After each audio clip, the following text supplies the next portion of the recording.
Better access, exclusive content. Sports Radio 610. The Texans play here. An Odyssey sports station. Check out the BetQL Network. Wagertainment for every fan. Get sports betting tips from the best in the game. Available on the Odyssey app and our sister station 650 The Bet.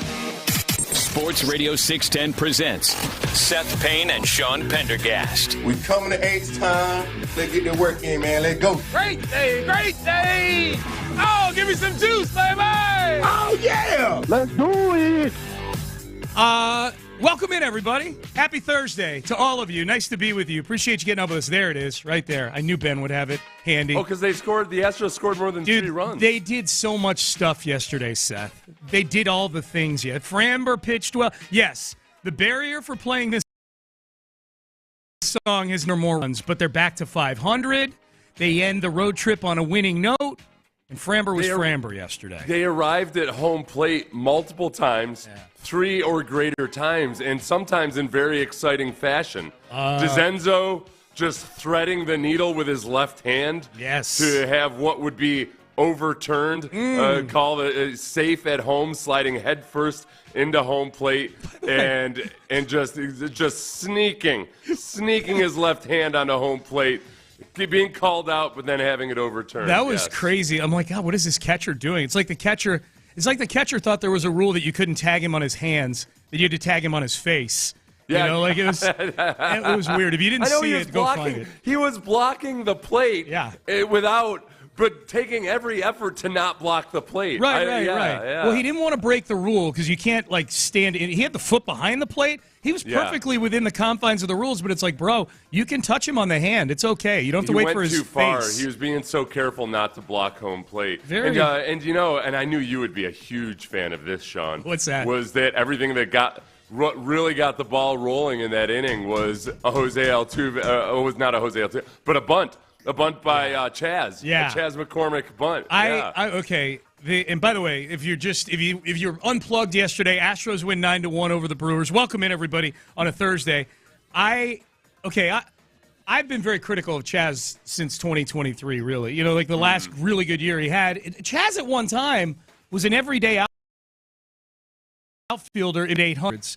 He was with a green arrow up next to his name, and he was a hero here for his postseason exploits when they won the World Series. There's still a snow angel or a dirt angel up there. Up at Citizens Bank Park, yes. Yeah. They put it in carbonite. It's weird. They'll forever commemorate him. That's right. Yeah. It's awfully weird. They're commemorating him in a visiting ballpark for Chaz. But anyways, so Chaz, not all that long ago, was a above-average major league hitter. And that now he's only had 25 plate appearances or something like that, and yet leads Major League Baseball in sacrifice bunts. I hate that they've turned him into a pitcher, basically, batting ninth and sacrifice bunting. That's what he is. So I actually was frustrated, Seth, when they got a 3-0 lead, but the 2-run inning they scored 2 runs without any hits. I'm like, this is the most. I know. The Brewers pitcher was walking everybody. Oh, dude, it was the most Astro inning ever to build a 3-0 lead. Chaz with his new sack bunt gimmick, 2 runs scored with no hits. Yiner leaving the bases loaded to end the inning. That inning, this is the Astros offense in a nutshell right here this year. Perfect encapsulation. Has Blum, I'm like you, a lot of times I'm watching with the sound off. Has Blum done anything like a play on his old Mom, bring me the meatloaf? Has he done like Mom, bring me the bunt cake? No. Mom! No, listen, he just gave him an idea. That actually might be kind of funny until the 20th time. So they win yesterday 9-1, and the exciting part you're talking about, the building the 3-0 lead was very Astro-like. Jeremy Pena, feeling really good, Seth, about my over 14.5 home run bet on Jeremy Pena. Leads the ball club right now, if I'm not mistaken. He's got 5. There's no chance there's anybody on this team with more than 5 home runs right now. He is, since he's been the leadoff, he's got a 936 OPS, very far above average. The power is really showing up. He's turning into a first pitch assassin. That 3-run homer was on the first pitch in his appearance at the top of the 6th. And he's got a career 338 average against the first pitch of a plate appearance. Oh yeah. So yeah, there's a little bit of Springer in him. A little bit. I think when it comes to just being a leadoff guy who could ambush you right off the bat. That's been a good move. That's been a good move. Putting him in leadoff and putting Altuve just hasn't been playing well at all lately. But Pena getting moved up to number one to lead off in the order has been good. So they end on a positive note. That was nice to see out of Framber yesterday. That was really good to see. Framber and Chandler Rome had the stat with Framber that kind of tells the whole story now that he's got enough. Like 5 of his outings are quality starts, and he's got a 1.32 ERA in those 5 quality starts. The other 3 starts, he's allowed 16 runs in. And this is especially. It's easy to say this after yesterday, but all right. Sometimes at the beginning of the season, you just through random luck, you stack up a couple of your bad outings, and it just looks bad because it's a small sample size. But by and large, we've seen the classic good version of Framber more times than we've not. It's just a matter of him just smoothing it out, as he's shown an ability to do, hopefully over the course of the rest of the season. Gaining some consistency, yeah, no doubt about that. And if it were honestly, if it were a bigger deal, then I think we would have talked about it. We just haven't talked about Framber that much. We've talked about him in the aggregate with the other starting pitchers that basically everybody but Hunter Brown you don't feel awesome about right now. But I mean, we haven't teased him into a segment or anything about it. Is Framber, is bad Framber here to stay? I don't think I guess I'm saying I haven't been concerned that he's going to have a 4.39 ERA for the entire season. Have you been concerned? When I've brought it up, he's very much been one of my feelings about where the Astros are in this precarious state of affairs, where you just we've never seen Framber playing in a contract year in the last year of his contract. That's true. And he's also shown he's been way more erratic than he has been for the last couple of years. So I've been very worried about the fact that, man, the pitching has been what's buoying this team so far, and they've got multiple guys that are right on the edge of, man, if they fall off on this team is just a bad baseball team. Yeah. Now, the one thing that they've had a lot of here early in the season, off days. It feels like in between every 6 games they've had an off day. They are now starting tomorrow on 17 straight days with games. Like they're going into a stretch here where there is no rest for the weary. They got Lance McCullers back right in time. And they're going to go with a 5-man rotation for now, but Gusto is available for potentially being a starter. He'll be your long relief. So, I'm cool with that strategy just because they have no idea the way it's going to play things out. I mean, Blanco traditionally goes out there for the 4 innings. I mean, he's a 4-inning guy these days, and you're lucky if you get 5. They'll have to use Gusto strategically and judiciously. Yeah, that's the big thing. Hey, by the way, that's just a real quick tangent. Now I'm getting annoyed that on Twitter, they'll kind of summarize what's trending in news stories for you now.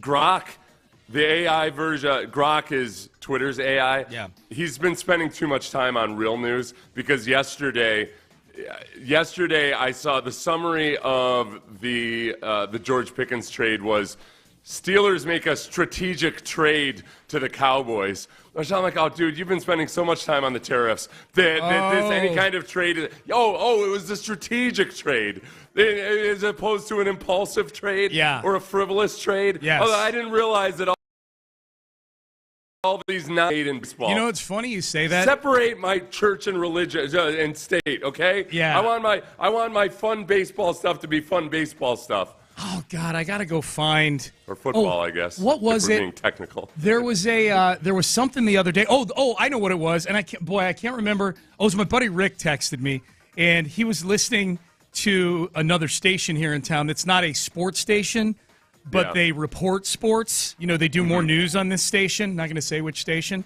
but they were in the sports report. They were talking about Tank Dell, and they said that there was all these reports over the weekend. about Tank because there was, like D'Amico had a quote about Tank at the golf tournament or something, that he's in good spirits. And Jonathan Alexander had reported that he probably won't play in 2025. Yeah. This other station reported that Tank Dell had a setback. That he had a setback because he wasn't going to play. When everybody that is in the sports bubble knows that this is what was supposed to happen. So I know that's not what Grok did, but it is an example of when you start to take newsy things and you dip your toe in the water of sports. You got to be careful about how you report it, man. Us sports people, that's not a setback. That's what we've been expecting with Tank, Well, and especially like if you're a non-sports person or a non-Texans person, if you're just kind of scrolling through the headlines and maybe you just see a few things about Tank Dell, you'll also see that he underwent surgery. Yeah. Turns out the surgery was to get a leg sleeve tattoo. Yeah. Yeah, that's right. That he went under. He was under anesthesia. He was under general anesthesia. Yeah. That's Astros win 9-1. My daughter was at the Red Sox game last night, Seth, with her boyfriend Charlie, and I got some reports on Alex Bregman from her. Oh, good. Yeah. Judy, not a baseball fan. Judy, not a baseball person whatsoever. Yeah. Charlie knows. Charlie's a sports fan. Huge sports fan. Charlie's a huge sports fan. So they were at Fenway last night, and I saw that Bregman had hit a home run. So I text her. I'm like, hey, Alex Bregman hit a home run that you're at. He used to be an Astro. Yes, he slayed. That's my daughter. I said, that hurts. We miss him. At least he's in Boston. Okay. Thanks, Judy. Then she texts me. She's giving me Bregman updates. Ooh, Bregman's up right now. Got a hit. Otherwise, Red Sox are toast. Oh, he just helped them get 2 runs. Oh, good for him. Yeah. He just helped them get 2 runs. Yeah, I'm like, okay. That'd be a good sheet. We should have Judy write the sports headlines. Oh, that would when we do headlines. That would be funny. But you can't cheat and go look at an act. You can't just summarize an article that you saw already. Alex Bregman helps 2 other players score runs. It's like he was thrown out, so ultimately not a great play. Dude, it's like I'm texting with a 13-year-old. He just helped him get 2 runs. So slay of him. Shut up. She didn't say that. She did too. So slay of him. This is why Harvard is losing the I know. She got an Ivy League education. Holy smokes. All right. So slay of him. All right. Payne and on a Thursday. We got a lot to get to. Hey, Nick Caserio joined us on the show yesterday. If you missed the entire interview, it's up on YouTube. It's got its own YouTube entry. And also nice clean audio. Nice clean audio. That's right. No pauses. no inadvertent pregnant pauses. Nothing at all. Yeah. And also it's up on the Odyssey app too. If you want to take a listen. Good conversation yesterday with the Texans GM. He talked about a bunch of things. We will lead in with Nick Caserio on what has been, I think, his most universally lauded draft pick. We will have that for you and more coming up next. Oh, you know what I universally.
Injury Lawyers Studios. Sports Radio 610 presents Payne and Pendergast. Hi, Payne and Pendergast with you. We had Texans GM Nick Caserio on yesterday. We'll sprinkle in some of the audio from Nick throughout the show. You can find the entire interview. We talked for about 45 minutes with him. You can find it on the Odyssey app or on our YouTube page. Good conversation. Yesterday, rookies start up. The rookies get their first crack in a Texans uniform tomorrow. We will have eyes on that tomorrow. Friday's practice is open to the media, so we'll be out there tomorrow for that. Here was Nick Caserio yesterday. I would say, Seth, I think it's fair to say that you and I are pretty plugged into what people are saying about the Texans, either on audio, video, or written word. It seems like most of the people, if not all the people that we consume, are on board with the Jalen Noel pick in the third round. That seems to be the one to me, just gut feel, that's getting the most praise right now. Not that he's the best player they drafted, but for where they got him and what he can bring to an offense that has a need for that type of receiver with Tank Dell out for the year. A lot of people really praising Nick for that pick right there. Right, and potentially out for the year with Tank Dell for any of those of you that haven't been following closely. Yeah, there are a lot of people that were very, very high on Jalen Noel. His obvious drawback is his size. He's just not a big fella, which the NFL is replete with smaller receivers who have done really well, but you got to make up for it somehow. So we kind of pressed Nick for what makes him different and what's the thing that pushes him into the NFL despite his small size. I would say his toughness, his overall instinctiveness, his playing style. He's got good speed, I would say, for his position. I would say in his particular case, he has good speed. He has good time speed. So those two kind of marry up. He's got strong hands, even though he's smaller. He's not like that small. He's a pretty sturdy, I would say, rocky, kind of blocked up kind of dude. Honestly, his build might quote-unquote shorter, but they're not necessarily small players. They might play big for their size. How that, I would say, develops and evolves over time, we'll find out. There'll be some nuance involved. There's a coaching element involved. So there's a lot of things that go into being, a good player. And if you have maybe an area that you're deficient, what do you have on the other side of it that you can help offset? And I'd say that applies to really all players. There's no quote-unquote perfect player. They all have things that they can work on. They all have things that they can improve. And each player just has to try to maximize whatever they have to the best of their ability. That was a good breakdown. The part of that breakdown, I know we're going to get into other parts of Noel here in a second. I like the part where he says that, and I forget exactly how he said it, but he has good speed. He's got good, I forget what he said, like timed speed. Basically what he's saying was like combine speed.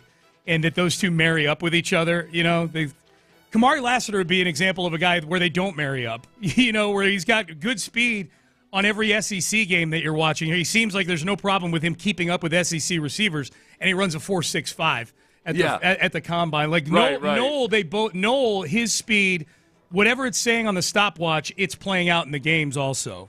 Yeah, and the cool thing about it too is that I think he's a really good route runner, but not a refined route runner. And when you watch him play, he had one of the best verticals and broad jumps at the combine, and that meshes up with what you see on film. There's an explosiveness. He's one of these guys that looks like he's about to jump out of the gym every time that and make it crisper. You can really see where that could be lethal in a lot of ways. So that's something that obviously he'll continue to work on, and hopefully it pays dividends.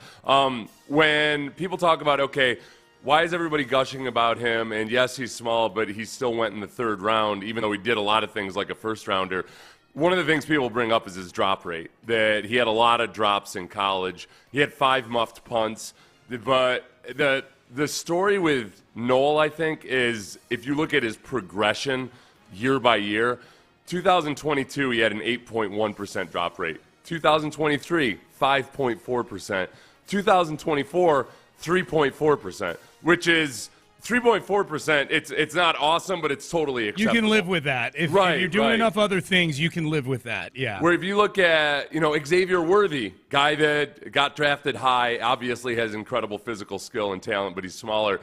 Xavier Worthy's drop rate his final season in college was 6.3%. The year before it was 10.6%. Wow. So it's, like Xavier Worthy, one of the knocks on him was just how sure-handed is he.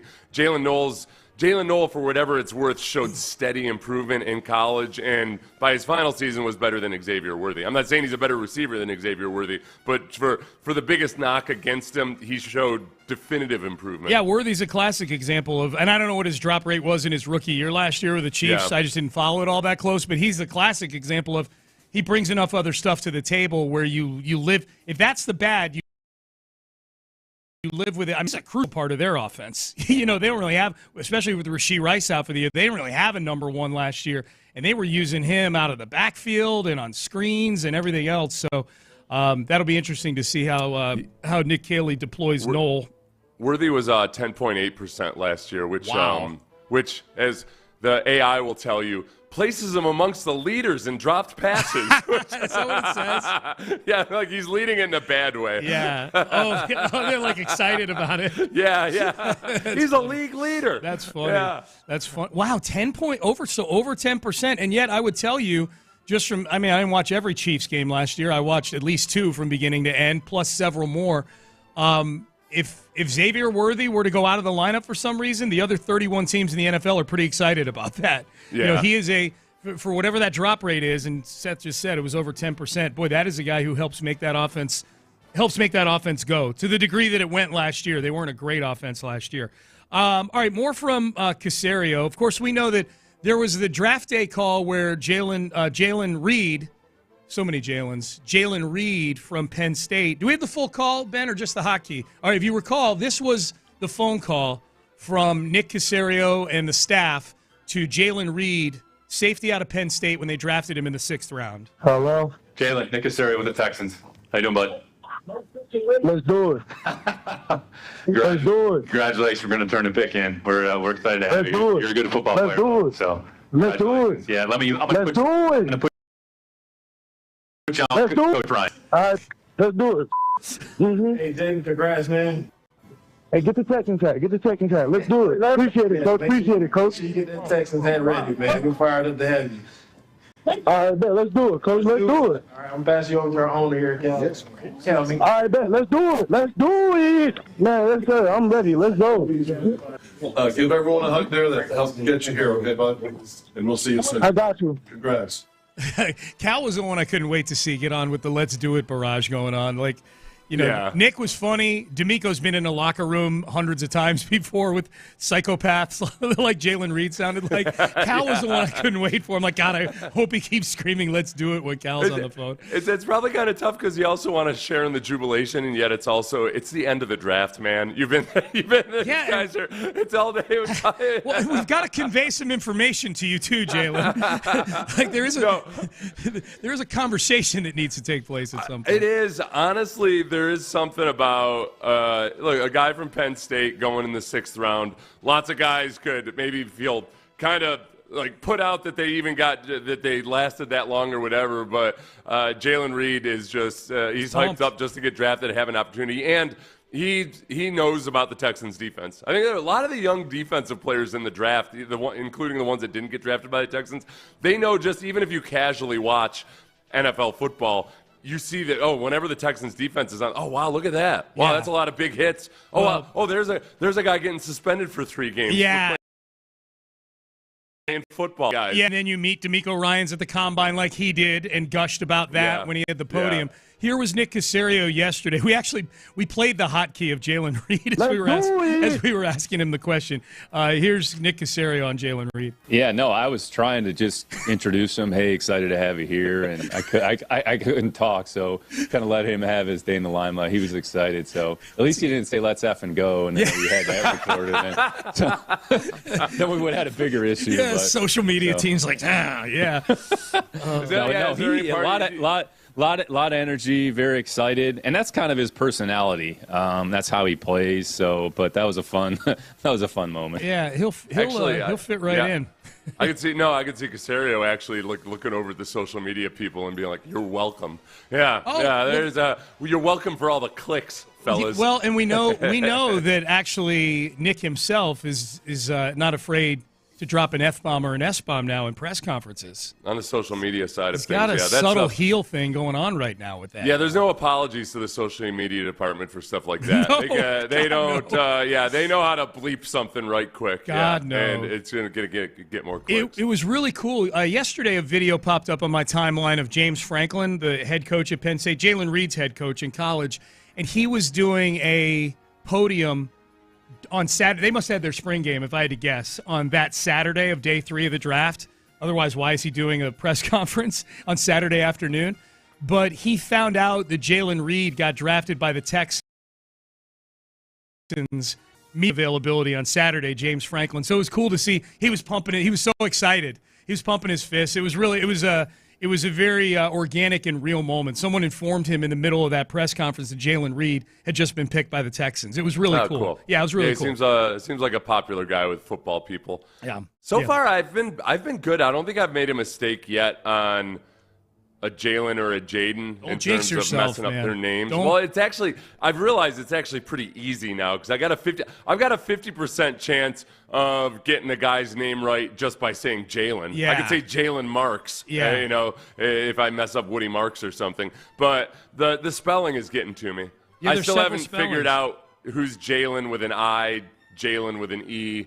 Yeah, Jaden, whether it's an E or an I, it's not natural to me. There's Jalen's. These Jalen's all have a Y in there. Jalen Petrie does not. The Jalen's they all drafted have a Y in there. You've J-A-Y. So, it's the fact that they all start J-A-Y. Yep. That 4 of them that start with J makes it very confusing. Yep, you've done great so far on that. Thanks. Give yourself a ding. Do you have your bell nearby? Yeah, give yourself a ding. There you go. All right, people had fun with this next cut from Nick Caserio yesterday. We asked him. We mentioned how last year we awarded Will Anderson the Body Type Change Award for most good weight put on year over year from rookie year to second year. The question was about Blake Fisher. I had asked him what have we seen, because we're hoping that Blake Fisher puts on some of that Will Anderson weight in the offseason. About Blake Fisher, and he actually volunteered a couple other names that have been getting after it in the weight room. Can we give it to D'Amico? He would. I said this the other day. He would definitely beat my ass, so I'll try to avoid. But no, he looks good. Blake looks good. He's been here. I'll give you 2 other players actually. So Ladarius Henderson has actually sort of reshaped his body. I think nobody's worked harder than LD. I know he lost his whole year last year because he was dealing with foot injuries, but I think he's lost, 15 to 20 pounds of body fat. He wasn't able to do a lot, but I would say the level of commitment and focus that he's shown, honest to God, it's a tremendous accomplishment. And I would say just looking at Kamari, he looks physically in his upper body a little bigger, a little thicker. It goes back to hard work, discipline, consistent, focused work. And I would say those are some players at this point that have shown that. We have a number of players that have done that. I think phase 1 in the voluntary program, we had 93, 94, 95% of the team that was here. It's only May. You still have May, June, July, and even when we're not here over the summer, those 4 to 6 weeks are vitally important. So a lot of players that have made a lot of progress to this point. Hopefully they continue to make it over the course of the spring. There you go. That Ladarius Henderson, man, got some attention because he's got kind of a cult following on the Texans Twitter sphere right now. Yeah, and he is very intriguing because he has a lot of what you'd want in an offensive tackle. Obviously, they drafted him in the 7th round, so he played on a very good team in college. Assistant, and just wasn't as impressive. It was simple. 7th round pick as that. Yeah, reason, right. Yeah. And I guess I don't quite understand why he's become a cult favorite and why people are so bullish on it. Because it wasn't like the play in college was so impressive that, oh man, I can't believe this guy. People before the draft largely expected him to go either late in the draft or undrafted at all. Yeah. But there's there's potential there. He's got all of the traits and everything. The fact that he lost 15 pounds of fat and he's a guy that was like 305, 310. He wasn't a huge offensive lineman. It suggests that he also probably added 10 or 15 pounds of muscle. Yeah. So whatever injuries were dragging him down, obviously in his rookie year, and he ends up having both feet were an issue. However much that affected him in college, then that might be where the upside is. That, okay, this is a guy that just wasn't physically right. As people accurately pointed out on X yesterday, all day long in my mentions, were we not saying something similar about Kenyon Green last year? We were. Yes, yeah. Yes, we were. Yes, we were. Yep. So, but this is what annoys me. I just put out there that, hey, this is what Nick Caserio said about Ladarius Henderson. That's it. And immediately people think I'm making an argument that Ladarius Henderson is going to be all pro next year or something. Hey, it's a nice little nugget of positive information. I'm sorry I ruined your Wednesday with positive information. Dude, you're just serving up the people. That's what you're doing. Yeah. It's a change transformation that paid off last year, Henry To'oTo'o. Yes. Henry To'oTo'o called himself, I can't remember what he said. He said I was doughy or I was fat or I was chubby or whatever his rookie year. Yeah. He came back in training camp last year and he looked chiseled. Kind of blamed his wife, who's a really good cook, for his doughiness the year before. Yeah. That's shame. Out here trying to take money out of my pocket, lady. That's it. It's your money Stop too. Stop serving up the good victuals. Yeah. That's right. How about Kamari getting the mention there too? That's a little scary, right? It's a little scary. Somebody in a good way. Yeah. Well, you know what? A couple people brought up that, hey, all right, are we positive or sure that it's really good that Kamari Lassiter is now they assumed he's gaining weight. Doesn't necessarily mean he's gained weight. It might just be that he's kind of changed his body composition. There's a lot of Kamari is one of these guys whose workouts pop up on Twitter a lot or on Instagram. And there's a lot of people who had heard Nick say that yesterday. I say a lot of people, like 3 or 4 people came to me and said, hey, I've been watching Kamari's videos. He definitely looks like he's changed his body a little bit. So for whatever that's worth. No, and if you think about J.J. Watt his rookie year, go back and look at some pictures of J.J. Watt. Yeah. He had baby fat. And you see this with a lot of guys. Yeah. Aaron Donald, Aaron Donald went from a guy that was looked kind of like he could be a future Jerry Ball or something when he was in college. Because Jerry Ball was a nose tackle who was 360 pounds, but 6 foot tall. Ironic last name. He looked like a ball. He was, yes. But Aaron Donald became one of the most chiseled players. Last might just be leaning out a little bit. Yep. All right, headlines. We'll circle back to the Astros, NBA playoffs. Boy, some big news in the NBA playoffs that we will get to. And a little follow-up on the big trade from yesterday, about 24 hours ago, with George Pickens. Some questions answered as to what this is going to look like for the Cowboys this coming season. We've got all of that coming up in headlines next. But first, let's get you some good sleep. I was just talking.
Payne and Pendergast with today's headlines presented by Men's Tea Clinic. All right, big thanks to the Men's Tea Clinic for sponsoring headlines. Let's start with the Astros. They beat the Brewers yesterday, 9-1 the final score, so that was good. The Astros actually, I believe, with a positive run differential on this 2-4 road trip. When they were winning big. Yeah. But they lose 4 out of 6 on this road trip, but they finish on a good note, beating the Brewers 9-1 yesterday. Off today, and then they've got the Cincinnati Reds in town this weekend. 17 straight days of baseball starting up on Friday of this week. But the big story yesterday's big story, Jeremy Pena with the big blow in there with a 3-run homer to take it from 3-1 to 6-1, and then Framber Valdez, Seth, 7 innings pitched yesterday, 100 pitches. Looked like the old Framber, 1 run over 7 innings yesterday. Yeah, and I think with the two stories about just guys over the course of the last couple of weeks would be Jake Myers. Jake Myers now has an 8-game hit streak, I believe. Yes. Then Framber, he's got in 5 of his 8 starts so far. In 5 of those starts, he's got a 1.32 ERA, and they're all quality starts. He's got another 3 starts where he's allowed 16 runs in 14 innings. Oh, that's like a 10 ERA. It's not like we haven't seen good Framber or that it's not in there. It's just hopefully, as we know, Framber will have a few hiccups here and there through the course of a season. He might just be getting them out of his system early this year. That's funny you say that. You know, you look at it that way. Like, I would be more concerned. I'm guessing his ERA is hovering around 4 now. I think it was 4.39 coming into that game. So it's probably hovering around 4 something after yesterday. Low 4s, high 3s.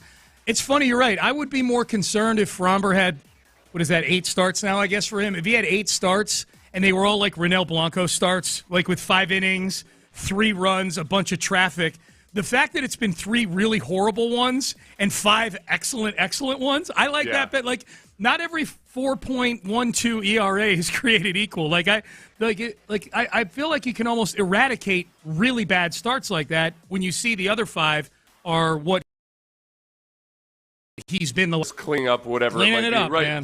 Blanco, it feels like steadily he's going out there and you're like, oh no, what's going on? Well, he's just never, if you need a stopper, if you go into a game going, man, we need 6 innings of 1 run and a guy who's going to get us 95 pitches, Blanco ain't that guy. And he was, and the thing was, he was for a pretty long spell at the beginning of last year. You know, it's like they kind of caught up with him a little bit, I think. So if we try to ignore Altuve's slump for the moment and think about positives over the last couple weeks, sure. Yainer went 9 for 25 on the road trip. Yainer has looked much more like the guy he was at the plate last year. And it's hard contact, too. It's not a fluky 9 for 25. Yeah, and then Pena at the leadoff is going very well so far. Yeah, he's got a 936 OPS. His power has returned, and he looks looks like the better version of himself at leadoff. Yeah. Walker's the guy that's got to get going, especially on this stretch here where there's no Jordan. We should mention that. Jordan officially diagnosed yesterday with a strained muscle in his right hand. It looks like it's just rest that he's going to need in order to get back to we know Jordan. We know from past experience that when Jordan has a hand issue, just keep him out as long as you have to until he feels 100% comfortable with it, because you don't want this to become a recurring I mean, you're only scoring 3 runs a game with him, so why not just score 3 runs a game without him, you know? Since you brought up Christian Walker, this is how everybody is going to feel about the cleanup spot, Sean. You know, cleanup hitter. Let's bring some of these boys out on the bases home. They've got, I couldn't believe this. After 36 games, the Astros have 5 extra base hits from the cleanup spot. Yeah. He's the guy that's got to get going. I mean, he's the one coming up with guys on base. He's not getting benched. That's not just him. I mean, that's a cleanup spot, but obviously, it's been mostly I would say 80% of that is him. He's not coming out of the lineup. You know, he's getting paid $20 million a year. He's a good defensive player. Like, he does bring that to the table. This isn't completely an Abreu situation from the last couple of years, Jose Abreu, because Jose Abreu was terrible in the field as well. But Walker's got to get it going, or this is going to be these 9-1 games are going to be way more the outlier than they are anything that happens on a regular basis. NBA action last night. The Knicks beat the Celtics 91-90, so they take a 2-0 lead as the road team in their series. The first 6 games of the second round of the NBA playoffs were all won by the road teams, by the way. Mm-hmm. The home team didn't win a game in the second round until last night's nightcap where the Thunder just ran the Nuggets off the floor. They beat them, it was like 149 to 105. It was some crazy score last night. They just ran them off the floor from jump. I watched the first quarter. It was 30 to 11. I'm like, all right, can go to bed. The big news, though, NBA playoff-wise, Seth, is that Steph Curry's hamstring is a grade 1 hamstring strain that's going to force him to miss at least a week, which means that this series, now granted, the Warriors are up 1-0. They're able to kind of muck their way through that game without Steph, but that's 4 games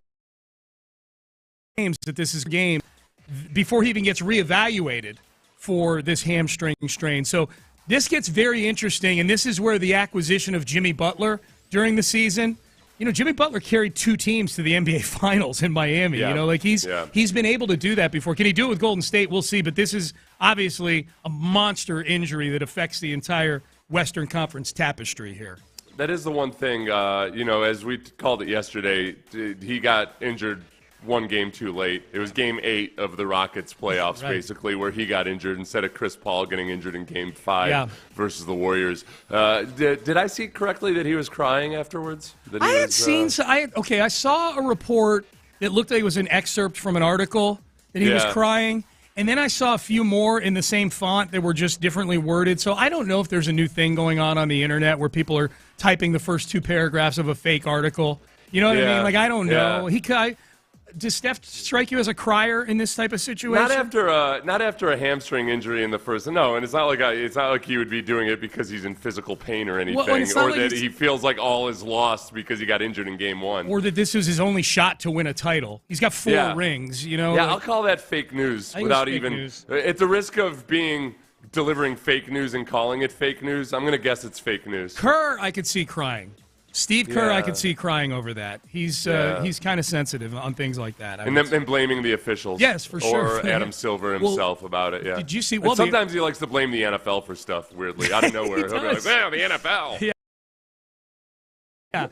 Later in the show, but Brian Windhorst said on his podcast yesterday that the GPS tracking data on Steph said that he ran 1.99 miles in Game 7 against the Rockets. It's the most he's ever run in a single game ever. And you add up the fact that they've been traveling back and forth across the country every other day, went straight to Minnesota. There's some conjecture that, hey, 36 years old and doing all that running in game. I don't know what the solution would have been. Honestly, for all the people that worry about Steph Curry ruining youth basketball players by jacking up threes, I feel like not. I don't feel like people really harp enough on how much he runs. And I know they'll put the stats out there that he runs more in a game than anybody else or anything. But it's just watching him game in and game out year after year versus the Rockets, and then watching the way guys like James Harden operates versus Steph Curry. And I'm like, I want to hate these guys, and I hate how much leniency they get on some of their screens, but he freaking works for it. Yeah. He just runs and runs and runs. I think that's a great example he's setting by doing that, honestly. 100%. That's what you should be pointing out to. Listen, I'll let you shoot from anywhere on the court as long as you run 2 miles in this game, okay, kid? If you work to get to the spot, you've earned it. Yeah, you can shoot it. Last note, NFL, the George Pickens trade yesterday, there was a lot of, I think, just curiosity over how this would play out from a contractual standpoint because Pickens is eligible for an extension. His numbers don't back up getting him a big extension. Some of that is the offense he played in Pittsburgh. Seth, it sounds like both sides, Cowboys did a little bit of due diligence on this before pulling the trigger on the trade, I think, is that both sides agree they want this year to be a prove-it year for Pickens. Pickens thinks he can put up bigger numbers in Dallas to get a bigger contract. Cowboys are, as we know, perfectly fine not paying guys. Right. I mean, they still haven't paid Micah Parsons yet, so there will be no contract drama at Cowboys training camp with George Pickens this year. And I'm wondering if there's at least a wink-wink agreement not to franchise tag him. That would be the big question. If he's gonna agree to the trade or not, promise not to hold out or whatever, there might be a little bit either of an agreement not to franchise. That's a good point because this is he's not a first-round pick, so there's no fifth-year option for him. And you can put that in writing because that's what they did with Jadeveon Clowney when he went to Seattle. There was an agreement that he wouldn't be franchise tagged. Yep. All right, those are your headlines for today. Let's circle back to the Texans. This is a good question Seth has in the rundown. How do the Texans become a top 5 defense? I know it feels like they're one just based on personnel, but last year they weren't. What do they need to do to get into because they may need to be a top 5 defense if they're going to get to where they want to go this year as a team. What do they need to do to make that happen? We'll go through the list coming up next. But first, let's get you into a luxury vehicle at 6:50.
to Houston. Insider access, exclusive content. Sports Radio 610. The Texans play here. An Odyssey sports station. Sports Radio 610 presents Payne and Pendergast. All right, Payne and Pendergast with you. Sorry, Seth and I are talking about higher education off the Sean air. and I are workshopping my next YouTube channel. Yes. I'm basically going to do STAR test prep in an entertaining way. With humor. For social, yeah. I'll do a social studies STAR test. So kids can study for the STAR, but also get, hooked on Seth Payne. Yeah. Hooked on Seth Payne and hooked on history or whatever topic it may be. Yeah, that's good too and all, but mostly hooked on you. A conduit into sports radio. Well, I mean, it's not, the channel's not going to stick around unless they get hooked on you. Yes, and if you can somehow take that and bridge it into our show, selfishly, I would really approve of that. I do enjoy people that do like nice little synopsises of historical things. Yeah, man. With good storytelling. Yeah, and you and I were It would be like drunk history, but with stone cold sober. Right. History. Now, drunk history with you would be really fun, too. Just you, not the students. Drunk history for middle schoolers. Right. Yes. Yeah. That'll... Hey, kids. Whatever. I don't know what your teachers are telling you, but here's the real story about the way the world works. That's right. All right, so the topic we teased into this segment was how do the Texans become a top 5 defense, which I honestly think, based on the moves they've made this offseason and based on what the eye test looked like with that team last year, if you can, some people will divorce themselves of all the big plays the Texans feel like, wait a second, they weren't a top 5 defense already? They sure do have a lot of really good guys on this team. No, and in terms of what did we say last year, it would always feel like, man, 95% of the time the Texans are awesome. Yeah. But then all of a sudden they let up a huge chunk play. Mm-hmm. This is how impressive they were in terms of making plays. Second most interceptions, fourth most sacks, third most pass breakups. They were second in tackles for a loss, and they had the lowest completion percentage allowed by quarterbacks. You would think if you were just blindly saying a defense that has those stats, where do you think they rank in scoring defense? I would be like, yeah, top 5 for sure. 14th. Yeah, 14th. In points allowed. Right. And whenever I bring this up, immediately where I get pushback is people say, well, it's because the offense put them in bad positions. That's the first text we got after I teased this topic. How do they get to be a top 5 defense? Have a better offense so they don't not out on the field for 3/4 of the game. That is true. That's partly true. But part of it, though, too, is that there were things last year where they had too many mistakes in coverage. They had too many errors at times, whether they be technique or mental errors, where they were just flat out, there was a good pass rush up front, but the safety got sucked upfield and split the corner in the safety, and he was off to the races. In terms of big plays, they allowed 10 touchdowns on passes of 20 or more yards. That was third most in the NFL. Wow. They got targeted deep at the second highest rate in the league. So a lot of it is... Jimmy Ward at times just got caught looking old at times. And then there were a lot of other times when there was a rotating cast of safeties working in, whether it's MJ Stewart or anybody else at any given time. Well, and this is Eric Murray. Yeah, this is only one play, but think of the play against the Cowboys' only touchdown in that game. Jeff Okudah gets matched up in the slot on Kevontae Turpin. Yeah. Boom, And off to the races. Okudah gave up his inside leverage, but at the same time, even though it wasn't Kalen Bullock's mistake on paper, a veteran safety and maybe a second-year Kalen Bullock kind of has an eye on that stuff and catches it, and it doesn't end up being a touchdown at least. So Kalen Bullock's a huge X factor in this, that he needs to continue working on what he did last year, which is he got smarter. He was in position more as the season went along. And sometimes it's as simple as just the angles that he's taking. So that's, your job as a deep safety is to make plays above and beyond what your actual responsibilities are. And he did make a lot of progress on that as the season went along. They gave up a lot of chunk plays on the ground, too. Yeah, it wasn't most just runs of 20-plus yards. Yeah, so it wasn't like the big, long pass plays are the ones that sizzle. And I think some of that, too, is the fact that in the very first game of the year, they gave up 4 of those types of plays to Anthony Richardson. It's almost like first impressions are such a big deal, and the only thing that kept the Colts in the game in week 1 was Anthony Richardson just chunking the ball as far as he could throw it down the field, and it working a few times. Yeah, and the interesting thing is that think they did some things defensively against the run that paid off. And we saw the Jaguars game was a big one where the defensive tackles tightened their alignment down on that QB sneak on the goal line, and that ended up being the turning point in that game. That was the clutch moment in that game.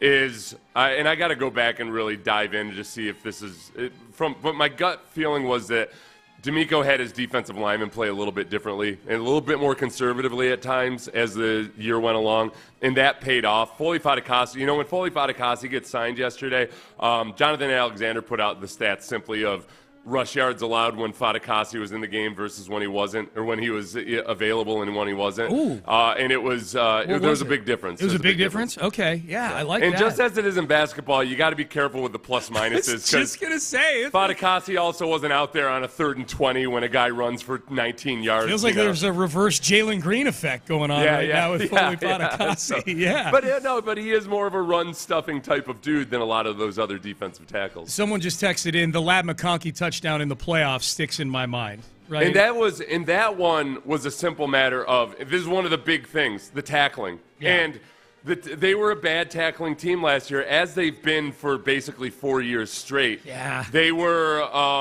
where did I have the tackling? 6th most missed tackles. They had the 6th most. They were the 6th best at missing tackles last year. Okay. I know who would phrase it that way. Yeah. And this is something that D'Amico changed his conversation along.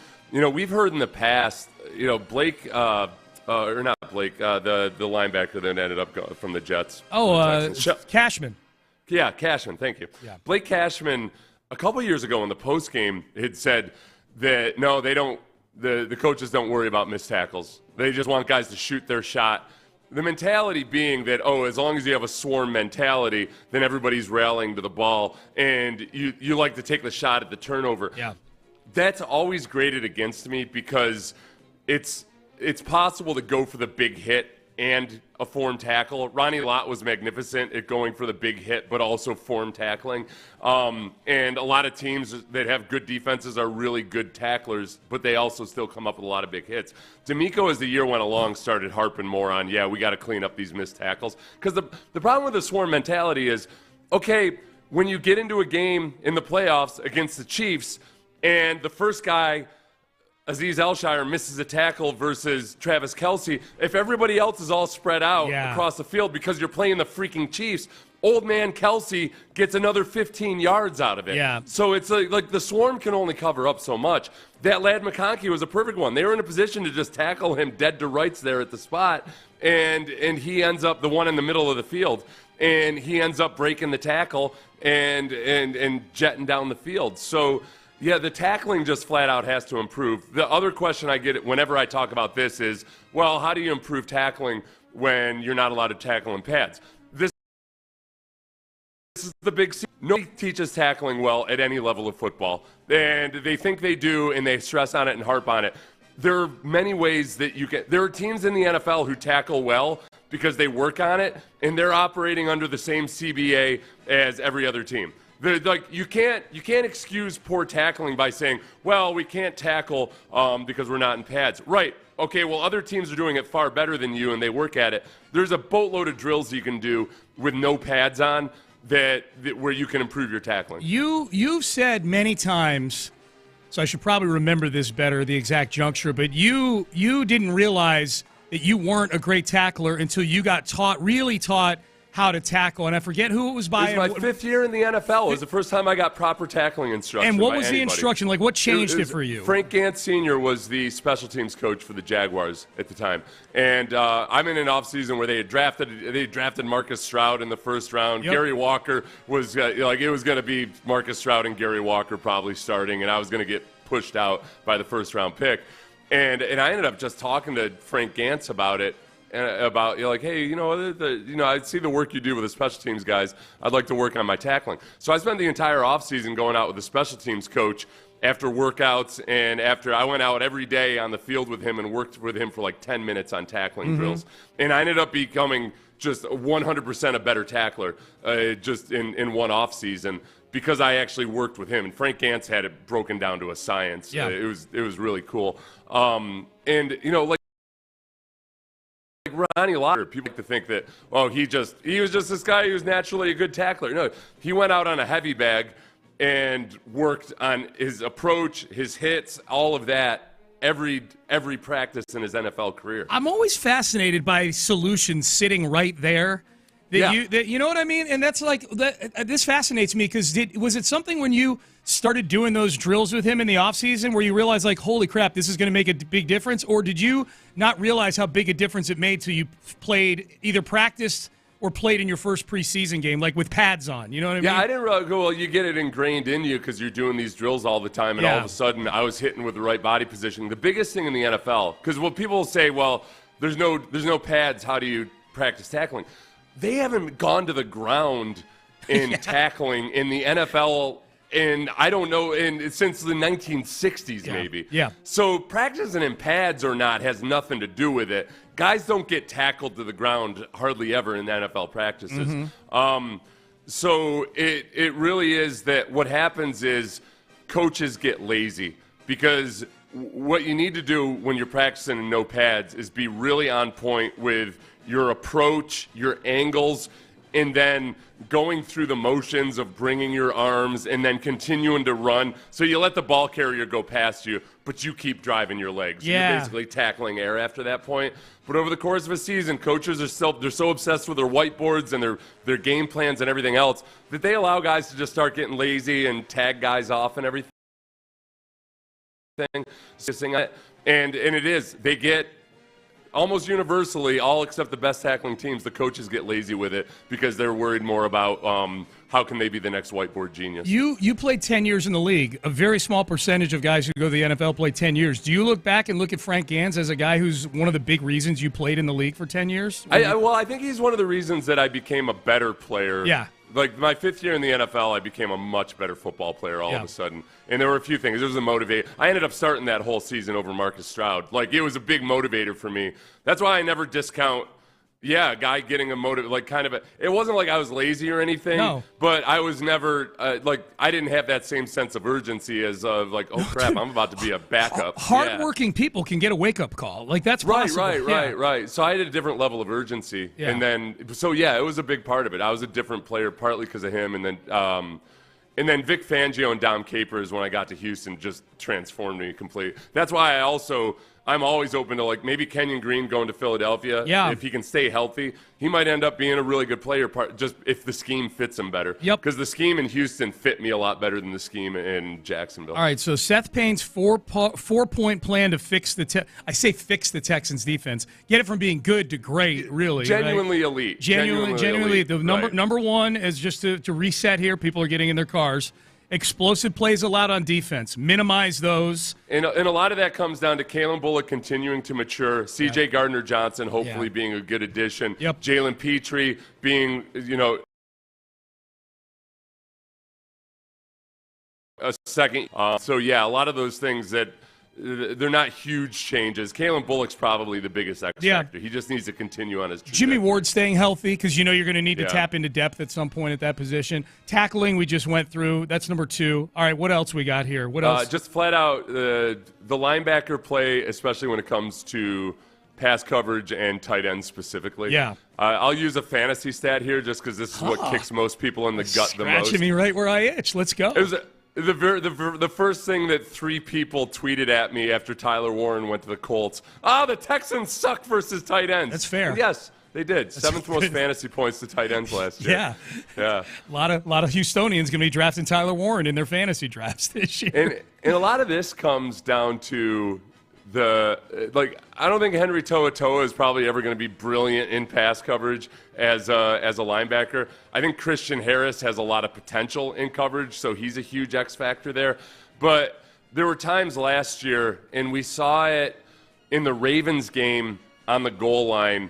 Christian Harris just flat out missed Mark Andrews. He was supposed to be in coverage on Mark Andrews there. Mm-hmm. He bit on the run fake, and Mark Andrews was wide open in the end zone. Henry To'oTo'o versus Sam Laporta. He's not going to cover Sam Laporta step for step all the way downfield, but he had a couple of missteps early in the down. He just took a bad step early in the down, and he got caught trailing to where Sam Laporta was wide open. Yeah. They don't have to be magnificent, got smarter and more experienced and more polished in coverage. And is it like Azeez Elshire is what he is in coverage. And the coaching side of it is they got to just be sure, kind of like the Texans did a great job with Brian Cushing for a long time. You just limit the exposure. Just be sure that you're putting him in good position, that he's in passing lanes, or that he's not going to, put himself in a position where he can get exposed and you're not putting too much on him. I felt like Alshire was good in coverage in the early part of the year, and then when he got that knee injury, it seemed like he lost the step. Like that Bills game, Alshire should have had 2 interceptions in that game. Like he was right there. There were times where early in the season he got matched up on receivers and he was running stride for stride with guys, but you're right. By the end of the year, it wasn't good, and it was horrible in that playoff game with Travis Kelce. It was an abomination against Kelce. Yeah. And that includes the safeties again. I mean, we've already touched on the safeties, but the tight ends have just been too much of a headache when they face good. And, I mean, like Travis Kelce, we've just seen it over and over again in the playoffs. He's a different dude in the playoffs, and they just figured out way too many ways to get the ball to Travis Kelce. Like, Travis Kelce looked like the old Travis Kelce in the playoffs compared to what he did in the regular season. A lot of people weighing in on the text page. We'll get to your text in just a second. But, Seth, what is point number 4 of the Seth Payne 4-point plan to take the Texans to an elite level this year? We touched on this, but the run defense in general, and they were one of the better run defenses in the NFL, but some of the big runs were just a combination of, at times, defensive line play, but I think they made some structural improvements to this as the year went along. Really, after it was kind of change. But then, again, it goes back to the linebackers and the safeties, just having the right leverage and being in the right spots. The big runs are usually the result of a breakdown on 3 levels of the defense. Mm-hmm. You've got a defensive lineman that gets blocked. You've got a linebacker who's a little bit out of position. And then if the safety's not right there, then it's off to the races. So a lot of this is stuff. It's frustrating that the Texans have allowed this many big plays because they're not.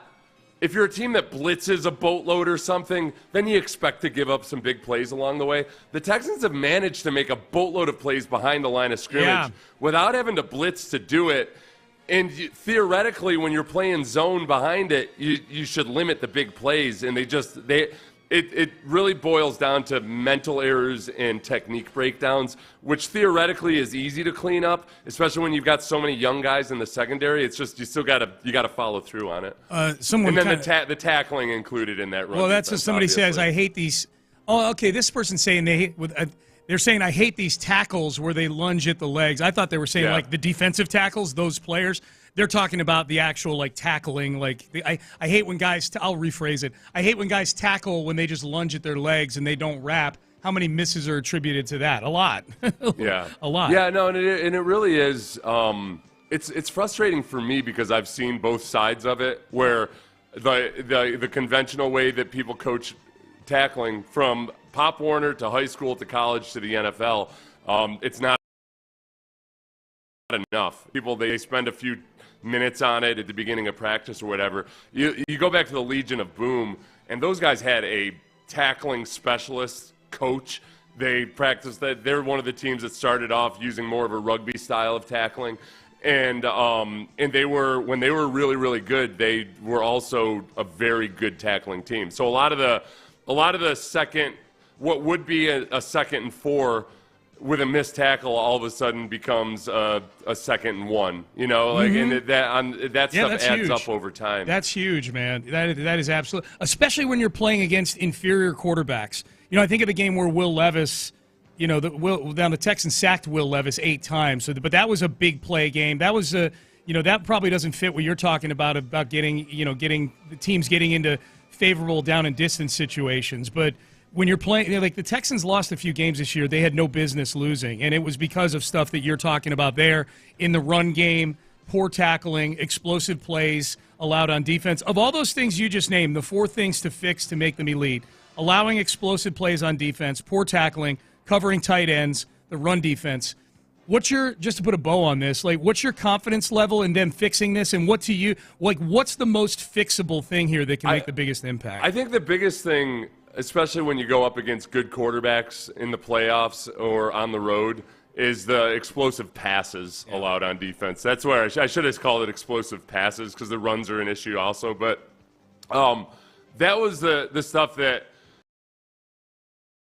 was you know immediately after the play, okay, this is where we screwed up. You're not getting beat physically.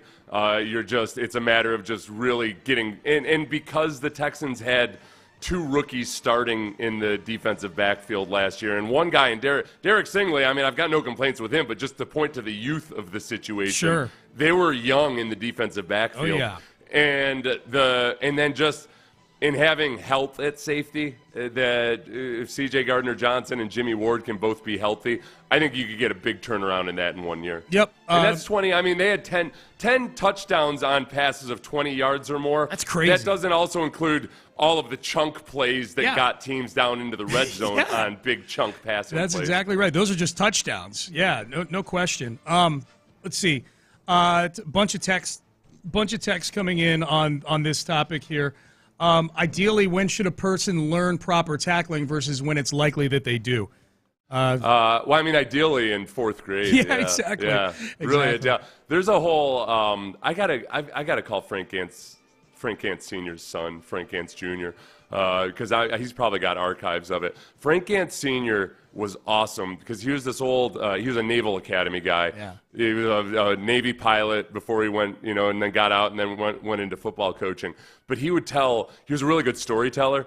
And he would bring up stories of like battles, military history from battles from history. But then he would also use a lot of boxing footage. Yeah. So, and his whole thing was always just what I talked about. You don't have to forsake the form tackle to get a big hit. They go hand in hand. You should be hitting the guy in the exact same spot to get a big hit as you do when you go for a form tackle, but it's all about approaching and attacking the right quadrant of the body. You quarter the man, so you're attacking the weakest quarter of his body. Very military, Like, all right, we're gonna attack the weak spot here, and then you're gonna deliver a rising blow through that quarter, that upper body quarter closest to you, and then keep running on through it. So he would use boxing footage a lot to show how to deliver, how to use your hands and feet together and deliver the blow up through a guy's head or body. It was really cool. The way you describe Frank Gantz Sr., I like to think that his form tackling, there's a book somewhere, like an old book, like in Game of Thrones, where there's a library and it's got a huge hardcover. The edges of the pages are burned and tattered, and you open it up, and it's all just drawings and calligraphy and things like that of guys tackling each other. Like that's either that or pictures in crayon of stuff that's disturbing if you see the fourth grader do it. Right. Like, we got to call in a counselor. Something very rugged that found its way onto the high seas when he was in the Navy back in the day. Well, so the other thing, this is why I get so frustrated when I see an offensive lineman pancake somebody and then stand and admire his work. Yeah. Because, like, Frank Gantz, the Medal of Honor that you could get in a football study and then ran up and then leveled somebody else. So block two, that was his standard. You always needed to be such a vicious hitter that you were gonna block two. So yeah, destroy the first guy, but don't stand around like an idiot in a movie who's like looking at the guy he just killed and he gets shot in the head. Just go, keep going. Keep going. Why are you stopping? There's still football being played. Oh my God. If you blocked two, or if you decked somebody and then went on and made the tackle or something, like that would be he would celebrate that like crazy. It'd be like you just won the war. Extra cookie for you right there, pal. Yeah. Oh, that's great. I'm so glad.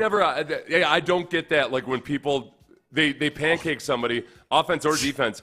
And then you just, like, the play's still going on and you're standing there. No, like, how selfish are you? That might be the biggest thing that Nick Caley and Cole Popovich need to fix with the Texans offensive line is stopping. They're like, I pass blocked you for 3 seconds. Yeah. That's as good as a pancake. Yeah. I'm gonna wait around for a while. Right. No, I talked to my union rep. 3 seconds is all you're getting on every play, okay? Anything else is time and a half.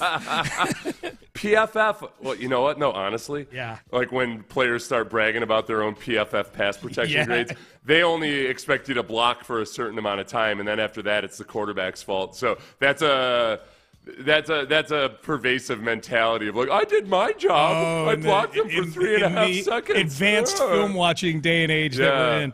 That was good stuff, man. All right, if you missed it, Seth just basically fixed everything on the defense. Things that needed fixing got fixed.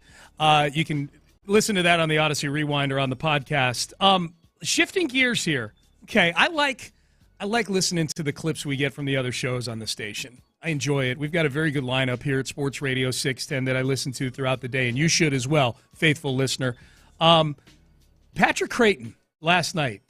Okay, I like it also when other hosts on the station refer to things they're hearing on the radio and stuff like that. I'm like, oh, okay, well, I know they listen to us. Do we think, you want to set this up, Seth? Do we think that Patrick Creighton's talking about us here? I don't know. Yeah, that's what I was trying to figure out. So I'll play the first. Patrick Creighton is upset with some of the discourse surrounding Jose Altuve right now. Yep. And I wondered, yeah, like, okay, let's, wait a second. Is he taking a shot at me? Our listeners can confirm or deny whether he is. There's a reason why I sometimes I hate listening to sports radio. When you hear guys that you know and you like start talking about the idea of, hey, is Jose Altuve getting old? Is he slowing down? Is he are we watching him age before our eyes because he's in a slump for the last 2 weeks? That's been the birthday conversation for Jose Altuve for like 4 years now. It's an asinine conversation. Asinine. Okay. Now, okay, I don't think he's talking about it because we really haven't had any of those conversations about. We've been worried about other things for the most part on the Astros more so than Altuve's age. Well, let's work from outside in here to see if we're part of the subset. The only thing he said about the hosts that are saying this are hosts that he knows. He knows us. He knows us, Patrick Creighton.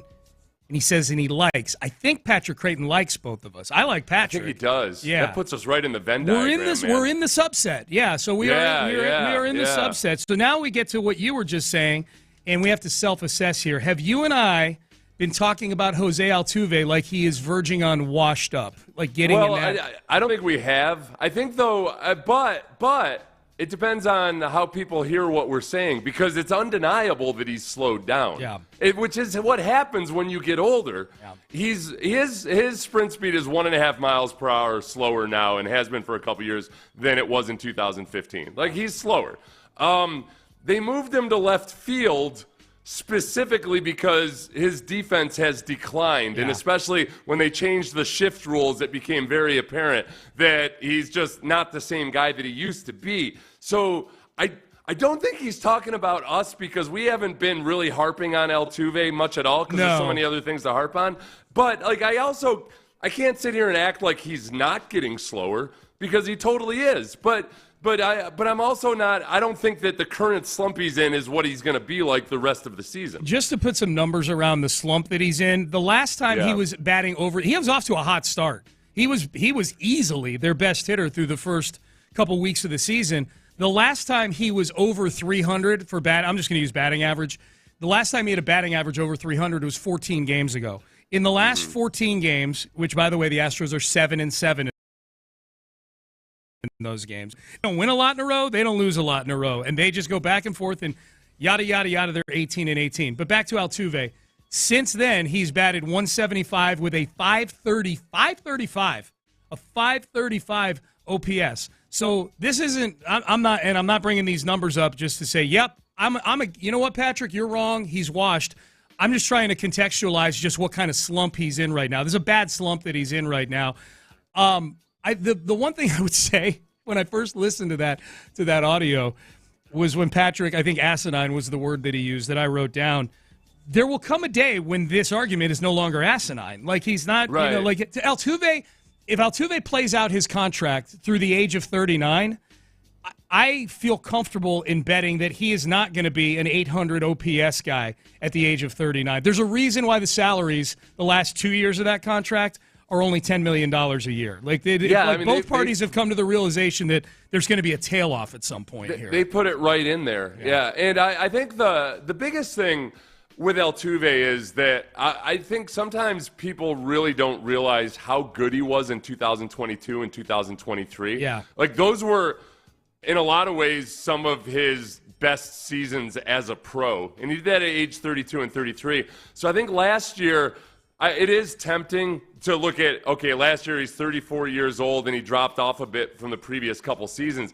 Last year, though, was still in line in a lot of ways with 2014, 2015, his 2018 season, right? He was still pretty much himself in a lot of ways last year. So that's where I think it's whether I don't know if I'll call it asinine because when a guy's 35 years old, I think it's fair to have the aging conversation. Yes. This current slump right now, it's just too short-lived for me to feel like, no, okay, now this is when he's old. Because last year he was still as good as he's been for the bulk of his career. Yep.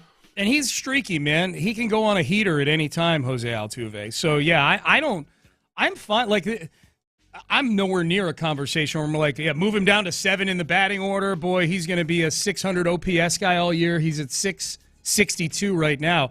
He's going to hit at some point, but it's almost inarguable that he's a declining player. You know, like he's right. He's defensively at least, especially. Yeah, you know? yeah, that's what I mean. Like he is in decline right now, but I don't think it's a precipitous decline where there's like alarms going off or anything. You know, and like in some of the aging stuff is okay. He's not as fast as he once was, and that's nothing to be alarmed about because I didn't expect him to continue to being a base stealing maven on into his late 30s. That's the biggest thing. Like honestly, where I have been, and I think you and I both have been most critical of Jose Altuve. If there's anything, it's been the decisions he makes on the base paths, and he's been doing that since he was at peak Altuve. Like he's never been a disciplined base runner, and so the thing. I think the main thing that I criticize him for is something that I've criticized him for since his late 20s. There's no rift between Payne and Pendergast in Area 45. I mean, other than Bijani wanting to and thinking he can whoop your ass. Right. No, that's the biggest mistake he's made. Yeah. And you know why he thinks he can do that? Because he's younger than me. Yeah. He thinks that old 50-year-old Sethers doesn't have what he used to have. Right. No. He doesn't see you work out either. When we go on road trips, I've seen you work out like a maniac sometimes. If this fight is played on an elliptical machine, watch out. Look the hell out. Watch out. Yep. Or a stationary bike. Anything you're in trouble. Big machinery. Bijani's in trouble. Hell yeah. If we need to go on a 90-minute hike through the woods first, I've got the advantage there, yes. Oh, someone said they're talking about Lopez.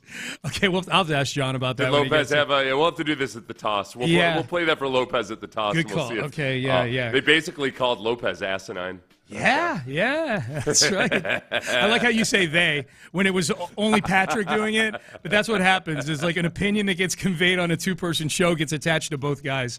I would say I think that when you try to frame everything, I think that last year being a drop-off, so 2024 being a bit of a drop-off for Altuve compared to 2023, it looks worse than it is because of the age. Yeah. Whereas it still was in line with a lot of Altuve's seasons from when he was younger and still one of the best players in baseball. It's just that his highs have been so high that it's tempting that it's one of those supremely good years that he must be falling off. I mean, yes, he's gonna atrophy over time, but I don't think this current slump is necessarily about that. Texter would like to know what kind of yogurt you're eating. I eat Chobani plain Greek yogurt, and I mix my own fruit in with it. Yeah. I did. I tweeted something out the other day that people seem to like, which is don't worry, everybody. I'm not dying or anything. My A1C crept up a little bit. To the point where I was right at the border for where I could be pre-diabetic. And I was like, well, I better take care of this right quick. And I've never worried about refined sugar all that much because I exercise a lot and everything, sure. So it doesn't tend to be. So I just cut out all refined sugar, and no big deal. It wasn't like a huge change or anything. And the thing I wasn't expecting was, like, all of a sudden, I cut out refined sugar, and immediately I've been sleeping better than I have in my entire life. Yeah. My entire life. Yep. All 50 years. Yep. I've never been able to sleep in. I've hardly ever needed an alarm clock, so even when I'm dog tired, I'll still wake up. Yeah. And I have a hard time. All of a sudden, I am sleeping like a teenager on a Saturday morning. I'm out cold for 8 straight hours. It's great advice because I've largely cut it out too, and it does help your sleep. I'm curious, the things in which you had refined sugar, do you have like zero sugar replacements for those things that actually still taste good, or did you just cut those foods out altogether? I don't. Oh, what do you mean zero sugar replacement? Like I sometimes when I crave sweets, like I like whipped cream, but I have zero sugar whipped cream. You know what I mean? I mean, I don't drink everything. My Powerade is Powerade Zero. My sodas are Zevias. All those things. I don't use any kind of sweetener at all. Okay. Because for me personally, and this is not advice for anybody else because everybody's individual. Yeah. For me personally, it's just the taste of something sweet stokes my appetite. That's why I ask. Yeah, that's interesting. So even if it's whether it's 0 calories or not, so there's some scientific reasoning for that, but it's like if I put artificial sweetener, like let's say in Greek yogurt, I'll eat the whole damn container. Put some stevia in there. Oh, I see what you're saying. If I'm just throwing some fruit in it myself, I'll eat 2 servings of it and then that's it. So obviously there's the fruit sweetness, but the fiber balances it out and all that. Yep. All right, Payne and Pendergast with you. All right, Rockets and one of their most prominent players this offseason came to an agreement yesterday. Not a contract, but an agreement. How does this affect the way the Rockets are looking at the offseason? And was this other Rocket posting a goodbye to Houston? We will run that through the filter coming up next. Oh, speaking of food.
Karam Injury Lawyers Studios. Sports Radio 610 presents Payne and Pendergast. All right, Payne and Pendergast. Rocket season is over, and now it's on to the offseason, and I would say that the Rockets, just blindly I would say this, I haven't power ranked it or anything, and obviously we've still got a few more rounds of the playoffs to go. There's still 8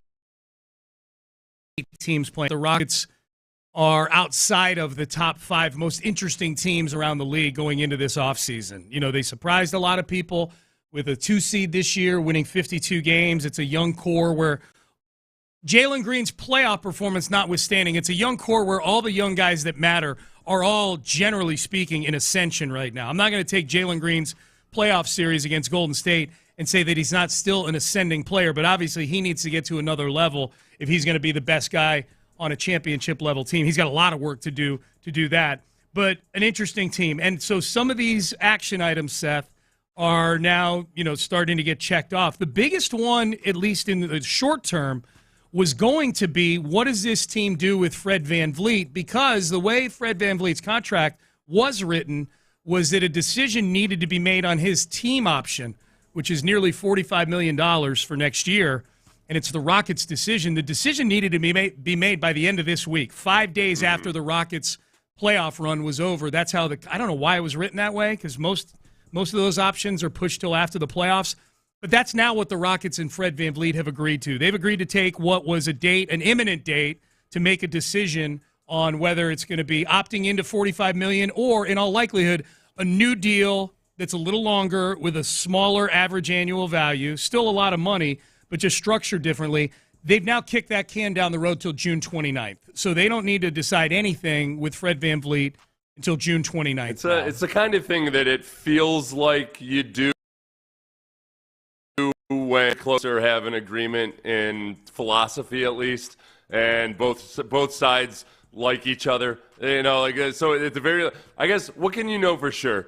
At the very least, it's not a contentious situation. No, it's not contentious. Right? No, yeah. it's not contentious. And I think here's the thing, though. Like all these other moving parts that the Rockets are kind of outwardly kind of backing away from, and what I mean by that are things like Kevin Durant and Giannis Antetokounmpo, stuff like that.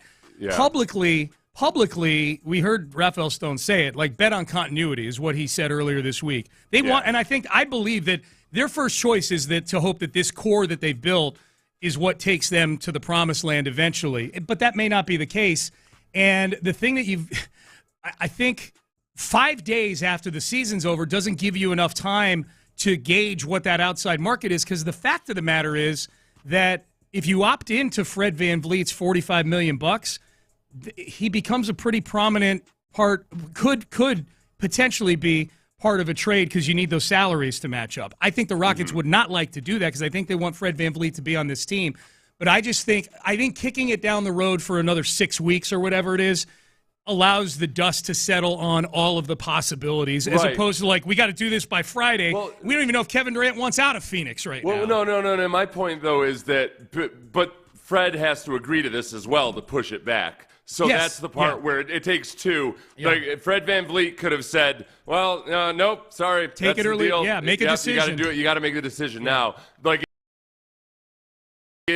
Fred VanVleet wants to stay, and the Rockets want him there. It's just a matter of, all right, let's hammer out. Are we on the same page in enough places that we can just kick this down the road a little bit? So I 100% understand why the team would do it. It's why would Fred VanVleet agree to it? It's because he wants to be here, and that he feels like the Rockets are going to do right by him. Yeah, and I get my scenario of them mixing him into a deal. I think it's so infinitesimally small. I absolutely think both sides want to be together, not just next year, but I think for multiple years too. So anyway, June 29th is now the date for that. So we can put that on the back burner for now. Steven Adams posted on Instagram yesterday, Seth, that I want you tell me, does this sound like a goodbye to you? Because I think Steven Adams has gotten to a place with Rocket fans that he went from being a curiosity because when they picked him up, it was at the trade deadline last year, and he was injured. So you knew he was going to be on the team this year, but an aging player coming off an injury to a guy who during the regular season, I kind of like what Steven Adams brings. He only plays every other game because they're managing his knee, but okay. To in the playoffs, he became one of the most popular Houston Rockets of the last 5 to 10 years, it felt like, in the 7-game series against the Warriors, Yeah, I mean, the hard decision for the Rockets is exactly, all right, with the big man lineup, for instance, the plus-minus was incredible on it. It was very, very effective, but it's also something that they know they can't ride. It's one of those lineups that if you use it 30 minutes a night, time after time, it's going to point. Yeah. Whether Steven Adams is completely healthy or not, I think even if he didn't have the minutes restrictions, things get clunky down there. So, what are they looking at? I think the biggest question is just, all right, is he 2 years, when he's 2 years removed from his injury, is he a guy that you can play just more minutes more frequently without having to have off nights and all that? And it's not just the Rockets looking at him that way. It's the rest of the league looking at him that way, because he is going to be a free agent. Now, you tell me, is this a goodbye? Houston, thank you. The energy, passion, and unwavering support you brought to the arena this year were nothing short of incredible. I hope we represented this city with the pride and resilience that define what it means to be a Houstonian. Going to battle with the brothers was an honor. We fought with grit, heart, and determination, displaying the kind of resilience that goes beyond the court. Proud of the boys and everything we learned together. End quote. No, that just feels like an epilogue for the 2024-25 season. Okay. Yeah. Okay. I was waiting for the hammer to drop where I'll always have fond memories of Houston. That would have been a goodbye. This will always be a special place for me or anything. No, that felt very much like just the end of a chapter. Okay. Not the end of the whole damn book of Steven Adams in Houston. So I wanted to bounce it off you. I knew you talked me off the ledge because I want Steven Adams to stay for the press conferences, if nothing else. I tried to find the best cut. He had an epic press conference after Game 6, I think it was, when they tied the series at 3. Take a listen to this. This is a reporter who asks one of those questions that's not really a question. But Steve, so that a question, bro? Much respect. You've been extremely aggressive. A lot of blocks. And want to see where this energy comes from this last few games. A lot of blocks coming in. And much respect. Thank you, bro. Was that a question? Oh, what is it? Where does all this energy come from in this last few games with all the blocks? No, that's just... Look, it just comes down to the defensive system, bro. Like, you know what I mean? Like, it's not like I'm going every time, you know what I mean? But, like, the boys on the ball is doing a really good job at making sure that these guys throw up an off-balance shot. Those are the ones you can go after, like the block shots, you know what I'm saying? So... yeah, it's just like you have to be there. If I'm the low guy, which I try to be, well, most of the time I try and be the low man so I could come over and contest the shots and stuff. Just sometimes you get blocked, sometimes they just throw up something else. But it's just the job. But yeah. Thanks, bro. What a nice man. What a nice man. You're a nice man. Dude, I honestly, like, you talk about veteran leadership. The deflecting of the compliment and crediting his teammates for putting him in position to make, as if he's just a recipient of all of that. That's a perfect answer. That was the perfect answer to a non-question. Can't put a dollar amount on that, Tillman. Yeah. Can't put a dollar amount on that. Bring him back. Can you play that? Did that not sound like the Magnificent Gladstone asking that question? Let's play it one more time. Much respect. You've been extreme, and want to see where this energy comes from this last few games. A lot of blocks coming in, and much respect. Yeah. It sounds a lot like him. He's not as energetic as the Magnificent Gladstone, but kind of trying to sound almost like a little vocal fry social media influencer. Yeah, 100%. That's a good catch by you. You're so intangibly rich. Yes. I just wonder, where do you get this? If we're going to touch on a singular touch point, these blocks. How do you get there? It was remedial Gladstone. Like, it was Gladstone with a much more diminished vocabulary, just a lot of one-syllable words and stuff. Like, Timu Gladstone is who that was right there. One of those press conferences, the one where you realize there was an Australian reporter. That guy had an accent a little bit, by the way. That might have been the guy. Yeah. No, but did you see the one where Steven Adams dropped an expletive, and he was like, he's bleeping Australian. Yeah. I saw that. I like when he calls his teammates the lads, too. In one of his That's the one I tried to find. He's like, oh, the lads did good out there today. Like the lads. Yeah. All right. So bring back Steven Adams is the upshot of all that. All right, to the 8 o'clock hour we go. Let's circle back. We had Nick Caserio on the show yesterday. The offensive line has been the biggest topic for the Texans this offseason. Where is Titus Howard going to be playing? The O-line rebuild, what's that been like? And he talked about rookie Ariante Ursary as well. So we've got Texans GM Nick Caserio. Cuts from that interview coming up next. Oh, where are you going to be emotionally when you pay your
FM HD2 Houston. Insider access, exclusive content. Sports Radio 610. The Texans play here. An Odyssey sports station. Sports Radio 610 presents Payne and Pendergast. We had Nick Caserio on yesterday. This time yesterday, we were talking to the Texans Executive Vice President and General Manager. You can find the entire conversation on our YouTube page. You can find it on the Odyssey app, the Payne and Pendergast podcast as well. Plenty of places to find it. Good conversation. The typical 40 to 45-minute chat with Nick. We enjoyed that. Offensive line, a big topic for this team this offseason. Maybe the biggest topic has been the offensive line, because if we know in Houston how we felt about the offensive line all year last year, and they've gone to great efforts to change a lot of the faces on there, including the people coaching the offensive line. One of the guys sticking around, we know he can play guard, we know he can play tackle. Do we know, Nick, if Titus is going to be playing tackle or guard as we head towards training camp? I would say specific to Titus, that's an example of a player that he's actually shown that he can play at a good level at either spot. So there is sort of an innate level of versatility. I think sometimes that term is used a little, I would say not carelessly or freely, but that the assumption is a player just has position versatility because of A, certain measurables, or B, should be able to do it. But if you've actually never seen him do it, it's hard to make that extrapolation and to make that assessment. And you're really not going to know with that player until you actually get into training camp, because it's a little bit of a dynamic. And I guess the thing I would wonder, Seth, so does this mean that we could see in training camp, and this would be a stark contrast to last year where they just trotted the first team out there and that was who was going to start against Indianapolis, it seemed, and it ended up being in week 1. Do we see reps at practice where Titus is at right tackle with a group and then they go, okay, next group in, and then Titus is at left guard with another group? Or do you think if they keep him in one place and let it roll? I wouldn't be surprised if he's done that. I'm just trying to go back through my memory bank. I'm guessing we've seen that before anyway. Yeah. I mean, he's done it enough now at this point that I don't think you don't worry about messing up his technique or permanently damaging him if he has to be versatile within one individual practice. But I don't know. He has upside in a lot of ways in his game, and hopefully his scheme can kind of bring that out of him. But he's the least of my concerns. He's not your ideal left guard. He's not your ideal right tackle. But in comparison to the other issues or question marks on the team right now, that he's the one you feel, all right, you at least know what you have in him. He's still going to have to compete to be – I do genuinely think that every one of these guys has to prove that they deserve their starting spot this year, so it's not a foregone conclusion that any of these guys will be starters. It's just he's the one where you feel most comfortable if slotting him in at either of those spots if they have to. Well, the one thing D'Amico has said repeatedly, and Nick may have said it too at some point this offseason, but I can remember D'Amico saying it, is the 5 best guys are going to play. And I think it's safe to say that unless Titus comes in out of shape or he just drops off a cliff, he's one of their 5 best guys right now with this group, right? I think that's a pretty safe assumption. No, and that's it. And again, that's not saying that he's all pro or anything. It's just that's the state of the offensive line right now. It's really, really hard. I don't even like giving an answer when people say, what do you expect the starting offensive line to look like? I can honestly tell you I don't have a single clue. I think most likely Cam Robinson is your starting left tackle. I think most likely right now Titus Howard is your starting right tackle at the beginning of the year. But I genuinely don't have a clue, and I have zero confidence in it. I will be that way until September. Okay. I don't know. Okay, you just answered my question. Damn it. You know the bracketology during the college basketball season? They're like, if the brackets were to come out today, here's what they would look like. Yeah. See, I have the stomach for this. It sounds like you might not, but man, we should just. It's not that. No. Well, here's what I was going to say. If we came in the next day after each training camp practice and said, if we had to put a starting 5 out there today, based on what we've seen with our own eyes out of practice, here's who it would be. Okay. Do it every day. I don't think that would be. I don't know. There's so much about this offense right now that's frustrating, just because you genuinely won't have a clue until September. Yeah. Who the starting offensive line is, if Nick Caley's a good offensive coordinator, and then that goes on you don't know in September whether he's good or bad. Sure. Take any given year and see the promising starts and the disappointing finishes and vice versa. Slowick was up for head coaching jobs after his first year. You may not even know after a year if he's a good offensive coordinator. So we just don't know about so much of this stuff. Sure. And I think the thing I do know, or at least I feel, is that I think it will be a genuine competition all along the offensive line. Oh, yeah. My hopes would be that Ursery or Blake Fisher, just one of those two guys, really impresses, and that maybe Ursery is starting at right tackle and Titus, because of that. If Titus Howard is playing left guard, it's not going to be because they're not comfortable with him at right tackle. It's going to be because they haven't been impressed by one of the two young offensive. And I'll add Ladarius Henderson and Trent Brown and everybody else into that mix. Unless if a different guy than Titus Howard at right tackle, but that's hard to do in training camp. There's just not that many reps anymore. Well, unless Titus Howard, if he's playing right tackle, unless he's taking some leap where he looks like a Pro Bowler in training camp, and I think that's really hard to. Well, I mean, he's going to be going against good guys if it's ones-on-ones. If the starting tackles, assuming health for everybody, if the starting tackles are Cam Robinson and Titus Howard, I promise you one of the biggest topics that listeners will want to be pulling us into here, and I think it's a good topic, is, okay, you just used a second-round pick on Blake Fisher last year. You used the second-round pick on Ariante Ursery this year, and neither of these guys are starting right now at either of the tackle spots. Again, unless Cam Robinson and Titus Howard are just that much better than everybody else. All right, maybe I'm being too cynical, and you know how I hate rookies to begin with. Is it more likely that one of those two guys is going to impress, or at least make the coaches comfortable enough that he can play right tackle? So whether it's Blake Fisher or Ursery or Ladarius Henderson or Titus Howard, Trent Brown, one of those guys will be the right tackle, and then Titus. Okay, I've revised my opinion.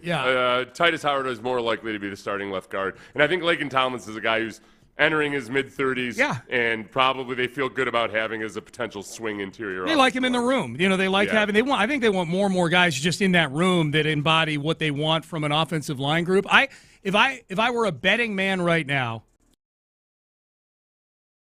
I would say Cam Robinson at left tackle, Titus Howard at left guard, and Blake Fisher at right tackle. Those would be my guesses at those positions. Pure that guesses, makes sense. obviously. That makes sense. That's I'll take that one. Pure guesses. Did you say at right tackle? Blake Fisher. Yeah. Blake Fisher. Here's Nick Caserio on this rebuild and versatility on the offensive line. I would say in our situation, we feel like we have a number of players that will be able to compete in the offensive line, and we have certain levels of players or certain grouping of players. You have sort of tackle-only group. You have tackles that can play guard. And I would say in Titus's case, he's proven that he can do that. On the inside part of the line, you have players that are center only, you have players that are guard only, you have players that can play all three inside spots. So what we're trying to do is build up as much depth and versatility, like legit versatility, not just on a piece of paper, you're going to pencil something in, this guy can do multiple things, all to arrive sort of at the same endpoint. Who are the 5 best guys that we feel most comfortable with? We're going to have 8 players at the game more than likely, so you're going to have your 5 starters and then your 3 backups. You're going to have a next tackle, you're going to have a next inside player, and then you're going to have an extra player. And then what do you do if you lose a tackle? Who goes to that spot? Do you put the 3rd tackle in the game? Do you move somebody from a different position? So there's different, but similar to draft, there's going to be a little bit of an ebb and flow here, and we'll get more information here as we work through the process. Okay, so there you go. So Nick said it himself on the show yesterday, 5 best guys. So Nick's telling you the same thing I'm saying. Is like, I don't know. They gotta compete it out and figure it out. The guys who are, I guess the guys both tackle and guard, we know that they like Titus Howard and his ability to do that. I would tell you the tackles that I don't think are going to be playing guard this year are Cam Robinson, Blake Fisher, Ursery. Yeah, Ariante Ursery. Trent Brown. Yeah, and Trent Brown. I don't think those guys are probably going to be playing guard. Whereas, Ladarius Henderson might have the ability to play guard. Nick Broker, I think, can play both guard and tackle. Yeah. But the name brand tackles, I don't really see a whole lot of I'm not eager to see many of those guys at guard. Yeah, the biggest bucket of players they have is tackle only. That's 4 guys in that tackle only bucket right there. So yeah, Blake Fisher. Maybe I'm being. Blake Fisher could. He has the athleticism to do it. He needs to be able to play with a little better pad level, and hopefully with just getting more of his man strength, he might be able to do that. Blake Fisher, I would put as a wild card they might give him some go at guard. That's interesting if they have to. Yep, yeah. That's interesting. Here was Nick Caserio on rookie Ariante Ursary. Yeah, you got to be careful with that, Seth. I think the first 2-3 weeks stop. you should have. Seth's question was about Ursary possibly bumping inside to guard. So this very topic we're talking about. No. My question was about Ursary's athleticism. Oh, okay. Just kind of assessing his athleticism. Okay, there you go. Yeah, you got to be careful with that, Seth. I think the first 2-3 weeks you should have an understanding of how it's going in whatever position that player is playing. I think one of the things you always have to be conscious of, you never want to put the player in a position that's not asking the player to do something that he's never done before. Where's that sort of line of demarcation of when you A, introduce it, and then B, how much work can you actually get done? You have to take the player. It's always case by case. Some can handle a little bit more than others, but you just want to make sure you're not putting the player in a position that's not favorable to them, where they really can't accentuate their strengths and do what they do well. So I would say in Tay's case, and D'Amico mentioned this the other day, Tay's a tackle, really, until he's not. So I think the focus initially will be on tackle, and then we'll see kind of how we mix and match the rest of the group. Could that change? Possibly. I think the one thing you always have to be prepared for is just about anything. So sometimes you're forced to maybe make some decisions because injuries or whatever else happens around you. But you want to be smart, and you want to make sure you're making a good decision on behalf of the player. I was wrong. Sean set that up the right way. The cut says we'll try at guard, yeah. I know. I mixed up what I was looking at and what I was thinking about. Sorry, Sean. That's okay. The worst thing about it is before you play a Caserio clip and you realize you messed up at the beginning of it, you got to wait a minute 8 to correct yourself.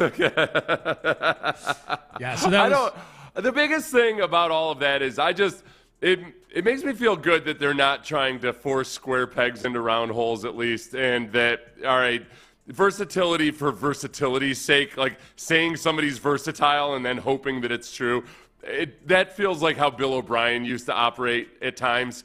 There is they wanted a guy to be versatile, so he's going to go down and play guard whether he can actually do it or not. I think at the very you gotta really just wait and see what a guy can actually do. Yeah, man, let him eat what's on his plate and do what he's comfortable doing. They did that with Xavier Su'a-Filo, and I think that was probably a big reason why he was just so ratchet out of the chute. Right from the get-go. Yeah, they were playing him everywhere. 4 different positions his rookie year. Yeah. They're not going to do that with Ursary, it sounds like. And D'Amico even said that the other day at the golf tournament. Like, no, he's going to – we like what we saw him film as a tackle. He's going to be a tackle to start out with. So there you go. We play all that to say that we will not know diddly squat about the offensive line and who the first 5. That'll be the most interesting one. Like, who are the first 5 that they trot out there as the ones? Because this will be a year where you can read almost nothing into it. Whereas last year it was like, oh, there's the ones, and they stayed the ones all the way up until, other than Laramie Tunsil practicing on some other field, with big elastic bands and things like that. And honestly, I think the story during training camp, for much of training camp, was, man, the offense really isn't clicking. And we don't know who to blame in terms of either CJ or the receivers, because the problem is CJ can't get the throw off in time in a non-contact practice. He took so many of those. Because the defensive line is just destroying the offensive line so thoroughly. I hate those. The fake sacks. I like them because CJ's not getting hit. But there were so many of those sacks where CJ just eats the ball in the pocket and just stands there. It's like what the hell, man? Or there were so many throws that would make the social media highlights, and people are going, we were at practice. We're like, yeah, he would have gotten sacked 3 times before CJ made that throw. Yeah. He was just kind of throwing it up because in disgust, and somebody came down with it. It's 7 seconds after the snap. Or he takes off and runs for about 30 yards. He would never do that in a game. And they're not allowed to touch him. It's all this stuff that just wasn't – they couldn't run their offense. They couldn't. The defense was too good. And, like, what do you do if you're D'Amico at that point?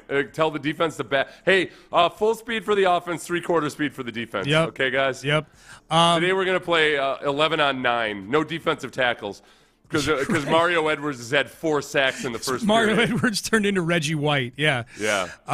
Sean, is it not pronounced stevia? I've been saying it wrong my whole life, or has Sean been saying it wrong his whole life? I say stevia only because the soda is pronounced Zevia, not Zevia. But I believe it is pronounced. Are you sure that it's pronounced Zevia? Everybody who recommended it to me pronounced it Zevia, so the answer would be no. I'm not sure. I haven't really checked into it. This is the first person it was stevia also. Yeah. He's right. Like, the actual sweetener itself is stevia. Yeah. So maybe it is Zevia. I don't know. You're the first person to call me out on it, Texter. I'm not sure. I do not like the taste of stevia. It's like it's sweet, I like it. But for me, there's a nastiness to it. It might as well be saccharin for me. Yeah. And I'm like, it's just okay. You're trying to dupe me. Yeah. You're telling me this is sugar, and it's obviously and clearly not sugar. Someone said that you made them feel like a real jerk. Seth got asked about what yogurt he eats earlier, and gave some good. I thought some good nutritional advice there. Sean, I don't give nutritional advice. I just tell people what works for me. Yeah. Because there's nothing more annoying in the world than when something works for somebody, them saying, this is how you need to do it. No, because but everybody's different. That's true for the little things, but the big piece of advice you gave was you'd cut out refined sugar and you're sleeping better at night. I don't know of any nutritionists or people out there that are like, you should really load up on the refined sugar, you know? Right, but I'm also, you know what, like some people, depending on what their metabolism is and like how much exercise they get, like refined sugar is no big deal. Yeah. So I mean, that's pretty good blanket advice, though. That's what I mean. You're never going to hurt yourself by cutting out refined sugar. That's what I'm saying. Yeah. Like, the effect may be different on others, but I don't think that was necessarily bad advice. I've spent like 35 years since I started paying attention to nutrition. I get so tired of people saying, no, this is the way you lose weight. Well, like, but you're not going to click on your Instagram posts if you don't say it emphatically, I know. Seth. This is the only possible way any human being should eat. Like this. No, the best ones are the ones you've been told for years that ... Those are the best ones, because oftentimes I'm like, yeah, I have been told that for years. Oh, that's a one. What do you got? What do you have to say about it, shredded guy that's eating an entire pepperoni pizza? I want to see how you got there. Yeah. There's this one guy that gets all kinds of traction, and he starts off, because it's come across my timeline a bunch of times. He does this like once every 6 months. Yeah. And he starts off saying vitamin D is no doctors talk about it. And I'm like, I haven't gotten my blood done in the last 25 years where my PCP hasn't specifically addressed my vitamin D and talked about the importance of it. But it worked. Like, I don't know. Like, they were like, the doctors won't tell you this. Yeah, dude. I'm like, everywhere I turn, there's some doctor telling me about my vitamin D You're levels. among the tippy top of the percentage that are actually going to check them on that. You know what I mean? Everybody else is like, no, am I just lucky enough to have had good and I've had like 8 different primary care guys over the last 20 years. You're a professional athlete. You've got access to better health care, at least during your playing career, than the average person does. I could go down to the 24-hour health, the drive-through emergency room there, and they're going to ask me about my vitamin D. Yeah. I don't go to, ever since I was done with football. I'm talking about since I've been done with football. Just a random run-of-the-mill primary care person. All right. Did the Rockets cause the injury that is changing the face of the playoffs? And this is a good candidate, for Take-A-Mania. I just burped on the air. This is a huge candidate for take. I know it's this. It's the bubbly I'm drinking right now. It's your stevia. It's not. I'm on bubbly today. I'm not on the Zevia today. Sorry about that, listeners. My bad. The candidate for the worst take of the week is coming up next. Oh, don't have the worst take.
Payne and Pendergast is driven by West Point Lincoln of Sugarland on the Southwest Freeway. Exit Kirkwood and take the first U-turn at West Airport under the giant American flag. Sports Radio 610 presents Payne and Pendergast. All right, Steph Curry's hamstring is pulled. He's going to be out for at least a week. That came down yesterday. The report, Shams Charania had the report. Here was Brian Windhorst on his podcast, The Hoop Collective, talking about Steph and some of the information he got about Steph after Game 7 against the Rockets. Is it possible that the Rockets, perhaps one game too late, caused the injury that is changing the face of the Western Conference postseason? I am not I'm pretending, I'm not saying that this has anything to do with it. I'm just going to state a fact. On Sunday, when the Warriors went into Houston and won Game 7, Steph Curry ran 1.99 miles in that game. The most that was, since we've been tracking, I don't know, a decade, it's the most he's ever run in a game. Now, this guy is obviously incredibly conditioned. It was an amazing performance. He had 10 rebounds, 7 assists, 2 blocks, 2 steals. That was the farthest on record we've ever seen him run. So at age 36 or whatever he is, he has the most running he's ever done, and 48 hours later comes up with a hamstring injury. I like this theory because the Rockets are the ones that caused him to have to run so much. Because they're actually a team that pays attention to things going on off the ball and paying attention to Steph Curry. By and large, except for some rare exceptions, they're not a team that loses sight of Steph Curry. Right. There were moments that they did throughout the series, but for the most part, and I would say more than most other NBA teams, they pay attention to Steph. So Steph's got to run more to get free. It is, going back to Chris Paul pulling his hamstring in Game 5, the Rockets have been riding Chris Paul hard, and the Warriors were making Chris Paul work really, really hard in that series. And remember after that, it was after Game 5 when Kerr was kind of smiling even though they were down in the series and what have you, and you're wondering, it might have been after Game 4. But like they felt, it was after Game 4, because I think the Warriors felt like at some point we're just going to break Chris Paul, and he broke. So Steph Curry, I don't know if it doesn't make me feel any better that the Rockets gave him a real run for his money, and they did make the Warriors work, and the Warriors gave the Rockets a lot of credit for playing the kind of defense they did. In a weird way, forget about any animus or pettiness that we've got towards Steph Curry. It just purely as a spectator, not that we're going to be talking about this series of Minnesota and Golden State every day on the show, but just as a basketball fan, to me it makes that series a little more intriguing, because now you can see, does Jimmy Butler have to go into the same hero mode now without Steph that he did in Miami a couple times to get them to the NBA Finals? And, by the way, doing it against a team that I think he played one season for and wanted the hell out of there. Like, people forget, the Jimmy Butler Minnesota season is among the more forgotten seasons in Jimmy Butler's career. He's played for like 5 teams. He was with the Sixers for a period, in Chicago for a period, obviously in Miami, and now he's with Golden State. I don't think there's any love lost with Jimmy Butler and the fans in Minnesota. So in a weird way, removing Steph Curry, one of the 5 or 10 greatest players of this generation of all time, from that series makes it more intriguing to me. I don't know if it makes it more intriguing to the average person listening to us right now, but I do think there are some rocket emotions tied up in this Steph Curry hamstring. Like, why game 1 of the next round? Why not game 6 of the round against the Rockets? Why not the second quarter? Well, I don't know. Maybe the second quarter would have been too. Game 7? Yeah, it might have been too late the way they played. Yeah. Curry didn't do anything in the first quarter. I can't remember when he scored his first point, but he was over forever while the Rockets were already down heavy. So, yeah, game 6. Let's say game 6. That would have been good. All right, so, Seth, I think I've told you about this. The show before ours, Maggie and Perloff, both of whom we've met, and I like them both personally. Andrew Perloff has some weird takes sometimes. I'm just going to put it out there. He's got some strange takes. This was one where I said, this is Takeomania worthy. This might show up again tomorrow. This is Tankmania worthy, especially because it starts off as a bad take, but then as evidence, the data he uses to justify his bad take goes over the top. Yeah. So here was Perloff kind of minimizing. This is yesterday morning, so this is the morning after Steph Curry pulls the hamstring. Him just saying, it's no big deal. You guys don't think that Curry has any chance to come back from this? I mean, we've all had little hamstring pulls. They're the tough. amount that he runs and how he has to move throughout a game, I don't. What are you talking about? He goes from the top of the 3-point line on one side to the top of the 3-point line on the other. Constantly moving. That cannot be further. Moving on offense is easy. Moving on, I mean, they'll hide him on defense. All he has to do is hit a bunch of threes. Ask Reggie Miller and Klay Thompson, guys who do that stuff. And Ray Allen, the kind of conditioning they do. It's grueling. It's like that is very hard. It's terribly hard on the defenders to cover those guys because they're in better shape than them. As a former big man in high school, I'll tell you right now, the guards don't do crap. They're running 40 yards. Give me a break. And Steph, running on offense, it's like he can run around and get a shot. He was like the most well-conditioned guy in the NBA because of all the stuff he did off the ball. Like this could not be more wrong. Well, regardless, though, I mean, I think like he can be effective in a different way because he can hit his shot. Like a hamstring injury will, like if it's John Morant and he has an injury, as we saw, that's bad. But Steph can be effective a little bit, right? Like you still have to watch out for Steph. I don't care if he has one functional leg. What are you talking about? I don't know what he's talking about there, and he kept piling on.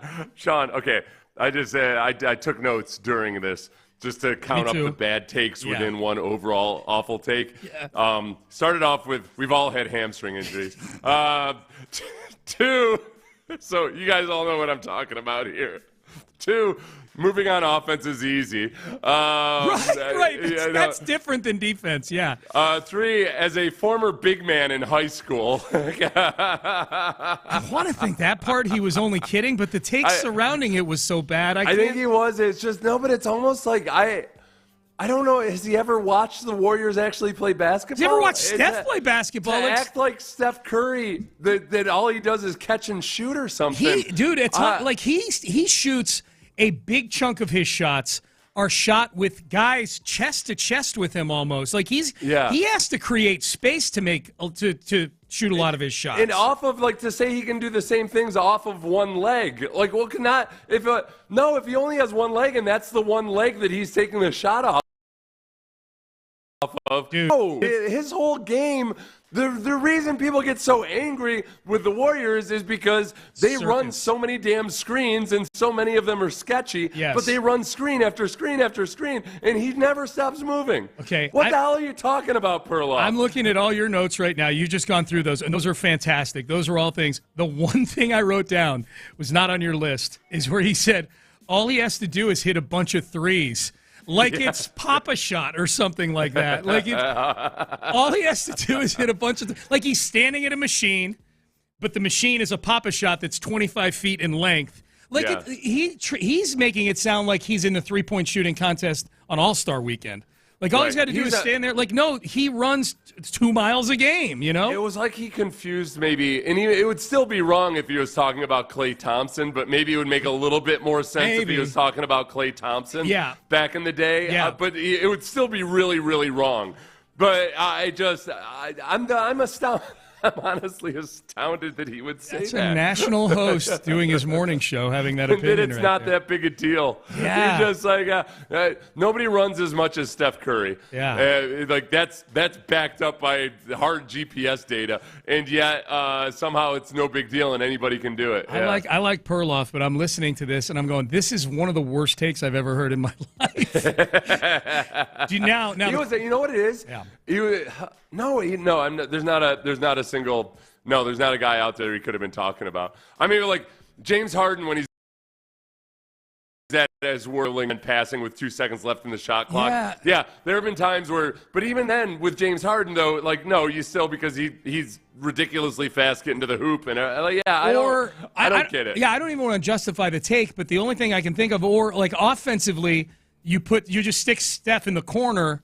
And then obviously somebody has to pay attention to him. You know, if there's a drive and kick out or whatever. Kind of like the old James Harden half court strategy. Remember when they would just park James Harden at the half court because it would pull somebody. Somebody has to go out there. Yeah, that's what he should have said. Yeah, maybe that's what he was working towards. Except he didn't want to invoke James Harden's name in the playoffs. He made it sound like there's degrees of hamstring injuries where Steph will be fine. It's a hamstring. The very first line, we've all had hamstring injuries. It was the fact that he made it sound like such an insignificant thing. Yeah. That it was no big deal. Yeah. That he had a hamstring injury. Like a huge part of Steph Curry's game isn't running around all over the place. That's one of those moments where I'm listening, and I know this isn't the case with Perloff. I mean, he was part of Dan Patrick's staff for years and years and years. Like, but it's one of those moments where I'm like, do you watch sports?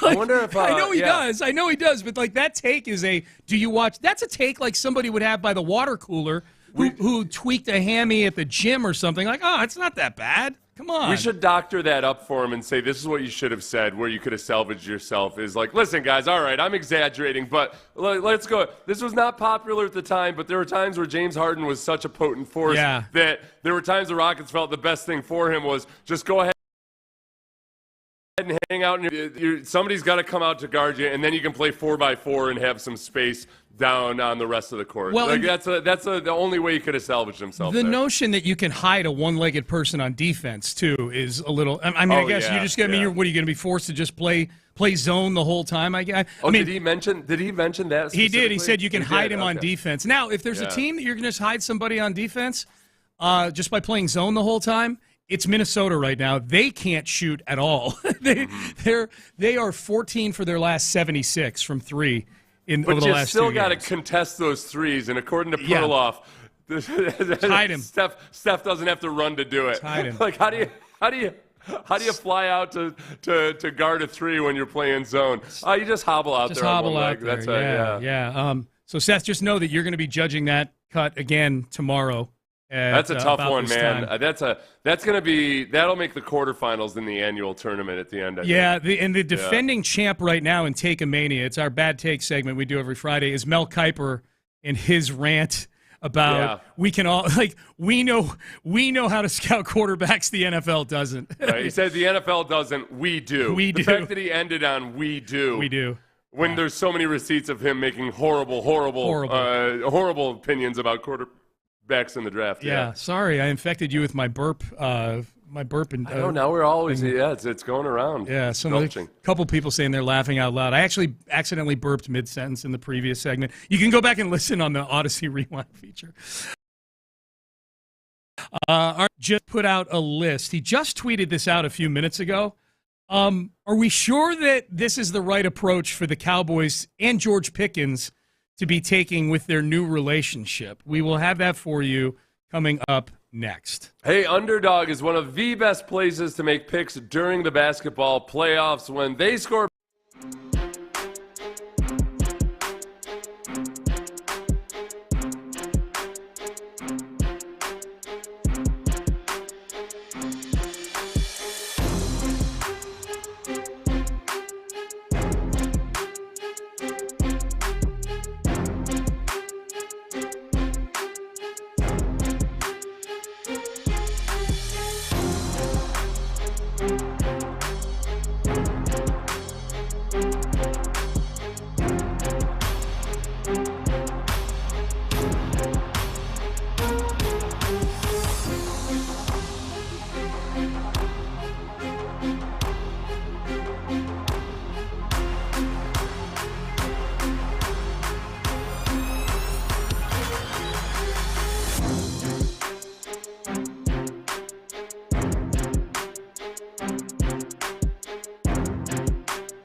from the Mo Karam Injury Lawyers Studios. Sports Radio 610 presents Payne and Pendergast. All right, the big news yesterday in the NFL was the trade of George Pickens to the Dallas Cowboys.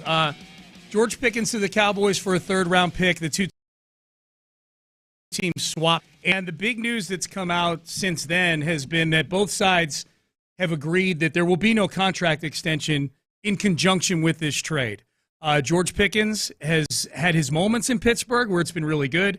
Statistically, though, he's still a cut below the receivers that he probably views himself as, I should be paid like these guys. So it's a prove-it year for him. The Steelers are totally cool. The Cowboys, I should say, are totally cool with that. We know. They're always cool with putting off paying somebody. So they were like, sure, that sounds amazing. We don't have to pay you now. We can pay you later. We're still doing that with Micah Parsons. Yeah. Right. Yeah. So I guess the word of warning, Seth, to George Pickens would be what has happened with Steeler wide receivers since leaving Pittsburgh. I've said this for a long, long time. Whoever scouts receivers for the Steelers in terms of where they get picked and the talent level has been, I don't know if it's been one person or a group or if it's even been the same person through these years. But they have found some very talented and, for them, productive wide receivers outside of the first round. Antonio Brown, 6th-round pick. Mike Wallace, 3rd-round pick. Juju Smith-Schuster and George Pickens are both 2nd-round picks. Deontay Johnson, 3rd round. Martavis Bryant, 4th round. Chase Claypool, 2nd round. That's a whole bunch of guys that have had really good seasons for the Steelers. For the Steelers, yes. The Steelers picked outside of the first round. And then there was Santonio Holmes, who actually was a first-round pick. But how about these numbers? Every single were less productive, and in many cases, far less productive than they were as Pittsburgh Steelers. Antonio Brown, who was a Hall of Famer as a Steeler, averaged 86 yards a game with the Steelers, dropped 19 yards off of that to 67 yards per game with the two teams he played for after that. Mike Wallace went from 64 yards with the Steelers down to 49 yards.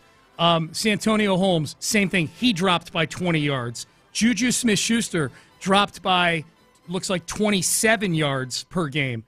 Deontay Johnson, not only dropped by 25 yards a game, he's been on 5 different teams, including the Texans, in that time frame. Oftentimes for very short periods of time. Yeah. Martavis Bryant, now he had issues off the field with suspensions and whatnot, but even he was averaging 50 yards a game, 53 yards a game with the Steelers, went to the Raiders, 33 yards per game. And then the biggest drop-off, Chase Claypool, who looked like he was a rising star with the Steelers his first year or two in the league, drafted in 2020. He's averaged 11 yards a game on the two teams that he's been on since then. I think the Steelers, it's credit, I guess, to their ability to pick wide receivers and get the most out of guys who aren't first-round picks, but also just how they use them. And that despite whether it's Ben Roethlisberger in his prime or declining Ben Roethlisberger or Kenny Pickett or whomever else it might be, Russell Wilson, that they do tend to – it feels like they play above their draft positioning pretty consistently.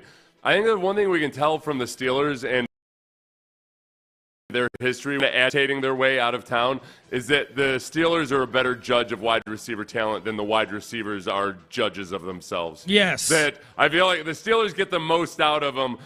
These guys tend to feel like they're being held back and held down because I got to get somewhere else where I can really show my true talents. Mm-hmm. And then and sometimes they just fall to dust, and spectacularly so. Yeah. So George Pickens, you've been warned, man. I feel like Pickens might be the one, though, Sean. Do you? Well, this is the thing. Yeah. It's not like Pickens has to be a steady producer. Yeah. It's that he does have very real deep threat ability. His average yards per catch every year is over 15 yards per catch. So I think when you put him opposite of CeeDee Lamb, there's potential that he ends up having. If he gets over 1,000 yards for the second time in his career, it's going to be in huge chunk plays. Yeah. I don't think it's a steady diet. He might be a real headache for you from a fantasy perspective. Yeah, maybe so. Dak Prescott's got to be excited about it for sure. CeeDee Lamb and George Pickens as his two wide receivers. Okay, we just got done talking about Steph Curry's hamstring and what the Rockets might have done to help cause that. Played a really bad take from Andrew Perloff about the hamstring. I had to check and see if this excerpt was real. After I retweeted it yesterday, there was somebody posted on Twitter what looked to be an excerpt from an article, and I retweeted it, and it was about Steph crying in the locker. I'm going to read it here in a second, but it's about Steph crying in the locker room. And after I retweeted, I just retweeted, said, "Boo, freaking Reese Kicker from draft day." But then several more excerpts popped up on the internet in the same font. Some didn't look all that serious. I'm like, all right, did I just tweet out a fake excerpt from an article? But no, this is real. This is a real passage from an article in The Athletic about Steph Curry. All right? It's by Marcus Thompson. Tell me, Rocket fans, if you feel sorry for either Steph Curry or Steve Kerr after this. Steve Kerr, in all his profundity, is that even a word? Profundity. Couldn't say anything as he watched the superstar he's coached for 11 seasons succumb to the suffocating disappointment. Kerr already knew. As tears fell from Steph Curry's eyes, the heartbreak still fresh from the news that he sprained his left hamstring. Words weren't what Curry needed or what Kerr had. So the Golden State Warriors head coach, in this halftime moment Tuesday in the visiting locker room of Target Center, didn't even try finding the right words. He just hugged his point guard. Oh, that's tender. That is the first two paragraphs of that story. Scale of 1 to 10. How sorry, Seth, do you feel for Steph Curry and Steve Kerr? Just devastated. I mean, it all ends here, apparently. To be bawling like that at halftime of a game after you've won multiple champions in game one. Yeah. Just goes to show you, Sean, how much he really puts it all out on the line. Yeah, man. All hail Steph Curry. Good for him. By the way, do you is sprained left hamstring the proper terminology, or is it strained left hamstring? Strained. Yeah. Strained. Yeah, sprained is a ligament injury. Yeah. And a sprained left hamstring would be a big deal, whereas Yeah. a strained left hamstring, not that big a deal. Yeah, man. Did he say sprain? He said sprained in the article, yeah. He managed to use profundity, but also screw up sprain or strain. I'll give him a break on that. I can't criticize people for mixing words up. He's got profundity. He's got my whole brand. He's got succumb. He's got suffocating. He's got a lot of stuff going on here, man. Yeah, that's why I hate when people say, it's just a sprain. Like, all right, no, technically a sprain is like a torn ACL. Yeah. A sprain is you can never say just a sprain. Yeah. You got to say, it's just a mild sprain or something. Right. And I know that was the Sarah McLachlan music from the Animal commercial. Like, I'm not going to sit here and go, for the price of a cup of coffee, you can help Steph Curry's hamstring heal. I'm not going to do any of that. We're not raising money here. Yeah. The fact that he's coming back in this series potentially too is it's weird. I'm honestly not going to begrudge somebody for crying in a devastating moment. I just feel like I'm surprised that felt that devastating to Steph Curry at that point. Yeah. That it's game one. Maybe it's evidence that he doesn't trust his teammates. Mm-hmm. That's how I'm going to take it. Mm-hmm. He's like, it's game one. This is what Steph Curry was running through Steph Curry's mind. Yeah. It's game one, and I'm the only freaking guy they got. I know people want to talk about playoffs, Jimmy. I'll call it a sprained pelvis. Right. And then Draymond, there's only so many other. Maybe he knows something about Draymond's current suspension situation or something. Yeah, maybe. The league sent out a memo that nope, that's it. We're gonna bring the gavel down next time straw. this happens. This is it for you, Draymond. One more incident with you, I tell you. Man. In the visiting locker room at the Target Center, didn't even try finding the right words. He just hugged his point guard. That had to be secondhand, I'm assuming. Marcus Thompson wasn't following Steve Kerr into the locker room at halftime with his little notepad writing down everything he saw. That's okay. That's a really good point. Secondhand, right? Yeah, who's saying that? I wonder if Steph Curry is. Honestly, I'm a little bit. Again, I got no issue with guys crying after bad things happen to them. Yeah. It's weird to me that this would be the moment that Steph Curry was going to break down in tears. So I wonder when Marcus Thompson wrote that, where he got the actual cry, the tears streaming down his face nugget from. Well, if it was at halftime, it's not like he observed it himself. Yeah, right. And the whole thing with Kerr, didn't even try finding the right words. You probably weren't there. And did Steve Kerr tell you he was having trouble finding words? Maybe he had the exact right words, but he's like, you know what this needs? A hug. I've got the exact right words to say to this guy, but Steph looks like he doesn't need my words right now. He needs Feels a like hug. fiction to me, Sean. It does. That's what made me so curious about this. But you Googled the first sentence of it, and it's real. It's a real story, but it feels like there should be a disclaimer. This is based on real events. This is based on true events. Based on a true story. All right. It's generally Like what Rudy. happened. But I love that. All right. There's a series that's on Netflix right now called The Terror. And it's about this expedition that the English, when they were trying to search for a Northwest Passage, expedition gone wrong. But it's got all kinds of supernatural elements to it and everything. So it's based on real events. But it's fascinating to watch because you're going through and you're watching, like, okay, I mean, there's ghosts and spirits and stuff in this, and nobody knows for sure what happened. But you also know that it is, so you end up, basically it ends up being a reading assignment. Yeah. You watch the series, and then you got to go back afterwards and be like, okay, so what do they actually know? Yep. It's a nice it's a fake history lesson, which spurs a real history lesson. There you go. What's it called? The Terror? The Terror. The Terror. Okay. It's really good. Okay, it's thumbs up by you? Okay, good. Yes, it is terrifying. Okay.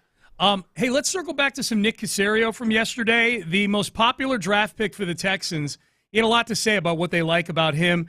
And one of the cuts from Nick where he specified some offseason performers here got a lot of run yesterday. We'll have some excerpts. We'll have some cuts from the Texans GM and our long conversation with him yesterday. That is coming up next. The Rockets' comeback came up just short with a Game 7 loss.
FM HD2 Houston. Insider access, exclusive content. Sports Radio 610. The Texans play here. An Odyssey sports station. Sports Radio 610 presents Payne and Pendergast. All right, we had Nick Caserio on the show yesterday, Texans executive vice president and general manager, and hit a number of topics with him. You can find the entire interview up on the Odyssey app, on our show podcast, or on the station's YouTube. Jalen Noel seems to be getting the most run out of any of the draft picks in terms of just universally people saying that's a good pick. In terms of where they got him, 79th overall in the third round. A lot of people like that pick for the Texans. Definitely fills a need for this team with Stephon Diggs gone in free agency and with Tank Dell likely missing most, if not all, of next season. Here was Nick Caserio on what they liked, what they saw in Jalen Noel. I would say his toughness, his overall instinctiveness, his playing style. He's got good speed, I would say, for his position. I would say in his particular case, he has good speed. You know, he has to marry up. He's got strong hands, even though he's smaller. He's not like that small. He's a pretty sturdy, I would say, rocky, kind of blocked up kind of dude. Honestly, his build is similar in some respects to Christian Kirk. They're not small players. They might be, quote-unquote, shorter, but they're not necessarily small players. They might play big for their size. How that, I would say, develops and evolves over time, we'll find out. There'll be some nuance involved. There's a coaching element involved. So there's a lot of things that go into being, a good player. And if you have maybe an area that you're deficient, what do you have on the other side of it that you can help offset? And I'd say that applies to really all players. There's no quote-unquote perfect player. They all have things that they can work on. They all have things that they can improve. And each player just has to try to maximize whatever they have to the best of their ability. Yeah, and I think with Noel, he's a small guy, and you look up but then you look up against guys like Wes Welker. Wes Welker was a really small guy, real small catch radius, all of those things. Tank Dell, et cetera, et cetera, et cetera. I think the first thing you always want is, okay, does the guy have speed? And he clearly has speed. The route running becomes a big deal. And I think he's a good route runner, mostly I think because he's so explosive. He's not refined per se by NFL standards, and that's where one of the X factors is, okay, how does he refine that? And it's way tougher than it sounds, because it seems like running routes should be the simplest thing in the world. A lot of that is just the polish that you have to add as you enter the NFL. The bit about him that was interesting is that his overall drop rate in college was not good. But if you look at his drop rate year by year, it got better every single year. It was 8.1% in 2022. Then it was down to 5.4%. And then this last year it was 3.4%, which is above average, better than average, like above average in a good way. Yeah. Seeing that progression steadily year by year by year, I think is something that Caserio and D'Amico 100% would be all about. They love seeing evidence of a guy actually working at it. Now it gets tougher in the NFL, obviously. He's got small hands, but if you look at the 2024 drop rate, it's nothing that would be a concern whatsoever. You wouldn't think, okay, this guy might not have good hands. So I think he's probably worked at it, and he's been effective with it. The one thing people have brought up is he's had 5 muffed punts. So as a returner, that gets to be interesting, because we here in Houston have had experience at times with guys who are really electric athletically, but when you muff a punt or 7, next thing you know, the guy's winning MVP of the Super Bowl for the Ravens. For the Ravens. Next thing you know, he's on Dancing with the Stars. That might not work out for you here. Yeah. So I don't know. I haven't looked into when and where the muffed punts were. If I were going to be, without doing any research on the actual individual muffed punts, I'm going to say that it was -5 degrees in Iowa. I was going to say, I choose to believe they're all weather-related. In late November. Right. I was thinking the exact same thing. The 2 wide receivers, Jalen Noel and Jaden Higgins, both from Iowa State, they were teammates the last couple of years. Does Jaden Higgins have the better avenue to get on the field early and play more snaps just by virtue of that outside wide receiver opposite Nico Collins seemingly being an opening right now for this team? It would seem like the presence of Christian Kirk on this team would at least be some sort of blockade for if Jalen Noel impresses in training camp. They might have to find some packages to get him on the field. Possibly, is that fair to say? Yeah. I think that with Higgins, there's some parts of his game that are just his size and his ability to catch contested passes and everything else. And he seems like a bright enough kid. He seems like he's got the right work ethic, all of that other standard stuff. He doesn't have the jackass gene that would keep him off the field. There's sometimes guys who are physically talented and gifted, if they have that jackass gene, they might not get on the field the rookie year. Right. He does not seem like that at all. So I think they're gonna find ways for him to get the ball, or at least be a part of the offense. Yeah. Nick Haley's got to be excited about that for sure.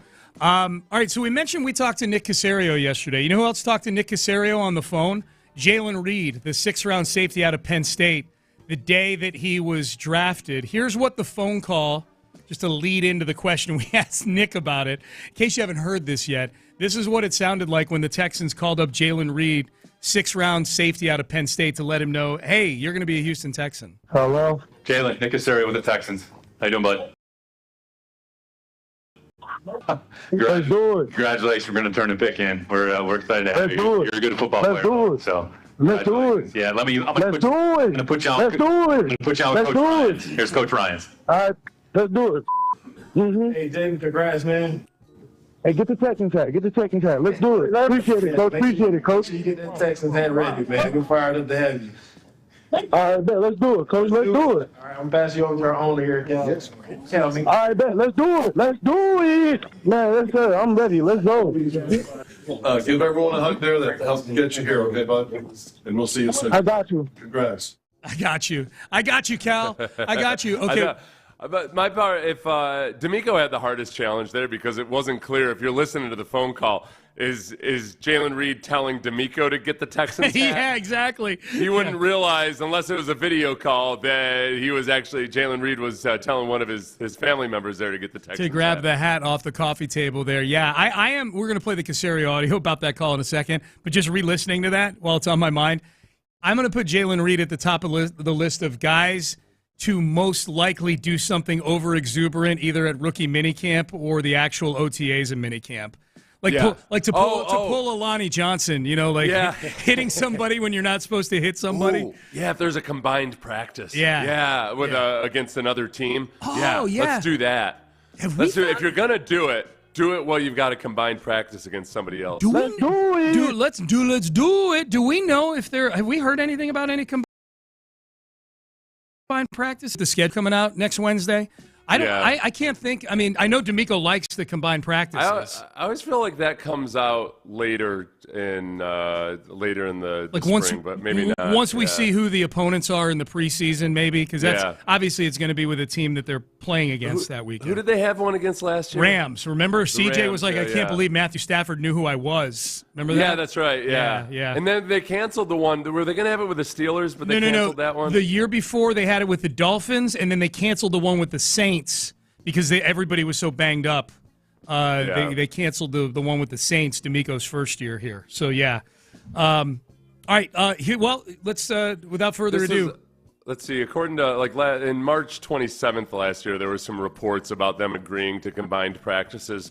So since we haven't heard any reports yet, then, maybe it's unlikely that they will. Yeah, maybe not. Here's Caserio on talking to Jalen Reed on draft day. Yeah, no, I was trying to just introduce him. Hey, excited to have you here, and I couldn't talk, so kind of let him have his day in the limelight. He was excited, so at least he didn't say "let's F and go," and then we had that recorded.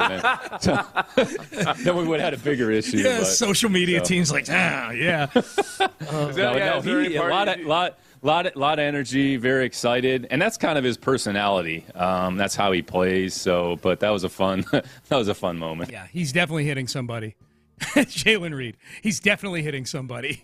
Yeah, right, in the right kind of way. Where you're like, hey, listen, young whippersnapper. Yeah. It's much better. What was Ted Johnson's old quote? If they don't bite us. Yeah, exactly. You'd rather have to train somebody out of being aggressive than try and encourage them to be aggressive. No question about it. Last one this segment for Caserio. We were bringing up body types. Last year, Will Anderson came into training camp, looked very different. Seth and I gave him the Body Type Change Award last year. Some positive time in the weight room last year. The question that I asked Nick was about Blake Fisher. Is Blake Fisher a candidate for that award? And it sounded like he gave us, if we want to bet on that mythical award that Seth and I made up, he gave us the 2 names to keep an eye on. Can we give it to D'Amico? D'Amico. He would. I said this the other day. He would definitely beat my ass, so I'll try to avoid. But no, he looks good. Blake looks good. He's been here. I'll give you 2 other players actually. So Ladarius Henderson has actually sort of reshaped his body. I think nobody's worked harder than LD. I know he lost his whole year last year because he was dealing with foot injuries, but I think he's lost, 15 to 20 pounds of body fat. He wasn't able to do a lot, but I would say the level of commitment and focus that he's shown, honest to God, it's a tremendous accomplishment. And I would say just looking at Kamari, he looks physically in his upper body a little bigger, a little thicker. It goes back to hard work, discipline, consistent, focused work.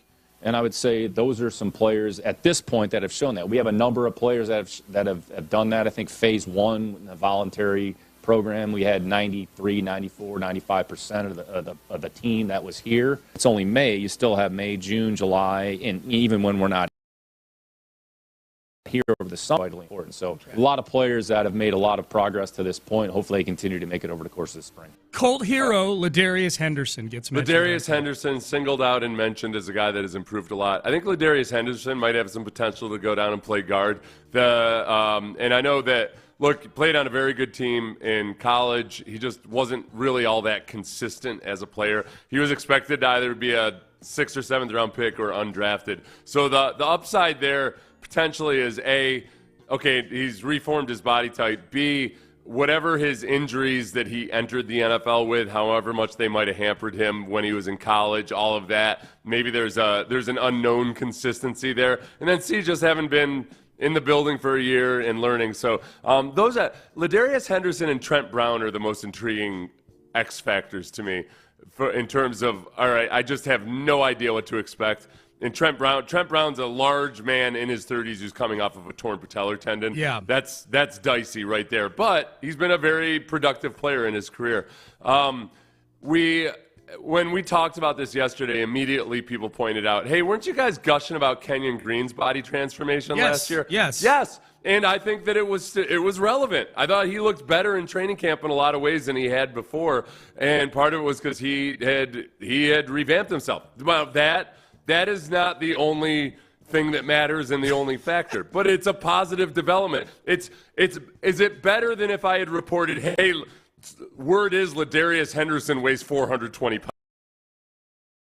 pounds. Right. To hear that, wow, he really revamped himself and it looks like he leaned out, and that's a positive development. Yeah, I don't think any of us said that when we noticed Kenyon Green's body type change last year, said he's finally going to live up to being a first-round pick. He got thinner. You know? Yeah, it was right. a step in the right direction. He looked better and he was moving better. And okay, let's see what happens. And honestly, in week 1, he showed some really promising things. The guys last year that did transform, Will Anderson, just looked stronger. He looked bigger. He looked more muscular. Yeah. Henry To'oTo'o slimmed down, and he looked faster on the field because of it. So those are the notable ones from last year. When you mentioned To'oTo'o earlier, my wife texted me when we talked about this in the 6 o'clock hour.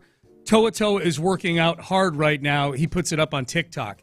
My wife likes following Henry To'oTo'o on TikTok because she's a big fan of his wife. His wife, I guess, is really funny. So yeah. Oh really? Yeah. Oh yeah. I have to do. I got to get over on TikTok. Get over on this. Get over on the TikTok and. I can't. TikTok's too good. Well, I know. Aside from TikTok potentially being bad, but the TikTok, it's there. When it's good, it's good. It's addictive. Yes. You just, all of a sudden, you look up and you've grown a beard and your kids have graduated college. You're like, I was just watching baby goats. I don't know what happened. I thought these were just a few bite-sized morsels. I ate the whole can. Yeah. Baby goats and fight videos, and I've missed a decade of my life. That's it. What if one off season we come back and what if D'Amico shows up? I'll tell you. Well, I would. First of all, there would be hot takes galore, and I will tell you there'd be hot takes galore on this show. I have always marveled myself. I'm not saying every coach needs to look like D'Amico. He's obviously on the very far end of guys. He's yoked up. He's thin. He's in really good he's in really good shape. He's got genetic advantages in having been an NFL linebacker. Yeah, but at the other extreme end, I've always said this: you can't be Mark Mangino walking up to a microphone and talking about how much discipline you instill in your team. You have to at least look like you pay attention to a treadmill or an elliptical a couple of times a week. I think it depends. It depends. Mike McCarthy is a guy that I'm not making fun of him for being overweight, but some guys can carry being overweight where it just looks like, that's a big fat guy. I like that guy. Yeah, he's a big fun fat guy. It feels like with him, it's more like, no, he's not carrying that weight. There's some kind of emotional hole that he's feeding or something because he doesn't look like. What's that? McCarthy, you're saying? McCarthy, yeah. Mike McCarthy doesn't look like he should be. Andy Reid looks like he should be a big fat guy. Yeah, I guess. Right? And he wears it well. Yeah. Sure, he should weigh less and everything. I worry about McCarthy. But I Andy feel like Reid, there's something eating at him. I'm with you. Like Andy, I look at Andy Reid and I don't view Andy Reid as I do Mark Mangino, mostly because Andy Reid used to be like 350 pounds and he's actually trimmed down a little bit, Yeah. And I feel like Andy Reid probably does get out and walk like a mile and a half a day. Right, no, but I'm saying, I don't care if he does or not. In terms of me judge, some guys that fit there's some guys that just look like, oh yeah, they're a big guy and they're carrying more weight than they should, but it kind of fits him. Other guys it looks like it's like they're wearing a fat suit almost. Yeah. And that's where you like it's almost like it's I don't know, for whatever reason I worry about those guys. My glitch may be very Mangino specific, in which there used to be all these articles when he took Kansas from being horrible to being like 11-0 one year, and they talked about the discipline that he instilled in the team. I'm like, that guy, his name cannot wind up in the same article that has the word discipline in it ever. Ever. He needs to show the same discipline at Golden Corral that he is trying to instill in his team before you can do this. He doesn't. That is not a guy who embodies discipline. That is a guy who embodies cholesterol. Right there. Are there really? I mean, guys, NFL coaches have gotten very fit. Yeah. Recently, over the last decade or so. Oh, they fit and they dress fancy too. Are there any really sloppy guys and you know where I am with Andy Reid? He's a naturally big guy. Yeah. Are there any really sloppy guys you can think of right now? Let me go through. I want to go through this during the break. I bet I can find. I bet I can find three that I would qualify as sloppy during the break. Okay. I bet I can find three. And I'll let you be the judge. I'll let you be the judge. Yeah. So we'll do that important exercise. Also, Tom Brady on the Impulsive podcast, Logan Paul's podcast, named the 4 defenders he hated getting hit by the most. A Texan cracked the list. We'll have that for you as well. We'll do that coming up next. But I got to tell you about the clinic has been for me.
Pendergast is driven by West Point Lincoln of Sugarland on the Southwest Freeway. Exit Kirkwood and take the first U-turn at West Airport under the giant American flag. Sports Radio 610 presents Payne and Pendergast. Okay, I did the important work during the break.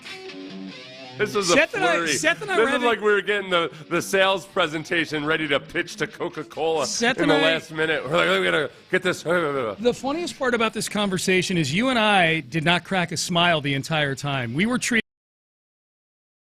this like we were. Yeah. So I started going through the exercise I promised the audience I would. Seth challenged me that we wouldn't be able to find sloppy head coaches in the NFL, or that they're at a very bare minimum right now. Yeah, there's just not nearly as many unhealthy-looking head coaches as there used to be. And I said, I'll find three. I'll find three. And this is where Mike McCarthy not being in the league anymore and Brian Daboll getting into shape and all these things really hurt the cause. The Jets not hiring Rex Ryan. Yeah. Yes, thank you. Instead, they go for the exact opposite in body type in Aaron Glenn. Andy Reid is, and we just conceded that Andy Reid is, yes, he's overweight. He's a little heavy. But he's dropped a lot of weight, and I would concede with Andy Reid. He does look like one of those old people that gets out and walks a mile or a mile and a half a day just to kind of make sure, that the ticker is still working. I put this thing into 5 buckets, these NFL head coaches. The buckets are yoked, skinny, fit, dad bod, and fat. Okay. Andy Reid is the only one who I think qualifies as being fat. Like I think so, right? Fat. Yeah. Yeah, like if Sean Payton were a younger man, he might fall into the fat category. But you got to move the bar a little bit because now he's a grandpa age dude. Yeah. He's a dad bod. Yeah. So I'm looking at he's in dad bod. Sean Payton's in dad bod. So I've got, by my count, 3 yokes, 6 skinnies, 12 fits, 10 dad bods, and Andy Reid in fat. That's it. Does that add up? 9? Yeah, that's 32. Who are the dad bods? Vrabel. Oh, boy, I'll tell you what.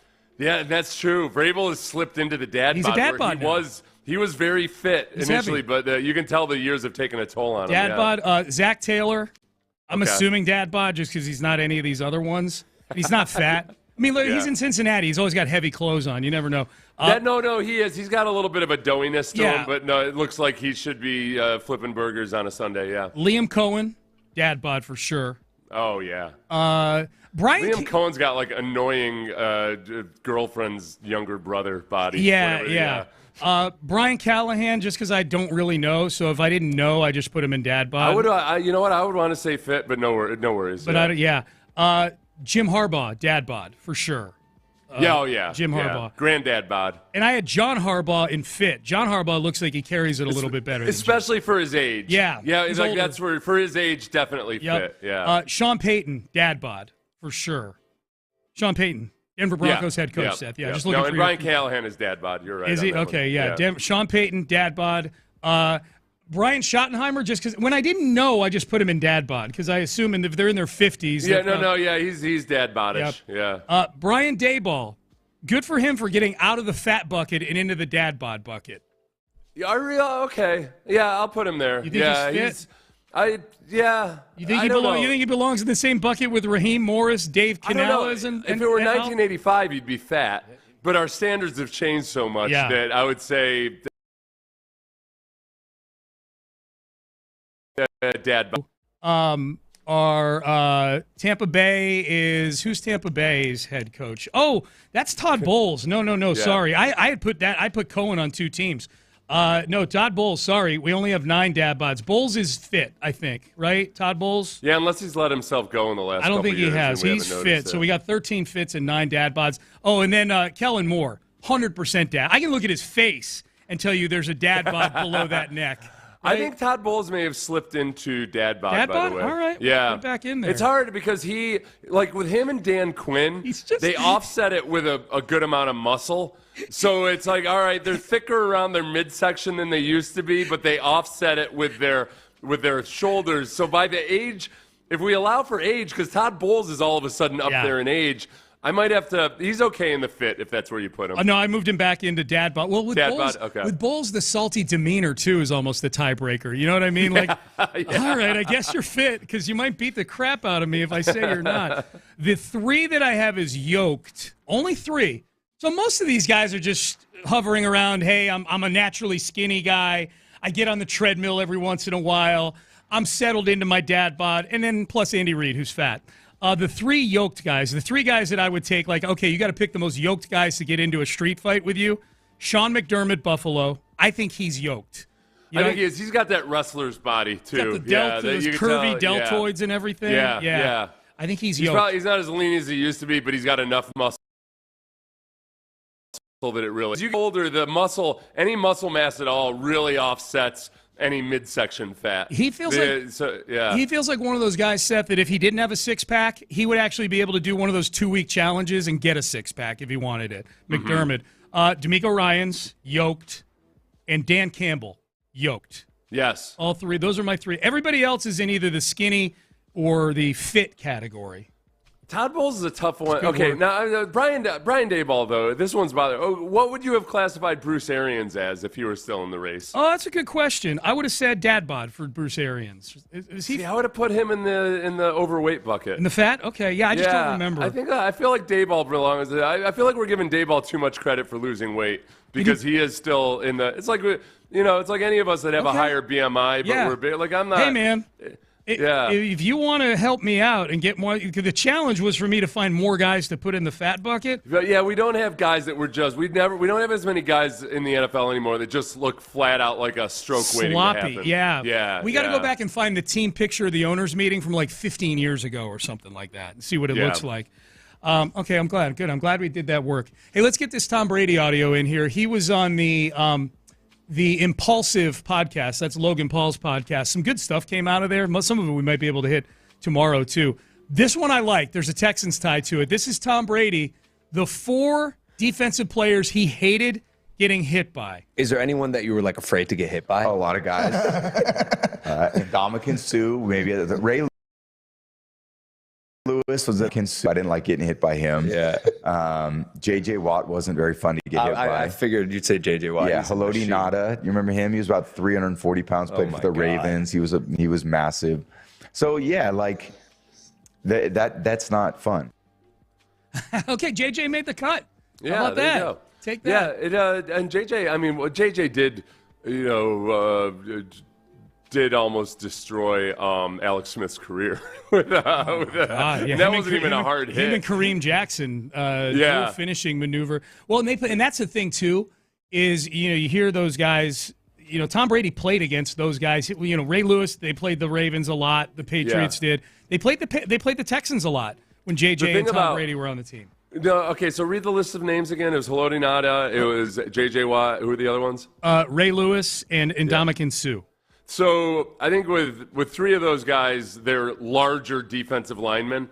So none of those 3 pass rushers are your classic edge rusher. JJ did transition into being an edge rusher, but he was huge. Yeah. And it's just so other than Ray Lewis, it's the body weight coming down on you. Yep. That I think there's plenty of. He got sacked more often by some other guys, but like Haloti Ngata landing on you, and Ndamukong Suh hitting you and landing on you, or J.J. Watt, who was 295 or so, anywhere between 285 and 295. That's a lot of mass coming down on you. Yes. I think most quarterbacks would rather get. As long as they're not getting hit in the head, I bet most of them would rather if they go flying off and roll on the turf, right? Versus Haloti Ngata bear hugging you and landing on you. Yeah, dude, that's just got to be terrible. Okay, what were you chuckling about as I was beginning playing that cut? I had looked at the 2005 list of head coaches where back in the golden era of Dennis Green, Romeo Crennel. Oh, jeez. Bill Parcells. We used to stand for something as head coaches in the NFL. That's just we would have our cake and eat it too, damn it. Literally. Yeah. Yes. They would be eating cake while telling you about eating cake. Yes. No, and actually though, I think and Andy Reid was still there too. That So was four fat Andy. That was super fat Andy Reid. Yeah, there's no discussion about that. Those guys were sloppy and overweight. And so that's just 4 you picked off the top of the heap. You didn't even have time to go through all 32 teams and see who the coaches were. Right. Yeah. And those guys were overweight in any era. Right, now, like I go to the playground and I'd say like 6 or 7 kids out there would have been the fat kid. It's weird, right? Growing up. Yeah. Actually, no, I would say 50% of them would have been that's the fat kid growing up. We've grown. We've grown as a nation, Sean. That's one thing that comes from bountiful resources. Yes. Yes. We just have calories have never been cheaper. That's right. It's true. It's true. God bless us all. Except eggs. No, I don't want to get into that argument again. Yeah. All right. Payne and Pendergast with you. That was an important putting the NFL head coaches into fat buckets. All right. Okay. We're going to play some audio we played earlier. This is from Area 45. We're going to do this in the next segment. We've got audio from Area 45 last night. Is Patrick Creighton, in his massive frustration over hot takes about Jose Altuve, talking about Payne and Pendergast? The beloved Payne and Pendergast. The beloved, popular Payne and Pendergast show. We will do that coming up next. You know what? Up next. You know what else is beloved and popular? Academy Sports.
from the Mokaram Injury Lawyers Studios, Sports Radio 610 presents Payne and Pendergast. A lot of people weighing in, no pun intended, weighing in on the topic of the physical fitness of the 32 NFL coaches. We'll read the text here in just a second. We'll talk to the guys on In the Loop and find out what they've got going on today on their show.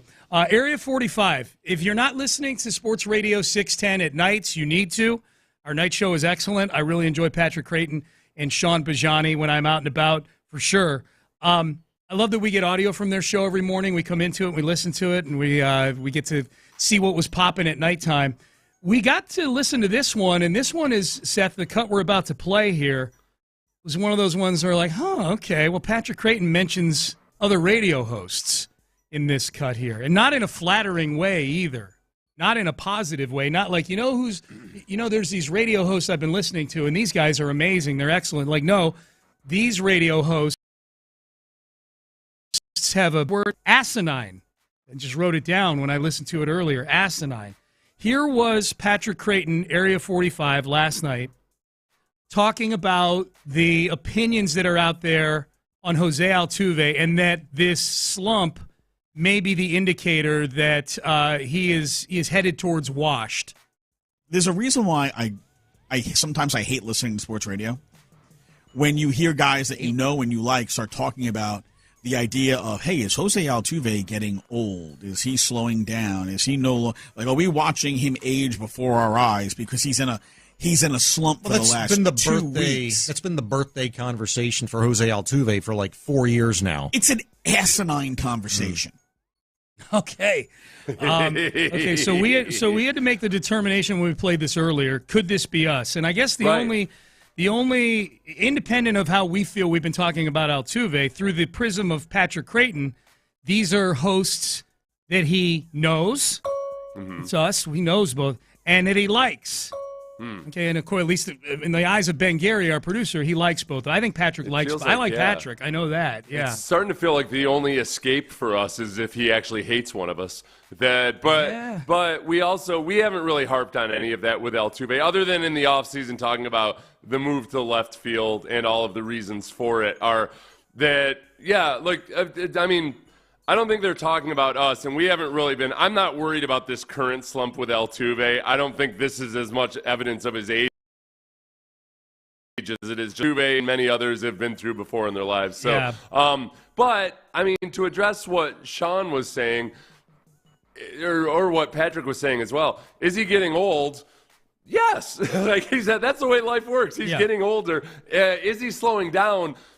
Demonstrably, yes, he has slowed down. He's not as fast as he used to be. Yeah. But in terms of offense, I'm not worried. He started off hitting very well at the beginning of the season. He's been in a slump for a while now.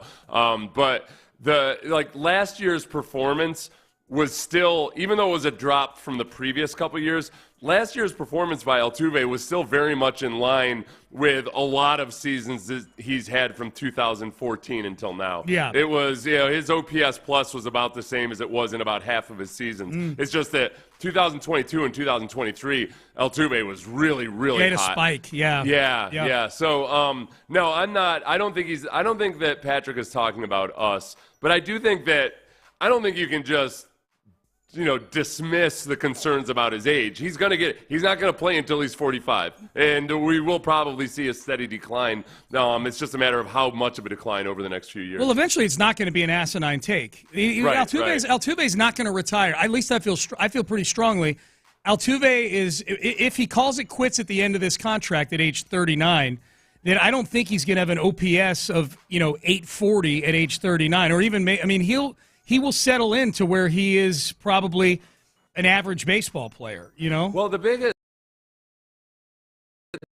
kind of like difference between the weather and the climate. Like the weather is what's happening right now. That's a great analogy, yes. What's happening over time. And a lot of times, depending on whether it's a heat wave or a cold snap, people are going to say, yep, this is it. This is evidence. Like what will happen over time is that slumps like this will be more frequent. You know, you don't go through hitting one third of your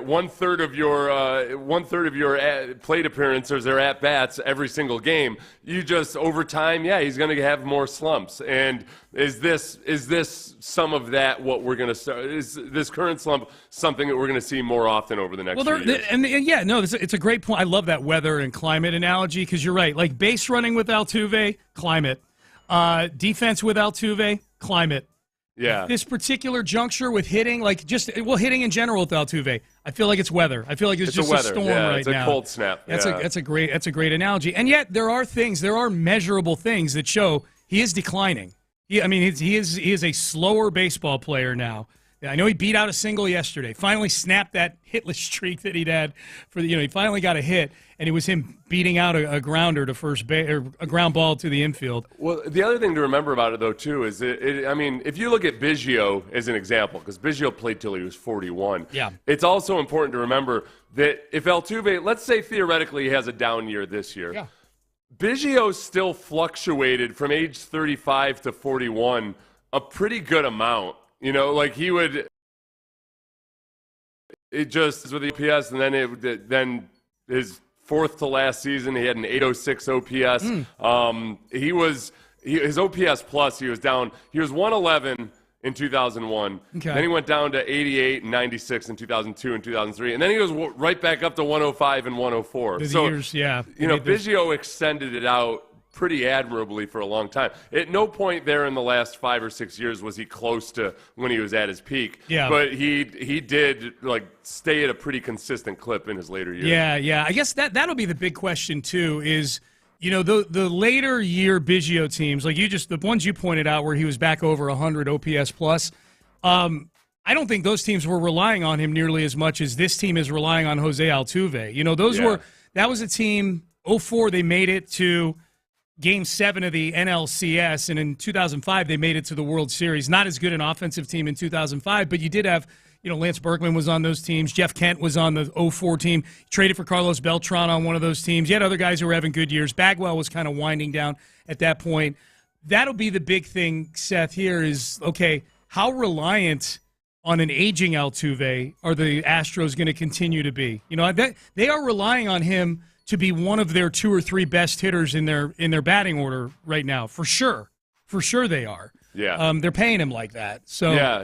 And so the current slump, like in the immediate, short-term weather forecast or whatever, I'm not overly worried about it. Over time, over the next few years, he's not going to be the same player at his very peak, up through 2023. Yep. But he's the least of my concerns right this moment. Yep. He's one of the least of my concerns right now. I think he's going to be fine. I agree with Patrick on that front. Text message: Altuve and Yordan are having to get used to life without a whole lot of other dominant hitters in the lineup. Other guys are being pitched to, then Altuve and Alvarez are being pitched around. So they're not seeing the same pitches that they've seen in previous years. I think the protection of having Kyle Tucker, and Kyle Tucker until last year was very, very healthy. It's hard to find all the splits of a guy playing without Kyle Tucker, So the presence of Kyle Tucker in the lineup, it had a trickle-down effect on a lot of guys. How painful and is it? Bregman, his at-bats. And that's what I was just going to say. That's painful. What's the more painful one to look at right now when you see things? There was a graphic that popped up yesterday on the internet, on Twitter, that had the top 3 MVP candidates for each league, and Kyle Tucker is like number 2 in the NL. Aaron Judge is running away with it in the AL right now, but Bregman's top 3 in the AL. The Bregman one is super painful to me just because we're at a juncture on the calendar where Bregman has not been hitting when he was an Astro for the last 4 or 5 years. Yeah. He, again, notoriously slow starter, as we know.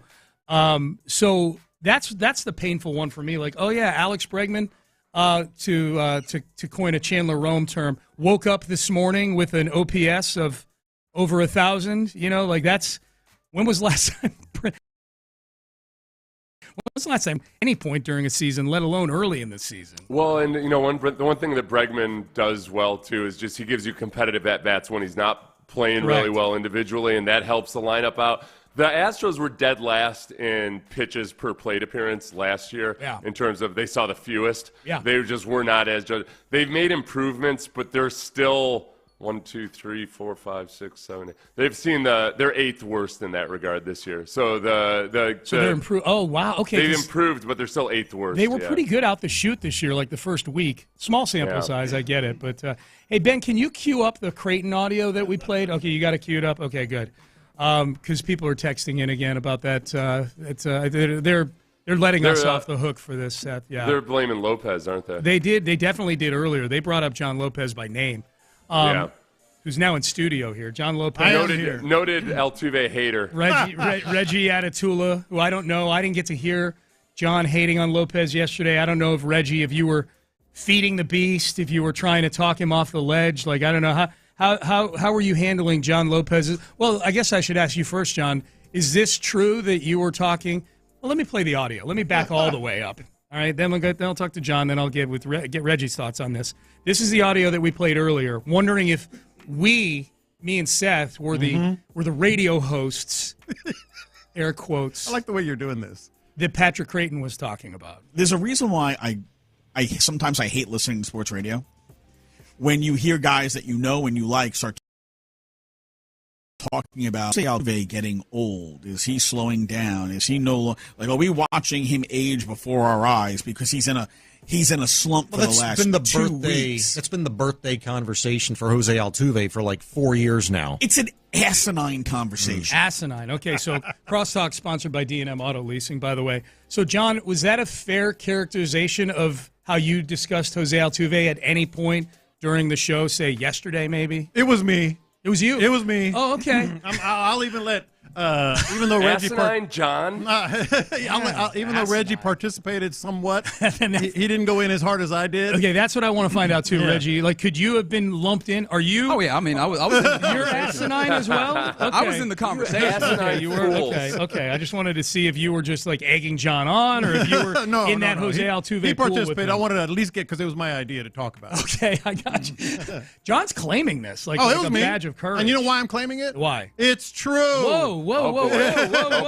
Asinine. It says asinine. I'm not the asinine part. Everybody knows it's not asinine because it's true. Okay. Where are you on He's this, Reggie? older. He's 35, and that has nothing to do with his production. Yeah. And here's the other thing. This is one thing they were wrong about. Okay. Like, I kept qualifying his numbers, like his, where he's is right now, and saying it is Jose Altuve. Correct me if I'm wrong, Reggie. That is correct. It is Jose Altuve. He does, he can snap out of this. Yeah. He's going to be doing things. He's going to get his hits. He's clutch. He's the greatest Astro in history.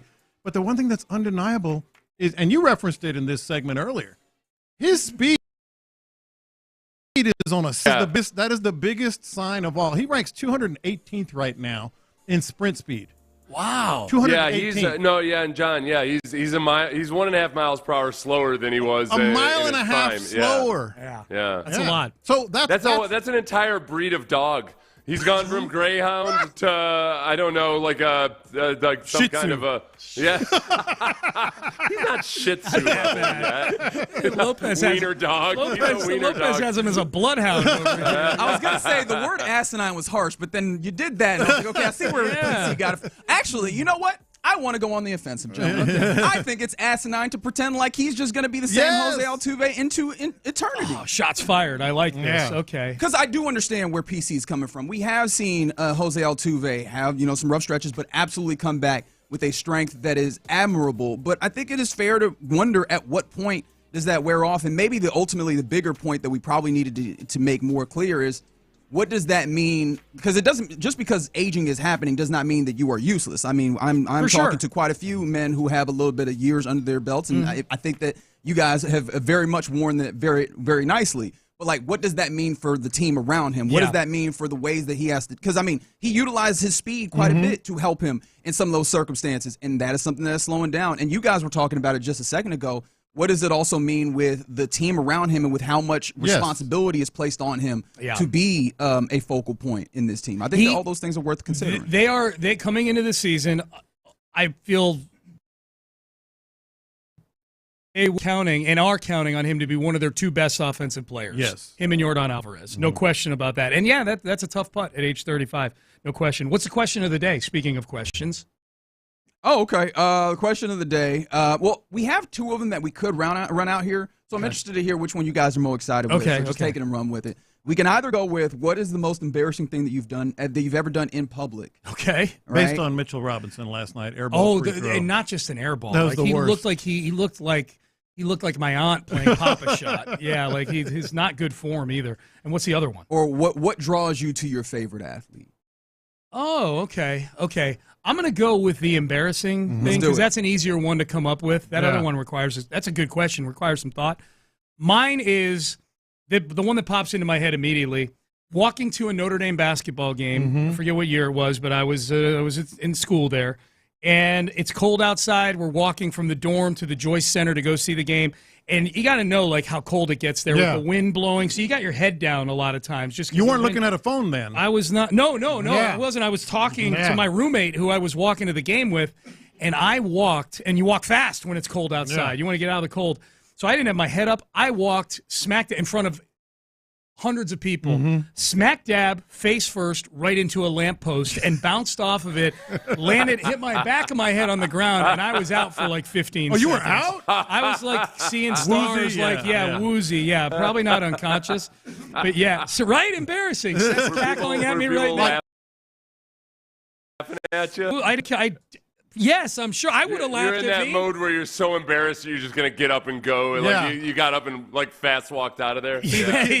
Probably. The key thing here, Seth, is in public where everybody sees it. Yeah, there's nothing better than when you do something like that and then you look up around to see if anybody saw it and nobody did. That's the best. That's right up there with finally getting to poop when you really need to poop. I have an answer for Seth's. I wasn't there for it or anything, but and I want to see if Seth's answer to that question is the same as the one that I think it is. It definitely isn't. Mine would have been something. I had a similar experience to yours where I was I was riding my bike home from school, and it was the last day of school, so I had all my stuff from my locker packed on my backpack. And it was like jammed. I couldn't zip it, so it was wide open to the world. It's on my back. It probably weighs like 48 pounds. And I decided to cut down through this hill. And I didn't realize like how wet the hill was because it had rained the night before. So as the buses are leaving from our school, they all leave out this one road right in front of this hill. And I just bit it hard on the hill, covered in mud, and all of my backpack split wide open. It was a windy day, and everything was papers. The kids were, and I was peak embarrassing age too, like 6th grade, just gawky and ugly and all that. And kids are laughing at me. Teenagers are honking their horns as they drive by. It was awful. And I just left everything. I just booked it out of there. It's from girls in there and everything. This was a lot of love notes. This was going to be my prediction. This is going to for the gawky 6th grader. Guys just swimming in love notes. That's right. Many love notes, the one I thought you were going to say was the one where you had that appearance at a Jacksonville mall with some of your teammates and you were in uniform. Yeah. And you lost the crowd. Like your teammates went one way and you went the other in the mall. I was just wandering around, in your in his uniform in the mall. That was my prediction. That's my favorite Seth Payne story of all time. I'm walking around the food court wearing my full uniform, but it was a uniform but without shoulder pads, which is always a bad look for linemen because they're cut so tight in the shoulders, so and people were looking at me kind of like, wow, he's either crazy or really proud of himself. I don't know what his deal is. I love that story so much. It makes me mad that like it wasn't replicated like on the show Playmakers back in the day. Like that is so good. They didn't realize I was a leash kid. That's a great line. Tom Coughlin's got Seth on a leash. They had to assign Ronaldo Win to me to keep track of me then in my buddy system. My favorite athlete that I admire most, and for what reason? One of my favorite athletes, George Springer, because he had such that perfect balance of caring deeply about it, but also just having fun at the same time. And it's such a hard balance to strike, and it just seems like that's naturally. I don't have one for that question. I hate everybody. How's that? Yeah. All right. Fair enough. Who's your favorite fat football coach? Okay, now I can do power rankings. Here we go. Not Charlie Weiss, I'll tell you that right now. Oh, well, that's, obvious. Everybody, Charlie Weiss is second. Everybody else is tied for first. How's that? Yeah. Mark Mangini. Yeah, well, we talked about him earlier. Yeah, yeah. I love it because he was good to hate. Yeah. He was good for me to hate. He instilled discipline in his team, and yet he was 800 pounds. Yeah. That's exactly why. Yeah. That's exactly why. All right, we are done. We're out of time. Seth, antibodies to you. Friday tomorrow, baby. Let's go. Antibodies, and happy Friday. All right, we are now done and out of time, maybe forever. You're listening Things to you never want to hear. KILT AM. Seth, change it. That's your most embarrassing moment in front of the public right there. KILT AM, KLT FM HD2. Houston, an Odyssey sports station. Reggie Atatula, John Lopez, Figgy Fig. They're in the loop, and they start now. Yeah, happy Thursday to you. You are in the loop right here on Sports Radio 610. You heard the man, John Lopez, Reginald Atatula, and Figgy Fig hanging out with you. Let's try not to be asinine today, my friend. I'm asinine. He's asinine.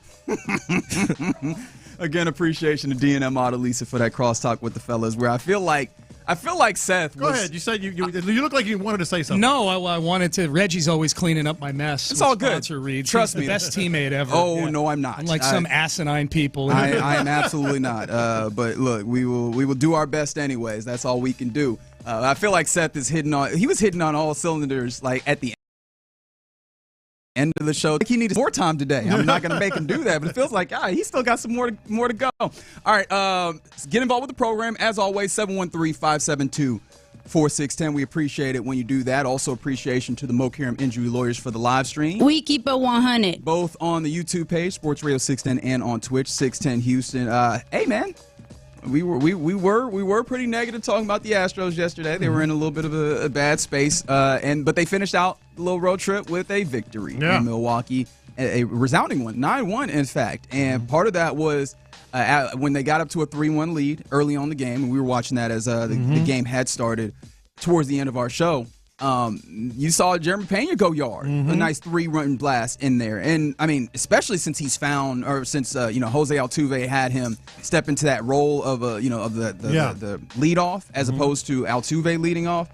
It's been really good for him. Like has OPS in the 900s in that 10-game stretch, of course. Small sample, but still, it's clear that that's been an uptick on top of what has been a pretty good start for him generally. He's been probably at this point the most consistent player for the Astros. Everyday players, he's the MVP. As of right now. Right?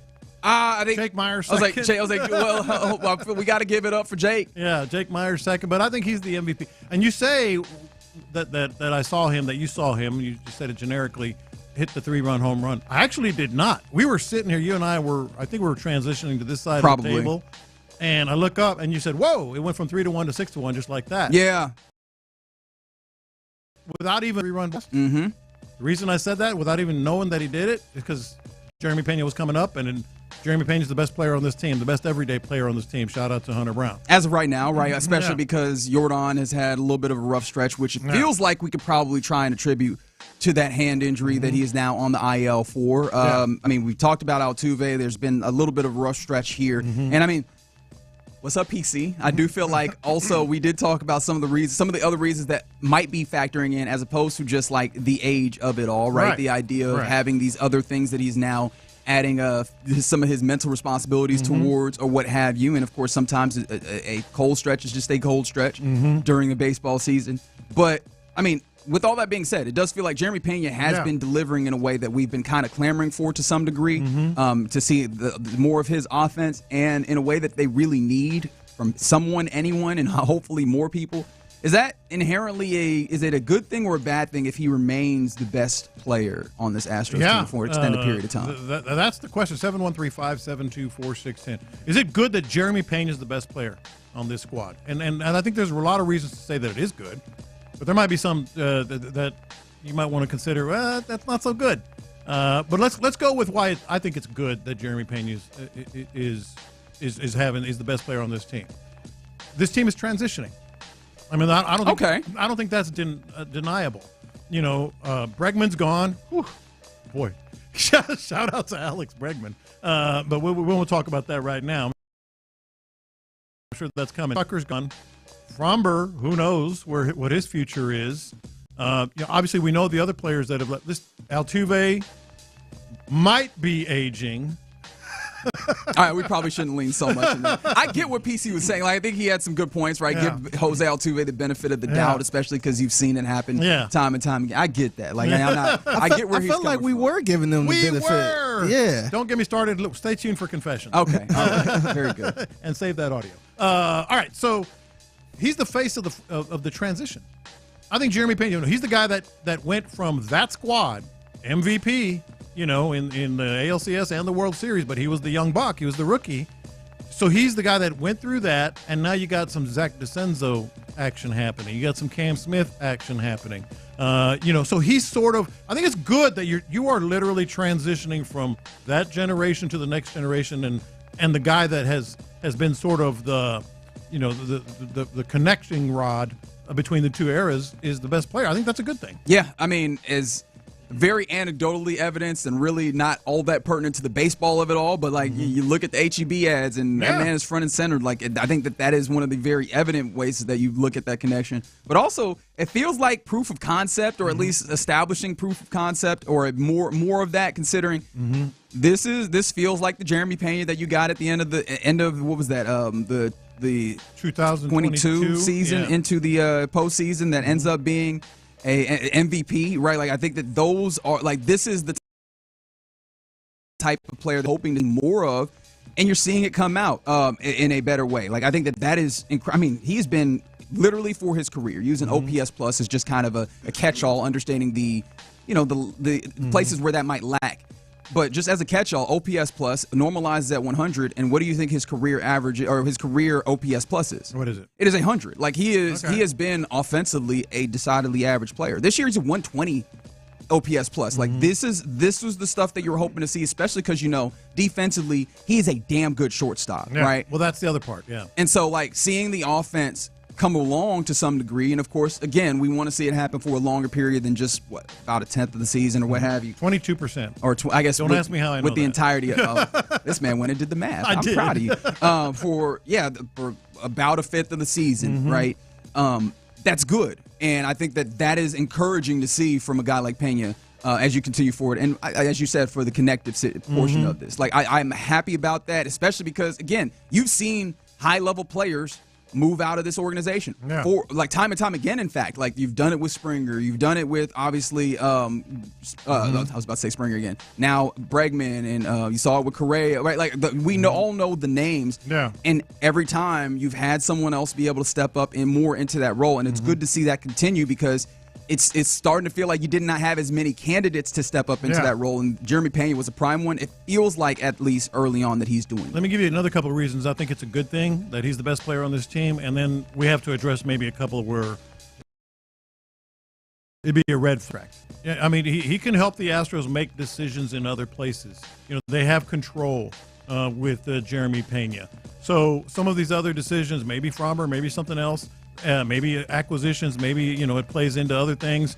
The fact that you have a guy like that playing the best baseball of the everyday players and he's in control, that's a good thing. And then the last reason I think it's a good thing. And I just wanted to make it clear. 2 more years of arbitration. And, of course, you avoided arbitration this year, but 2 more years of control with Pena. So, and then the last reason is a very here and now reason. Without Jeremy Pena, they might be in a free fall.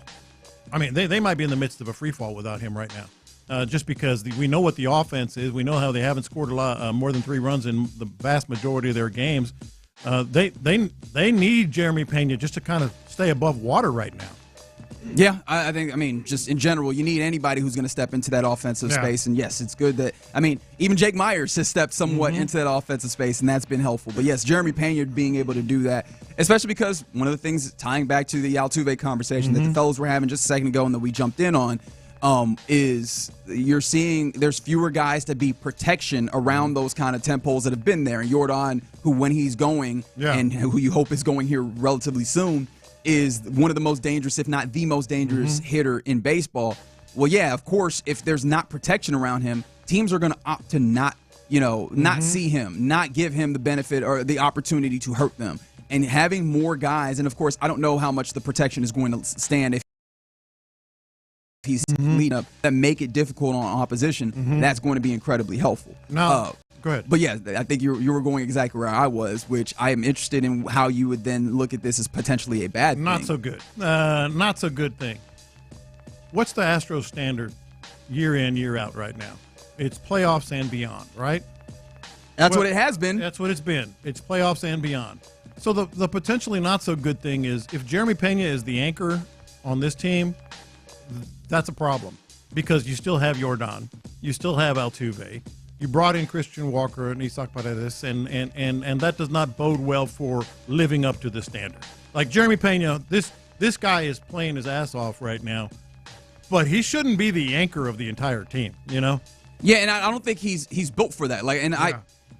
I think I understand what you're saying, that like as of right now it feels like he's been playing the best. I think that when things normalize, and I will use the word when because I'm going to operate in a hopeful space, he won't be that because Jordan should be the guy that is the most dangerous. He exists in that spot, your 3-hole hitter and everything, to have that level of danger. You mentioned a couple other guys who Isaac has been solid, but Christian Walker, you haven't even gotten. I don't think you've scratched the surface on what you were expecting when you gave him 3 years, $60 million. Right? It was the idea for him to be another guy that helps you, and then of course Jose Altuve is the ever-present kind of guy that you expect to be some level of danger to opposition. And those guys are going to need to like raise the level, and those are the guys that we've looked at that have been like, this feels I've been able to do quite yet. Those are the guys that you hope are playing above, or at least around where Jeremy Pena is, where at the very least it's not as clear that he is kind of leading the charge here, that there is a group of guys, especially because you have some instances with some younger guys that you're hoping to protect and give some runway to find themselves at this major league level. And so, yeah, man, those are the guys that need to be there. And right now, it feels like Jeremy Pena is kind of trying to hold the line. It is nice that you're holding the line right about 500 with this team right now. But yes, you're right. Like this can't be the case for a long period of time. And you can't have Jake Myers be the next guy that you're speaking of in those instances as well. That's absolutely true too. Yeah, there's just too many variables that could go bad if one, and if you want to throw Jake Myers in there, two players that aren't expected to be, the fearsome players in your lineup, if they're anchoring everything. And then the other thing is only sort of nominally related. How different would we feel? How different would it look in the standings if you had been able to keep Alex Bregman right now? Well, I mean that's crazy. Yeah, he's killing it. That feels very evident. He's killing it. Right Although. now. Do people feel like he has had a better start because he's not here in Houston? Like, is there a feeling that the Houston atmosphere is part of what the kind of slow starts that you had seen from him was? Because I can't. I mean, obviously, there's no way to prove that negative or what have you. But yeah, man, it feels like, especially with how slowly Christian Walker he took a second for Isaac Paredes to really get to a place where it felt like you were getting some of what you were expecting from him. We talk about that protection, having those other guys, like being able to give opposing teams difficulty in how they're going to attack hitters. That hasn't been there nearly as much. So no, that would actually change this. I think also one of the things that maybe you could say is a negative about this is, do you feel like this is close to the top end of what you're going to get from Pena as well? I kind of do, but that's not to criticize. No. And I think I'd be 100% good with like this. a texter just said, you guys are asinine. I get what you're doing there. Word of the day, baby. Jordan needs to be the best player on this team. Yeah, I said that. I mean, when Jeremy Pena is the anchor, that's a problem. So it's not a criticism because he's killing it, but it's a problem if he's your guy. Yeah, and my point ultimately being, like, how much more do you think he could wring out of this, or do you think that like we're running largely at high gear here? And I think that's the other thing where you go, yeah, everybody else needs to kick it in there because again, baseball is a season of ups and downs, and it feels like it's really up for Pena. Yeah. I think you get what the next part of that sentence ultimately by default. Right. And so, yes, you definitely need some more guys to come along. But it has been very, very exciting for me to see Jeremy Pena come on this way with, like a OPS in the high 700s. Like seeing that has been great. It's been a validation of all of the trust that they've put in this kid because you knew the defense was there, but you got that taste in the World Series and in that run, and you were like, man, if that could be the case. And it feels like, man, they agree. I mean, shout out to the Astros again, getting a 9-1 victory in Milwaukee with the day off today. They'll be back in action tomorrow. All right, you're in the loop here on Sports Radio 610, just getting going on a Thursday. Coming up next, I'm going to use this as like a little social experiment, if you don't mind. Like, what's got your attention right now in the world of sports? You know, there's the NHL playoffs, but Houston doesn't have a hockey team. The NBA playoffs, but the Rockets just got knocked out. I mean, we're just about to get rookie minicamp. What is it? Is it something entirely unrelated from sports? 713-572-4610. What has your attention right now? Let's talk about it next. All right, let's talk about ability.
Houston, let's get in the loop. You better get ready because we're going to show up and show out. With John Lopez. It is what it is means nothing. And Reggie Atatula. And that, my friends, is a scoregami. Always live, always local. 713, what's the damn number? 572-4610. You're in the loop on Houston Sports Leader, Sports Radio 610.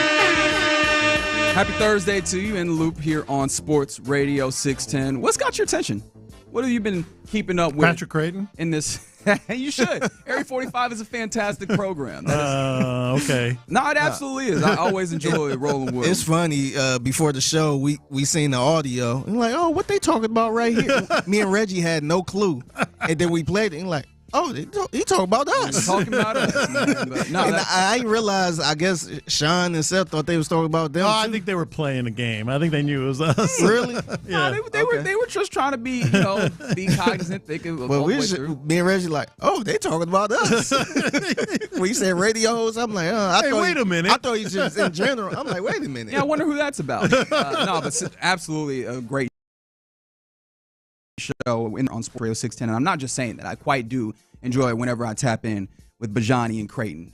You absolutely should do that as well. But yeah, man, is it just you lean very heavily into Area 45 in this time period? No, why not? What has your attention? Because it's interesting because in Houston sports, it's kind of sliding into a little bit of a more calmer pattern, a little bit more of a calmer time. But there's things going on, and I do wonder, like, where does your attention go? Because there's a lot of things that are happening, and some of you guys are already weighing in on the text line. Somebody, mentioning basketball. Somebody was asking me about hockey earlier. I don't know. Have you been?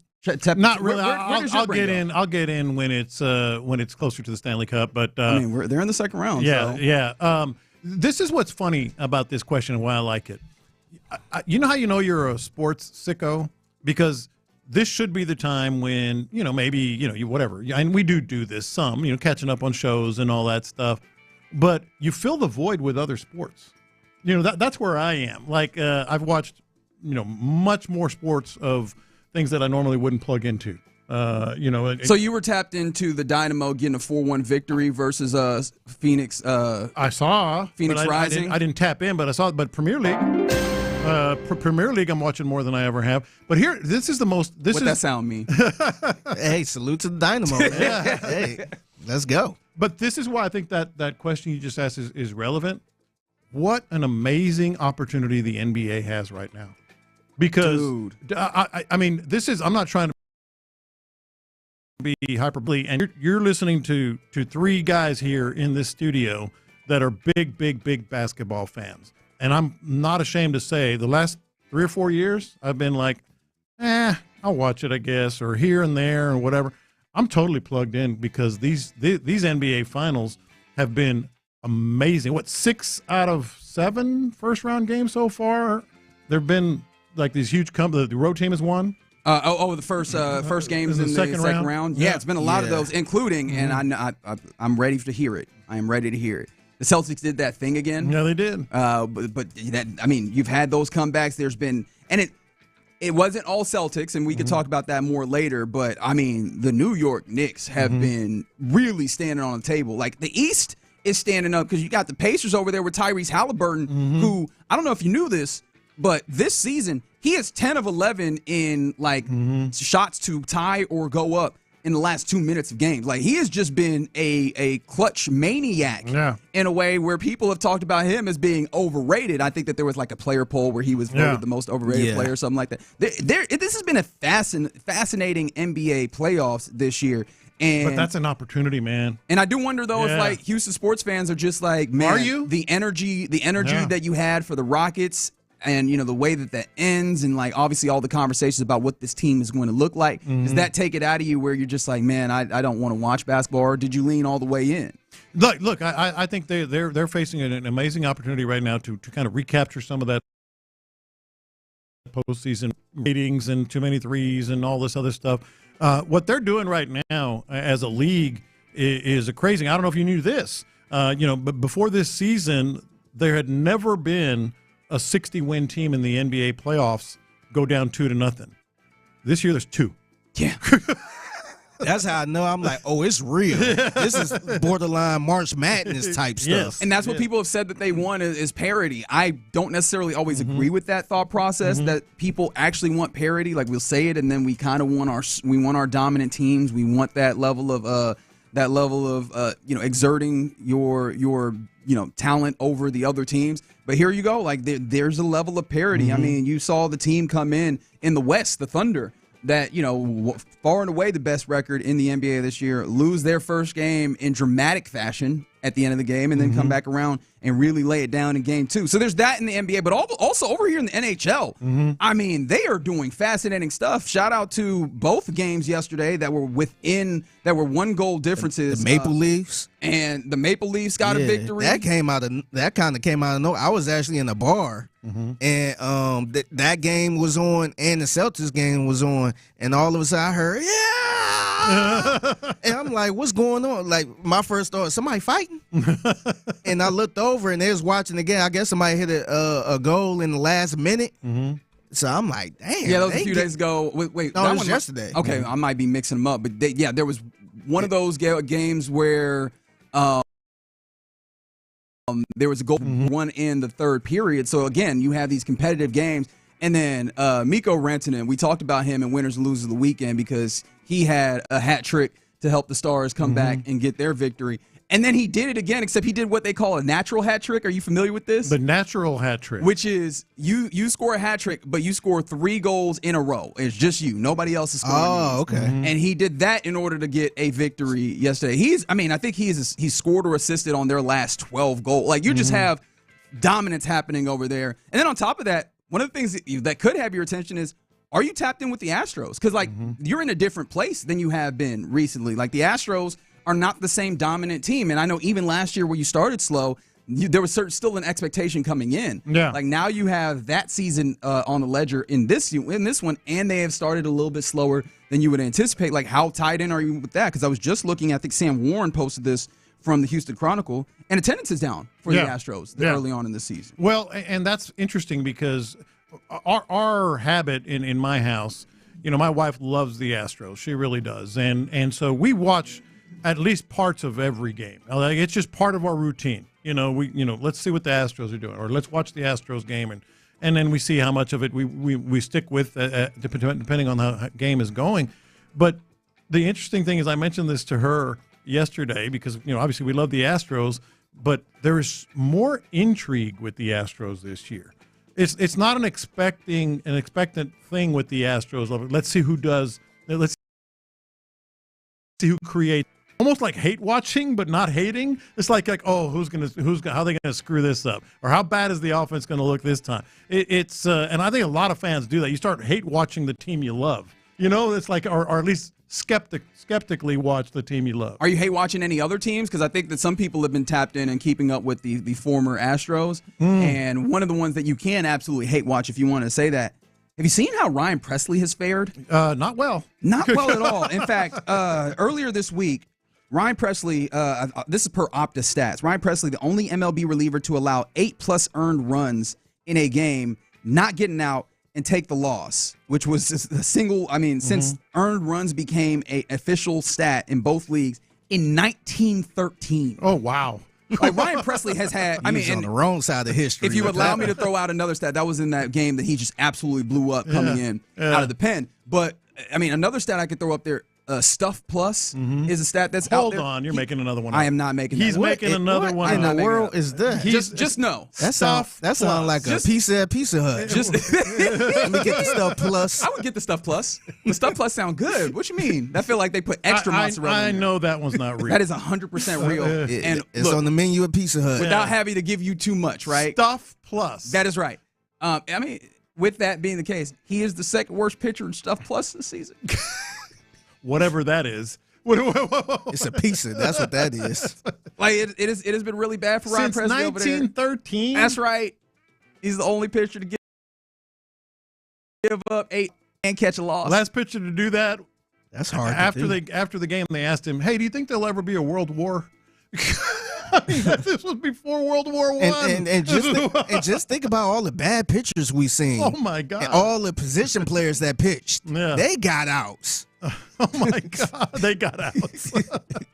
And so, yeah, I'm just super intrigued as to where people are from the 281. They said during these quote-unquote softer sports times in Houston, pay more attention to auto and motorcycle racing. Okay. I could see that. That's okay. Because I know F1 is going pretty hot right now with, and the portion that I would think about in F1, not saying it's the most important, it's just Lewis Hamilton switching teams over to Ferrari and the radio. I know I've seen a lot of the radio between those guys and how he's just downright frustrated with a new team from the 6-3-1. Playoff hockey is always fun to watch, and it has been that to a great degree. Someone else said, guess it's baseball, which, I mean, fair enough. It is there for you, and the Astros finding a way to at least be interesting, if not frustrating at times. And one of those things is just, why are they not scoring in the first inning, John? Like, they are just so bad at scoring runs in the first. Bad. Thankfully, when they do, they can get a victory like they did yesterday because they got, 3 early on in that game? Yep, and actually without a hit. 2 of them. Two of them without a hit. That's right. The first 2 without a hit. But yes, that could be a little frustrating. But yeah, I'm very interested in seeing. And somebody was just like, you know what? I'm just catching up on my shows, which I understand and I appreciate. That's the best time to do it. Yeah, we've been doing some of that. All right, Figgy, just real quick here. I looked up Stuff Plus. Yes, it's a thing. It's a metric. Saris, a guy named Eno Saris. What do you think he looks and sounds like? Old Eno. He probably sounds like this. Y'all being real jerks right now. It's a metric that evaluates. Man, you got to admit, what the hell is Stuff Plus, man? I'll tell you exactly what it is according to the Google machine. It's a metric that evaluates the quality of a pitch based on its movement, velocity, spin, and release point. Did y'all want to hear all that, or did you just want me to tell you that there is a metric out there where Ryan Presley look really, real bad right now? That's better. Did you get the point? That was what I was trying to get to. Y'all are the ones who brought the Pizza Hut and all this in there. That's on you. Eno Saris. I was just trying to point out that he has had a real problem. Figgy, during the break, Google image search Eno Saris. Oh, okay. He looks exactly like you think he would. From the 281, tapping into rugby. Hey, man, the Houston SaberCats is a fun time. Like, that is actually a great place to go and a great way to go about this, tapping in with them. And I imagine if you're tapped in with the SaberCats, you're probably tapped in with a lot of rugby. So shout out to you. But yeah, let us know. What are the things that you got going? All right, you're in the loop here on Sports Radio 610. Actually, this is another time because we're getting into our question of the day. Again, 713-572-4610 is the number to text. What's the most embarrassing thing that you've ever done in public? Because speaking of the NBA games, Mitchell Robinson did one of those things that really get you clowned when you're a basketball player, which is an air ball. 713-572-4610. We'll talk about it next. Now that the draft is over,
from the Mokaram Injury Lawyers Studios, Sports Radio 610 presents In the Loop with John Lopez and Reggie Atatula.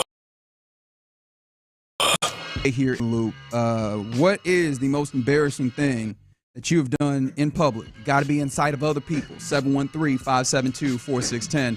Inspired by athletes, specifically one athlete. His name is Mitchell Robinson. He plays for the New York Knicks. He was playing yesterday versus the Celtics when they got their victory over the Celtics to push it to 2-0 in favor of the underdog Knicks in that series. Although, which is weird, like the betting.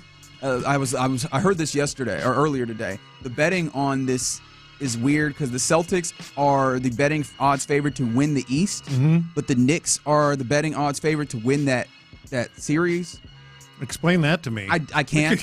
I imagine that has to do with some level of push and pull on the bets coming in or the money coming in. Yeah. I can't tell you what to do there, but yeah, man, that's been a weird one. So, what's the most embarrassing thing that you've done or that you've seen live and in person in public?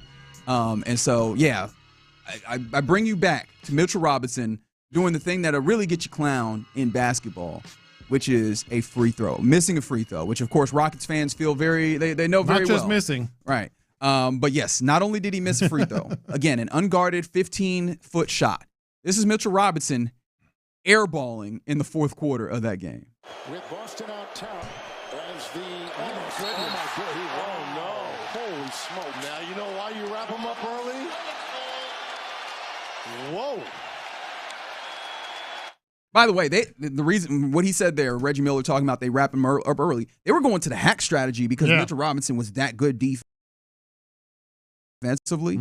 I kind of love what Thibodeau did, where he's just like, we're riding this out. In the same way that I thought that Ime Udoka probably should have rode out with Steven Adams, where it's like, all right, if we miss some of these, it's cool, but the benefit of having him on the floor matters too much. Yeah. Regardless, it's real embarrassing when you take a 15-foot free throw and you probably get it about 13 feet. Yeah, well, I mean, later on, Reggie was talking about that might be the most embarrassing free throw in NBA history. No, it looked bad. Like, we've seen people airball a free throw before. He missed it by 6 inches. It was like somebody blocked it from the back. It just went straight down like... Yeah, that's the crazy thing, because obviously with the free throw, if you understand just kind of, I'm going to sound like a dork, I'm sorry, parabolic motion, right? You need to get above the rim before it comes back down and gets in the rim, right? I think we understand that generally. I don't know how much that cleared the rim at its apex. Oh, no, shot. I agree. No, it didn't. Yeah, I don't think it hit the bottom of the rim. All right, so you're in public now. That's right. This is the thing where people are watching, and people like Reggie Miller would say that's the dumbest thing I've ever seen. Most embarrassing thing you've ever done in public. Two immediately came to mind for me. So I was playing putt-putt with my family on it. It was like a Friday, Saturday night, so it was packed. Like, just putt-putt, easy game. Just Top three, like, nice family-friendly activity, right? Yeah, that bowling, putt-putt, stuff like that. I feel like those are the elite ones. Yeah, and so putt-putt, mind you. And I putted the ball, and I kind of stepped back, and it was one of those where your arms start waving because my heel caught the you back went cartoon. And I went, and I fell lengthwise in a 4-inch deep water hazard. Oh man! It's like I could have walked through that water hazard and my ankles wouldn't have gotten deep, but my whole body fell on it, so I was drenched head to toe. And it was one of those. It was one of those, like, I could see it happening where everybody pauses for like a half second, trying not to laugh, and then they just all bust out laughing. That's right. They're like. They had to make sure you were okay because something I believe very strongly. Falling is funny. So if you got to make sure you're all right. If you're all right, if you're hurt, then it's not funny, right? Nobody wants to see somebody get hurt. The water was this deep. But once you're healthy, 4 inches deep, and somehow my entire body was soaked. Well, that's tough. How many more holes did you play? I think I finished playing. You finished playing? I Okay. think I did. Just soaking wet. Oh, I remember I did finish playing because I took my shoes and socks off. I played barefoot. Oh, God. So now you exposed everybody to your misfortune. Okay, very good. Speaking of exposing, that's the other one. That Oh, no. I don't like the way you said it. I refuse. Not the way you set that up. Speaking of exposing. So Figgy's going to give me a hard time about this because I always talk about all the places I've been able to travel. But I was in Nagano, Japan, okay? Okay. And I was covering the Winter Olympics. And this is a boutique, family-owned, like, motel. It had, like, 8 or 10 rooms, okay? So I put something, I don't know if it was food or whatever, I put something in the hallway, and I don't have a shirt on, just gym shorts and nothing else. And then I hear the door close behind me. And you ain't got your key. I didn't have my. There's only. Keep in mind, this is Winter Olympics. It's the winter. It's cold out. It's Okay. cold out. Excellent. There's only one way to get back into that room. That's to walk down a flight of stairs, go see the nice Japanese couple that runs the hotel, and try to explain to them that I'm not in the room, that I got locked out of my room. But of course, they don't know English. I don't know Japanese. And somehow we got it. And they're walking up, and you could just hear them snickering behind me. That's right. And that's what you deserve. That's what you've earned. That's why you got to make sure you have your key. The one for me is actually sports related, which I started thinking, what are the sports related ones? Because obviously Mitchell Robinson had that. Mm-hmm. And I know what Titus Howard's would be. You remember this season where he decided to play a little defense when he was playing offense and took that ball out of CJ's hands? Yeah. I was like, that would be his. Mine, sports related. So you guys know I am a proud Nigerian of Nigerian descent, right? And so I, in middle school, played football. Mm-hmm. And then one thing about high school or middle school sports is that, hey, man, we need you to play everything, friend. Like, we want you to be a well-rounded athlete. So, like, either you're going to play basketball or you're going to run this track. And I was not on the basketball team, so I had to run track. And they saw me, and they're like, oh, you African, right? You running long distance, brother. So, and also another thing about middle school track, there's not really very much training. They just get you out here and let you run. Start running. Yeah. And so the very first time I ran, I think it was the mile. Actually, it might have been the 2,400, I think, because I don't think we ran the 32. Yeah. But it was like a long. I was so slow. Like I didn't know how to, because pacing yourself and knowing what the right pace to go is so important, right? Yeah. I got lapped. There was people in the stands, like, legitimately when I got to my final lap. When I got to my final lap and I started kicking, they were like, "It's too late for that. You waited too long." Man. I mean, people yelling in the stands, and I was like, "Oh no! Well, I'm not running that race anymore." Everybody's watching. Yeah, mine is pretty embarrassing too. So I was working. Y'all know I started as a street teamer before I got here. And this was in Cleveland. We used to do different events like movie premieres and stuff like that. Mm-hmm. And y'all gonna laugh as soon as I say this, but it was a movie premiere for the new Anchorman movie. Yes. Okay. And so we got it was a movie theater full of people, and we did like a little giveaway. Mm-hmm. So I was in the front, and sometimes you got to hype up the crowd a little bit. Yeah. Like, you ready to see Anchorman? Yeah, all that stuff. Yeah. So this was my first time doing it. I usually don't do it, but the person that does wasn't there. So I'm like, I do it. Mm-hmm. And I'm like, who ready to see Anchorman? And then this is the part that was embarrassing. I said, who ready to see Ron Jeremy? Oh, no. I was thinking about Ron Burgundy. Yeah. Oh, no. Yeah. So everybody in the crowd was like, ooh. Yeah. Oh, really? It's one of those Anchorman, huh? I thought about it. I'm like, oh. I just put my head down like, oh, my God. Oh, man, got the adult version of the movie. Okay, very good. I'm like, who ready to see Ron Jeremy? They're like, oh. There are kids here now. I was hearing snickering and all that, too. I'm like, what's... and I'm like, oh, man. I'm like, this is the biggest mistake I ever made publicly like this. Some more that have come in here on the text line from the 409. They said they were drunk on Bourbon Street with buddies, walked out of a bar, and literally slipped on a banana peel, spilled their Big Boot beer, and all over themselves. That's Chuck. He said, man, what you playing, Mario Kart? It only happened in cartoons, but apparently not. Yeah, me too. My man's playing Mario Kart. Also, that had to be a setup. Who was out here on Bourbon eating a banana? And just threw it out. Yeah. What kind of Acme stuff is happening there? 281, obviously, if we're talking the sports areas of this, butt fumble. Butt fumble's a good one. Butt fumble's up there. I was thinking Orlovsky when he ran out of the back of the end zone. Yeah. The best part of that, by far, is like he was like, let's make a play. I mean, he was focused. He was out of bounds, had his head up, like, why is everybody laughing? Oh, you're a yard and a half out of bounds. The play over, buddy. Kindred spirits here for you, Lopez, on the text line 281. They were in Jamaica with their family in a mall as a kid. Wasn't paying attention. Fell into a fountain. They hate all malls to this day. Dude, my family still to this day talks about that. Why wouldn't they? Mm-hmm. Why wouldn't they? Absolutely. Somebody said, well, how about when you really have to go in the middle of nowhere, you have to squat with your back against the tree and your friends spotlight you with the carbine. Oh, no. Because that's not one you can pick up real quick. Yeah. You can't just You got to finish. We got to finish. Yeah, We gotta see it out. Once you commit, you're committed. And along that same line, somebody said that they were out urinating, and there was a couple that saw him, and I imagine that was uncomfortable. But yes, I appreciate this from the 346 because this always gets you. They said when they were 45 playing a pickup game against these young boys, 20-somethings, they're like, ah, man, it went up to try and dunk, got hung.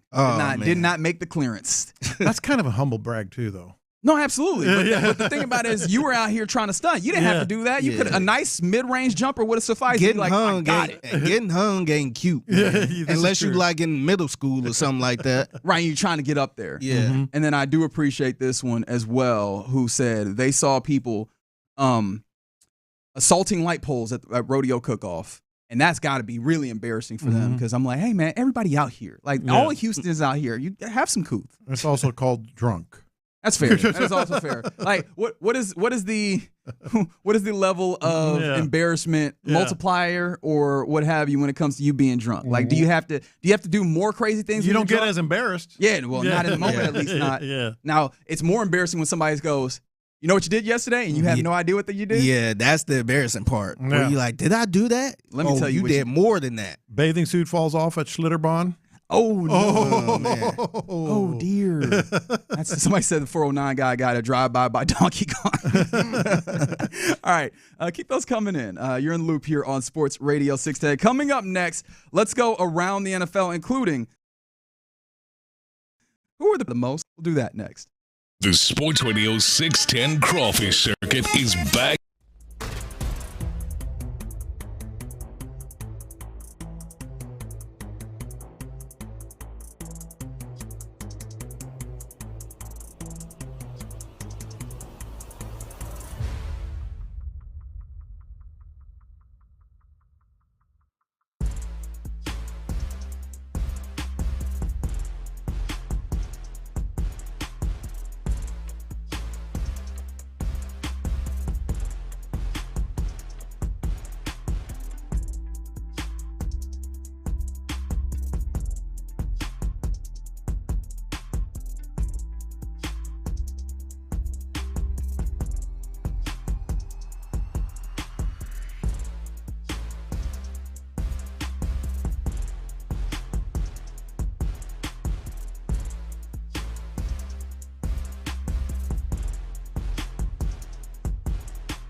scores, exclusive content. Sports Radio 610. The Texans play here. An Odyssey Sports. Let's go around the NFL in the loop style. Why are you smiling? Because I love football. Here's John Lopez and Reggie Adatula. I'm going to tell you all about how much fun you're going to have this season. On Houston sports leader, Sports Radio 610. All right, let's go around the NFL here in the loop on Sports Radio 610. People still sending in their embarrassing moments. Third grade trip to Space Center Houston. Thought we could access the controls on display. Thought it was interactive. Ran into the exhibit face first and bounced back. They said the glass was clear as hell. They keep it clean, man. Oh, man, I still can't believe that people actually run into glass like that. I've done it once. Sliding door in college. How much alcohol was involved in this? I'm sure there was some. Okay, that's what I figured. I was like, hey, man, entirely sober, just running into glass, It didn't break. It was just like, oh, okay, that's closed. My dog ran into a clear gate. Actually, rest in peace to Stanley. When I brought him up here one time, he was running around and ran right into the glass. The window? Yeah, he ran right into it. I could tell he was embarrassed, too. Like, he did not run since. He was like, I'm walking everywhere. Yeah, he like, I'm going to follow you, big dog. That's hilarious. All right, some other around the NFL. We mentioned yesterday about the Cowboys consummating a trade with the Steelers that would see George Pickens become their new, I guess, probably ex-wide receiver, big play guy. I mean, I don't think anybody, maybe outside of Justin Jefferson, has as many 20+ yards he does. And Dak Prescott likes throwing those up there. So that's a matchup that looks like, at least on the field when it comes to the actual in-game type stuff, is a good pairing. But obviously, then on the other side, you look at the Steelers and you go, okay, what does this mean for you? And when it comes to Aaron Rodgers, not much apparently. They are still reportedly in contact with Aaron Rodgers. According to Jeremy Fowler, he said there's no hard update at this point, so we're still kind of in that holding pattern. Because Rodgers had said, I think on Pat McAfee, that he'd be willing to take $10 million and that he was dealing with some personal stuff. And it seems like the Steelers are just waiting for him. And in some ways, I was like, it feels like this is a perfect match, right? The Steelers and Aaron Rodgers, because they're used to a quarterback that is just not able to make up his mind on whether or not he was a play or not. And that was Ben Roethlisberger. Yeah, it was. How bad would it be if he decided not to go there? Well, yes, absolutely. Dude, you got Mason Rudolph, but what I'm Will Howard, Skylar Thompson. Yeah. What I'm wondering though is like, what could he be contemplating right now? There's nothing left to contemplate. Everybody is pretty much setting their rosters. You know what the Steelers situation is at quarterback. I'm sure you know what the offer is. You just said you'd take $10 million. What could he be like? He ain't trying to. Why is he still going? He's trying to show up late. I don't know. That's all it is. I just don't know. What? He trying to show up late. Well, that ain't great. Yeah. Yeah, and showing up late is fine if you do not have, if it's the guy that's been in the building is ultimately what I was thinking about. We're talking about here with those guys. He would have to come in, get an understanding of the offense, hopefully develop a little bit of chemistry with the guys that you have, including obviously DK Metcalf. And the 832 said, if I was DK Metcalf, I'd be concerned. Yeah. I would be pissed. Although there is one option that still remains out there that I think both sides probably would like to have something done, which is Kirk Cousins, who is playing. He's playing good soldier in Atlanta there as the backup, at least for right now. But he doesn't want to be there, and they're kind of holding steady there that they are willing to keep him on the roster. But there's a lot of money there that you'd be paying to a backup who I don't think you even really feel comfortable running out there after the clear decline for him. I know he was dealing with injuries last year, but still, that feels like that'd be a good backup, like a guy who could come in, be a starter caliber, at least be better than Mason Rudolph. But wouldn't you like to know if you could go that route? I personally would, absolutely. Yeah. Yes, no, but the Steelers are apparently in this place where they are comfortable staying there at quarterback. And I have often given Mike Tomlin, even though he's not, I imagine he's a large part of the decision-making process, but he's not the general manager. Yeah. I've given them a lot of, him in particular, a lot of leeway on the idea of why can Mike Tomlin have these, never have a record below 500, but then not go and win? I'm like, well, clearly they're always good enough to where they can't get a quarterback. Yeah. I feel like this is one of those instances where you're doing it to yourself, man. Yeah. You're kind of doing it to yourself. How so? Well, I mean, they are basically just waiting on Aaron Rodgers here. But are they in a position to give him a deadline? And boy, if they were, they should have done it already. And the thing is, like, if you do get him, this got to work. Well, this can't look like the Jets, man. Then otherwise, we might be talking about him getting fired. Yeah, no, there's a lot on the line for Mike Tomlin here. No, there's because no question. You passed up on quarterbacks in the draft. I mean, they could probably get another quarterback next year or something. But but remarkably, there was already a lot of buzz about his job status. And, and you messed this up. So if you have a bad year, another kind of mid type of year. Yeah. So there you go. That's what's happening, which is nothing is happening, and the Steelers and Aaron Rodgers are still sitting around staring at each other from across the room trying to decide if they want to go home together. Yeah. We'll see what that ultimately looks like eventually once we get to maybe, I don't know, August. Maybe they'll make the decision by then. I have no idea. Some other things around the NFL. Speaking of the NFL, like the NFL is just, it's a juggernaut at this point. They make money hand over fist. They kind of do what they want. They've been out here taking blocks. Remember, we know that there's going to be a triple header on Christmas this year, which I'm sure the NBA is looking at and throwing up double birds to the NFL because that was our block. Well, there is somebody who is fighting for the little man when it comes to the NFL's overreach, and his name is Ted Cruz. Oh, wow. Yep. No, so Ted Cruz apparently has been is talking about how the NFL has been, quote, tiptoeing up to the rule that protects college and high school football and from like the NFL and their broadcast, which is, Friday and Saturday.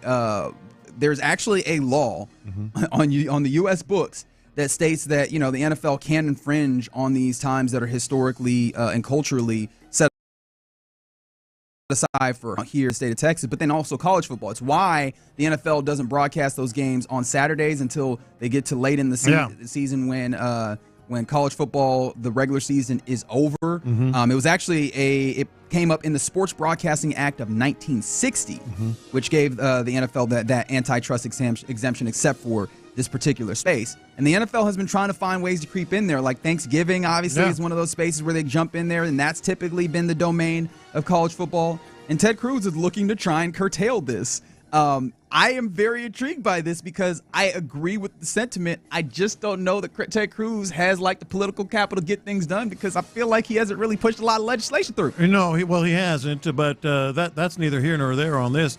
I don't think this is something like can you win this if the NFL is still, like, what can you do? Because the NFL is still playing its games on the days that are kind of like in the gray area there. Because it goes into early December. That's when all the Saturday games really kick in. And that's exempted, and that's right? legal. That's within this. I think the part that there's concern about is because with streaming coming in, which is why, on Christmas you have, right, that the Netflix games, and you have streaming coming in because that's how they did the Black Friday game, remember? Which typically would be one of those spaces that I think is kind of exempted, right? That Black Friday game.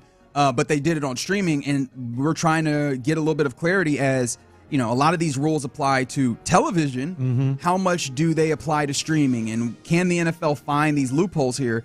And that's going to be real interesting to see, because if the NFL does find a loophole, I don't know what I'm Amazon games going Saturday in October. Like, I have no idea what I'm going to do for my I'm already sick enough starting on a Saturday at 11 a.m. and going all the way till midnight, and then turn around on Saturday and going from noon. That's a different type of grind. And when it's football season all over, then you got Saturday all day, Sunday all day. And what Reggie's talking about, I think, is definitely at least being thought about. And Netflix, Amazon, streaming only on a Saturday in October. Well, then Texas is playing Oklahoma, or something like that. That's where it does. You do. Come on now. And honestly, I do wonder, what do they benefit from this? Because I feel like a lot of the, and of course, it's going to be a Venn diagram where there's some spaces there isn't overlap. But I think that there is a huge overlap. Oh yeah, almost a circle between college football fans and NFL fans. Yeah, could it? I mean, this might sound crazy, but could something like that hurt the NFL just a little bit? I don't think so. I don't know, because just a little, maybe a tiny bit. Yeah, that's what I'm saying. Like, because it seems like everything they've been doing, especially with the NBA, has been benefiting. Like, it's been working. So now it seems like, this is college football. This ain't the NBA. Well, here's the part that I think is what the NFL has always banked on. College football, it's much more of a national sport now. We know that. Yes. But it is still heavy South and Southeast. heavy. Like in on the East Coast, New York, Boston, West Coast, L.A., California, they don't really, as compared to other areas of the country. And I think one of the things that has maybe shifted that is as college football has become less of a regional sport. Right. I think we're getting more national sport, and so it makes it a little bit easier to tap in, almost like the NFL, where you know where the big powers are, and you kind of know their stories as opposed to where it was. Yeah. And you're like, well, this is our school out here, and the USC is doing this, and so we know what's happening there. I think the national level of it has happened. But to your question, Figgy, I don't know that it hurts them in the immediate, because one of the things that they would be doing is selling or like generating more money on those packages, on those streaming ones. So what happens, or how much does it hurt if you're getting this whole additional revenue on top, and maybe the ratings aren't as great as if you put all the games on a Sunday? But it's not like all those games on Sunday, we're not able to see every single one of them unless you have the Sunday ticket or unless you have Red Zone. You're still going to have those spots filled and advertisers paying for them. Yeah, so pretty much coming out a little bit even, I guess. Because I felt like when they going against the NBA on Christmas, that was a good thing, to the point they want to do more of it. Yeah. So now, I mean, if you iron college football a little bit, like, I don't know if it's going to have that same result as like going against the NBA or Black Friday or something like that. Yeah. No, but it is amazing, like, how much when you travel to those East Coast areas, those West Coast areas, how little college football is considered, a go-to television event. It's amazing. Yeah. And so maybe that, I don't know if that still exists in that same way. Not as much, but it still does exist. But maybe that is another instance where the NFL to grab more viewership on a day where they typically wouldn't be there. So yeah, I'm still, because again, I'm as we talk through this, I'm looking at this, and if they were able to find their way around this sports broadcasting law of 1960, it's another instance where the NFL is like finding a way to not get slaughtered in that old pigs get fat, hogs get slaughtered, just more and more and more in a way that feels like it's never ending. But there you go. Around the NFL, one more thing around the NFL, I do want to go to Thomas Patrick Brady. Edward Patrick. This was good. It's right in there. Yeah. Tom Brady was on the, and I forget the name of the podcast, but it's the Logan Paul podcast. I was about to go to it and I immediately forgot it. But he was talking about various things, including one of the things that has been popular in the NFL world after the draft. Why did Shedeur Sanders fall in this draft? Especially because there's a relationship there, and the Raiders are one of those teams that people looked up and they were like, could that be a situation, a place where he goes? This is Tom Brady talking about the fall of Shedeur in that draft. Elephant in the room, Shedeur Sanders. What happened, Tom? Why did he go so late in the draft? I mean, it's a good question. I wasn't a part of any evaluation process or to Skip Bayless says that. otherwise. No. Well, everyone's got that's the problem with media, is everyone can just say whatever the they want. I actually texted Shedeur because I know him very well. And I said, dude, like, whatever happens, wherever you go, like, that's your first day. Day 2 matters more than the draft. I was 199. Yeah. So who could speak really mean? Use it as motivation. You're going to get your chances. Go take advantage of it. Funny part for me was I wasn't involved at all. I texted Shedeur. Well, no, involved in the selection on the. No, what's funny is I forgot he was part ownership of the Raiders. Yeah. So that, because I'm like, why would he be? I'm like, oh yeah, you are on that side of the fence. I didn't put that one in buy or sell, but I'm still selling on that. Come on, that's Tom Brady. He's involved in everything.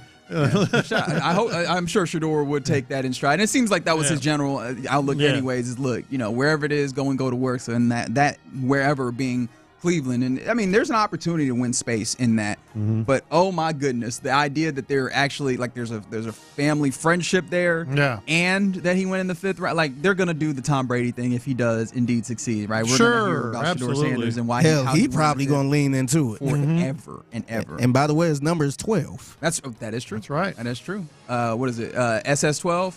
I don't know if that sounds good or as good as TB12, but we'll see what that looks like. One more. This is Tom Brady talking about the 4 defenders that he absolutely hated getting hit by? Is there anyone that you were like afraid to get hit by? A lot of guys. Ndamukong Suh, maybe Ray Lewis was at the top. Ndamukong Suh, I didn't like getting hit by him. Yeah.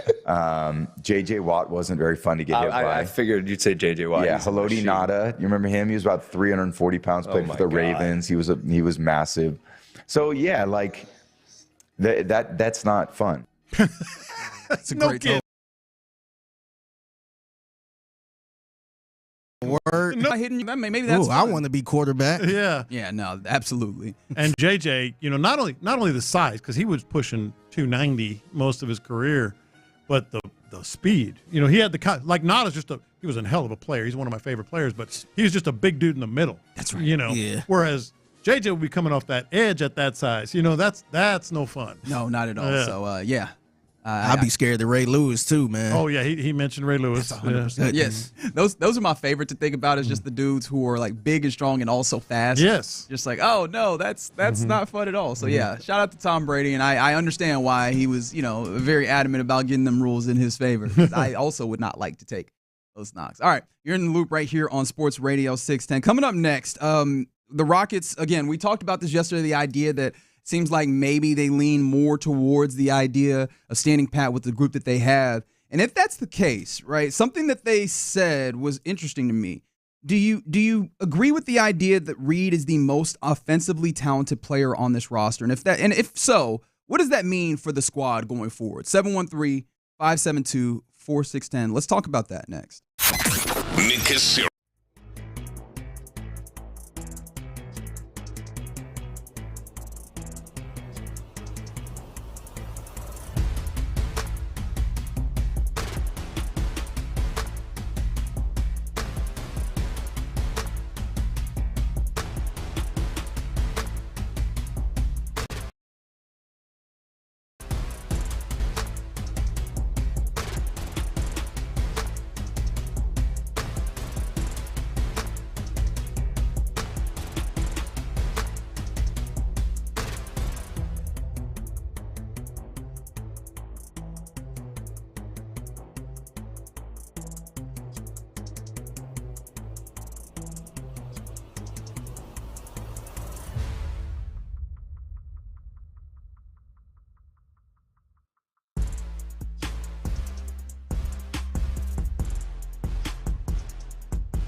Live from the Mokaram Injury Lawyers Studios, Sports Radio 610 presents In the Loop with John Lopez and Reggie Atatula. All right, this Rockets team, obviously, they're headed into their offseason strong with some big decisions to make. One of those a little bit easier, mind you, because Fred VanVleet, the decision that it felt like they were going to have to make by the end of this week on whether or not they were going to pick up the team option for the final year of his contract to decide if they wanted to pay that $44.5 million or make him a free agency, and I imagine then decide on some level of renegotiated contract for beyond that. That's been pushed back. And you have the date on that? No, let me. Oh, okay, sorry. I have a thought on that. I think they pushed it back to June 6th or something like that. But anyway, first week of June. First week. I thought it was the end of June. I thought it was maybe, but of course, it's about the 26th. They pushed it back to June. But am I crazy? Well, yes, but June 29th. That's right. June 29th. There we go. I want to make sure I had the right date. Is it possible? Let me put it that way. They pushed this back. They said they want to make sure they get it all, lined up and good to go, and give them gate and all that stuff. The NBA draft lottery is this weekend, right? It'll be Monday. Monday is when we'll know. Monday. Yes. You think that's playing a part in this? I'm sure that plays a part in the because they would have had they would have had to sign him by Friday, right? Well, make the decision. I don't know that they would have to sign him. But make the decision by Friday. Yes. Yeah. But the lottery is Monday.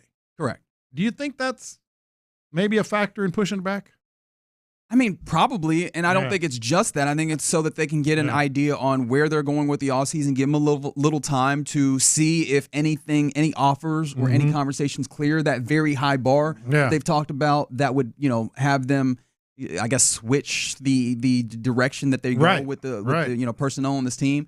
Yeah, I think that's just to give them more optionality on how they build this team, especially as they want to make sure that they stay within the monetary confines that the NBA has contractually. The CBA is very technical, and I'm not trying to get into that. I think you need a JD. You need to be a lawyer in order to even understand it in a real way. But yeah, man, I get that I think that's what they're doing. They push it back with the agreeable situation between them and the player, in this instance, Fred VanVleet. Fred VanVleet. They'll talk about it later, and I think that's actually probably very. I think that's very positive. It's prudent because I think. Well, yes, it's prudent, but I think that's positive because Fred VanVleet would have to agree to that, and I think that you only agree to doing that much later in this process. High likelihood, if not an entirely the only place that you will land is returning back to Houston. You know what I mean? So I think that I enjoy that, and I know not everybody's going to be excited about the return of Fred VanVleet,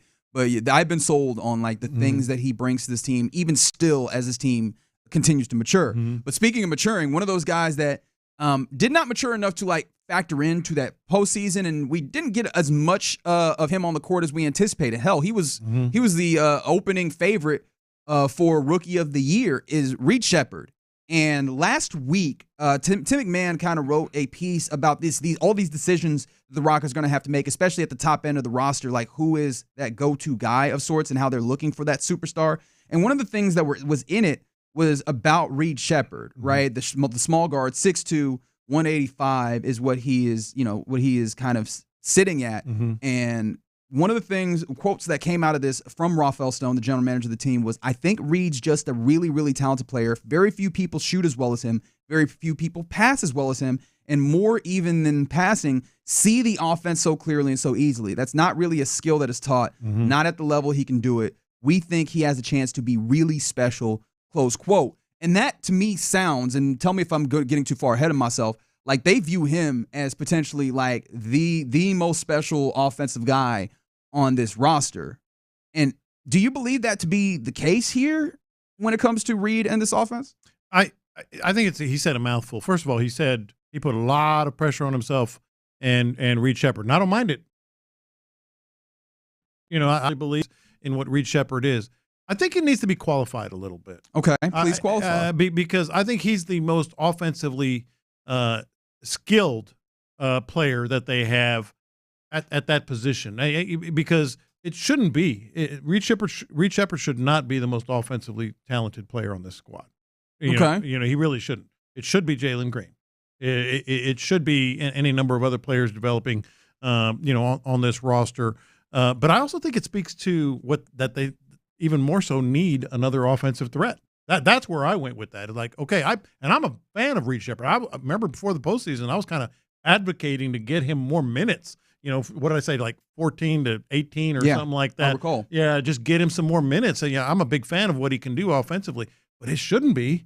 He might be the most skilled shooting, as he pointed out, seeing the offense, understanding where the ball needs to go, which is really important. But you really shouldn't. It's kind of an offshoot of the Jeremy Pena thing. Jeremy Pena is the best player on the Astros, but you kind of hope that he's not, because you want Jordan and Altuve and all that. He is skilled, but I wouldn't hope that that's the go-to. I mean, the comparison that they've made, and obviously this is like the comp as in where he could reach and what it would look like when he reaches his peak, I imagine. Steve Nash. So, like, it's high praise, and I could see some of it, right? They wanted him on the ball, and I remember vividly that feeling watching Summer League with Reed going. And I go, oh, I did not realize he was this good. He could do all that, on ball. And we know shown instances of getting his own shot. You saw it when he went to the G League and immediately was it 45 of them things. I think there was a game against the Warriors early in the season where he came out and he actually got run to start and it looked fantastic for him. Like, I could see where they're coming from. What does that mean for this team, though, if he does reach that point, but if he is indeed the most talented offensive player that you have when all comes to pass? It would have to be perfect world stuff. It would have to be Steve Nash type stuff. But if he is Steve Nash and now that is your best offensive look, what does that mean for this team? Oh, I think it's incredible. I think all of a sudden you have a guy that can take a shot at the end with confidence and lead the offense at the end with confidence, and we know that's what this team has lacked. No, I think it'd be incredible. I still am in the place where he would be, he would have to be a complimentary big-time scorer on a contending team. Yeah. Yeah, that's ultimately still one of the things that I was thinking on. And what's been kind of making me ponder this is watching the NBA playoffs right now when you look at Jalen Brunson and the ways in which he is the best player on those New York Knicks, to the point where there's a little bit of fear with him on the floor, knowing that he has the ability to get to any shot that he needs to. And, I did not see that for him when he first came in the league. And similarly, I'm not sure that I was like, Steve Nash for Reed Sheppard. And so, what does it look like if he gets up there, and can you have a guard of his size be one of, if not your best offensive guys when he gets to that point? That's the thing that I'm still trying to ponder. But I think I lean with that, and I'd love to see that come along, especially sooner rather than later, because having him be able to actually get in and play maybe when Fred's off the floor, or even if you could find a way, which would be really cool for them to play at the same time, it's still like you, I'd want, number Alfred two in a perfect world, to be more consistent in that, or whether it's Jalen Green actually developing in the way that they believe, or someone else having the height and the level of playing, because I don't think Amen Thompson is that guy per se. I think he is a great add-in with the incredible defense. But I still feel like I would need that kind of guy. But Reed Sheppard is a guy that feels like I would love to see him come along, and I would love to see some of these things that we've seen have an opportunity to flourish. Because think about what you're asking. If you're asking a 6'2" guard to be that, right? You're asking not just Steve Nash. You're looking like Steph, something like that. And those guys just don't come along very often. So you can't put that on him. I like the fact that they have that confidence in him and all that, as I mentioned. But if you want him to be the guy, you're asking him to be like a unicorn, almost, and that's asking too much. Yeah, and I think that those are the types of things that you allow to come along. Like I mentioned with Jalen Brunson. Jalen Brunson started as a backup point guard and then a starting point guard with a high-level player, and then you saw more and more of those instances where in the playoffs he would take those minutes where, Luka Doncic at that point wasn't on the court, and he would make those his own in a way that was special and sparkling. And then you got to a point where, he can do this at a high level. I think that Rocket, I just want to see him get some opportunities to be the version of the guy who's on the floor with this team in minutes and able to add in with the shooting that he brings. But I don't know that I don't see him being like the most special offensive player on a team that is actually contending in the way that you want to. I totally agree. Totally agree. From the 713, Cam Whitmore was underutilized and he can score the ball easily. Yes, but the scoring the ball easily isn't the problem. He's in the doghouse. That might be, I think that might be deeper than rap. He's in the doghouse. Yeah, that might be a little deeper than rap. When Ime said, "Yeah, I've told him that a lot," I was like, "Okay." Yeah. I was like, what you're alluding to is Ime was asked at that kind of exit interview type of presser. The idea of, Cam Whitmore has seemingly talked about the, not knowing what he has to do to get on the floor. And he's like, I've told him Ime's plenty. Like, no, we are on the same page. We had that conversation. You could kind of tell by his Cam Whitmore's body language, too, on the bench. Yeah. Like, it might be a little deeper than rap. Man. Yes. From the 832, wow, you need a race car with Steve Nash comparison. I didn't compare him to Steve Nash. This is per. No, they said Lopez needs a race car. I said, that was Reggie. Wait, hold on, that wasn't me. No, you brought him up. Oh well, yes, but that is from the ESPN article written by Tim McMahon, where we were alluding to this. This is from like over a week ago. That he's occasionally mentioned in the same breath as Steve Nash when it comes to being a small point guard who played sparingly as a rookie and came along. But I think that's still a time thing. Like that's still going to be a time proposition. Ultimately, I'd love to see him get to that level, but. I don't understand that comparison at all, man. That's a big ass. I don't look at Steve. I don't look at Reed Shepherd and be like, oh, little Steve Nash, and I don't see that. And that's a jump that I think I would like to see a jump, but I don't think that jump is readily coming for these Rockets. All right, you're in the loop right here on Sports Radio 610 on the YouTube. This is entirely off. This is just like the rookies. Brandon said, "Can't wait to troll and shout Jalen at practice and watch them all turn around." Okay, all right. I feel like that's not going to happen too long before somebody come over there and tap you on the shoulder like, hey, you might need to chill out. All right, you're in the loop here on Sports Radio 610. Coming up next, let's talk about what's popping, including somehow, some way, there's a new pope. We'll do that next. But right now, I want to tell you about my friends at Suit Mart. So, last month, my little brother went to his first, he went to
website. If your bedroom performance needs work, then it's time for a tune-up. TheMen'sClinic.com, TheMen'sClinic.com. The biggest stories in sports and entertainment. Sports Radio 610 style. In the Loop presents What's Poppin'.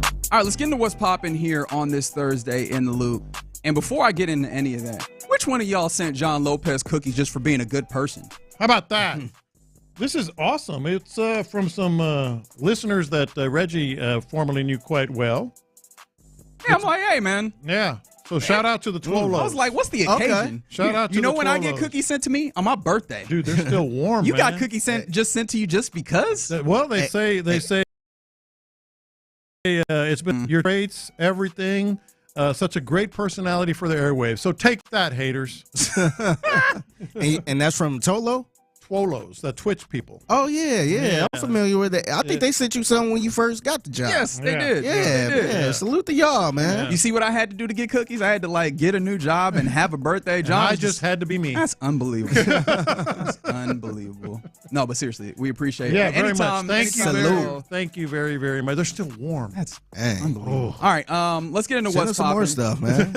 And let's do some sports stuff here. Yeah. Which immediately takes me away to a non-sports thing. Mhm. Except it does point back to something, and I feel vindicated because this a confession yesterday What's for that? me.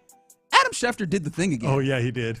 Where Oh, yeah, he did. I learned that we as a world Mm-hmm. are going to have a new pope via Adam Schefter tweet. How about that? Live from the Vatican. So now he's on the papal beat too. At 11:16 today. So they got white smoke, is what you're saying. White smoke. A new pope has been selected. He will soon appear at the central window Who's your of St. pick? Peter's. Who do you want to be the new pope? I don't know. Old boy from the Philippines. I don't know. No, I'm pulling for Pietro Piolin. Is that the Italian cat? Yeah. Okay. Yeah. Do you have a reason? What's on the back of his baseball card? Because he's the only candidate I heard about. Oh, okay. I seen somebody. I think he was black. That was the one I saw. There is an African cardinal that came through, and Pope that is Pietro. Pope Pietro has a good ring to it. Well, they typically don't go with their name. Like Yeah, they'll they pick select, another one. They'll They- select a name. They pick another Okay. one. Yeah. Or just get on. Pope Pietro. No idea. All right. Somebody said it's my birthday today. No one sent me cookies. That's what I'm saying, man. Like, what's happening? Hey, man, they sent me cookies just because. All right. Okay. But yeah, one thing I will say that's nice and was popping is with the new pope. I bet the Cardinals are real happy about it, so people will calm down with all these damn Cardinals jokes. Yeah, the pick is in. It is. It is in. Do do do do do. Play it. Play it. Okay. Where is it? Play it. With the plumage of white smoke, the Cardinals' pick is in. And with that white smoke, we still don't know who they selected. Yeah, I have no idea. I have no idea who they selected. But anyways, if you are so inclined, that is something that is happening. Still on the clock. Huh? In the world at large. All right, so let's get into what's popping. Again, salute to the Houston Astros getting a victory to make sure that they did not get swept. Yes. You did it again. The second day in a row you've done that. I don't know what's wrong That with should me. be a word. That should be a word. I should put that in the It's dictionary. like, if there was a word that I could change that I know is nonsensical, but I want it to be that, why is the plural of goose geese, but the plural of moose is not meese? You know what I mean? Like, I This feel is like true. that's something that I would should put be there. conversate in there. Conversate. Okay, that's the one of those. Yeah, I love it. Yeah. It's in Make the it a dictionary word, baby. now. It's in the Come dictionary. on, That doesn't Webster. make it a word. Come on, it Webster. is. I think it is. Conversate. Is that a real word now? No. But it is in the dictionary. I got in trouble so many times in elementary school. What you mean, like I'm trying to converse? conversate. No, converse. But now Webster's sellouts that they are have put that in there. By the way, another quick side note. I ticked off my son with my anal spelling stuff, my son-in-law, because he said he was sending a text to the family, and he was talking about somebody who misspelt a word, and I said, well, that's irony. Misspelled. All right. Because it's misspelled. I don't know if he's talking to me for another couple of days or not. Okay, so Yeah.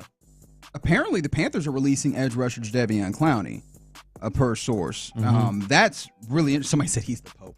All right. But yes. He's the Pope. Yes. So that is breaking news right this moment. Things are happening. New Pope, Jadeveon Clowney doesn't have a job. All sorts of stuff there. But again, going back to a 9-1 victory by the Astros versus the Brewers, and Framber Valdez gets a much-needed win on a good day. Like he was very It's his good. first win since opening day, Yes. or his first start. That's crazy. Isn't that something? Wild to consider that. Yeah. That it was that long, but a 7-inning outing for him, 7 strikeouts and 101 pitches. So like a nice good outing for Framber Valdez.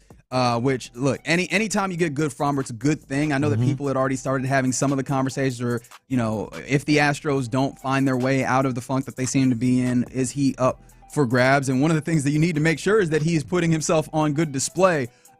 What do you think it would have to be for Framber to be on that trade Schedule? block, I mean, trade record-wise? Yeah, maybe. I think it depends on if the Mariners are real, how far back you are. It's not so much your record, but how far back you are. Fair enough. Yeah. If they're out of it. It's a little tricky though, because I feel like Dana Brown don't want. It seemed like he's not really want to send message. Yeah, because I thought they was gonna sell last year, in which it was a good thing they didn't. But like I don't know if I feel like he gonna hold them cards too long. Yeah, no, I so that's where I would fall on that. I actually think it's a possibility this year, because look what happened. This past offseason, they kept the whole Kyle Tucker thing. They kept waiting, and then they ended up having to, make that move, that decision. But I think it might happen this year if they're far enough back. Yeah, I mean, they would have to be completely out of it, though. Yeah. And I feel like, I guess the hope peddling is there, because I'm like, they should find their way back. And one of the things that maybe can give you hope is you found some extra base hits in a way that you just have not of late in this one. Obviously, we mentioned the Jeremy Pena 3-run blast that happened in the 6th. But also there were some doubles involved. Yainer Diaz, also one of those guys who's trying to find his way into a little bit more comfort there. Like, what was the most encouraging thing for you from this 9-1 victory? Look, to me, obviously, you can't say Framber because the next start might be something that. But when he's good, he's really, really good. We know that. But it's just so unpredictable. To me, I think it's still Jeremy Pena. He's established himself as the best offensive player and the best defensive player on the squad, not counting Jake Myers, who I don't think any of us really believe is going to be sustainable. I mean, as sustainable as it can get, is what we're hoping for. 2 for 4 yesterday with a run. Yeah, and an unbelievable catch too. 1 for 4 with 2 runs. It's Jeremy Pena. I think just the fact that he's consistently. I mentioned it earlier, and this is why I looked it up. 22% of the season has now been played. That's a fifth. I mean, that's relatively significant, and he hasn't dipped and he hasn't wavered. I think that's probably important, especially when Jordan is not out. Is not in. Yeah. So they'll be back in action at Dyken Park tomorrow versus the Reds. They'll get a chance and look at the 500 Reds as well. So it'll be interesting to see how they match up. Hunter Brown, the next one on the mound there. I'm surprised that you did not give it to me earlier, so here we go. I'll give you the opportunity. The Celtics did it again. They blow a 20-point lead for the second time in this series to go down 2-0. And it was, I will say though, it wasn't 3-point shooting per se. It was bad shooting, but they weren't knocking down shots. It was Jason Tatum. You want to blame this on Jason Tatum? This game, Jason Tatum stunk. I love Jason Tatum. Yeah, I absolutely. But I mean, you saw the game. Was he 5 for 19? I think he had 13 points. Yeah, or something like that. Yeah. No. You can be game, fair. You can be fair. The first game was Jaylen Brown. Yeah, Jaylen Brown stumped the first game. I mean, if we're being fair, Jason Tatum didn't step up. I mean, I think that I would take this all the way around. Like, just it was bad. Yes, the shot making was bad, and it wasn't only him. No, it wasn't. It was not. He didn't show up in this game. He stunk this game. I mean, he's the dude on that squad. Well, he's one of them. He's definitely at the top of the list. And by the way, Steve Kerr gets to feel a little better for not playing him in the Olympics. I saw that at the end. No, look, I am not I hate three-pointers guy. What I did say is when you miss 45, when you're missing on the way to missing 45, you got to change your way. So I don't think that's necessarily the case here. I think it's more specific to, you're up 20 again. You're way up on this squad again. You're at home. Your superstar has to play. I mean, he did not have a great game, but the thing that I locked in on was with, after they took that 20-point lead, 3 minutes left in the third quarter, mind you. From that point, they had 6 turnovers, which is terrible, and I think you can put a decent amount of that on Jaylen Brown, on Jason Tatum as well. They were 2 of 14 from 3, which obviously that's not going to help. But they were also 5 of 28 from the field in general, which means they were what? 2? They were just bad. They were just like, what, 3 of 15 or 3 of 14 from 2? Like, they weren't getting anything. Just the shot making in general was bad, and the process was bad. And this just, they seem tight with a 20-point lead. And they're defending champs. It's just weird. It is weird. It's just weird. Like, in a game where one team is up 20, one of the teams looks real comfortable, the other one seems tight, and it's not the one that you would think. Yeah. And so that series switches back to New York. But there was shout out to the Thunder getting their job done. And then we mentioned the NHL had some really good games. I mean, it's been a good time in sports in those other places. And another thing, as sports is just deciding to do things, the Pittsburgh Pirates have. What took so long? It's early. Yeah, what took I thought it was early. It is early, but yes, that has happened. So all sorts of wild Back things. on the Celtics and Knicks, though. I mean, ultimately, we do have to give Thibodeau some credit here. Their defense they is playing ridiculous, defense, man. But he's going to Mikal Bridges playing street ball. He's going to kill some fools out there, man. They're going 43, 40 minutes a game. Man. And it's night after night. And they're playing their ass off. Big part of that defense was Mitchell Robinson, who we played the missed free throw earlier for our question of the day. They were hacking him because he was such a problem defensively, not allowing folks to get to the middle, and he played a big role in that final play where Jason Tatum goes up the court. I mean, in a play that he had gotten a bucket on the previous possession, they recognized, they adjusted, and they locked it down and got a big block that stopped the Celtics from getting a victory. That one's wild. It's crazy because the last 2 games came down to one shot, and Jaylen Brown and Jason Tatum couldn't get nothing off, man. Could not get anything off. So, yeah, man, it's wild, but I do also wonder, like, that's a team that is typically doing it by committee offensively in some ways. Yeah. Is it fair to try and extrapolate that further, or is this just that team in particular is shooting really poorly in this moment? I think it's the defense too. And that's why I say I hate 3-pointer guy. But the 45 thing was very irritating.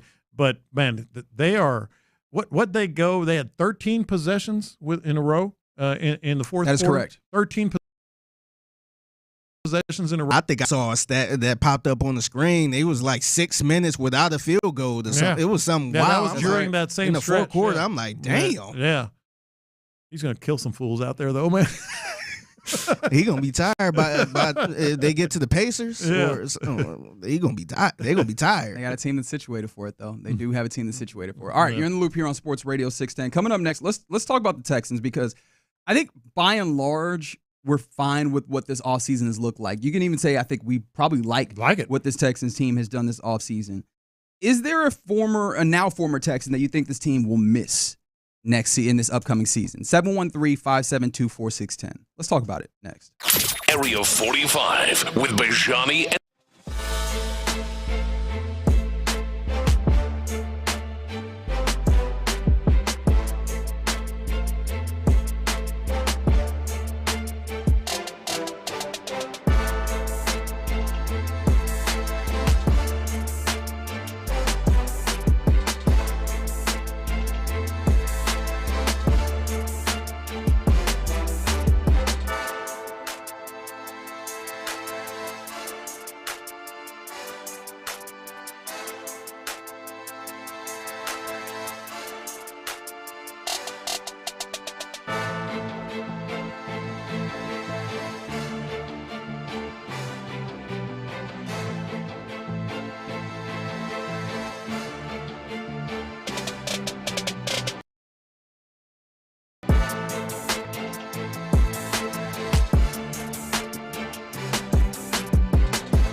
Sports Radio 610 presents In the Loop with John Lopez and Reggie Atatula. All right, which of the, if any, rather, of the now former Texans after this offseason is largely in the books? Well, I mean, when it comes to the moves, obviously there's still opportunities to do anything at any given time, which, speaking of, people are pointing to the idea of the text line where they go, the Panthers released Clowney. Could you have a reunion? You answer that? That's a no. Like, is there any room? That would be a no. Like, just throwing him in a pass rushing room. We're just like, hey, you are another one in here. I can't see that. Yeah, I don't see it. That would not happen. I also don't know exactly what that he would want to be in that deep of a pass rushing circumstance. But I mean, that's not maybe, but I don't think it's going to happen. Yeah, unless he small role, deal. Maybe at that point, it's a family move. My family want to go back to Houston. Yeah, well, it might be a family move because he said that the Panthers play was a family move to go home, right? Like to be in that state. Yeah, I said family move, thinking like, oh, maybe his family want to go back to Houston because they've been here for a little bit. So I'll say again, no. That's stretching right there. Yeah, I was like, I think you were pretty damn good when it comes to pass rush. But anyways, you've made plenty of moves, and some people have left this team. Do you envision a situation in which you'll miss some of these guys? And if so, who do you think you would miss the most? Who do you think this Texas team will miss the most as they're moving into the 2025 season? Let's also crowdsource this a little bit because 713-572-4610. Yeah, like I loved everything. It's hard to complain about much of anything that they've done this offseason. Even hard to complain. Well, you could complain about a couple things, but there we go. I just wanted to make sure that you had it in there. But it's still hard to complain. But I started thinking, okay, what about 6 weeks, 10 weeks into the year? Do you think we're going to miss any of these cats that are not that they moved on from? Let me give you a couple of names, and I want to get your reaction. There was one name that came in immediately on the YouTube page, by the way. Laramie Tunsil? John Weeks was the first one that came in. I think it's a possibility. Yeah. All it takes is one bad snap.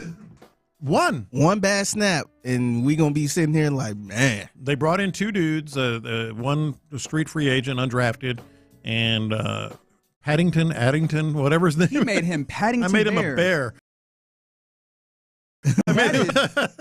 But honestly, if you were going to be confused with some animated character, Paddington's a pretty good one. Like Paddington is universally beloved, so that's not going to be a problem. But no, it's Tucker Addington that you're thinking of, and then Austin Brinkman is the undrafted free agent that they brought in as well. Don't you feel that John Weeks is one of the possibilities you could miss? It is, but I think that probably speaks more to the idea that I don't know how much I'm going to miss some of these other cats. Because also, look, how much do you actually think about your long snapper? And I say that with all due respect to a man who was flawless in his time here, John Weeks. Like, obviously, salute to him in San Francisco. Hope that he continues to do well. And yes, there are some instances, relatively rare, in fact, pretty damn rare, where you'll see a long snapper put the ball too high and now you're missing extra points or what have you, or field goals. But I'm not all that concerned about that. Maybe this is just me being callous or being flippant about this and not thinking about the importance of the long snapper. And that's fair. I'll wear that if I have to.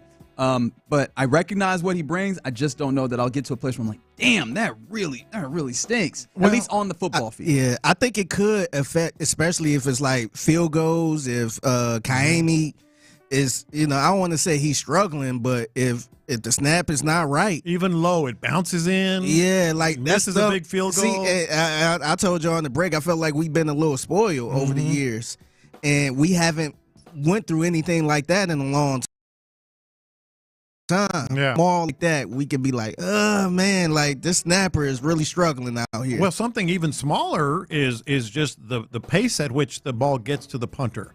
If or the kick, the holder, and that's not something that we can immediately say, well, that was a slow snap. But they have the advanced analytics, they have the data, the stopwatch, if you will, on every one of these snaps. If it's just a tiny bit slow and something gets blocked, that's a I miss John Weeks moment because he was quick with that. And snap. The thing is, we might not mention it, we might blame it on other people, but after a while, you might be like, man, he like the ball ain't really get there as fast as it should, or it was a little bit high, or it was a little bit low.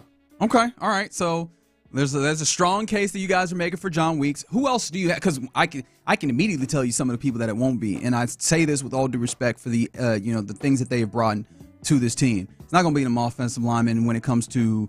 It's not going to be Kenyon Green, especially because I think the places. Even if he's good in Philly, like I don't think we'd be like. Because I think if he's good in Philly, you could probably point directly to Stoutland and go, well, yes, this is a place where they were able to rehabilitate him. Yeah, we probably blame the coaching on that. That's where I'm going with it. Yeah. So there's that, and then Shaq Mason. You're not going to miss Shaq Mason. And I appreciate what he brought, but you saw the slowdown. Yeah. And I don't think there's going to be a place where I go, damn, if Shaq Mason was in that place. No. Because, yes, with Kenyon Green and Shaq Mason and the offensive line in general last year, there was a lot of stuff that you could very reasonably link back to Bobby in the miscommunications that they had, which clearly had to have happened by not, having the right implementation or what have you. But there was also some stuff where dudes just got flat out beat. And Shaq Mason was very much one of those. Yeah. Kenyon Green was very much another one. No, Kenyon Green absolutely was. Here's where I would just toss something in here with Kenyon Green. Please. If he becomes a starter in Philadelphia, starts 15, 16, 17 games, whatever it is, that's not I miss him, but I think it's a reflection on this team. I agree with that. I think fans would not say, "Oh, I miss Kenyon Green," but the conversation would be, "What are we doing with our lineman?" Especially if this lineman is pedestrian. Yeah. I hear you on that. So I think those ones I'm not going to be in that space. What about Laramie though? That's an interesting one to me. That's the one I was thinking about. That was my answer out the box. Yeah, I think that was my answer out the box. However, there's another one that's popped up on one of these apparatuses that we have where people can get involved with the program that'll bring up. But no, absolutely, Laramie Tunsil was one of those, or was the one for me because yes. I get it. The text that came in earlier that said we gonna miss Laramie Tunsil and all them false starts. I get it. That was something that was there that admittedly got better over time. He's still a great pass blocker. He's still a great pass blocker with a offensive line that has some dudes. Then I do wonder how the pass block ultimately goes, including Cam Robinson specifically, who's stepping in for him. I always remember that Nate Tice of Yahoo Sports, when the Texans made that signing, tweeted out something that got me going, which was that Cam Robinson allowed the highest all tackles last year once he became the starter in Minnesota. Yeah. Now, of course, that does erase his time in Jacksonville, which I don't think he was bad, but it did look real bad in Minnesota, his most recent stop, and you're signing him up to be that guy on the left side who was going to have one-on-one instances. And you know who was pretty good in one-on-one instances blocking? Laramie Tunsil. Yeah. No, I have to believe that there are people in that building, as much as they tried their best to bring in, adequate. Hopefully the unit, all five parts will work in unison, as they like to say, and it'll be a good offensive line. Hopefully that's the case. But I have to believe there are people in that building that at some level they're going, that was a top 3 pass blocker. Absolutely. That was we hated the false starts, hated some of the things he did. We hated the effect maybe, and I'm speculating, on the room, the offensive line room.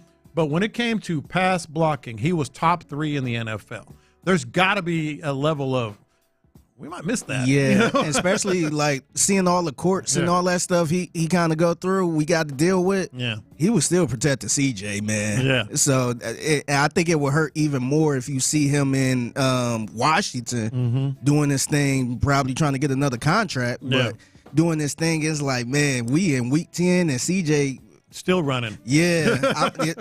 Maybe it's Cam do a good job, but when if it's a thing where they just shuffling through left tackles, and then man. That's the question. Do you think there's a situation down the road where you'll miss any of the guys? The one that is interesting to me is Stephon Diggs. Agreed. There is going to be a scenario that you could miss him, but Stephon Diggs, healthy, was pretty dang good here. And you got a couple of rookies that you have high hopes on, and is that going to work? Is there could you see again 5-10 weeks into the season where it's ooh, Stephon sure could have helped this squad?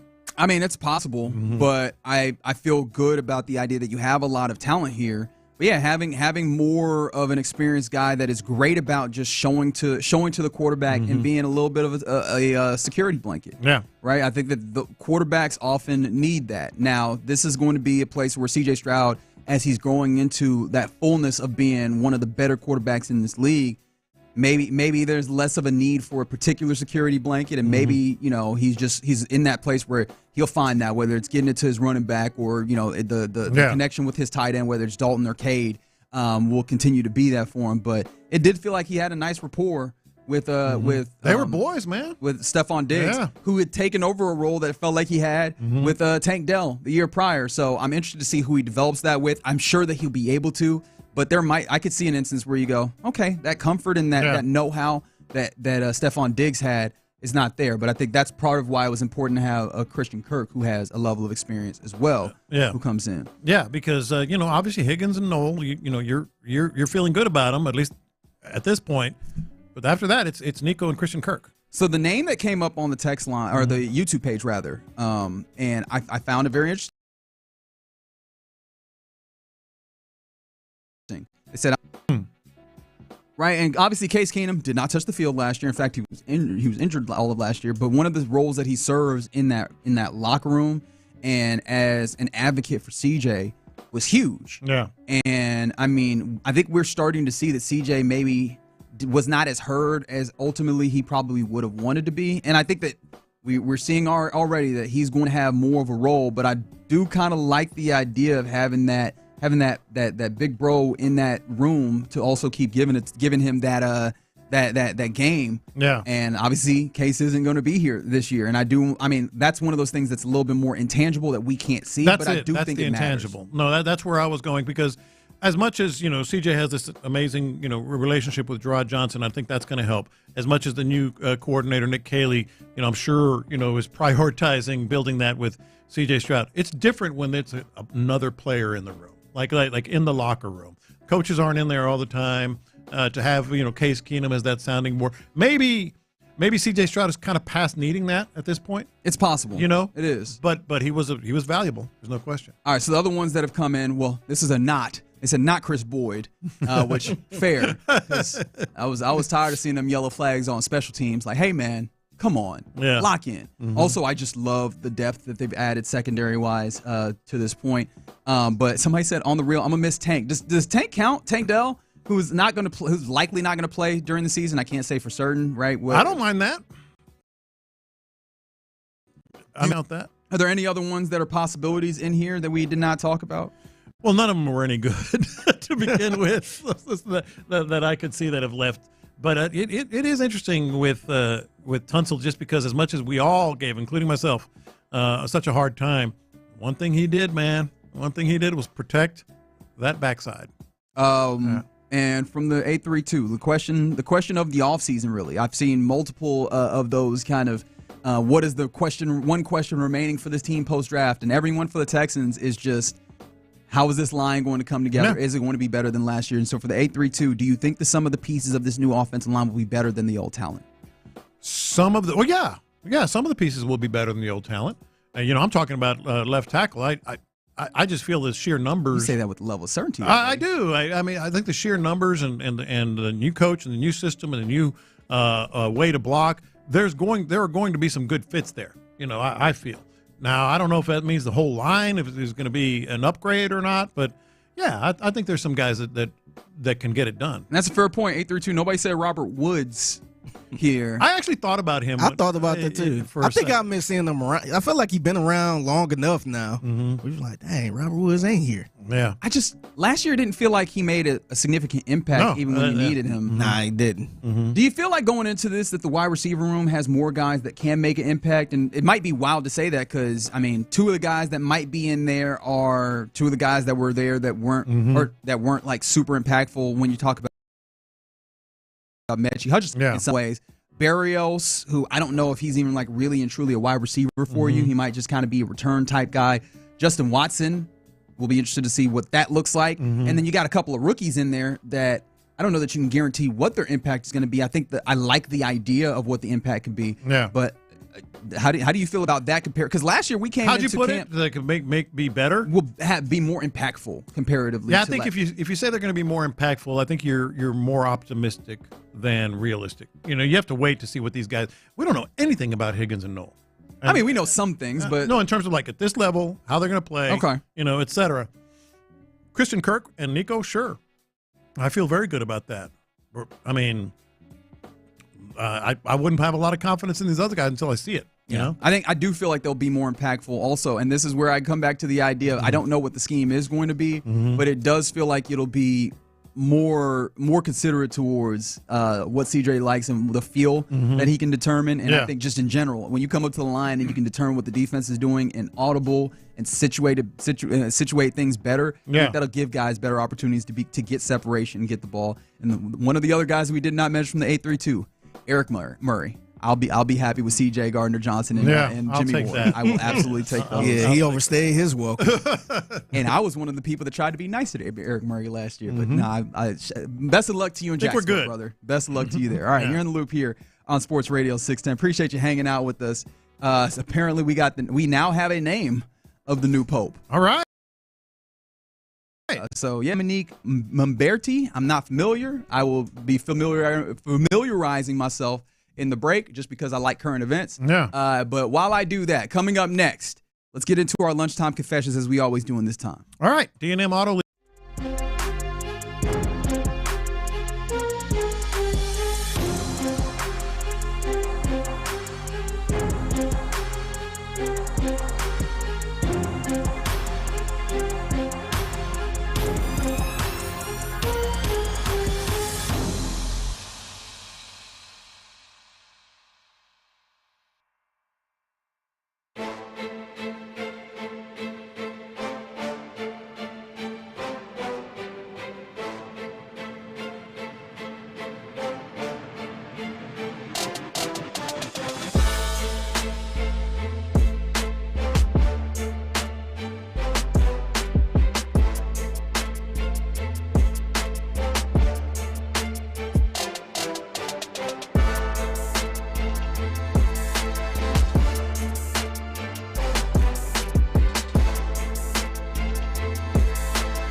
Sometimes it's sports, sometimes it's not. Whatever it is, Reggie and John are keeping it real. It's In the Loop's Lunchtime Confessions, presented by the Men's Clinic on Sports Radio 610. Watch this. These are my confessions. How does Pope Leo from Chicago hit you? From Chi-Town. Yeah, so I have to apologize because I very much Vatican's gonna be selling that deep dish pizza now. Yeah. I very much read too fast. The Cardinal Mamberti is the cardinal who announced that it was going to be that it was going to be Pope Robert Francis Prevost of Chicago, who's going to become the 267th pontiff, who took on the name Leo the 14th. And, of course, where am I getting this information from? Adam Schefter. None other. That's where I go to for all my Pope news. I don't know about you. Yeah, so there you go. If you were wondering, it's Pope Leo from Chicago, went to Villanova. Okay. Yeah. First American Pope. Hey, you got to get Chief Keef up there now. Which Villanova? He went to, Villanova in... Must be in Philadelphia. Okay. Must be the one in Philadelphia. Is there another Villanova? Is there one in Chicago? I was like, or is that Loyola? You're thinking of Xavier. There are two. We gotta straighten this out, man. Y'all got Loyola, Chicago. There's a Xavier. We need the colleges to have. Yeah, we need the colleges to have the Roman numerals like the popes. All right, this is Xavier the first. This is Xavier the second over here. Yeah. But yeah, I just thought about it. Can I respect a pope that went to a trash college? Oh, I don't think Villanova's a trash college. 572-416. But I was like, what if the pope was like, yeah, this is Pope. Pope James, whatever, and he went to, I don't know, Arizona State. And you're like, if he went to Arizona State, he partied his way through you there. know what I mean? I don't know about that, dog. Old Pope Leo went to a couple frat parties. No, I'm just kidding. I better be. My first confession, you may have been listening to us yesterday. Hopefully, you always listen. You may have been listening to Area 45 last night. And the confession is Patrick Creighton needs to work on his listening skills. Wait a minute, now you're going aggressive. I'm going to clear out. No, this is, it's cool. By the way, I like you too, but it's unbelievable. Let's play this audio, and I want to make it very clear. He just needs to work on his listening skills. I don't mind the opinion, just work on your listening skills. There's a reason why I sometimes I hate listening to sports radio. When you hear guys that you know and you like start talking about the idea of, hey, is Jose Altuve getting old? Is he slowing down? Is he are we watching him age before our eyes because he's in a slump for the last 2 weeks? It's been the birthday conversation for Jose Altuve for 4 years now. It's an asinine conversation. Hey. So here's where he needs to work. I'm not in the business of you need to do this, but Patrick, you need to do this. That's not true. That's not true. You're locked in that business. You got some stock in that business. That's right. It's just everything that he used, and it went on, to say that we, specifically me, is asinine. We said this yesterday. We said, look, he's Jose Altuve. He's the greatest there's ever been in this city. He's in a slump. He's not playing well. But it's Jose Altuve. He could get out of this in note about or ask the question, are we starting to see some kind of decline, is based on actual data that is undeniable. His sprint speed, his speed on the base paths, you can take it even a little further if you look at advanced numbers of his bat speed, etc. But although I did look at some of his other bat speed, but he's had a lot of ground balls now and all that stuff. But anyway, my point is, it's undeniable, and that's why the question was asked. It's like he's running a mile per hour slower than he has in the last few years. That's not chump change. He's 35. That means you're slowing down. By the way, I slowed down 25 years ago. I mean, it always happens. You start to slow down. That's what we were saying. Yeah, what's the old saying? Father Time is undefeated. Yes. I think it's worth wondering. And I think here's the thing that I personally I took a little bit of offense to. Umbrage. I felt a little offended. I was like, no, I think I understand where he's coming from, right? Mm-hmm. And I get it, right? You need to give Jose Altuve the benefit of the doubt to some degree. But at what point do you, we just got to wait till it completely falls off a cliff to do this? Because I think the idea that the conversation is entirely asinine is unfair. Yeah. We can have the conversation, and the conversation might ultimately come back to, no, actually, we're still good. We're cooking. But I don't think the conversation itself is asinine. And I think that you were right. There's some things that you could look at and go, hey, there's some slowdown that might be happening. And I will like to point out, to defend myself personally, because I know you were doing a little bit of this. I personally brought up, what if someone like the move is making this a little difficult, which would actually point away from the idea of him being, of some of what we've been seeing being I guess, representative of, age or, some level of decline that's happening. I think we tried to be responsible with it. Don't do that to me, man. Yeah, you just got to listen. He said we made him hate radio, man. I was like, dog, it's not that deep, is it? Yeah, I felt like that's what comes with getting older to me. Yes. When you get to that age, if you have a little slump, people going to be looking at, is he getting older or it's contract time? Should he play an aging player? I feel like that's the conversation, and he's in a slump. I'm not sure if he's going to break out the slump or not. If he do, that's great. Yeah. But when if he don't? What's the time limit? Yeah. Is it July? Is it August? Is that when you can say, I totally agree. Yeah, it's I don't know. I mean, probably you can let this month go, and we can figure some more things out, and we will. And thankfully, he was very much a part of a great victory yesterday as well. So I mean, look, I'm not mad about it, and if ultimately the thought that the slowdown is happening is wrong, I'll be happy about it. I thought it was fair to have a little bit of a talk about it. These are my confessions. All right, so first, a little mini confession before I get to my confession. You were talking about the new Pope, and as I was reading to you guys, I don't know, did you hear me kind of do a little stop after reading Leo? Yeah. I was like, Pope Leo the 14th. I have to admit, I generally am a decently smart individual. Roman numerals takes me a second. Walk through the Roman numerals. So is he the 14th? Well, they named themselves after. Yeah, he's the 14th. Okay, 14. Yeah. He is Pope Leo the 14th. Yes. But so that was there. On top of it, speaking of picking up names, the Utah Hockey Club now has a mascot, as they announced yesterday. They're going to be the Utah Mammoth. And yes, the Utah Mammoth, as there have been woolly mammoth, fossils found in Utah. It's all right, it fits. It has a local tie, unlike that Utah Jazz name, which I think they need to give back to the city. Ain't nothing jazzy about Utah. Not a single thing. Nothing. But the confession is, even with me acknowledging I think it's a good name, I think it fits. I love the aesthetic just already, because it's basically the same aesthetic as the hockey club, when they were hockey club, but they just added the Mammoth logo on there. Yeah. I can't get past the fact that it sounds like the name of a hockey team in a Disney movie. The Mammoth. You know what I mean? It sounds like a semi-pro league for fathers on the weekend. Yeah. I can't get past it. I think it's good. I just don't know at what point it settles in for me that this is a professional NHL hockey team and it works. Yeah. It doesn't feel like when the Seattle named their team the Kraken. Yeah. It just doesn't feel quite on. It feels just Kraken a little was cool. bit. It feels just like they were still wearing starter sweatshirts as opposed to the Adidas ones. You know what I mean? It feels like it's just a little. It doesn't pass half step down. It doesn't pass what I call the Let's Go test. Ever told you about the Let's Go test? How you know if it's a good nickname or not? Just say Let's Go Rockets. That passes the Let's Go Mammoth. No. I mean, it's still got two syllables. Mammoth. That's it. Come on. These are my confessions. All right, so I got to confess, man.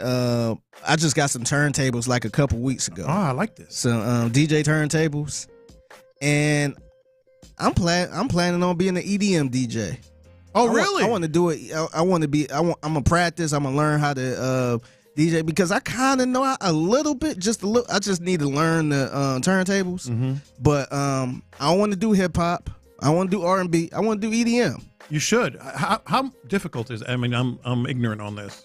I'm not a DJ. It's a little difficult. It's a little difficult. I think you got to have an ear for it. You got to know how to transition and all that stuff. Yeah.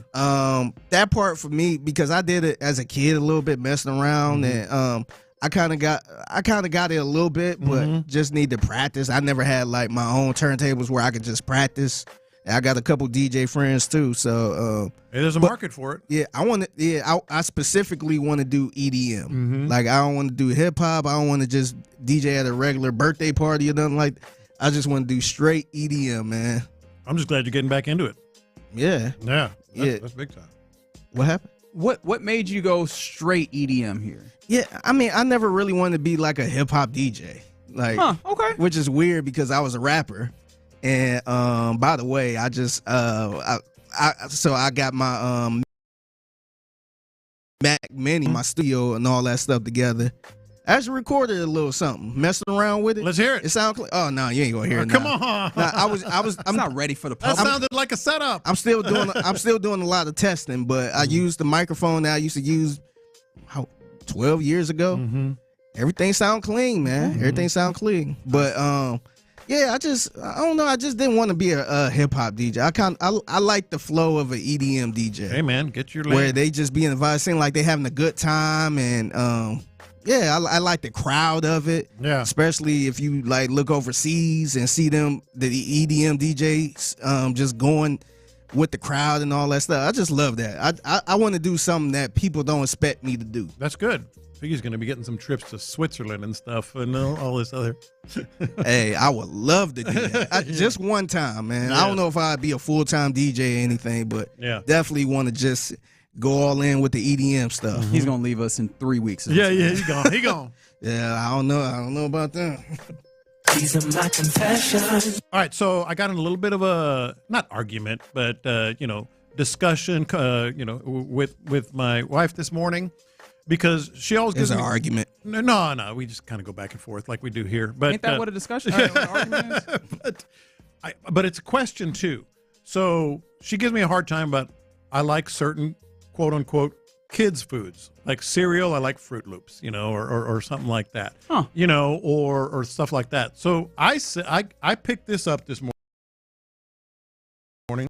Bag. Is that an Uncrustables? It's an Uncrustable. Nah, that is. And I had some of those, and I love Uncrustables. And she said, "Oh, you're getting another kids food?" I said, "Not only is it not a kids food, I think it's an adult food.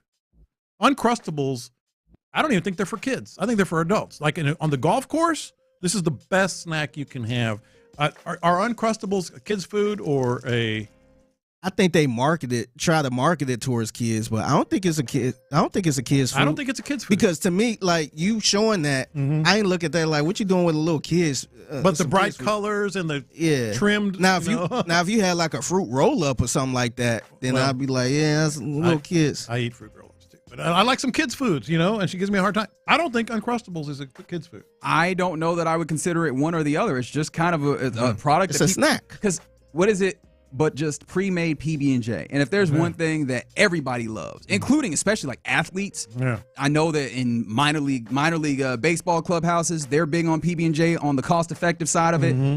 Basketball players I know are huge into the PB&J in the locker room and such. Like PB&J, it goes huge in all different places. It goes platinum. So I don't think I would consider that a kid's food by any means. People love the accessibility and readability of the Uncrustable. I just for some reason, and maybe it's the panic that has always been pushed about like processed foods. Yeah, I don't like doing the Uncrustable. I like to make my own PB&J if I'm gonna do a PB&J. But I like to throw them into my bag like for something like this. See, these are cool because you can freeze them. I always put them in the freezer. And then you could throw them in lunch, all the thing. Yeah, always freeze them. Yeah, I don't like eating frozen food. Somebody said, "Do you have a juice box?" Okay, there's definitely a size being formed. I said, "Come on, Lopez." Lopez got a Lunchable. They said it's not a kid's food. Well, there's some people, and there's definitely a lot of people that are on your side. As well. NFL teams use crush Uncrustables. That is true. That is true as well. So I mean, the athletes love it. Peanut butter giving you that giving you that protein and getting you that extra sugar and energy. Yeah, love you Uncrustable. All right, that's In the Loops Lunchtime Confessions. We appreciate you hanging out with us, and we also appreciate the Men's Clinic for bringing you that. But coming up next, it's a Thursday, so we'll do a little buy or sell. Are you buying what these various people in sports are trying to sell you? 713-572-4610. We will do it next. The Sports Radio 610 Crawfish Circuit.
From the Mokaram Injury Lawyers Studios, Sports Radio 610 presents In the Loop with John Lopez and Reggie Atatula. I don't think I've ever seen such unison and unity on the text line as talking about some Uncrustables. Uncrustables, baby, dominating. Shout out to the people. We got opinions on Uncrustable, that's for dang sure. That's right. I'll do whatever I want with my money. If I want to buy a Happy Meal, I'll buy a Happy Meal, and I appreciate that. I do respect it. All right, let's do what we always do on a Thursday. Let's do a little buy or sell. Are you buying what these various folks in sports are selling? Lopez, what we got here? Yeah, we got a lot. All right, so let's start with one of the locals that just wrapped up their season. That would be the Houston Rockets. Ime Udoka on taking the next step and becoming that contender. Quote, on what it would take. Quote, just everybody being on the same page, and that comes with experience. I mean, are you buying that's what he believes? Oh. On becoming a contender, on taking the next step. Just everybody being on the same page, and that comes with experience. I'll buy that.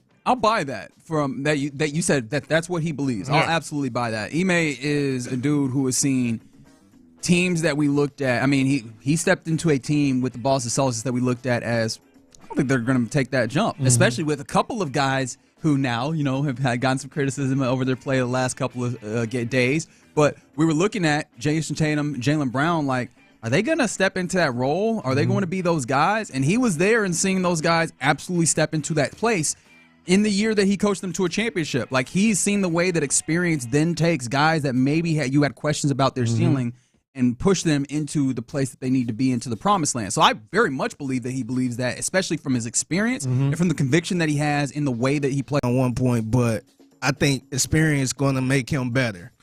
That don't means run it back. Thank you. That's where I was going. You and I are on the same page. I don't think that means run it back. I think he probably know he need to get somebody else. Yes. But also with certain players like Amen Thompson, Şengün, and other people like that, I think the experience will help. No, that's where I was, Reggie. Like, he didn't say with the same team. He just said just everybody on the same page, and that comes with experience. So I'm buying it too. Yeah. But I think that still leaves an opening for a big move. Yeah. Honestly, I think it could help Jalen Green a little bit. Like just being there and knowing how he came up short. Maybe he know what to do in the offseason to kind of have a bounce back year or something. Yeah, I mean, you saw the growth even as this series played out with two dudes in specific. You saw Amen Thompson find his home where the experience grow, and I feel like you saw Alperen Şengün find a level of experience as that one went along, especially when it just came to his pickup points and how much he was willing to allow the defense to stop him from getting to where he wanted to go. Yeah, those are the small indications of the bigger role. Yeah, I throw Jabari Smith Jr. in there too. I felt like he kind of found his groove in there. So I think he is right, but I don't think it's a run. Buying or selling this? John Harbaugh, baby. First, he said whatever we decide over the next few weeks is going to be based on football.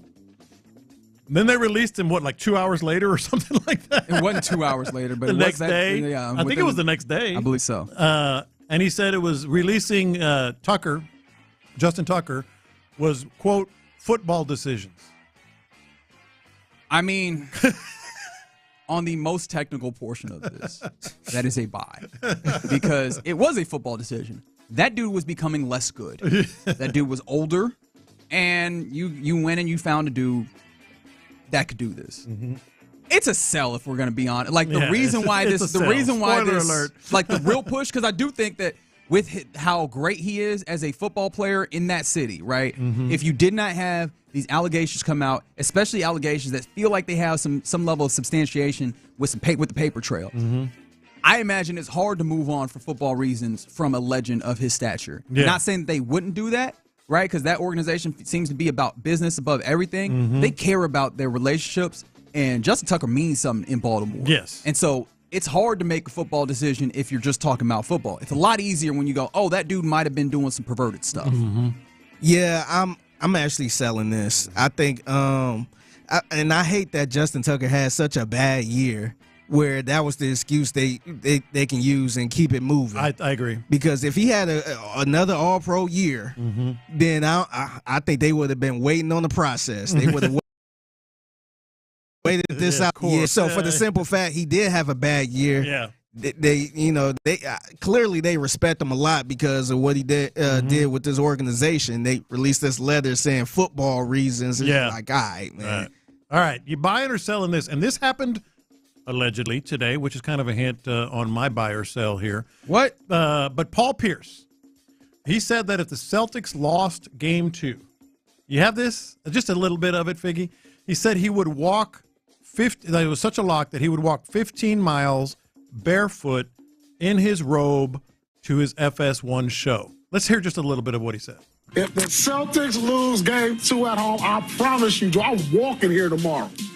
I'm walking here. Why you got to do that? Wait a minute. I'm walking. They're trying to here stop 15 him from miles. saying it. I'm walking here. I don't know. Keith, this is your friend. In my robe. Get your friends. No shoes on. Somebody save him. Bare feet. No. If what?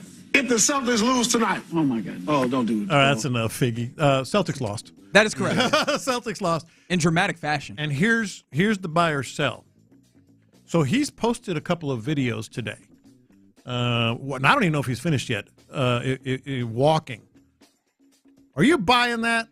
That he did walk 15 miles barefoot in his robe, or did he do the old Rosie Ruiz? Remember Rosie Ruiz is the one that cheated in the Boston Marathon? Oh, that's right. I remember. I was like, I can't remember the name. Why can't I place it? No, she was taking a car and chopping off 5 miles at a time or something, and then she starts all sweaty at the end like she won the Boston Marathon.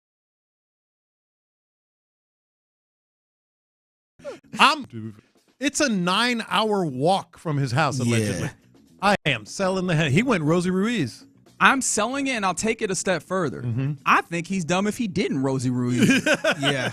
I mean, first of all, he's dumb for making these. I never get the people that are like, I'm making this bet where I have stand to gain nothing. I'm like, what are you doing here? In fact, everybody on his show, as you mentioned, they were was all like, trying to you don't have to. Nobody's asking. They you to said, do this. stop. Don't do this. Yeah, especially in sports. Yeah. Like all the crazy stuff that happened in sports. Yeah. I'm not betting all of that stuff on a team. Yeah, but ain't no way. I'm cheating first. Y'all catch me cheating, maybe I'll come back and actually do it. But I'm cheating first. And I'll tell you that right here on these airwaves. I know that cheating is bad and everything, but I'm cheating first, and you can tell me that then I actually have to walk it. Look. Yeah, I'm selling this too, man. Like, if Paul Pierce was a guy that was always in shape and, just like a workout head type thing, I will probably buy it. I don't think he's that. I'm not saying he's out of shape or anything, but he's not like a gym head or somebody that's always posting running miles and all this other stuff. If that was the case, then I would buy it. I looked at some of the videos just here during the show because that's when he's allegedly doing it. He's not sweating in any of them. And dog, you 15 miles, 9-hour walk, ain't barefoot. You ain't walking no barefoot, man. Like, even making that bet, he was just talking cash. You know what? Yeah, that's the thing. If he had said he was walking in his robe, but he could put it. I think he might actually do it. If he said I'm gonna just walk. I'm gonna walk, okay. Like, he's serious, but talk about barefoot. Come on, man. Yeah, if you don't walk barefoot frequently, walking around barefoot is not a smart decision. It is a disaster. It's a disaster. I tried to walk out to get the trash can one time barefoot. I was like, ow. I got halfway. I'm like, you know what? I gotta turn around. All right, so press pause real quick because this text came in. Been a Houston sports fan all my life. I would never do a statement like that for any Houston team. If you had to, one Houston team to make that statement for. I would walk here in a robe barefoot if blank wins. Yeah. Just a guarantee on a game. Yeah, I ain't gonna do it. I can't do, because I was my first thought was looking at the Houston Texans. And I'm like, man, if the Jags squeak them throughout the season, I will walk to work. I don't know if I do. I don't trust that. Yeah. Ooh, I don't trust that, man. I think I might do that on a AFC South sweep. Like, I would have to be one of the Jazz got to sweep the Texans. They would have to win both of them. Yeah. I think I would do that with the Texans. Yeah, but you live close. No, that's fair. That's fair. No. I'm trying to think about it. 20-minute walk, 15-minute. All right, you buying or selling this? Joe Espada, how about our manager? He said after Yordan Alvarez had his MRI, quote, "We look at it as good news." Oh, I'm buying that. You are? Yeah, because the MRI makes it seem as though all he needs is rest for the time being. That's absolutely good news for him that we were not talking about some level of procedure or what have you. And also, you're gonna see it as in that instance, like you better see some hope. Like you better see it as good news, because if you're like, hey, he's dealing with inflammation and he does not need a surgery, all it needs is rest, and you're like, damn, that's bad. Yeah, I don't know if it is. So yeah, I think that I'll buy that. I'm gonna buy it too. I think I guess because if it was bad, he would probably lie or something like that, like the Astros always do. Yeah. When it comes to injuries. So I'm gonna buy it. I'm buying it too, but I think that's all they've got. All right, I got to do this one, and I want to make sure everybody understands that I understand and am very sensitive to the gravity of the situation. Oh no, what are we doing? Oh no. You don't have to do this. Just like Paul Pierce, you don't. No, it's not on me. I'm just relaying. You're about to be walking the word. I'm just relaying the quote. Byron Scott said, "I thought she was 18." You need so much more context to make that. Yeah. I mean, but also, anytime that someone says, I thought she was 18, I'm assuming that I'm selling that. Just assume, right? Yeah. That is one of those, and I understand in the American court system, it is innocent until proven guilty. You say, I thought she was 18, you are guilty in my mind until proven innocent. Yeah. Oh, so the context, he's, what, I guess, is he being alleged? I think, Figgy, are you got this in the mixtape? Are you bringing this up later? I can. I wasn't going to bring it. Okay. No, let's just explain it real quick for those who don't know. I guess he went, this is a long time ago, 20-something years ago. I want to say this was 86? 30, 40, and whatever it is. Somewhere around, Went to a high school or a school, 26. He was 26, and did some sort of presentation, and now a woman now, but who was 16 at the time, said that alleges some improprieties by Byron Scott. You know, it was his response, sexual assault. Like we could say that. Yeah, right. And his response was, "I thought she was 18." Guilty. Like it's not within my purview, but that's where my brain goes. Oh, you thought? Sell. Yeah. Somebody said, if the Texans win the Super Bowl, I'd walk from my home in San Angelo to Seabrook to see my son with quality shoes. Fair. I like that caveat. Yeah. And then somebody said they would be willing to do it for if the Texans have a losing record, they would win next season. Oh, gotcha. So they'd have to go, 8-9? Mm-hmm. Okay. That one I might go with you as well. And yes, I appreciate the 346 who said Paul Pierce should have just tweeted, I'm breaking that promise. Deal with it. Yeah, I'm not doing. I would get back on air. I'm not doing it. Yeah. You can't make me, and you cannot. I was lying. I was fronting. I was fronting. I was lying. All right, you're in the loop here on Sports Radio 610. Coming up next, college sports has a very interesting thing happening right now between the House settlement that's happening when it comes to trying to figure out revenue, and seems like President Donald Trump, that is, might be putting together a commission to try and figure out what's happening with NIL. Let's break it down and see if Nick Saban should absolutely be a college football czar. We'll talk about it next. Nick Caserio gave Payne and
610 presents In the Loop with John Lopez and Reggie Atatula. So many of you are on the text line right now giving your Houston sports. I would walk to this place if this situation happens in honor of Paul Pierce being so dumb as to say that he would walk to work 15 miles shoeless in his robe. That could have been a good question of the day. That really could have been a Yeah.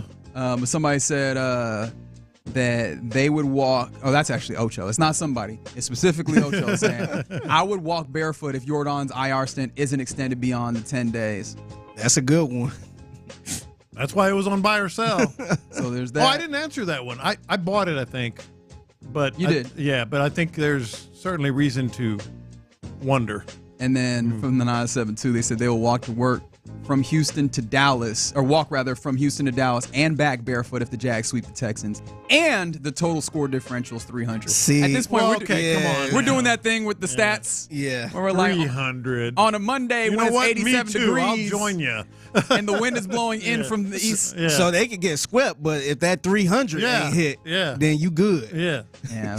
But I get it. Sometimes you want to add some contingencies and keep yourself safe. I respect That would be crazy if that happened. They lose by 300.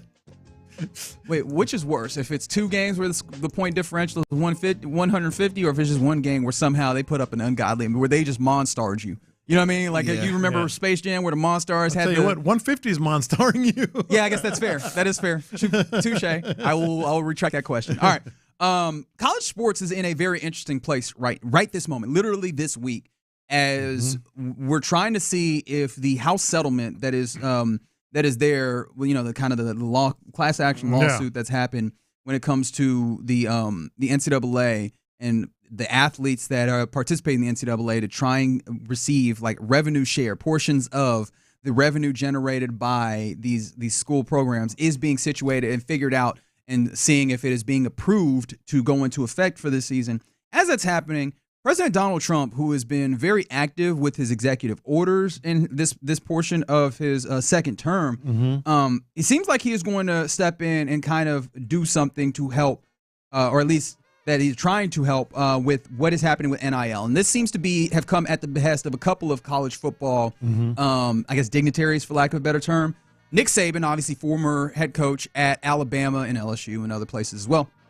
And then also Tommy Tuberville, who's been in politics recently, but he's been a head coach at damn near everywhere, if we're going to be honest. Both of those guys seemingly, or at least Nick Saban had seemingly talked to Trump when he was at he was down there. a speech in Alabama, and Saban introduced him. And at some point, it seems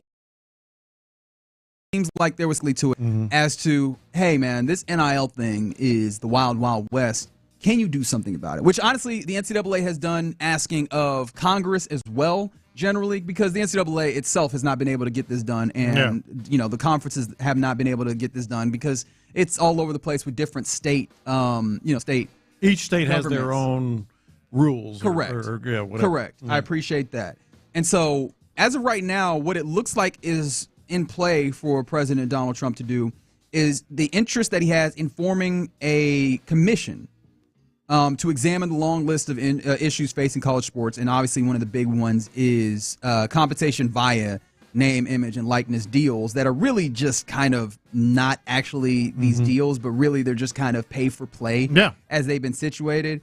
Now, one of those is, I think Nick Saban is expected to be a co-chair along with, I believe, Cody Campbell, who is the Board of Regents chairman of Texas Tech. But I'm very intrigued by this because, one, there's already something, as I mentioned, the House settlement that's going into place to try and establish a revenue share for players to basically put them in a pseudo employment space, but at least get some level of benefit in the actual revenue generated, not this secondary stuff, NIL, and that's on the outside, but also like I'd be interested to see who's all involved in this, because right now the people that it seems like are involved is Nick Saban, right, in this commission, who is a former coach, and then a board of regents who I guess there are no players involved in this, and they would be heavily invested. Like I'm very intrigued as to what this commission could look like and what they might be able to do in this space. There's a lot to this right here, a ton, and I'll keep it very simple and maybe. Too rudimentary here. Oh, it's going to have to be. There's no way to have this conversation and that's not like an hour long at best. I think Nick Saban is the commissioner of college football in essence. He's the guy that's been most vocal about NIL and the Wild West and all that. He's even used that term. He's the guy that has been, obviously a legendary figure, vocal also about all the things that need to change. And lo and behold, he's the guy that's going to be the face of this commission or whatever. I think the NCAA, number one, which was dying anyway, is pretty much dead now because this commission is going to be able to tell them what to do with their money. At its core, that's what they're doing. I don't think that that's actually how this is going to work. Typically, when it comes to a commission, like they will put together some recommendations. Right. And I don't know that is going to be a direct authority over the NCAA on how they operate. But it seems like the NCAA would absolutely love some level of guidance, at least when it comes to legislation that would help litigate it away from what they can do, especially since they don't have any subpoena power or anything to that nature. I think the NCAA is going to do exactly what the commissioner of the commission says for that reason, because they want this regulated as well. So Saban's going to come in with the committee, with the commission. The NCAA is not going to say nah. No, I mean they're going to do what they recommend here, within reason, obviously. But I think they're going to be very compliant with what the recommendation is here. And I think what they're looking for is basically kind of caps, tiers, if you will, of what teams can spend and how they can spend it, accountability of where the money's coming from, and how it's being paid, and it's actually being earned in terms of they don't want the Wild West aspect of, UT, University of Texas, has got a $40 million budget, and, whatever, another BYU, let's say, has a $10 million budget. They want to standardize everything. No, I think very much so. I think very much this is Nick Saban as the commissioner of the NCAA now, and they're going to do what he says. Well, I don't know that. And I don't think it's bad necessarily. Well, I don't think it's going to be nearly as effective as the hope is when you have something like this. Now, it is worth noting, right, there was a commission on Olympic sports under President Gerald Ford in 75 rather, that led, 1975 is what I was thinking. That got me to 97. 1975 that led to the Amateur Sports Act of 78 that led to reform and helped boost, United States performance in Olympic Games thereafter.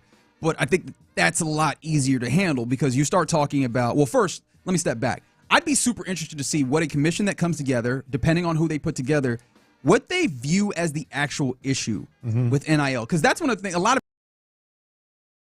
people were like, for different reasons. Yeah. Some other people are like, well, some schools can, spend more money and there's not even. And some people, let's be honest, don't like the idea that these dudes are getting money, and women in some of these instances as well are getting money in their pockets at all. I'd be very interested to see what the general consensus is of the issue with NIL. But also, I want to again make it clear, when it comes to the House versus NCAA, that one is more about the revenue of the programs.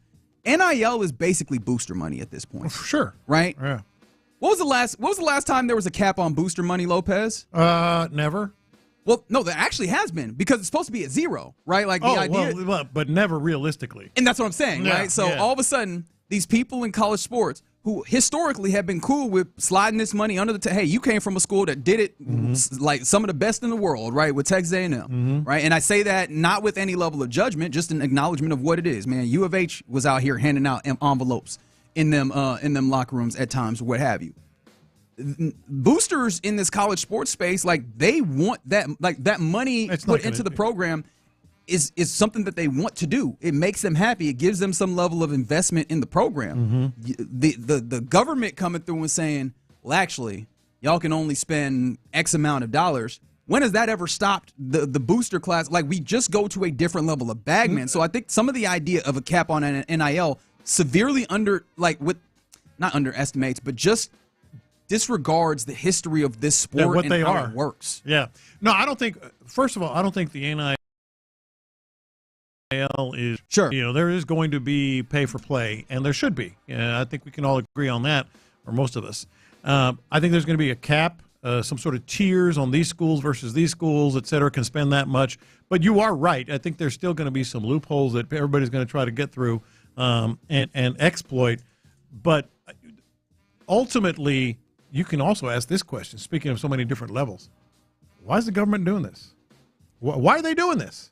It's not their deal. It's the NCAA. It's their deal. Well, the one place in the settlement why you could say they're doing this is because there was a lawsuit that spoke to this. Mm-hmm. Why Donald Trump is doing this, and this is where we operate into a space where I want to make it clear I'm operating from an apolitical place, just speaking on this thing this political thing that has to do with sports. Mm-hmm. Donald Trump, there's some people that he respects, and Nick Saban, Tommy Tuberville, that have some investment in this going this way. And it's an opportunity for him to get in here and get a win. And I'm not saying that he does not care. He cares about sports quite a bit, clearly. Like, we know his history with the USFL and wanting to buy into the NFL. Like, sports is something he cares about, and he cares about these people in sports who care about this, and that's why he's stepping into this space. I don't know that he is stepping into this space with an understanding of even how to answer this question. Yeah. And I say that as somebody who does not think this is an easy thing to answer. Yeah. No, and how do they? What is there going to be a hard number? For Power 5 schools versus others or whatever it may be. And then, as you pointed out, cheaters still going to cheat. They're still going to cheat. Yeah, because, and I think there was Enser Hall, who was a fantastic college football writer, and Bomani Jones, where they were talking about this, and it's like, you have to remember that the money that gets paid by these boosters, it's not about revenue. It's not about, like, what they're going to get out of this monetarily.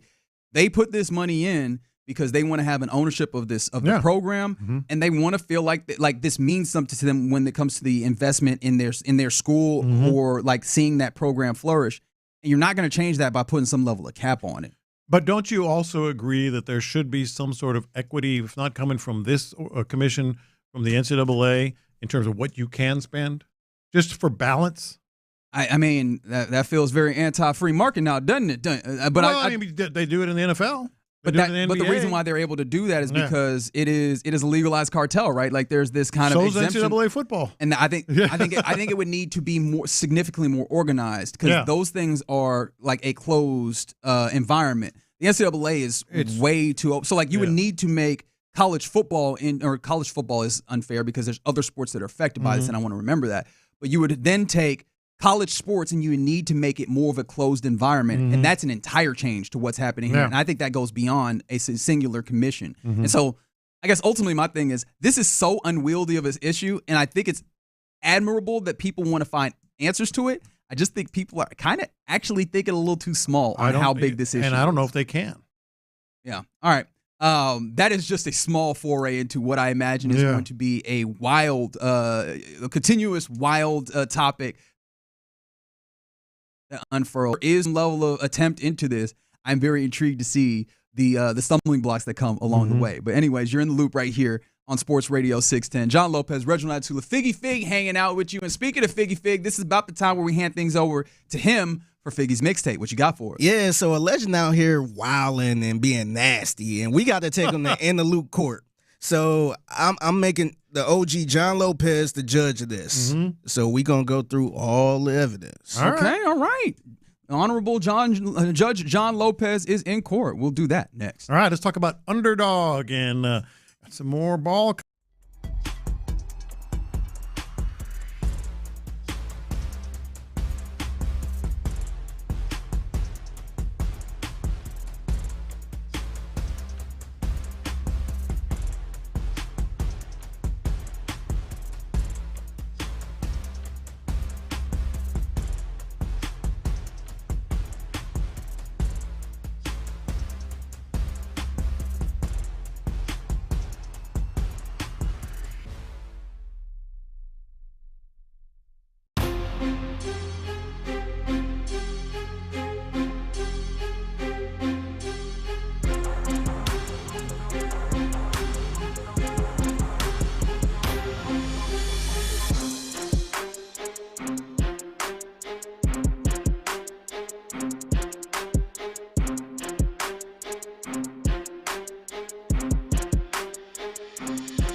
Exclusive content. Sports Radio 610. The Texans play here. Crank up the volume. Figgy Figs in the driver's seat. Sit back, relax, and enjoy the ride. It's time for Figgy's Mixtape on Sports Radio 610. Yes, it is Figgy's Mixtape in the loop, Sports Radio 610. It's your man Figgy Fig holding it down on a Thursday. Happy Thursday to everyone out there. So, a little news about Lopez legend, Lopez guy, he ain't never canceling. Yep. No matter what he do. So a complaint was filed in Los Angeles Superior Court, accuses the 85-year-old Smokey Robinson. Innocent. As your man. Innocent. As your friend, as your best friend, your buddy, the guy you do everything with. That's your guy, bro. Sexual battery, false imprisonment, negligence, gender violence. See, that's how you know Figgy is a good person. He don't even know what negligence is. What are you talking about? I heard it a couple times. But wait, hold on. What you trying to tell us here? Nah, I don't know. I don't know. All right. I plead the fifth. So, yeah, he got a lot going on here, man. Number of labor violations related to wages, breaks, meal times, and overtime pay. So here's NBC News with the story. Okay. 4 women are making some disturbing new allegations against a Motown legend in a lawsuit filed today against Smokey Robinson. The women who used to work for him say he sexually assaulted them and created a hostile work environment, among other things.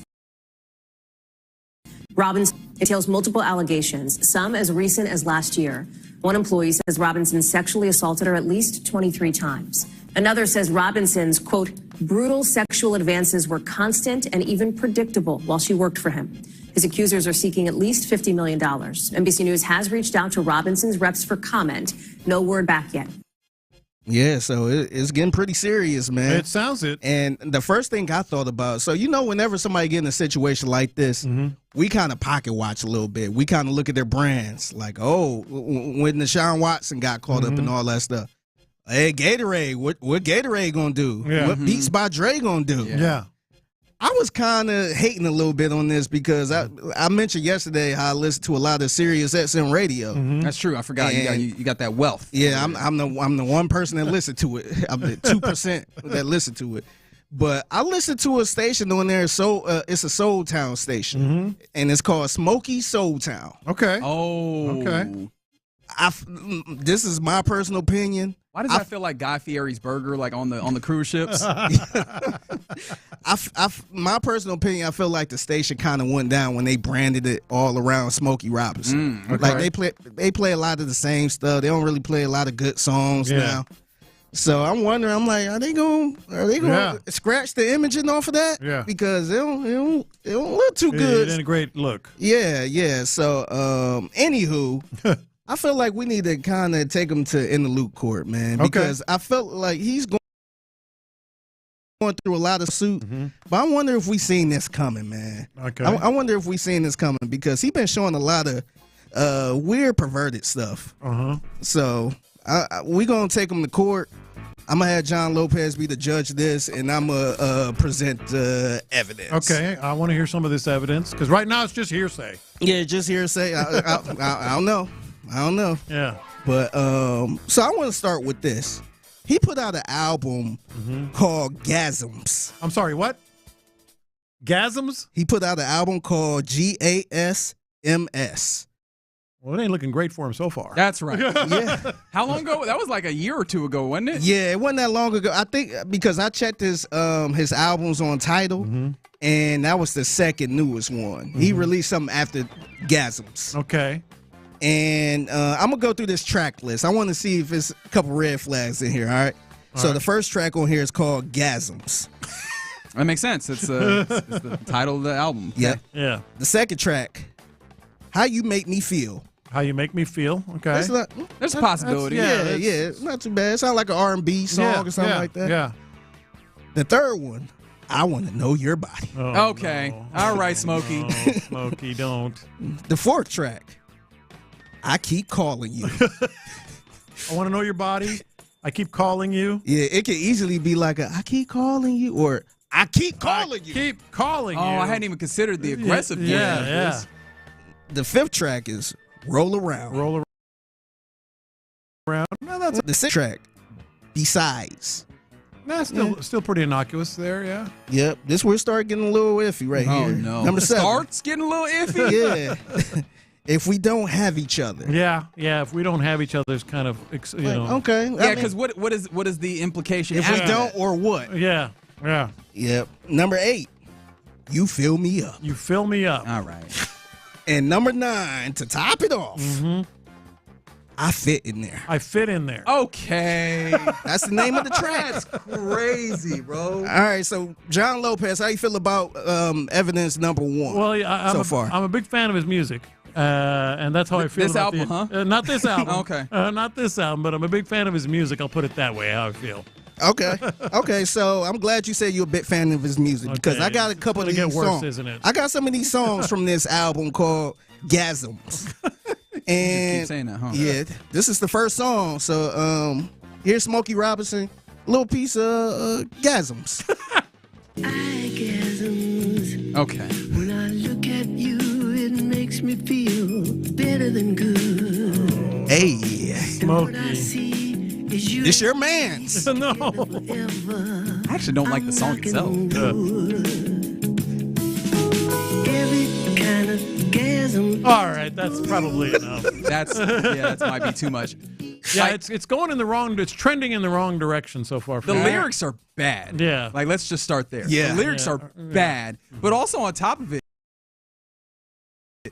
very good. Which I was about to say something bad. Yeah. I'm not more offended by that, but I'm fairly offended by the fact that is not like the song does not feel like it stands up to the level of what you would expect from Smokey you can't even Robinson. play the instrumental. No, you can't. The instrumental, I'd rather listen to an elevator instrumental.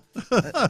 So here's the another song on this album called I Fit in There. Oh, this is I Fit in There. Make some room for me. Oh, Lord. If deep down inside you're hoping to fill up an opening. He really just became a creepy old man. This is bad. Oh, God. That sounds like an SNL. Uh-huh. I mean, like, it's just so on the nose. Yeah. How you feeling so far, man? It's getting worse. About your buddy? It's getting worse. You feel like you can make a judgment now, or you still need more evidence? I probably could, but I want to hear some All right, more. let's hear one more. Let's cap it off with this. Yeah. Smokey Robinson, I Keep Calling You. Wherever we might be, simple things like touching in public. What? Bro! Going unseen, a look that says we're Simple things like what? You're gonna make me say this? What did he say? I missed that. You want to play it again? Simple things like touching in public.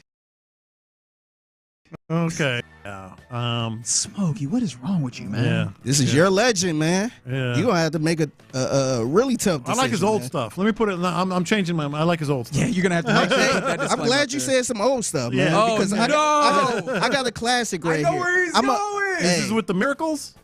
Nah, he probably wish he had a miracle right here.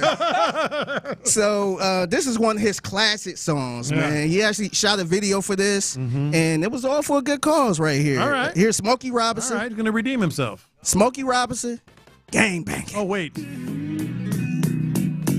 Here we go. You gotta sing it with me, Reggie. Come on.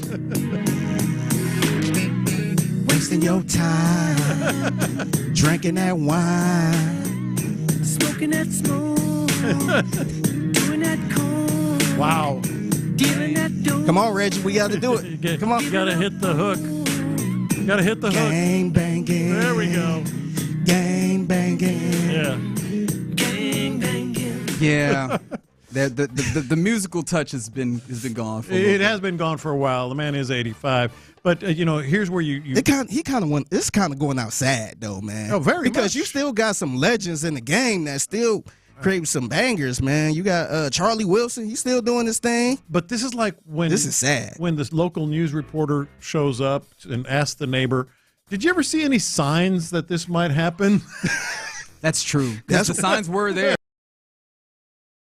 That's signs. Yeah. Because look, I ain't gonna lie, man. Maybe I'm part of the problem, but when he released that song "Gang Bangin'," we was laughing at it. Yeah, we was joking around with it, and then he released the track list for this album, Gasms. Yeah. We was kind of laughing at it too. What is he doing? He's not even hiding I'm like, it man, anymore. This old man. We seen a couple videos in concert. He was being a freaky old man. Yeah, he's not even hiding it anymore. He's not hiding. I fit in there. All right, I don't think you have to is a keep song. saying it. Hey, just the Gasms was. I'm like, all right, what you doing, old man? Yeah. All right, Lopez, I need you to make a decision, man. Yeah, how you feel about your best friend right now? I thought I would feel bad about this, but I really don't feel so bad anymore. Guilty. All Guilty. right. Okay. Yeah, that was tough, man. That was tough. That was tough to do, man. All right, let's. All right. Oh, Joy Taylor, man. Oh, here we go. Yeah, speaking of craziness, we got to talk about little Joy Taylor. So she was on a podcast not too long ago, and she was actually on the podcast with Paul Pierce. Okay. And somebody else, I forgot who the other girl was, but they asked her about her non-negotiables in a relationship. Mm-hmm. So this is what she had to say. What are some of your non-negotiables? For relationships? Yeah, for relationships. Just I can't do.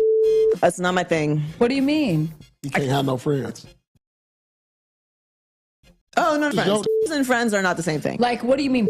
What does Like, that I mean? can't do the whole, like, just, like. She can't do B words. Oh. So women. Okay. So guys with women.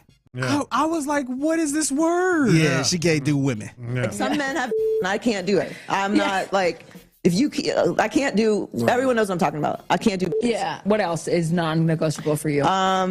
I'm less and less interested in religious men, if I'm being honest with you. You hit me with the man of God thing. I've had some negative experiences with people that lead with their religion. Okay. I was raised in a Baptist church, very, very religious family. I don't think that just because you're a Christian that you are, not living a good life. I'm just saying, if that's the first thing that you bring to the table, it's a red flag for me because I feel like they're hiding behind their religion. I don't care. Why? What does this Something matter to happened me? with that before. That's what that happened. Multiple times. Yeah. Is this a red flag? What, her? Yeah, no. Do you feel like her non-negotiables? Is that a red flag for I think you? it has to do with your personal experiences, like she said. Like maybe you've been burned by something like that. I think this entire mixtape is an exercise in context because you brought up Joy Taylor and I immediately went to like, where is that particular lawsuit at? More power. My thought also was just, did we think it was a good idea doing this podcast in general with all things considered? Right. And then that topic in particular. Like, what happened to laying low? You know what I mean? Yeah. Like, what happened to laying? I felt like there was a time where something happened and you're like, you know what we're gonna do right now? Lay low. Like an uncut type of podcast. That's her space right there. That type of stuff, I can see her getting some type of fat deal with that and just moving on and dressing how she want to dress. Oh wow! No, for real. Showing up to work however she likes. She know what. Isn't that the benefit of having a less buttoned up job? Is just being able to show up how you want to. Yeah. Exactly. I'm actually shocked she's showing up to FS1 like that. Okay. Still, she's not long for that, is she? I don't think necessarily she wouldn't be. Although to be fair, old boy that she was, Recent sports agent named Ted Hunter. Ted Hunter. Okay, I got a hunch he'll pull that off. Yeah, I seen a quick little picture of it. Looked like he wearing the same damn suit he wearing on the first take. I respect it though, but he gonna be a sports agent. All right, I might have to check that out. Yeah, I'm at this point.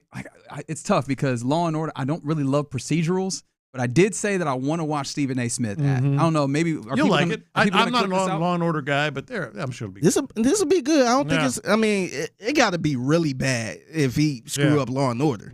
Yeah, that is fair. All right, okay, guys, calm down. You're in the loop right here on Sports Radio 6. The Drive. Clinton Ron will do that next. Area 45 with Bijani and Creighton.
Check out. Terms and conditions do apply. Thank you, Figgy. Live from the Mokaram Injury Lawyers Studios, Sports Radio 610 presents In the Loop with John Lopez and Reggie Atatula. Yeah, appreciate you hanging out with us all Thursday long here in the Loop on Sports Radio 610. You heard the man, John Lopez, Reginald Atatula, Figgy Fig. And Figgy, there are people that are not all that pleased with you. Oh, wasting your time. Yeah, you got some drinking that wine stuck in some people's heads with that mixtape. Gang banging. Unbelievable.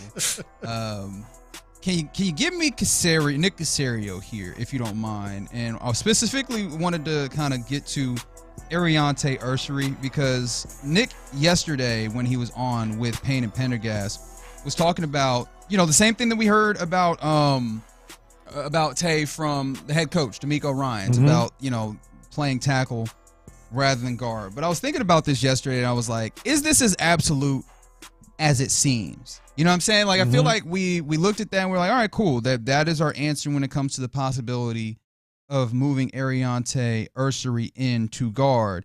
But, yeah, like, when it comes to the rookie big fella, is it possible to try him out at guard or not, is what they asked him. Yeah, you got to be careful with that, Seth. I think the first 2-3 weeks, you should have an understanding of, how it's going in whatever position that player is playing. I think one of the things you always have to be conscious of, you never want to put the player in a position that's not favorable to him. If you're asking a player to do something that he's never done before, where's that sort of line of demarcation of when you, A, introduce it, and then B, how much work can you actually get done? You have to take the player. It's always case by case. Some can handle a little bit more than others, but you just want to make sure you're not putting the player in a position that's not favorable to them, where they really can't accentuate their strengths and do what they do well. So I would say in Tay's case, and D'Amico mentioned this the other day, Tay's a tackle, really, until he's not. So I think the focus initially will be on tackle, and then we'll see kind of how we mix and match the rest of the group. Could that change? Possibly. I think the one thing you always have to be prepared for is just about anything. So sometimes you're forced to maybe make some decisions because injuries or whatever else happens around you. But you want to be smart, and you want to make sure you're making a good decision on behalf of the player. So I know I heard that, you know, that possibly immediately going into him talking about if you are forced to the injury, and I was like, okay, so what he's saying is he's a tackle unless you absolutely need to. But is that not necessarily? Okay, so you're thinking what I'm thinking here then. Forced to, as in, hey now, it's not what we thought it was on the interior, and certainly could be in play, right? Like if some of these guys underperform because of injuries. Or you get a better performance at left tackle than you thought, and you feel like it could be a better fit inside. There's a number of different ways that it could go that way. Yeah, and I think I still obviously what Nick Caserio is trying to get out there is still going to land in so much as there's only so much time that you get, especially with a rookie in this offseason with the limited time that has been negotiated through the CBA. I get that, right? And you've got a guy coming in, and you want to have him get up to speed just on the one thing, learn one thing to begin with. Yeah, but it feels like also there's still within there a little bit of wiggle room that if he gets in there and they feel comfortable and they're like, hey, he's picking up stuff, let's try him in there. That might be a possibility. And I still, for some reason, can't shake the idea of the size that he brings and where he could fit with that size, and the idea of he could fit in there. All right, Smokey Lopez. I immediately regret having this conversation. I see why y'all best friends. That's right. You and your boy Smokey as your man. That is wild. What was I talking about? It just came up in the conversation. I bet it did. He could fit in there at guard. A better fit in there at guard with than some of the guys that. Because here's the thing, they're confident in what they've brought in. They brought them in. They feel like it's going to work. Whether any of those 17 guys that are going to be on the offensive line. Yeah, there's a lot of them. They're confident in it. But it's certainly possible, and it happened last year, where some of these players just do not work. All right, so what are you so doing do right now? so do they move him in there? And that was an accident, by the way. Do they move him in there to make the most of the talent that they think they have? The question I was going to ask is, who's more likely to play meaningful snaps at guard this season? Ariante Ursery or Ladarius Henderson? Ooh, I would. You know what? Based on this week, I'm going to say Ladarius Henderson. Okay. Yeah. And so that then in my mind would make with Ursery. the wiggle room that I'm hearing in there with Nick Casario's comments on with Payne and Pendergast is probably still smaller than like the love that's been developed for Henderson, who has played guard. Right, he's just had his injury issues that he's dealing with. That he might be more likely to play in there, at least the way that you're looking at it. At least what we're hearing now. And you do have to realize every rookie they're going to try to, as we mentioned, he's a tackle, try to play him at tackle, learn that, and then move on. But what I'm saying is if things don't work out elsewhere, they might like his talent inside. Yeah, but I mean, they have so many guys when you talk about inside at guard. I don't know how many of them that I love what they bring, but they do have so many guys that it feels like it would be a far stretch that all those guys don't work to the point where they're like, now we need to, at what I imagine would be a late juncture to figure out that all these guys don't work, move Ariante Ursery in. Okay. Yeah. All right. I just wanted to see how you felt about that. We continue to see what this team looks like. Tomorrow is when rookie camp starts. Well, availability, I think they're out there right now, right? Yeah. Or today? Well, no, the 9th is when. 9th is the start? Yeah, when they start. So excited to see what we learn from that. And obviously being them picking up stuff, getting them up to speed in some degrees, just with being pros in Texas here with the Texans. But beyond that, I'd be interested to see what we can glean from day one of those fellas being at work. Because I mean, I believe that they are all in town, but like getting them to actual work, can't wait to see. Well, keep in mind, what that looks like. Now this was more OTAs than rookie camp, but first day of OTAs they had Kamari Lassiter out there. Yeah, as the starting cornerback. So you can pick up on some things. And by the way, we all know they were right. But wait, you don't say. Yeah, I feel like that definitely worked out for them. By the way, so there's a lot to that they're going to pick up on here from the rookies alone. All right. Well, excited to see what that looks like come tomorrow. Obviously it's a Friday, man. What a week it's been, and excited to start getting towards when these dudes actually put some work on the field. We could talk about it a little bit less in the hypothetical, get some information in. All right. Appreciation to you fine fellas, except for what y'all did to me in that last segment. And much appreciation to D&M Auto Leasing for bringing us the opportunity to talk with the fellas of The Drive. Ron, what's happening, brother? What's good, fellas? Oh, and you got a new Pope. Yeah, man. Chi-Town's out there, man. What an Cubs offseason. fan, I found out. What an offseason. Is he for real? Yeah, he's a Cubs fan. Well, yeah, he ain't going to be no White Sox. You don't think he'll be? Why not? Didn't see that, man. Seemed like more of a Ryan I feel Sandberg guy than a Harold Baines guy. Yeah. Well, I was about to say this probably works with the worst Hall of Famer okay. in the history of. I'd say it feels like nothing about and you knew Harold more than I did. Nothing about Harold Baines that I ever think said. I had to think about it, but I don't think you're necessarily wrong on that. I would have to think about some other bad ones. But what an offseason for Chicago, huh? Yeah. Yeah, got a whole bunch of dudes on the interior of that line. Got some talented players. Yeah. They got a Pope. Now they got a Pope. So you can say they got a Pope, didn't they? Oh, Leo. Yeah. Leo doing his thing. Kyle Tucker. Yeah, Kyle Tucker got up there. I mean, maybe he could put, give some blessings to Ryan Presley, get him back on track. Hey, man, I see what you did there. It's 8 runs one time, man. Yeah. Just one time, man. You give up 8 runs in a game one time, and now everybody's talking about you. Well, it hadn't happened like that. What'd you say, sin't 1913? What is that, 1913? Yeah. There wasn't even a world war yet. Yeah. So you also heard them give me guff about my Stuff Plus, dude. That was note. I'm not gonna lie to you. I turned on a podcast as soon as I heard Stuff Plus. Stuff Plus. As soon as you said Stuff Plus, I just wanted to make the note that there was something out there that points to Ryan Presley being really, really bad right now. And he's second in Major League Baseball in Stuff Plus for whatever that means. Second worst. Second worst, and that's it. Wow. I would have bet money that he made that up. And I did. And then you had to go. What about me? And I came back, and then you had to go find it. Yeah.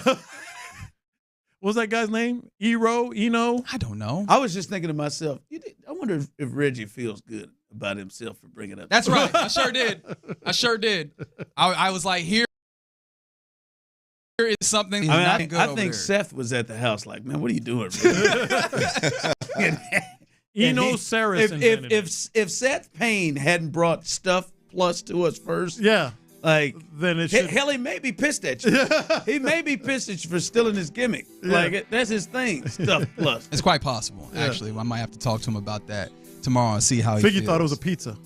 I like that. Yeah, it sounds good. I heard Stuff crust, You buy Stuff Plus pizza, right? They give you more cheese in that Yeah, stuff. That's exactly where I was at. Stuff with a little ranch. Yeah, that's right. I would absolutely. Any interest in Jadeveon Clowney, who was released today by the Panthers? Hell no. Okay. I mean, no. That's a lot. I'm going to take Clint Silence to mean no as well.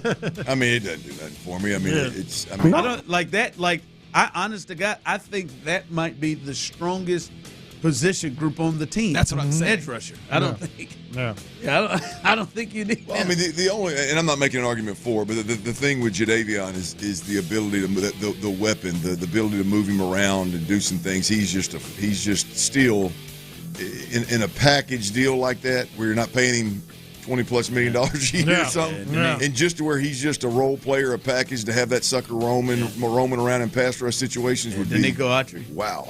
Yeah. I mean, yeah.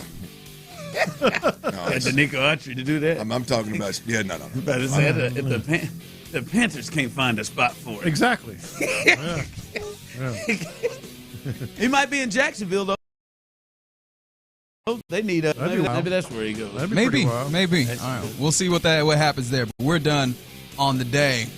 Thank you guys, and also Figgy, thanks for nothing, because I'm gonna have Smokey Robinson in my head for the rest of the day. But also Gangbang. Gang bangin'. There's an extra syllable there. Gang bangin'. For a show that seems to avoid a lot of those edgy topics, boy. I mean, we're raw dogging, barebacking. You see what I'm saying? I mean, there's a lot on this ITL. I'm always good raw dog in the drive. I mean, I don't know if you really listen. I think. Damn it! I was just about to try and make the case that it's not me, and then he played that. So Like, are we about to lose Smokey Robinson and Byron Scott together? Yes. Yep. He thought she was 18. And what's scary?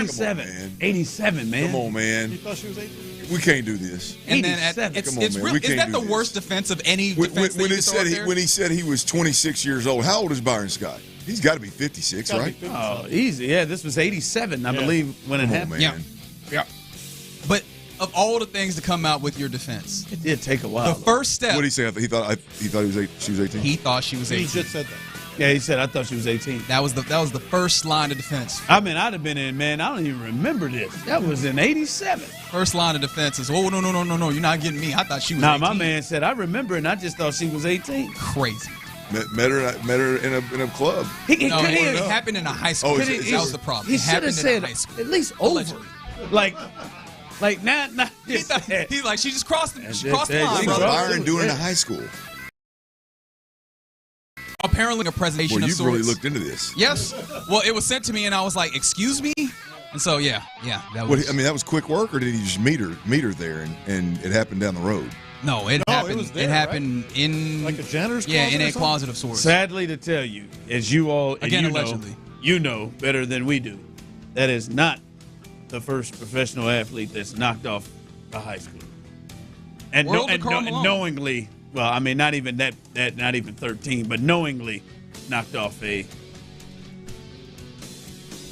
can remember one at my school. So I feel like I got to apologize. First and foremost to D&M Auto Leasing. I know that's not exactly the content they were expecting in this crosstalk. But also to you fine folks, that's how you guys are going to start your show. So best of luck to you. I know that you guys will do fantastic. You're listening to KLT AM, KLT FM, HD2 Houston, and right now they're driving slide. Well, once again, I mean, like Reg, we weren't even going to talk about that. And Reg done did the research and put it all out there and started a show for us with it. They did, man. And once again, them dirtbag in the loop guys, man, I tell you what. Don't let them put it all on you, Joe Lopez. They're all getting kind of creepy now. Don't let them put it all on you. I mean, I bet Byron thought that one was behind him. Boy, that's Ronald Reagan was the president. I'm going to tell y'all once again, I've done a lot of things in my life, but if you ever hear anything like that, y'all come to my defense. Mine too. And I ain't even talking about the illegal part of it. I'm just talking about in the high school closet. Yeah, y'all are a-holes, but y'all are good dudes. I'm just telling you, hear something about that? You see, you like that about me? Not Clint. No. Oh, he'll one of y'all can down. Not high school that I'm not attending in that high school. Nope. No chance. No, sir, Reed. If I'm attending that high school as a high schooler, I catch me in a closet. I hid around a corner from the teacher time or two. There you go. Yeah. Wearing them old tight shirts back in the day got me curious. I did not wear tight shirts back. Come on. Oh, they did. One time. No. It wasn't you wearing a tight shirt that got me curious. Kind of say, lingering around in PE. Yeah. Let me see that brassiere one time. Just one time. No. Just one time. Teacher, we're going to the corner. Teacher's door's down the way. Maybe all right. Should have just been aiming higher for the teacher. Yeah, going for the teachers. That we're looking for. Okay, yeah. I did have a crush. Again, that's the first time that has happened. Or the last. I did have a crush in 5th grade. You got a name? Nope. Can't do it. Can't put it out there. Her daughter is the same age as my like between my wife and my sister-in-law. Though they all know of each other. You dog. I never had a teacher crush. I mean, I think I just mostly had train wrecks. Or I mean, not train wrecks. I didn't mean that. Damn. Like the teachers at show school were ugly. I mean, like older motherly like figures. Oh, they were train wrecks. I didn't have I didn't mean train wrecks was not that's not what I meant. I meant just there's a certain age. When you're a certain age, where it's like, no, she's not, ugly or big or whatever. She's just motherly. She's older. Like, I mean, you're trying to cover this up. Grandmother-ish. I want to help her with an errand. I don't want to do her. Man. I feel like she's my Sunday school teacher. Yeah, man, I had a couple of Sunday school teachers.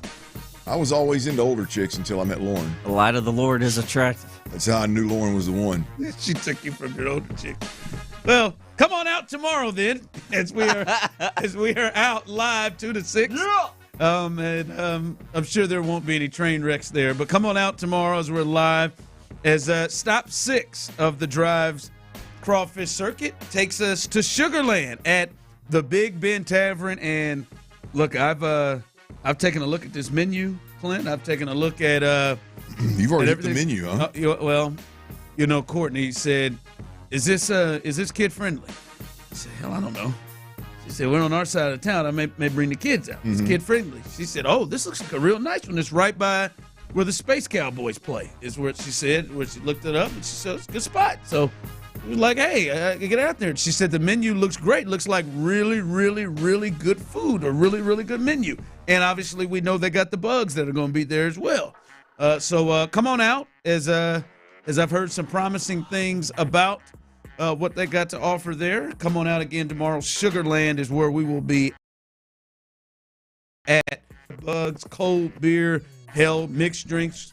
Hopefully, they've got something frozen. Anything you need, and good sports talk coming from us as well. Y'all should try to talk in English accents the entire broadcast. Why? Why would we do that? Well, because you're a Big Ben. It's an English theme. Is it? Yeah. I'll be honest with you. I just learned that, just as you said. Okay. I'm not kidding. I guess I've seen the logo, and it's like the Big Ben clock. So it's like an English type of a. I believe so, good sir. Yes, English sir. Type of. I got to hear people say it first. I don't know if I can roll right into it. I wonder if, like Mr. McCullers, they have any tea with alcohol. Give me a bloody beer. I like a bloody beer. A blonde. An ale, please. Please. I need a pint. Nothing dark. No lager, but I need a pint. Nah. Dark enough. Maybe some fish and chips. It's not coming in right. I got to practice. I think y'all should try. I got to practice it. I'm looking at the reviews. Best crawfish. All right. There you go. Already seen one. Who knew the English were wings are awesome. Someone texted in said, "Show, don't be afraid of those peanut butter and jelly wings." What? That sounds tremendous. That's interesting. I'm going to need that to be on the house. I need somebody to pay for that. I heard In the Loop talking about Uncrustables earlier, and I was getting a craving. That sounds like kind of interesting. Peanut butter. All right, man. I'm gonna go in there and I'm gonna say I heard something about these peanut butter and jelly wings. I just like to try them. I don't want to. You think they come with crust on them? I don't want to pay for those. I don't know. Do you dip them in ranch? I don't know. Not to say I don't want to pay for them. I just want to taste them first. I just don't want to waste them. That don't sound like one I would really want to pay for. But shout out to our good friends at Academy Sports and Outdoors and Bud Light as they're helping us put this together. As we said, stop 6. Also, prizes there for you to win on site each hour, as well as the grand prize you can enter, which you will get hooked up at the end of our tour.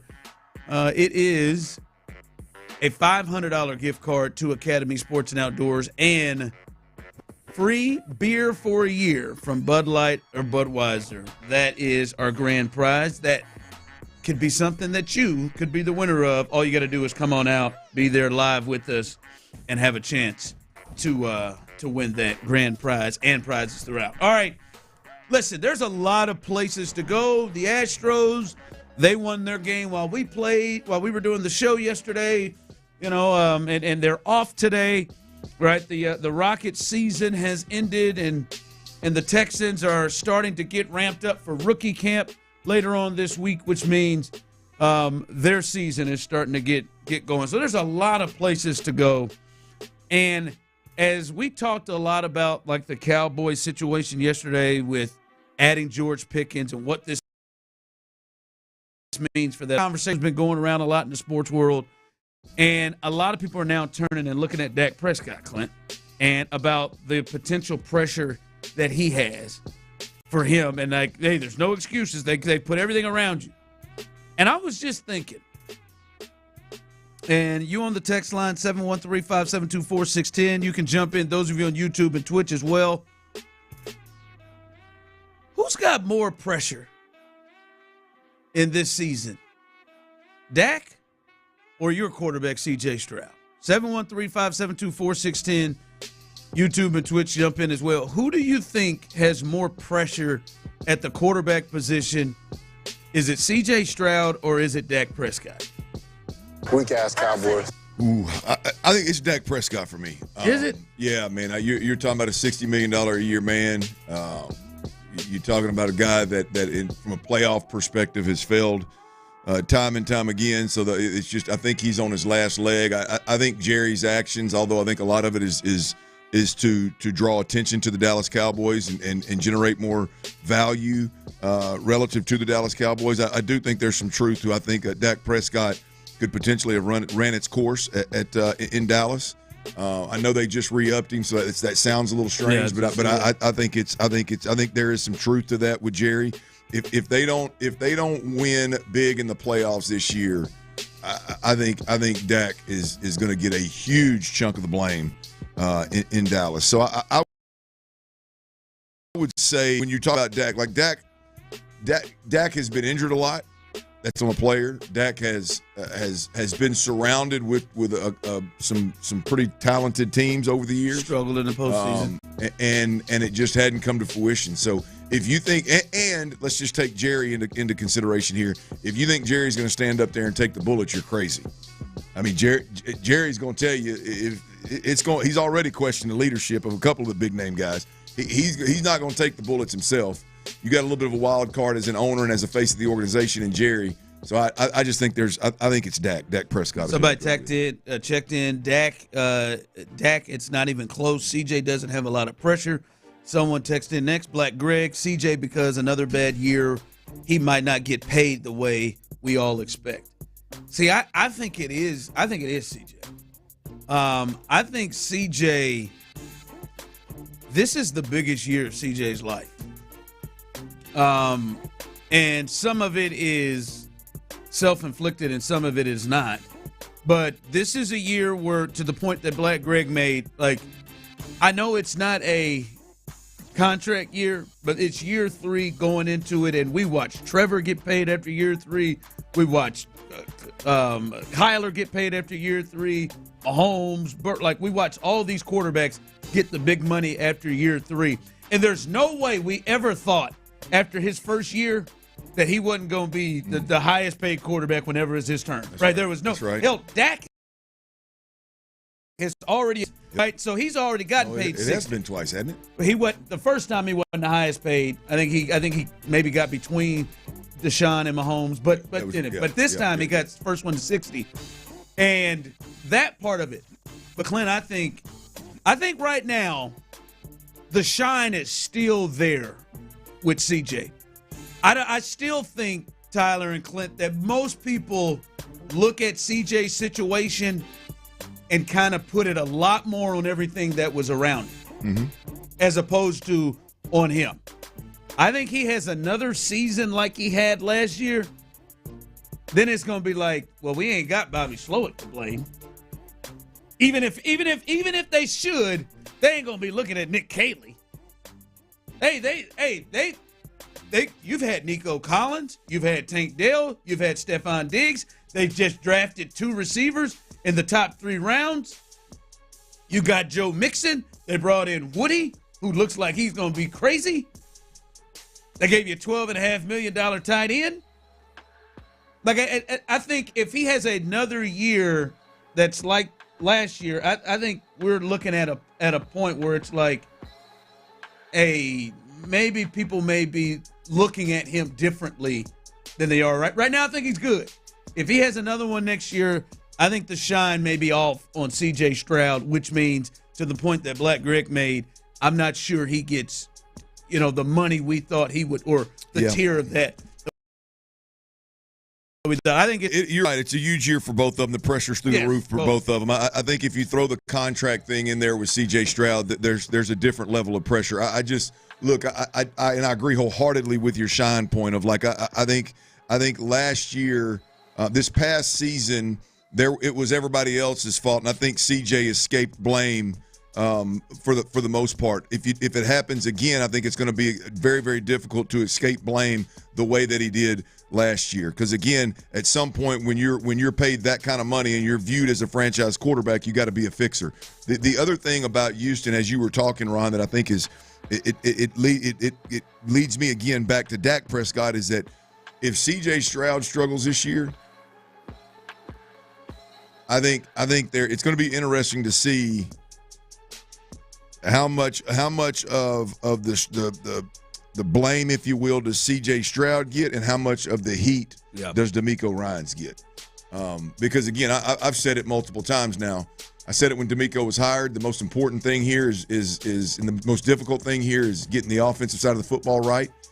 They got the quarterback right, obviously, but man, if you roll through inexperienced offensive coordinators here, at some point they're going to look back at the head coach and say, hey, man, you just wasted a quarterback's entire rookie contract when you had that huge advantage by hiring offensive coordinators that had, no business being offensive coordinators at the time. Yeah, so we'll see how it all unfolds. Hopefully it's not a conversation we're having.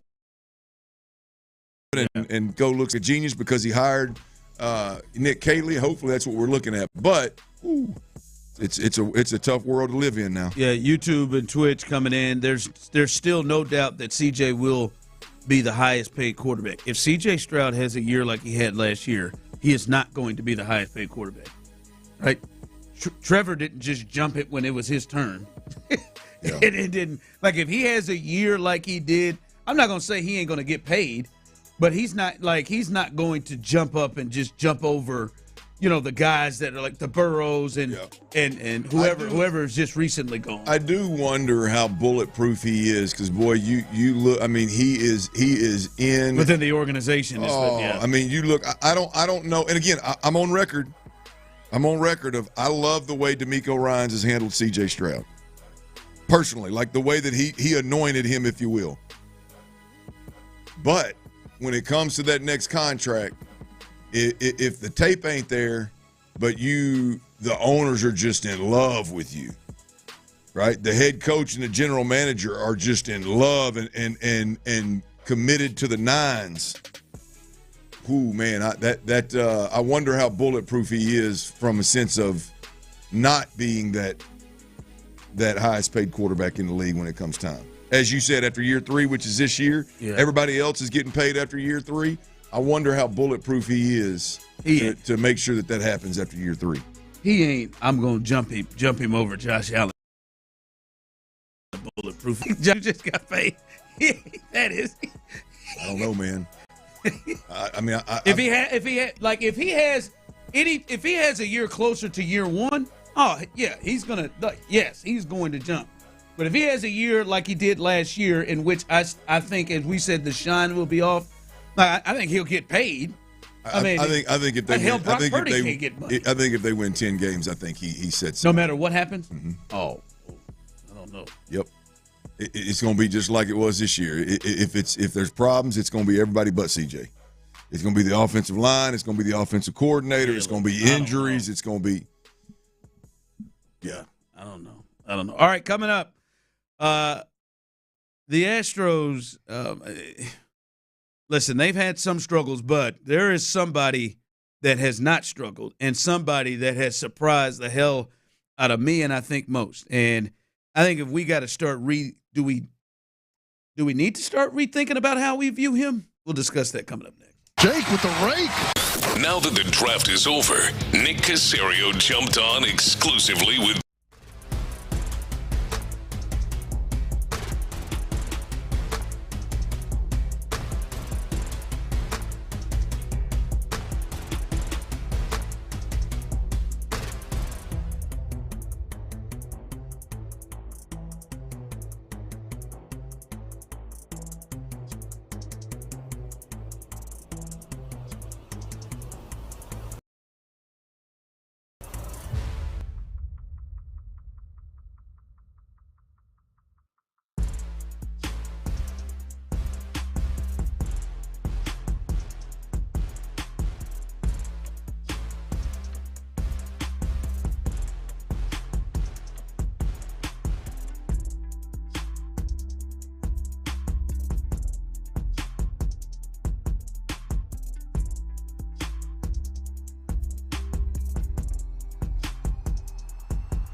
exclusive content. Sports Radio 610. The Texans play here.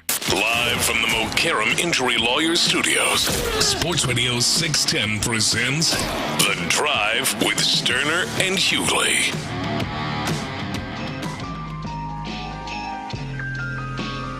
To help clarify, and I don't mean to put words in Clint's mouth, is that someone texted in as we were talking about who's got more pressure, Dak or CJ.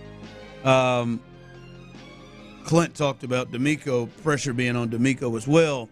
Someone texted in, what the hell you talking D'Amico for? He had 2 winning seasons. I think, not to me put the words in your mouth. Yeah. I think your thought is. How many of them winning seasons did Bill O'Brien have when everybody got tired of hearing about winning divisions? But I think even more yours. All of a sudden now it changes. Man, get the hell out. AFC, but I think more of yours goes to him with the offensive coordinators that he's had to anybody with a brain, any fan with a brain, Pinky? If Nick Caley doesn't work out and if CJ Stroud struggles because of it and suffers because of it, there's not but one person you can look at. I guess there's two if you want to bring Nick Caserio into the mix, because I do believe Nick Caserio is orchestrating this offense this year.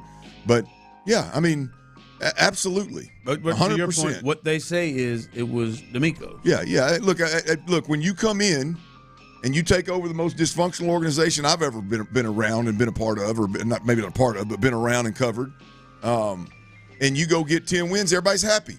Year 2, you go get 10 wins, everybody's happy.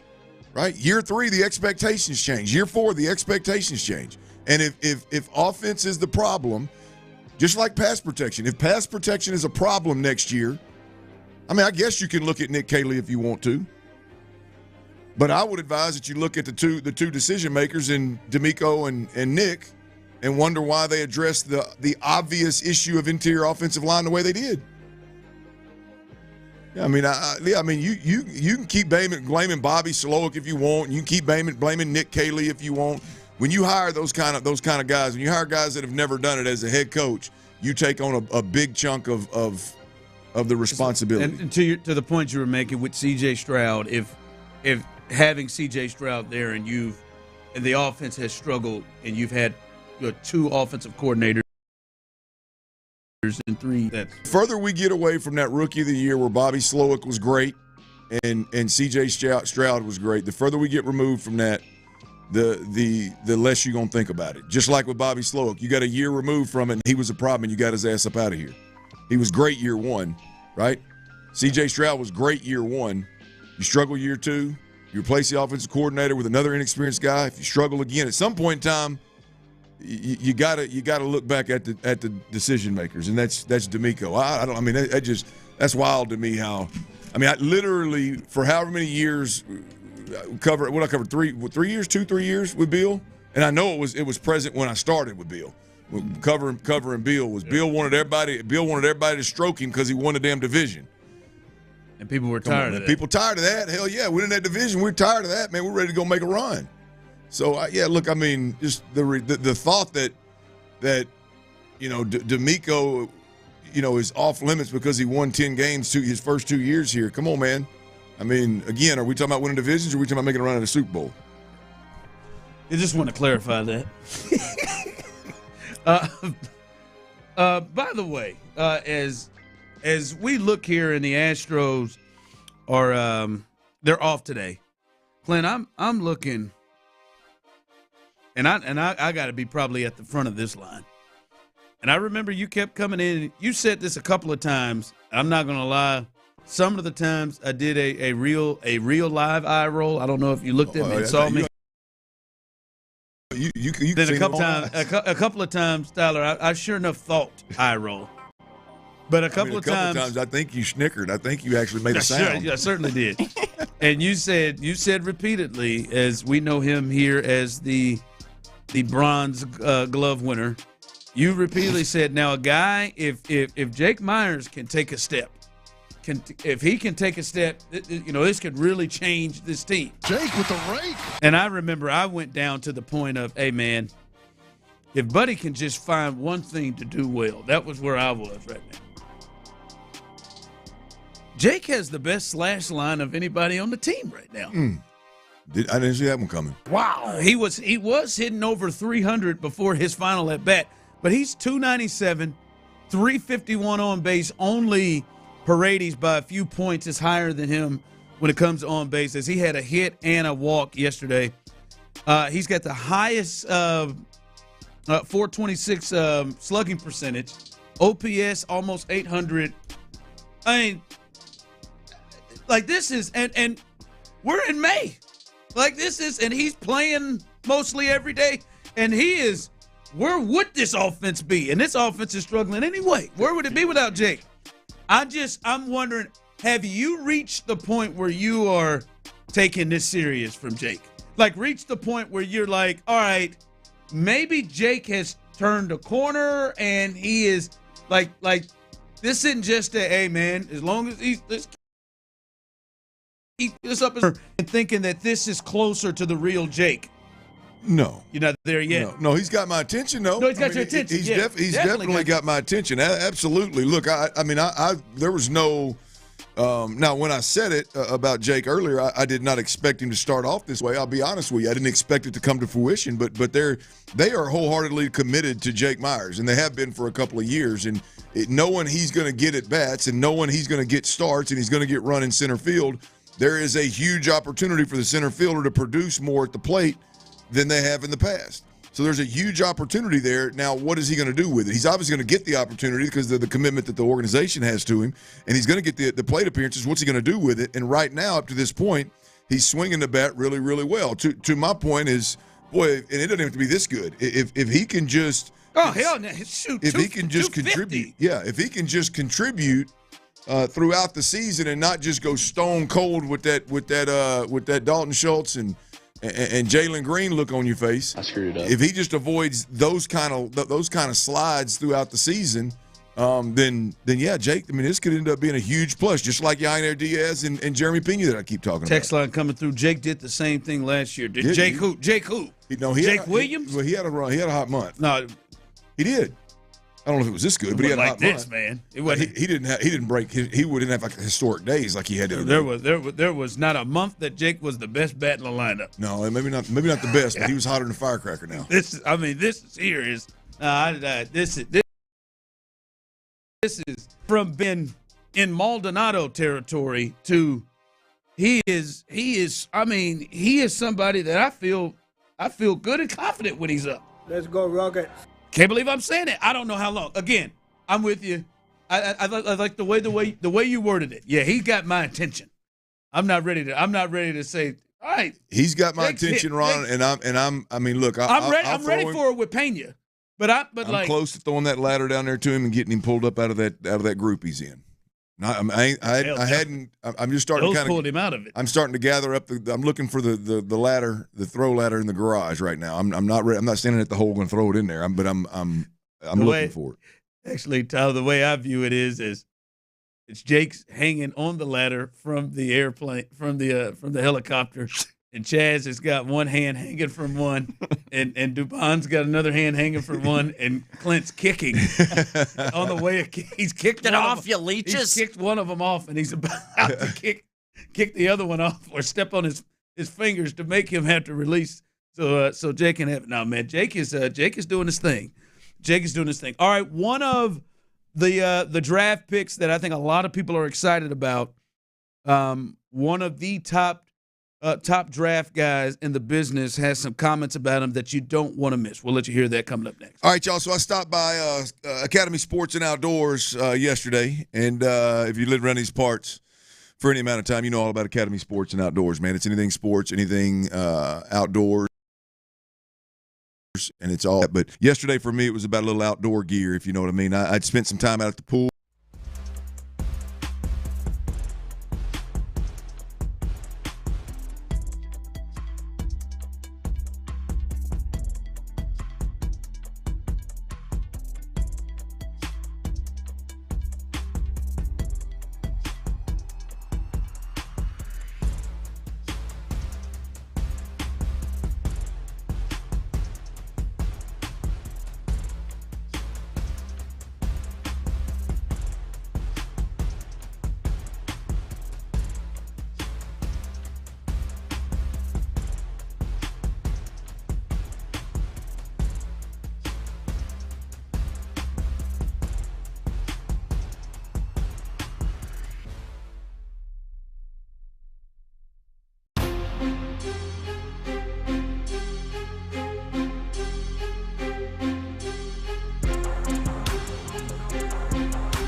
or touch them. Try them at a Skechers store, Skechers.com, or wherever stylish footwear is sold. This is Captain Y, and we're here with Mason, who just won the new impact windows from Storm-Tight Windows. He's the grand prize winner of the up to $25,000 impact windows giveaway. Congratulations, Mason. I heard it on the radio, and I went ahead and gave it a shot. Now, how surprised were you when you got our call letting you know that you just won up to $25,000 in brand new impact windows? At first, I hung up. I didn't think it was even real until they called me back.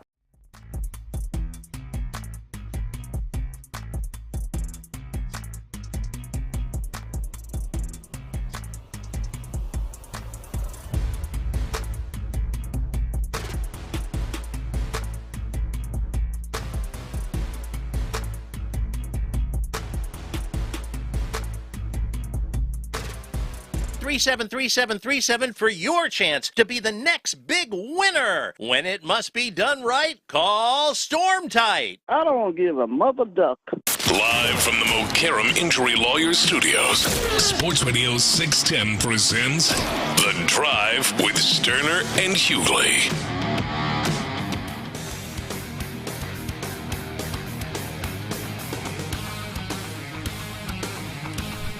All right, welcome back in to The Drive. As we are rolling here on a Thursday, we appreciate everybody jumping in. I do have a dilemma I need to get to at some point today. Need to come to the Bros? Yeah, to the Bros. The Drive family. Sally, all the other ladies that listen need to come to it. Man, woman, or child, right? Perry, Jen, Lauren, Mac. All the other women who listen to the show, they can chime in and help us out as well. Talk to Clint about it a little bit, but we need to bring it to the air in this dilemma. It's probably on the safe side not to take my advice on stuff like that wholeheartedly. Probably ought to poll the audience. Poll the audience. All right, Todd McShay, who is now at the Ringer now, formerly at ESPN. He was talking about Jalen Noel, and he is a big fan of him. But I want you to kind of hear the commentary. And this is somebody we've talked about. We're excited potentially of what he can bring to the table because he could do a little bit of everything coming out of Iowa State, where they got in the third round. But this is how Todd McShay had to describe parts of his game. Those are the reasons. Short arms, short, small catch radius, had some drops, 5 muff punts. You add all those things up, and you're looking at a smaller catch radius guy who, yes, is explosive, but I can't count. In the first 2 rounds, I want to get someone I believe is going to be a starter, and I'd like to draft my slot starter eventually, if that's what he is, in the third. And they got Jaden Higgins. All right, there he is. They talked. Listen, we've talked a lot about some of the stuff we're excited about, Clint, of like, hey, man, he can bring that speed element from jet sweeps to screens to, being able to shake loose quickly in coverage. He could be somebody that he could get to. We talked a lot about him, but Todd McShay kind of went the other way, Clint, of things that could be a factor for him. Any of those concerns, at least concerns about what he could on Jalen Noel. I'm sorry. He is extremely high on him. Some reasons why he may have slid, which I'd be thankful for because he landed with the Texans. But there was, I feel like the right thing to do is not just talk all about the positives. When some negatives start to kind of surface, got to hit those as well. And look, I'll be honest with you. There's not one thing that Todd McShay said right there that concerns me about Noel. Do you think they're all legit? I'm sure that. Yeah, he's not. I don't think Todd McShay's a smoke blower. I think those are all things that could be viewed as flaws in his game over his entire career. I saw Seth Payne on his Twitter. He had posted some the improvements of Jalen Noel in terms of drop. The drop rate went way down throughout his career, so it got significantly better. He's never going to be a guy with a huge catch radius because he's a smaller player.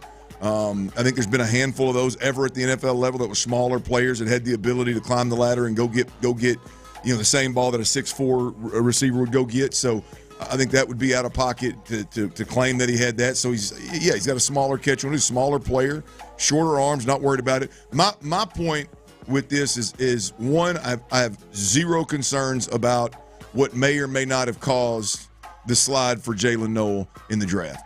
I have zero concern about what Todd McShay said. I fully expect these are all things that the offensive play designer should be able to overcome. If they are legit flaws, right, and you find a way to put that guy in a position to play to his strengths. I think great coaches do it every year, whether it's because it's a young player and you're not ready to just throw the whole playbook at him. You want him to play fast, so you start with a small package, or you use him a certain way because he's truly limited. He's not about learning the offense and getting experience. He's just truly limited. Either way it goes, he is an absolute weapon for Nick Caley, and Nick Caley's got to find the best way to deploy him. The good thing is he's got options. You've got a true, savvy, veteran slot in Christian Kirk. You got two big-bodied wide receivers outside that can go get them 50-50 balls if you need them to. There is a need here for that weapon. There's a need here for a guy that is a little mixed bag, that Swiss Army knife, if you will.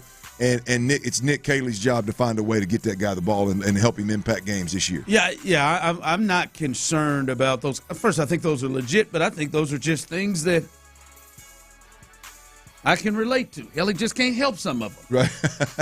All right? I mean, but the point is, have we seen guys, and the audience, you can listen to and answer this to yourself, have we seen guys his size be successful? Mm-hmm. Right? Absolutely. Generally, those guys that are his size generally don't have a great catch radius. generally aren't big, right? But the one thing we didn't hear him say is, well, he struggles to separate. Mm-hmm. Explosiveness. See, when you're that small, and I think this is probably an issue with John Mechie at times in his career, when you're that small and you don't have a huge catch radius and we can't just go throw the ball up to you and you're not just like DeAndre Hopkins, just open, then you got to have that other stuff. And as he said, hell, in there, he said, yeah, I know he's explosive. Oh, that's all I got to add. Yeah. That's all I need. Because we have seen guys his size that were explosive work. And the other point of this is, Clint, Jalen Noel, and listen, I don't mean to put him in a box because there have been guys that have broken out of this, but the odds that Jalen Noel is ever going to be thought to have to be the number one receiver on this team are very, very low. Yeah. Like, not going to happen. And to me, that means he has a role. And, yeah, I want my number one receiver to have the ability to move away and do other things. But him, man, his size and catch radius doesn't matter because there's a specific thing that I'm looking for him to do, and I think he can easily fill that void. So those things are legit, Clint, but I'm with you. They're nothing that scare me off. Well, and I'll go. They don't scare me at all either. I'll go back to what I said originally when Nick Caley was hired, and they started kind of leaning towards this and mentioning this New England style of offense. Hopefully, and we'll see. We'll see how this all works out. One of the differences between last year's offense and this year's offense. Hopefully, there's several, but one thing that we as fans should, I hope to see it, is you've got actual receivers that have positions. They're not positionless, right? Nico is an outside receiver, right? Higgins, outside receiver. Christian Kirk's an inside receiver. Jalen Noel, inside receiver, or some level of a weapon that you can use in packages and in different ways. Hopefully we see more of that and less of everybody can do all things. And so hopefully, again, the only reason I say that is because that puts Noel into the slot weapon box, which is, I think, squarely where he fits. Right, yeah. And they're like the stuff that Todd was bringing up or things that you expect from like one of your like top two receivers. Right, and I see on the text line, I see Ocho saying Steve Smith Sr. was shorter and probably slower than Noel. As I said, I know there are outliers, right? Yeah. But even then, like when they brought Steve Smith, and of course, again, nobody is telling Noel that he has to have a ceiling. But when they brought in Steve Smith, I don't know if they brought in Steve Smith thinking like our plan is for him to be our number one receiver. I think they brought him in here as, hey, man, he's going to be a piece that we can do a lot of different things with. And if Noel does that, then he does that. But I don't think that's the expectation. I think the reason why he slides like that, Clint, is because of like there's a type that you would look at and say that's what I want in a number one receiver. I think that's why he slides. But if you're talking about a guy that's a third receiver that is a slot guy that just jet sweeps and does things like that, that sounds just like a third rounder. That sounds like to me. That sounds like exactly where he should be in the draft. All right, as we continue right here, remember, join us tomorrow. We'll be out in Sugar Land at the Big Ben Tavern. Come out and hang out with us and have a good time, courtesy of our good friends with Academy Sports and Outdoors and Bud Light. You can come on out and enjoy yourself with us, as we always have a great time, the whole crew, and we'll be out there doing our thing tomorrow. All right, I will get to that dilemma because I really do need help. And I think Sally just said tread lightly show. I'm asking for advice. I'm not coming at you. Just asking for advice, but we'll get to that in a bit. And something that we've talked about a bit here in the last month, Clint, and the response that many people that are listening that comment on the text line and on YouTube and Twitch has really got me to a point where I want to hear a little bit from you guys. I want to hear from you in our discussion on this Nick Caley situation. We'll discuss that coming up next. All right, y'all, look, it's not if, it's when, man. If you're nearing 40 years old, so late 30s, early 40s, maybe even knocking on 50, if you're running low on energy, lacking motivation and drive, maybe that libido's running a little low, you know what I'm talking about. Low T Center's where it's at, y'all. Get started with the testosterone replacement therapy ASAP.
exclusive content. Sports Radio 610. The Texans play here. An Odyssey sports station.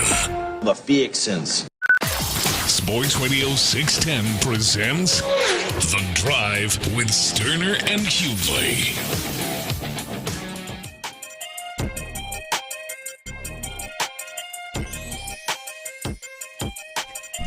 All right, welcome back in, beautiful folks. We appreciate you joining us here on The Drive. It's a fun time here in Houston sports right now, and kind of calmed down a little bit after the Rocket season, but getting geared up for the Astros as they start getting rolling, and then the Texans as that starts to roll too. Hey, we got to get to a couple of things here. One, my dilemma, and Tyler Clint's talking about. There's a new show that he's been stuck on that's kept his ass up out all night long. I can't wait to hear what this is. I'm gonna let y'all in on that joker in Dirty's Daily. But I want to hear, because usually I don't know if we overlap in shows as much, but you giving me a couple. Now we can get down on murder mysteries. I slid this fits squarely in there. I slid into a Dateline last night before I went. No, it's not one of those, but it's got to do with murder. Good, but it is. I don't want to count it back, but it is when it comes to unexpected turns in a show. I got you. I mean, I'm at least. Is it the one? Is it the one where you're going to bed after this episode? Yes. And then there's a turn at the 100%. end, and you have to at least start the second 100%. the next episode. Absolutely. Oh my 100%. God. And the whole time I'm going, man, there's 3 episodes left. What the hell are they going to do from here? There ain't no way. See, I'll get into a place, and I know Tyler Milner does. Get in a place and say, well, you know what, man, I'm gonna bang these 3 out, man. Been there a time or two. I was very. Let it be a Friday. Oh, I'm gonna bang them out. I was very disciplined with this one until the last day. But anyway. Yeah, all right, I can't wait to hear. Looking forward to that. Yeah, Dirty's Daily.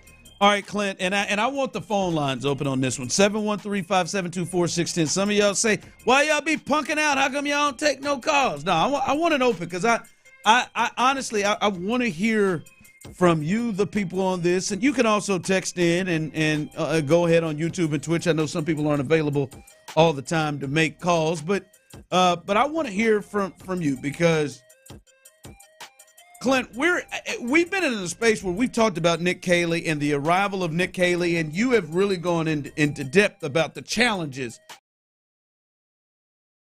of what he's challenged with, especially coming off of what the Texans just experienced with a guy in Bobby Slowick who came in first-time play caller, first-time play designer, all of that, and how difficult that can be. And coming into it, and now even more difficult, I would say, for Nick Caley, as you pointed out, he's coming to it with a place that has expectations. At least Bobby didn't have expectations. He's coming to it with a place that has expectations, and people, the feeling that they got a quarterback that has shown to be elite and that is maybe teetering on that line.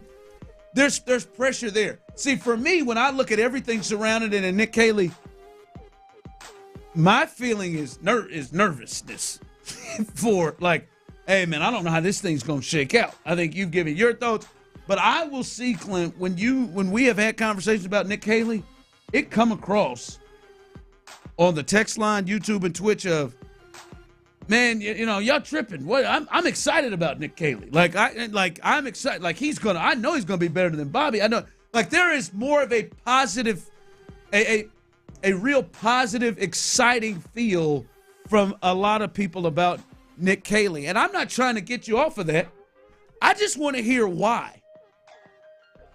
Honest to God, Clint, I want to hear the reasons, because sometimes we get it on our perspective, but I want to hear from you. 713-572-4610. You can call in, you can text in as well, YouTube and Twitch.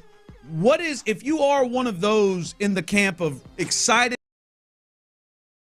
about what he can potentially do with this offense, why is that? Because my feeling is kind of nervous to see how this is going to shake out, because we got no clue. I think yours is maybe more, I don't even know how would you describe your feeling on, like, if I'm using nervous, some people are using excited, how would you describe your feeling about Nick Caley coming in as a new OC?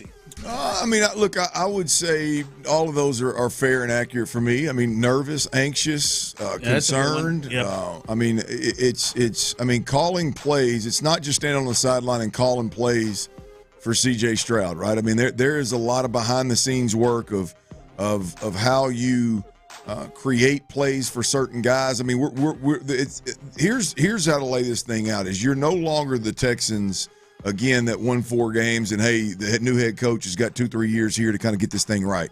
You are a team that's been to the second round of the playoffs, that's won 10 games 2 years in a row. The expectations are to get there or further at the very least and improve the product along the way.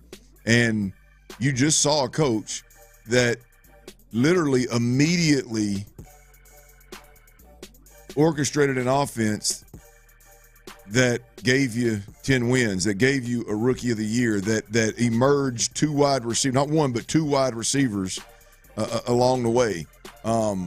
And his ass was ran up out of here after one rough year. Like, you know how difficult this could be.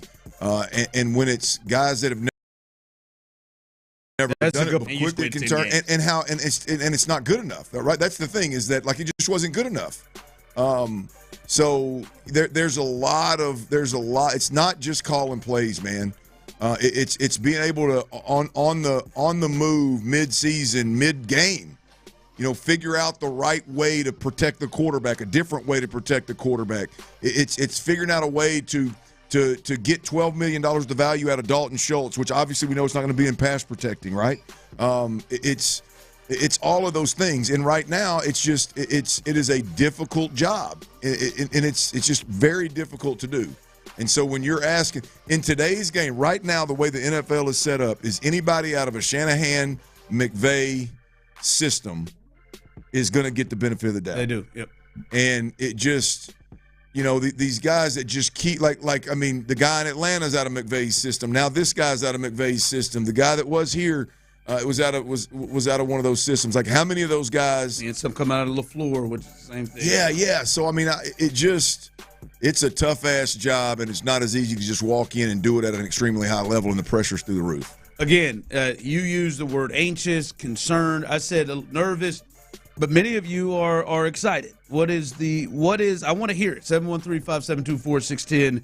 What are the reasons you're excited? Eddie, lead it off for us. Eddie, we appreciate you joining the show. What is it that you're excited about with Nick Caley? With Caley, I'm excited because being a tight ends coach, I think he knows, the run game, the pass game, blocking. He's got a better handle on all of it. He's coached before where Slovic did not as well. And I remember when it went back to when he got hired, a lot of people talked about his energy. I think he's going to connect more with the players because his energy is going to be more along the lines of D'Amico and his energy on the defense. I think Kelly's going to have that kind of energy with the offense, and the players are going to connect with him more than Slovic, who was just a little pencil pushers who never had coached guys before in his life. But I really think he's going to connect with the players. The players are going to love him, and he's going to bring swarm to the offense. All right, I appreciate the call, Eddie. I do think there's a big difference between the two, and there is a positive. I think there's a positive, like a vibes difference. Yeah. No, look, I think there is, and I don't want to minimize everything that he just said right there. I think there's some truth to that. I love the thought of the former tight ends coach versus a guy that was running backs or wide receivers or just O-line or something like that, that's never had to do both and had to have a thorough understanding of both the run game and the pass game and that kind of workload. So I do like that part of it. I like the energy and the juice, because there's no doubt about it. I think Bobby Slowick, as you can see, what we got in press conferences is kind of what you got out of Bobby Slowick. It was pretty ho hum. There wasn't I would say as much juice and energy there as he would like to use the frame juice or the word juice in terms of guys bringing it to his offense. So I think those are all pluses. I mean, listen, Eddie just to me said a lot of things that for me are just not proven. Right? I mean, he's coached guys before. Bobby Slowick coached guys in San Francisco. I don't know, and we'll see. We'll see what happens here. just to me, it's just still it's just a lot of unproven things that we just don't know about. Someone else is texting in. I'm excited to see CJ in an offense that's more suited to his skill set as a ball distributor. God bless, brother. I don't know. I don't know. I felt like the offense he was in was suited to him. It was still a version of the Shanahan offense. Yeah, I think it was suited to him. Now, I think maybe if the texter is moving towards a point of him having, more control of things, more ability and more control of things, I could see that form of it because I do think that is coming. Well, I think these are all very, very valid points. And again, I think if you're in the mindset or the frame of mind of, hey man, let's just not let the offense be an absolute mess the way it was from a pass protecting standpoint last year. I think there's a really good chance that all the points that are being made, the energy, the understanding, the little bit different wrinkle in the offense that McVay's system brings versus the Shanahan system, the quarterback having a little bit, those are all really, really nice things, and could end up being pluses. But if you can't dial them up, if you can't call them up in the moment, if you can't process what's going on and adjust accordingly, then all that stuff falls by the wayside and doesn't matter. Our guy, Southside Al. Is that my boy Ron? You're damn right it is. I don't know if I can get you on. There you go, Al. Go ahead. What's your thoughts? Are you excited about Nick Caley? Say, shout out to Mill Clinton and say, Ron, I'm more than excited because guess what? Clint knows this run. It's not no big old deal. The guy came from a championship pedigree. Damn it! Man, it had been so long since we heard from Southside Al. Come on. Get Al back on the horn. He was about to say, it's easy. It's no big deal. He came from a championship pedigree. Must have been on that burner phone. I like the direction a couple of callers are going, and I will steal this and lean into it. I think both callers mentioned it. I mean, Al was quick, but I do like an offense for C.J. Stroud that Matthew Stafford was successful in and that Tom Brady was successful in for C.J. Stroud a lot more than I do the Shanahan 49ers offense, the way they run things. I mean, I just think CJ's got to be the centerpiece, not the run game and the creativity and all that. All that stuff's nice, and if you can do that, that's great. But the offensive play caller better be Stroud and gun, and he better be able to create and spread the ball around. And that is, I think, a big difference in what Brock Purdy does and what Matthew Stafford does. Not comparing the two, because obviously Matthew Stafford is significantly more talented from an arm strength and arm talent standpoint, but just they're two total different offenses. And if I had to pick one for CJ, it would definitely be New England. It would definitely be the Rams with Stafford kind of deal. Some text coming in. I'm hopeful with Nick Caley. We won't know how good he will be until he does it. Slowick was just so robotic in a sense and did not know how to audible. Someone else texted in, I'm anxious about Caley. I just hope he does a better job setting the culture on offense like Miko has said it on defense. Bobby couldn't do that. Also, Caley has had some coaching and knows not everything is going to go as planned and you have to pivot. I mean, again, for me, these are things that you hope he does. Like he's been a tight ends coach. We don't like... I mean, he has maybe witnessed some pivoting, but he's been a tight ends coach. Like Bobby Slowick, I would assume that he probably witnessed some pivoting from Kyle Shanahan. Like we watched him. He had to pivot what type of quarterbacks he went with. Like they were Jimmy G and Trey Lance at times and had to pivot off of things. I think, and I think this is something that Clint has tried to make over time. Of hey, you don't know how a guy's in that chair, and if he is going to know what to pivot to, right? Yep. And obviously, in some cases, from what we're hearing, Bobby didn't know where to pivot to.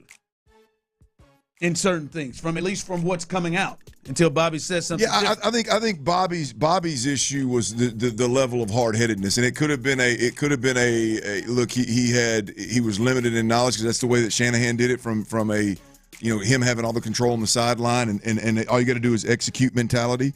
Instead of adjusting. I don't know if it was a lack of options or if it was being bullheaded, but either way it goes, it didn't work. That's exactly what you get into when you have an inexperienced play caller. Is you don't know what they can and can't do, what they're capable of doing, what their strong suits are until you get in the moment.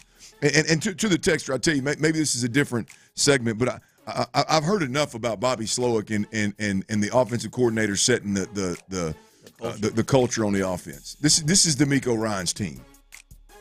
This is DeMeco Ryans' team. Ooh. Like DeMeco Ryans, I would say outside of being the defensive play caller that ultimately is going to be the backbone of this team, I would say it's probably more important than the defensive play caller. But like setting the bar and not allowing, like Bobby Slowick is not responsible for that part of what went on in Houston. Like Bobby Slowick, I said this many a time last year, Bobby Slowick's hands were tied. When him and talking and just stroking the hell out of Laramie Tunsil after he shows up, part-time, shows up with just enough time to get ready, penalties that he does. Everybody else runs laps except for Laramie Tunsil kind of deal. That's on DeMeco. That's not on the play caller. Let's not put that on Nick Caley's plate here. I mean, Nick Caley's not going to come in here and all of a sudden be some dictator and make it that. By the way, and do it with all this energy. That's DeMeco Ryans. If there's a lack of physicality, DeMeco's the one that stops practice and says, "Hey, man, guys, this ain't it on the off. We are whooping y'all's ass. This ain't it on the offensive side of the football. I mean, we're whooping y'all and making y'all like it. What are we doing?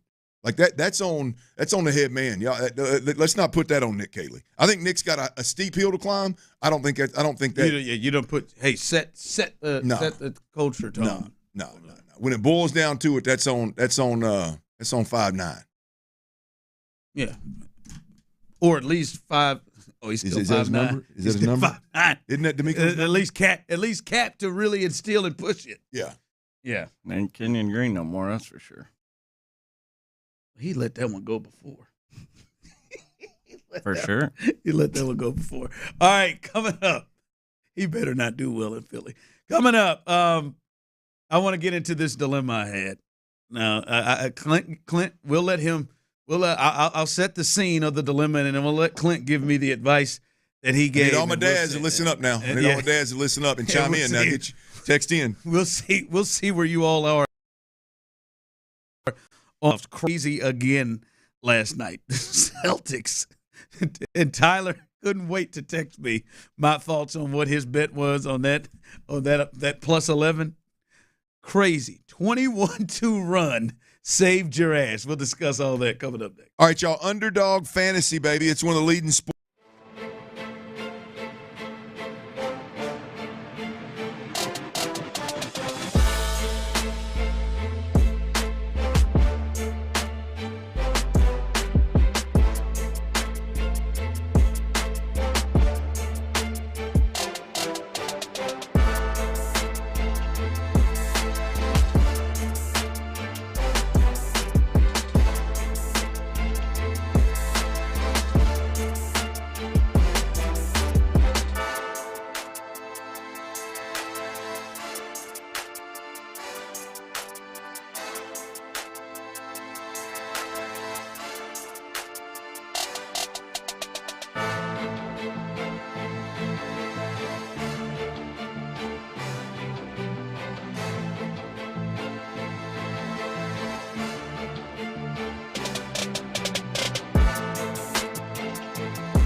insider access, exclusive content. Sports Radio 610. The Texans play here. Sports Radio 610 presents The Drive with Stoerner and Hughley.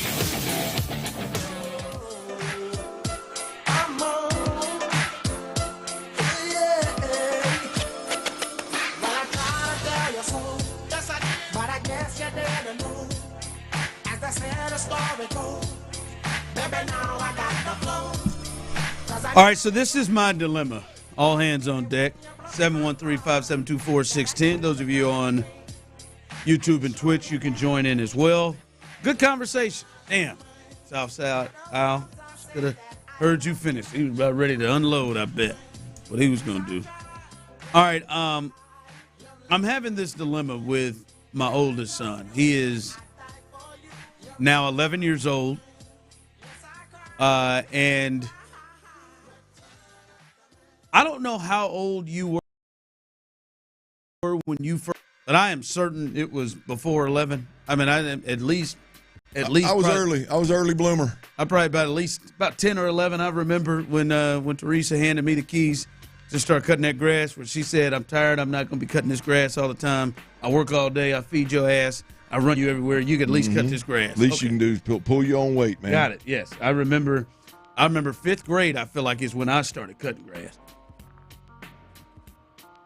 Now, I do have a feel that every kid, I think some people say, boy, like, listen, shoot, obviously my mom had to cut some grass, right? I think Courtney's probably ran through and cut some grass before.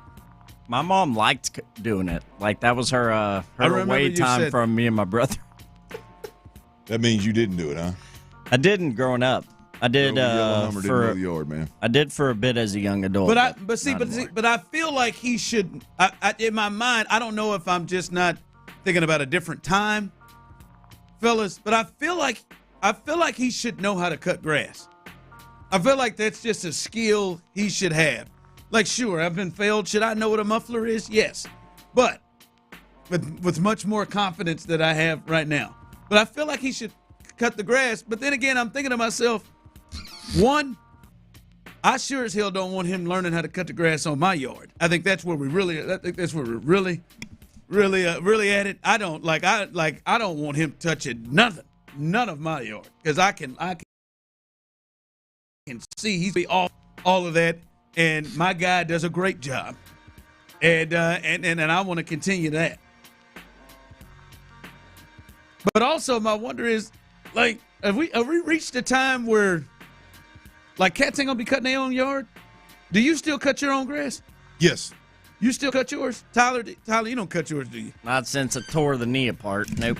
I mean, I get a little help from time to time, but I usually do it. Oh, so you usually do it? Yeah, I'm not a big fan of weed eating, to be honest with you. Yeah, I think I know my guy. He's got about 8-9 houses in the neighborhood. He's doing several at a time. Did he just say because of his knee injury back in '82? Well, that's when I stopped doing my own yard and I hired someone because I had to at the time. Then once I did that, there was no way in hell I was going back to doing my own yard.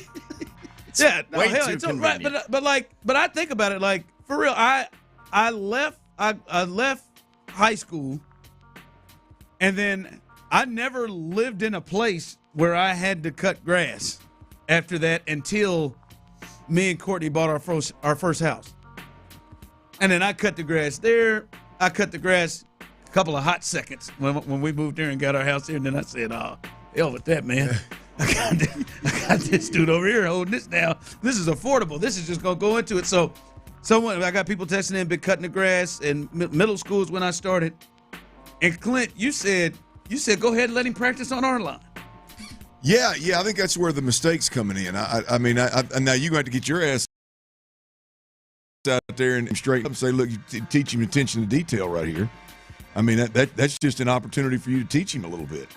Like, you got to let him cut your yard, man. I even give him a little incentive, man. You want them J's that everybody's wearing on that basketball court? You got a month's worth of yard work out here to do. Go get them. Yeah, I'm with you on all that. I just want another chore. I want him to do something else to earn that, because I don't want him to mess up my grass. Look, I mean, here's the deal. Listen, I know I messed up the grass a few times. at his age. It ain't that hard. It ain't that hard. Hopefully he has that attention to detail. He has that. If he's going to put his name on something, he needs to put his name on it and be proud of it. He's more of a let me get through it as fast as I can so I can get to the next. I'm telling you, them lines got to be straight now.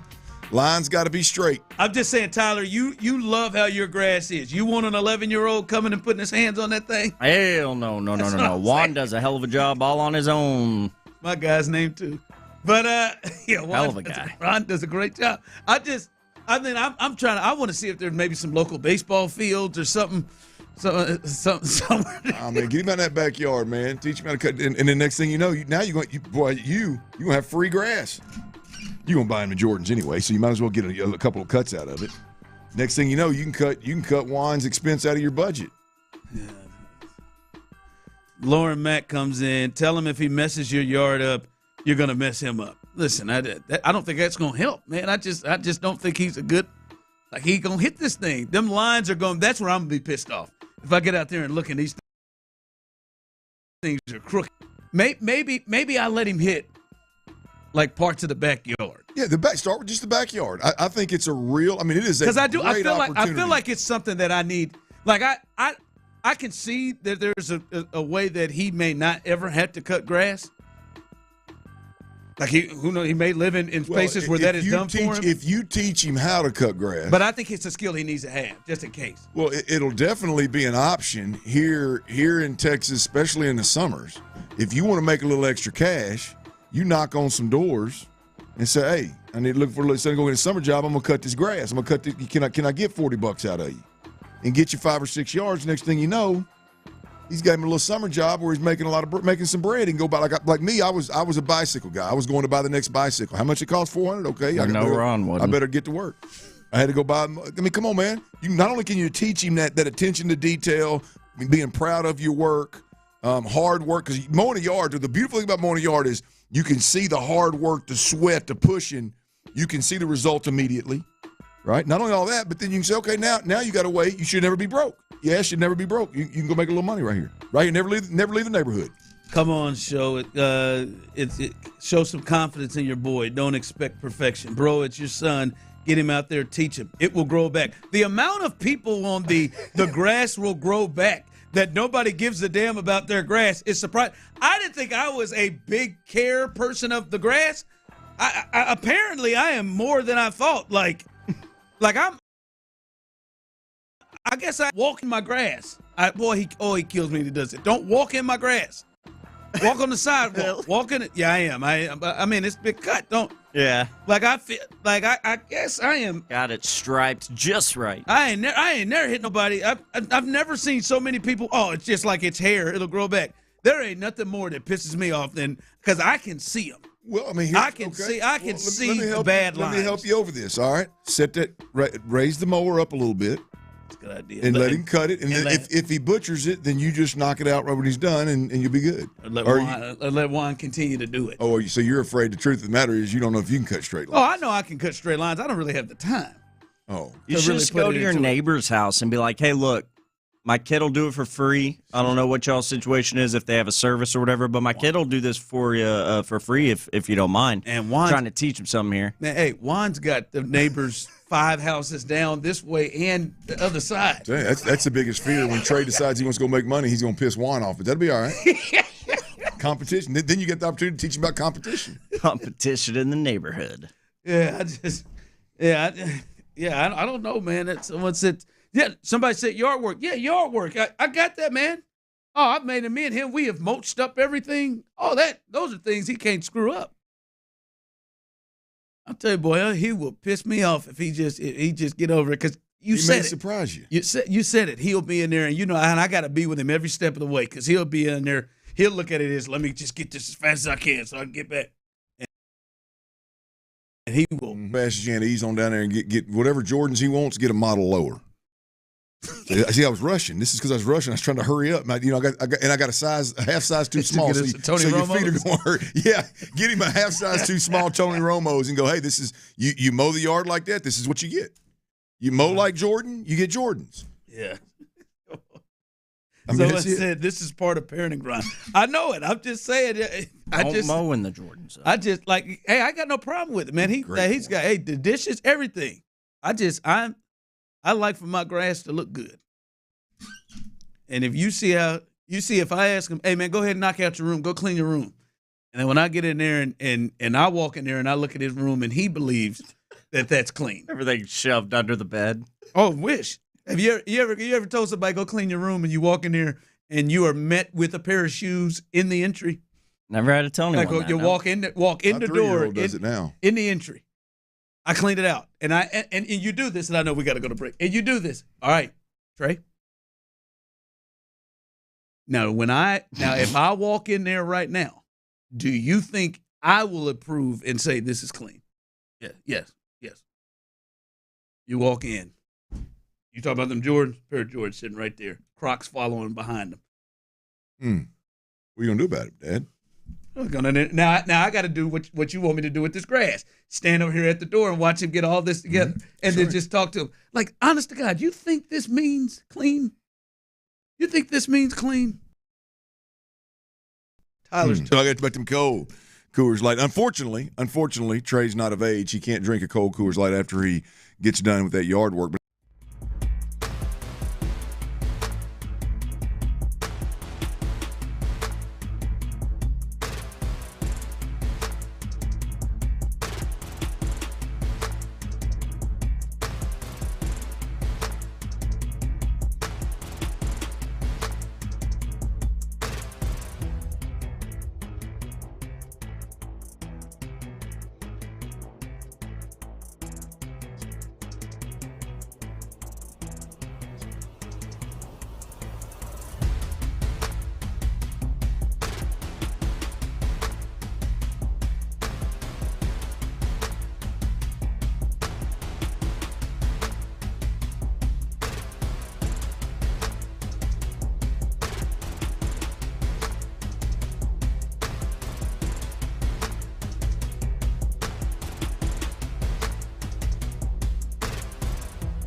Tyler Miller, you are the greatest producer in the world. Live from the Mokaram Injury Lawyers Studios, Sports Radio 610 presents The Drive with Stoerner and Hughley.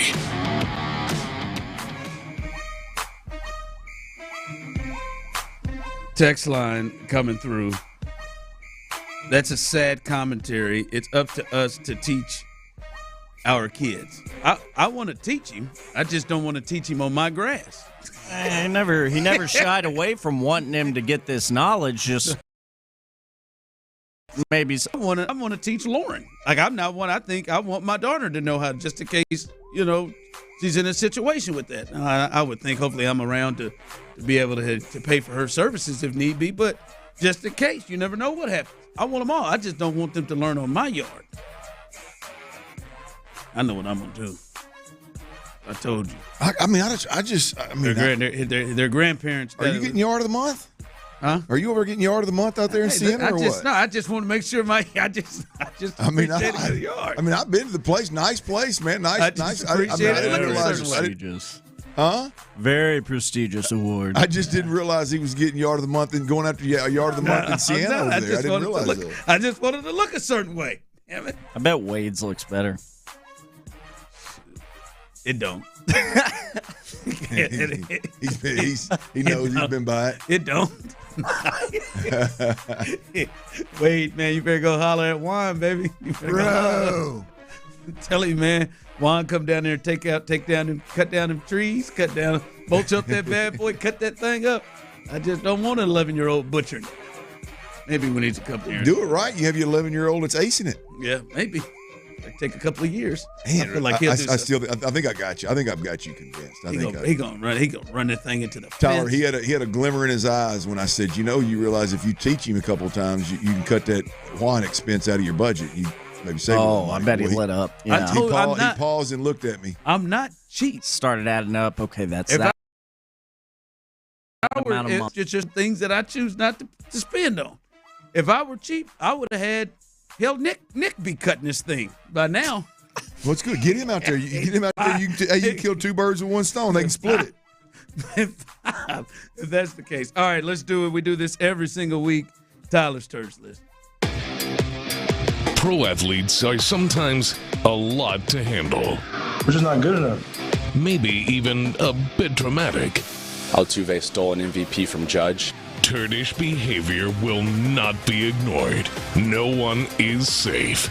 I'm not going to let it take my joy. It's Tyler's Turds of the Week on The Drive with Stoerner and Hughley. That's right. We do it every week on The Drive with Stoerner and Hughley right around this time, 3:45 p.m. If you don't know how it goes, well, it's my responsibility, my duty, if you will, to keep an eye out for turdish behavior around the world of sports each week. I give you three of them, gold, silver, bronze medalists for turd-like behavior around sports. And this happens from time to time. Going to jump right into it here. Your bronze medal on Turds of the Week this week. It's a teammate, boys. It's a teammate of ours here at Sports Radio 610. And this is known to happen every once in a while. It's been a few weeks. Most of the team has been in line. All rowing, pulling in the same direction, not acting turdish. But apparently we had a fellow teammate, do such a thing within this last week. And you find him each night on area Chris Santiago. What? Young Chris Santiago, I believe, with his first ever appearance on the Turd List right now. What does he ever do? Well, let me tell you.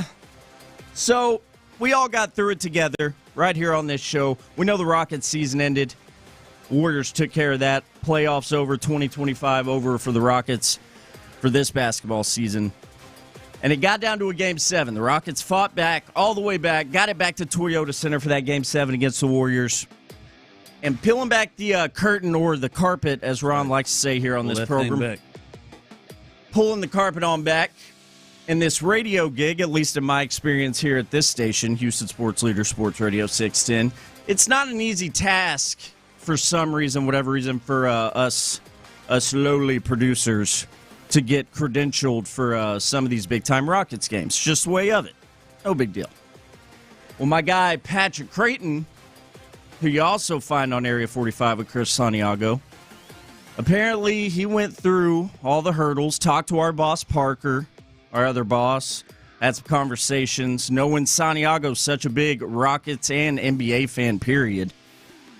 Got Chris Santiago a credential for Game 7 between the Rockets and the Warriors. Chris had told him his girl's out of town, so there's no excuses. He's wide open that weekend. That week. Who cares if she's in town? It's Game 7. Yeah. Go ahead. Yeah. Santiago no-showed PC. Santiago did not show up to Game 7. Left Patrick there holding that credential. This feels very turdish. Oh, yeah. But I need to have an understanding of what happened. There had to be the level of love that Chris has for the Rockets and for basketball. Game 7 NBA. I don't know if Chris has ever been to a Game 7. I guess I'd be willing to bet that he hadn't. Yeah. And for him to skip it, there's got to be a plausible reason why. Well, hell, I need more details than that. Shout out Santiago. I mean, was there a call made? No, not from what I understood. He just didn't come. From what I understood, he just didn't come. Really bad. Now this is just the information I have, and I told y'all it's my responsibility. I gotta police this stuff. So Santiago, welcome to the turd list. You get a bronze medal this week. I'm done with you. Never getting you another ticket again. You at least got least call. Santiago gets the bronze medal. We did discuss that for the whole hour. First hour, that's what we did discuss on the show on Area 45 had I've been on it.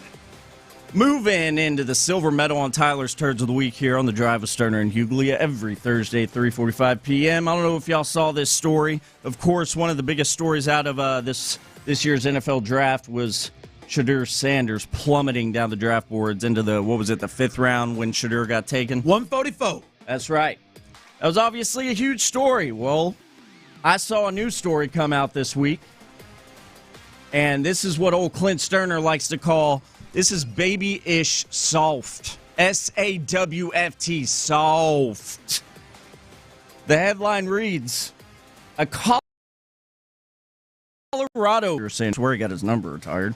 A Colorado fan is suing the NFL for causing him, quote, emotional distress and trauma after Shedeur Sanders fell to the fifth round of the NFL draft. He is seeking, wait for it, $100 million for the harm the NFL caused to his well-being. This is why, and I don't know this fool's age. He's probably, I guess, Gen Z. But this is why Gen Z and people like me, millennials, this is why we get a bad rap. Because this is babyish soft.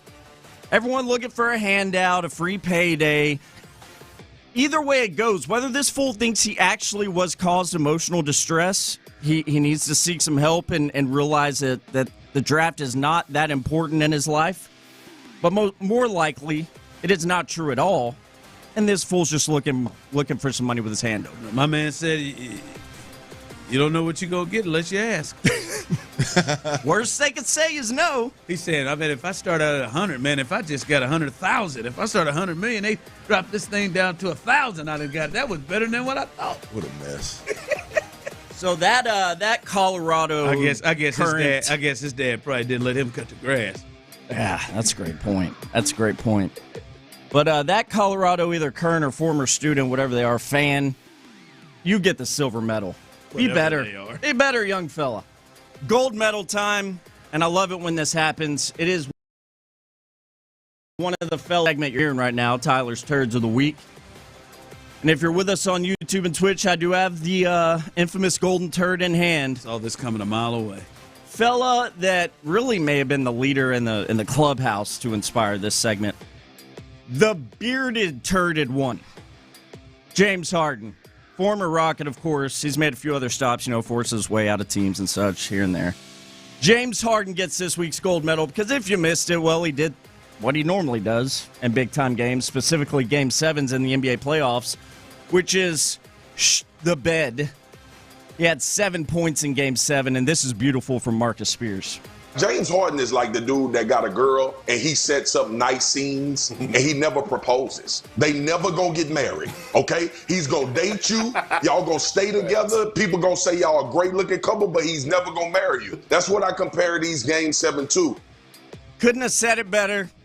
I'm gonna leave it right there for the turd known as James Harden. James Harden is your gold turd medal winner. He's won many of these. He's racking it up. He's got a full shelf in his man cave of these turd medals, people. James Harden, 7 points, Game 7. Keep choking, doing what you do.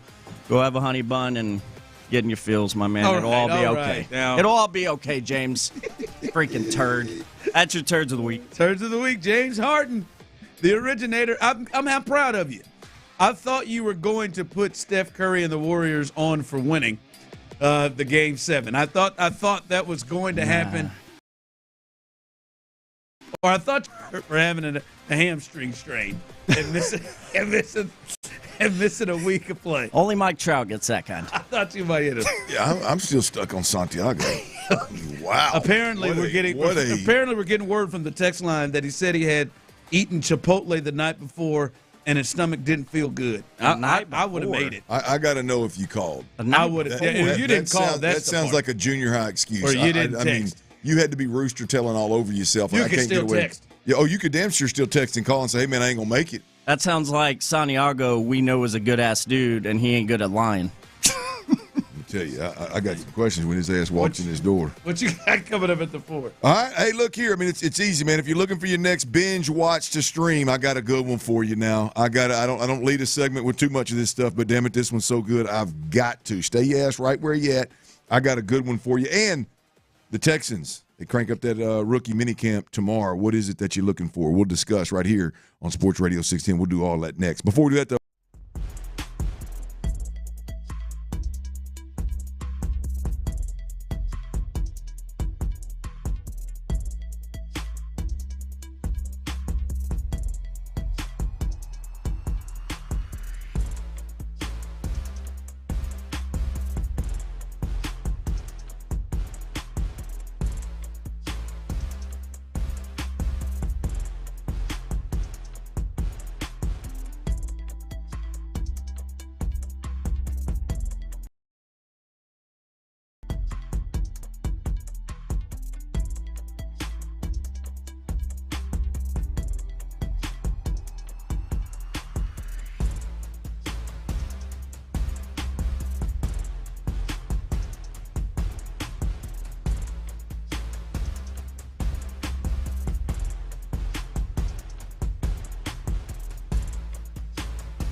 in Canada. KILT FM HD2 Houston. Insider access, exclusive content. Sports Radio 610. The Texans play here. An Odyssey sports station.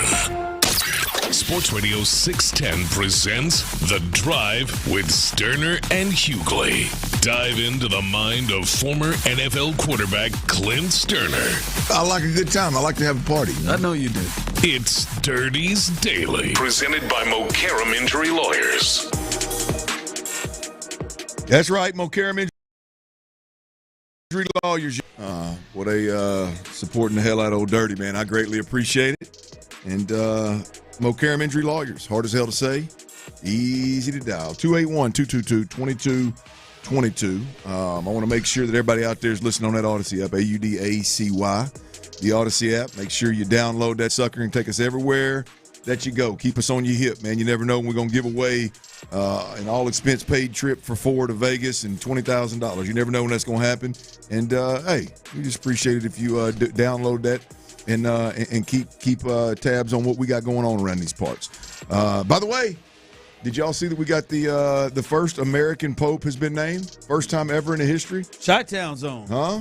Robert Francis Prevost. Yes, sir. By the way, he'll go by Pope Leo the 14th. Is that right? My Roman numerals get me nowadays, boys. Is that 14, right? Yeah. Pope Leo XIV, that's 14. I have the Roman numeral 14 tattooed on me. Well, I guess you should know that is 14 then, right? Yeah. Okay, so hey man, look here. First time ever. I told you I like to live. Well, I like to live through times when the first time something happens. Typically, we're talking about sports, but now we're talking about the Pope. I mean, it's congratulations, Robert. Congratulations, man. Astros, they got today off. They crank up tomorrow versus the Reds at Dyken Park. 7:10 first pitch. Texans rookie mini camp. I'm sorry. Cranks up tomorrow, May 9 and 10. I think tomorrow's the only day it's open to us. Is that correct? Yep. I think tomorrow's to that. I got to. I'll be sliding by there, assuming it's not during our show. I'll be sliding by there, but we'll get to what we hope to see at Texans rookie minicamp tomorrow before the show, and then obviously tomorrow's show will get you good and updated on what exactly we do see. Even for y'all, some of y'all out there that like to revisit it and first opinions get raked over the coals. I'll bring you some tomorrow. I'll bring you some what I see tomorrow. I'll bring it to the air. But before we do that, boys, I got to tell you, I don't know. I don't know if y'all stream as much as I do. I think you do. I don't know. I mean, just about every night it's on one. Anytime I see something that is one of the best I've ever seen, I got to bring it to the people. And this is a series that's on Paramount Plus, and it is called Happy Face. Have y'all seen this yet? Never heard of it. Happy Face. It's a. I haven't even heard of it. Well, it's a half real, half fictionalized story. So there is some truth to it. There was a serial killer that was named the Happy Face Killer because he would taunt everybody with writing anonymous letters, but would sign them, I believe, with a happy face. I think that's what it was. So they weren't so anonymous because he was signing them with a happy face. But so there is some truth went down, and Dennis Quaid is the actual serial killer, plays the serial killer in the show, and the show is about his daughter and them kind of reconnecting. I'll leave it at that. And the show, I'm telling you, Ron, it is. I don't want to give the people because I'm telling you, this is one you got to watch. It doesn't have the cliffhangers like we talked about earlier. It doesn't have the cliffhangers where it's like I can't keep my chin off my chest. I got to watch one more. Yeah. But it has the cliffhangers where you're going, damn, I wonder what happens right here. Like, I wonder what the next step in the story is. Right? And then, like, they get to a point that you think would be the ending of the story, and there's a twist. And that happens, I bet that happens 5 times. And the way they pull it off is so damn good. It's so believable. It's so good. My wife thinks it's a little bit slow, but I can't get enough of it. I've already looked up. I finished it last night.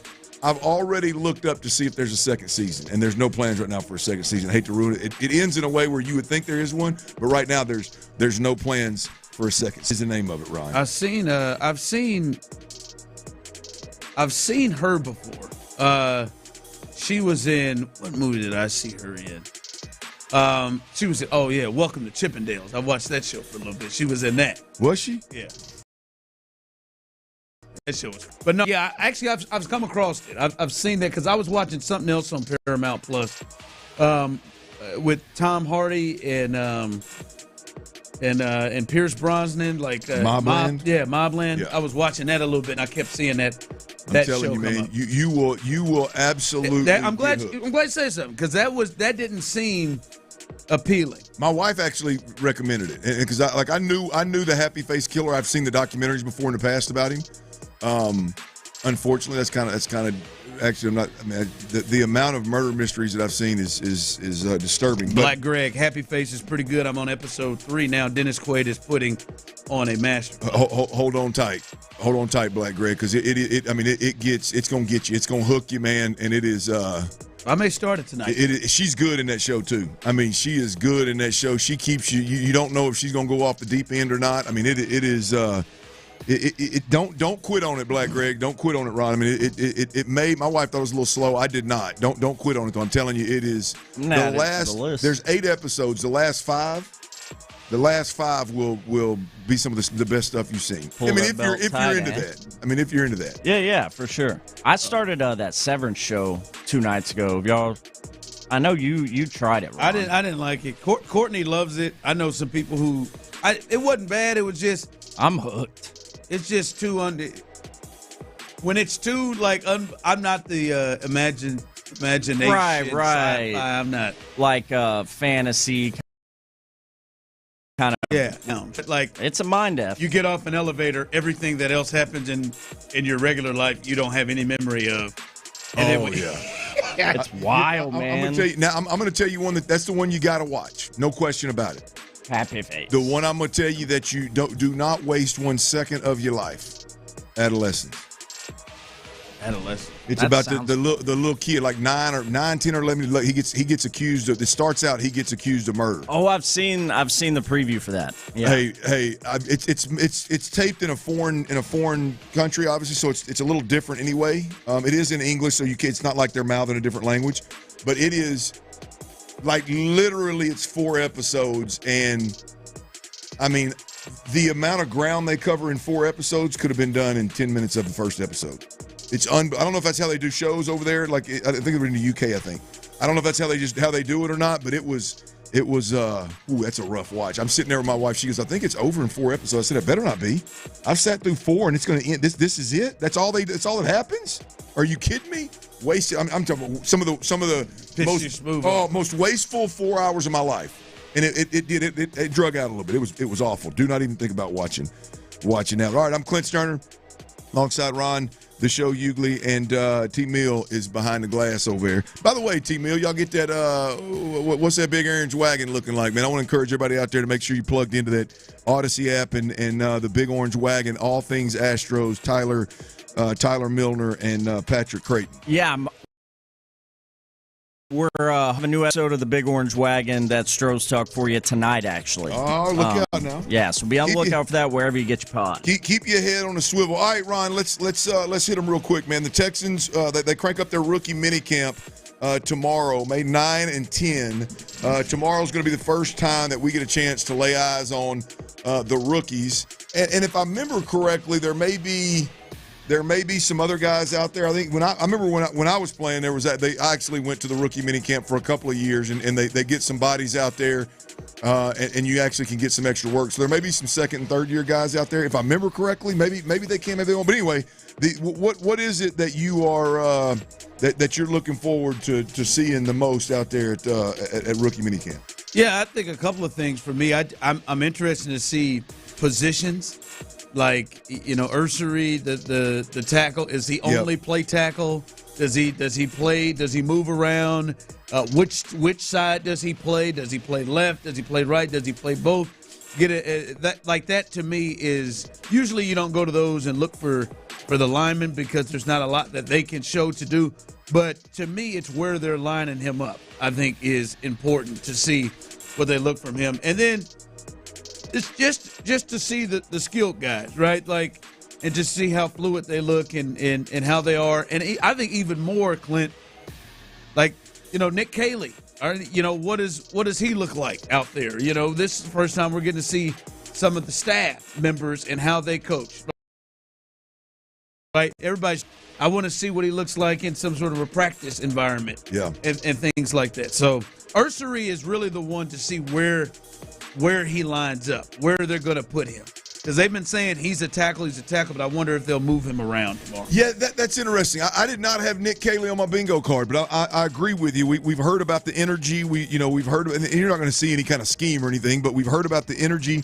We've heard about how good of a position coach that he is. I know they did draft a tight end, so maybe he's working, seeing him actually work, and some of what they've been talking about. Is it that noticeable? Is it that big of a deal? Is it that much juice? Is the energy that high? I like that. I'm going to tell you, for me, it's one guy, and really, I take it back.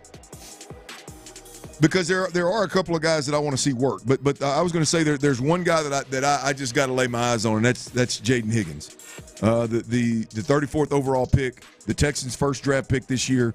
When folks are out there throwing around the Nico Collins comp, just from a build, a frame, the ability to move, the straight line runner. Big, strong hands, because I don't think anybody is comping him to Nico Collins when Nico Collins was coming out of Michigan and nobody knew how good he was. I mean, people are comping him to Nico Collins now that Nico Collins is a top 10 receiver in the league, a number one receiver for the Texans kind of deal. So I don't know if it's fair or foul, but Jaden Higgins is one that I just want to see the frame. I want to see how well a guy that big moves. Is this legitimately a guy I believe is a plug and play, and he's not Nico Collins. I want to see Jaden Higgins. And then the two that really I think we're probably going to be able to see the most from, I think, is wide receiver Jalen Noel and running back Woody Marks. I think there's no hiding. When you talk about players, Ron, that play with a lot of twitch, players that play that are just natural catchers of the football, that typically those things for a running back and definitely for a wide receiver, those things are blatantly out. They jump off the field immediately, especially when they're in sweats and a helmet. So that kind of stuff, you're not going to be able to see a whole lot from this crew. But Woody Marks and his ability to catch the ball naturally, the twitch that he plays with, and Jalen Noel, the twitch that he plays with, the change of direction that he plays with, the speed that we've heard reported. Those two guys, I think are going to be fun to watch for the first time. You want to see if it jumps right off. Yeah. Right. Like you want to see if it moves, if it's looking different, if they're moving different.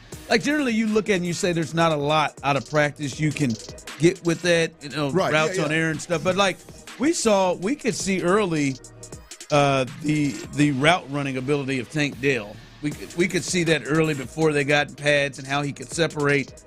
And that kind of started early, even when they weren't. Oh yeah, Tank's one of them. You can go watch it practice anytime he's healthy, and you're impressed with his route running ability. So that's a good call. That's a good pickup. Yeah. But I want to see if when you see them on the field, those two you named in particular, like is it just that's different. Yeah. That speed is different. That is, there's some separation from how they look compared to others. Well, and the other one there, Ron, is the tight end that I mentioned, Luke Lachey. He's a guy that was injured in college, and I do wonder had he not been injured, because Iowa typically produces some pretty damn good tight ends. Yeah. You wonder, does he legitimately have a shot to get in that rotation with Brevin Jordan, Dalton Schultz, obviously what's my man's name, Cade Stover. Does he have a legitimate chance to get in there? Because, look, it's not going to take a whole hell of a lot. I like Cade Stover, but he's a second-year guy.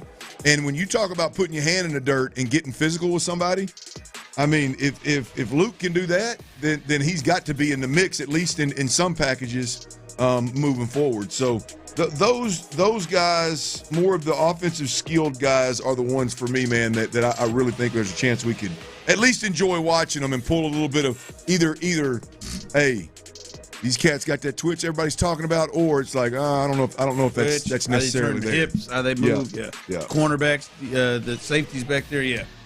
It'll be fun to just lay your eyes on them and see what they look at. The speed part, how different do y'all look? How different does that speed jump off the practice field? That's a big one too. Well, if I see my man slid over there playing some guard, baby, playing some right and left guard, that'd be interesting to see. Well, it'd be painful for me to watch. All right, coming up, the Astros are off today, but we got to talk about maybe the most surprising player this season that they have. We'll discuss that coming up.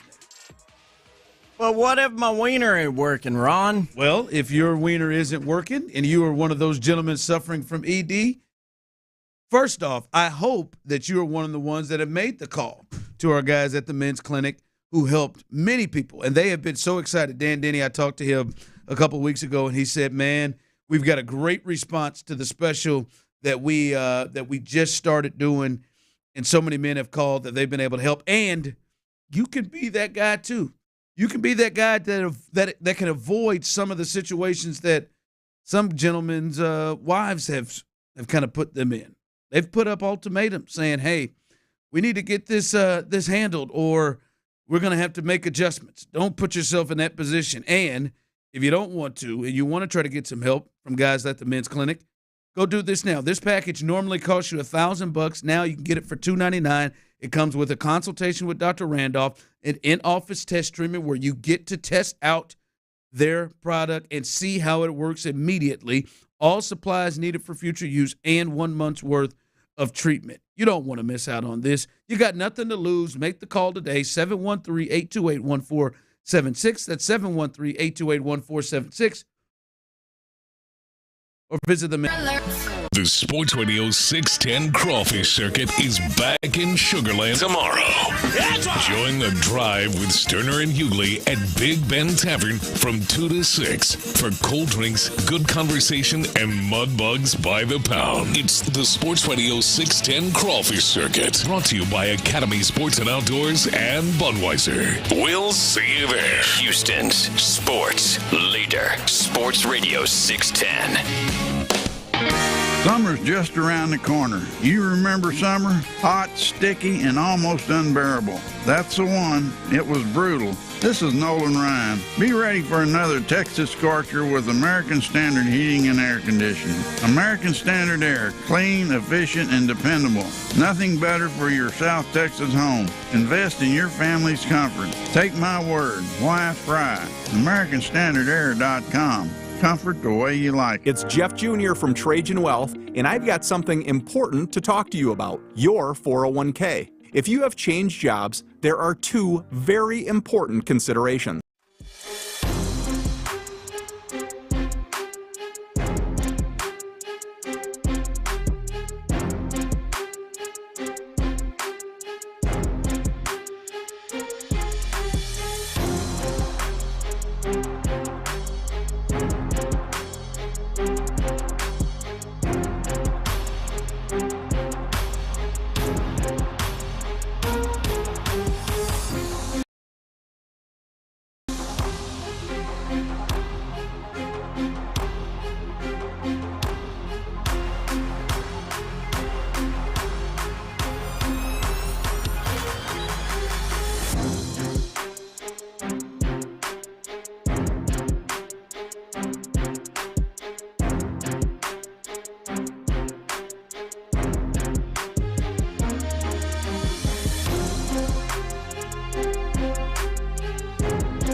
6 to 7 every night on Sports Radio 610. Insider access, exclusive content. Sports Radio 610. The Texans play here. When you get a chance to party, party. I like a good time. I like to have a party. You know? I know you do. Sports Radio 610 presents The Drive with Stoerner and Hughley.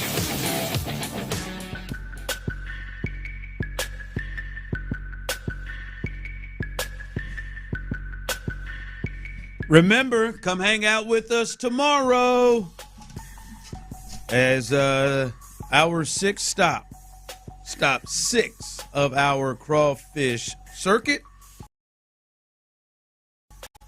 Coming up tomorrow, we will be, there it is, we'll be there from 2 to 6. Mark Vandermeer, you're welcome to stop by and do that if you would like to as well, but we'll be there from 2 to 6 tomorrow, live at the Big Ben Tavern. The Big Ben Tavern.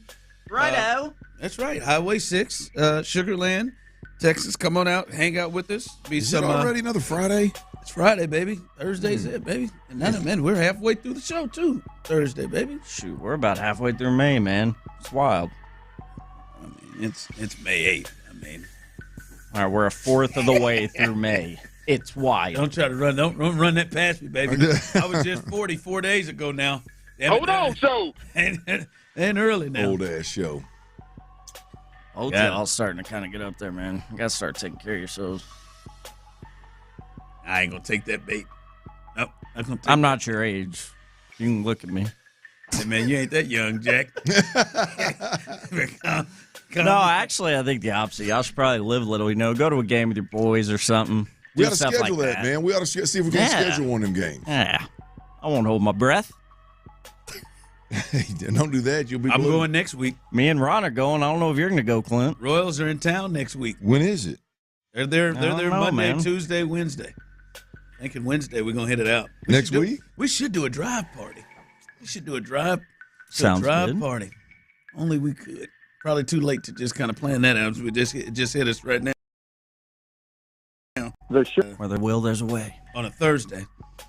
But where there is a will and a way is tomorrow for you to come out to hang out with us, get you some good mud bugs, some cold beer, and you'll be able to win prizes too. Each hour we're hooking somebody up with a prize, and you could be a part of that. Just sign up and enter our raffle. And the big one is we are going to take multiple stops this summer or coming up during this crawfish season. And at the end of it, you will have a chance to be our grand prize winner.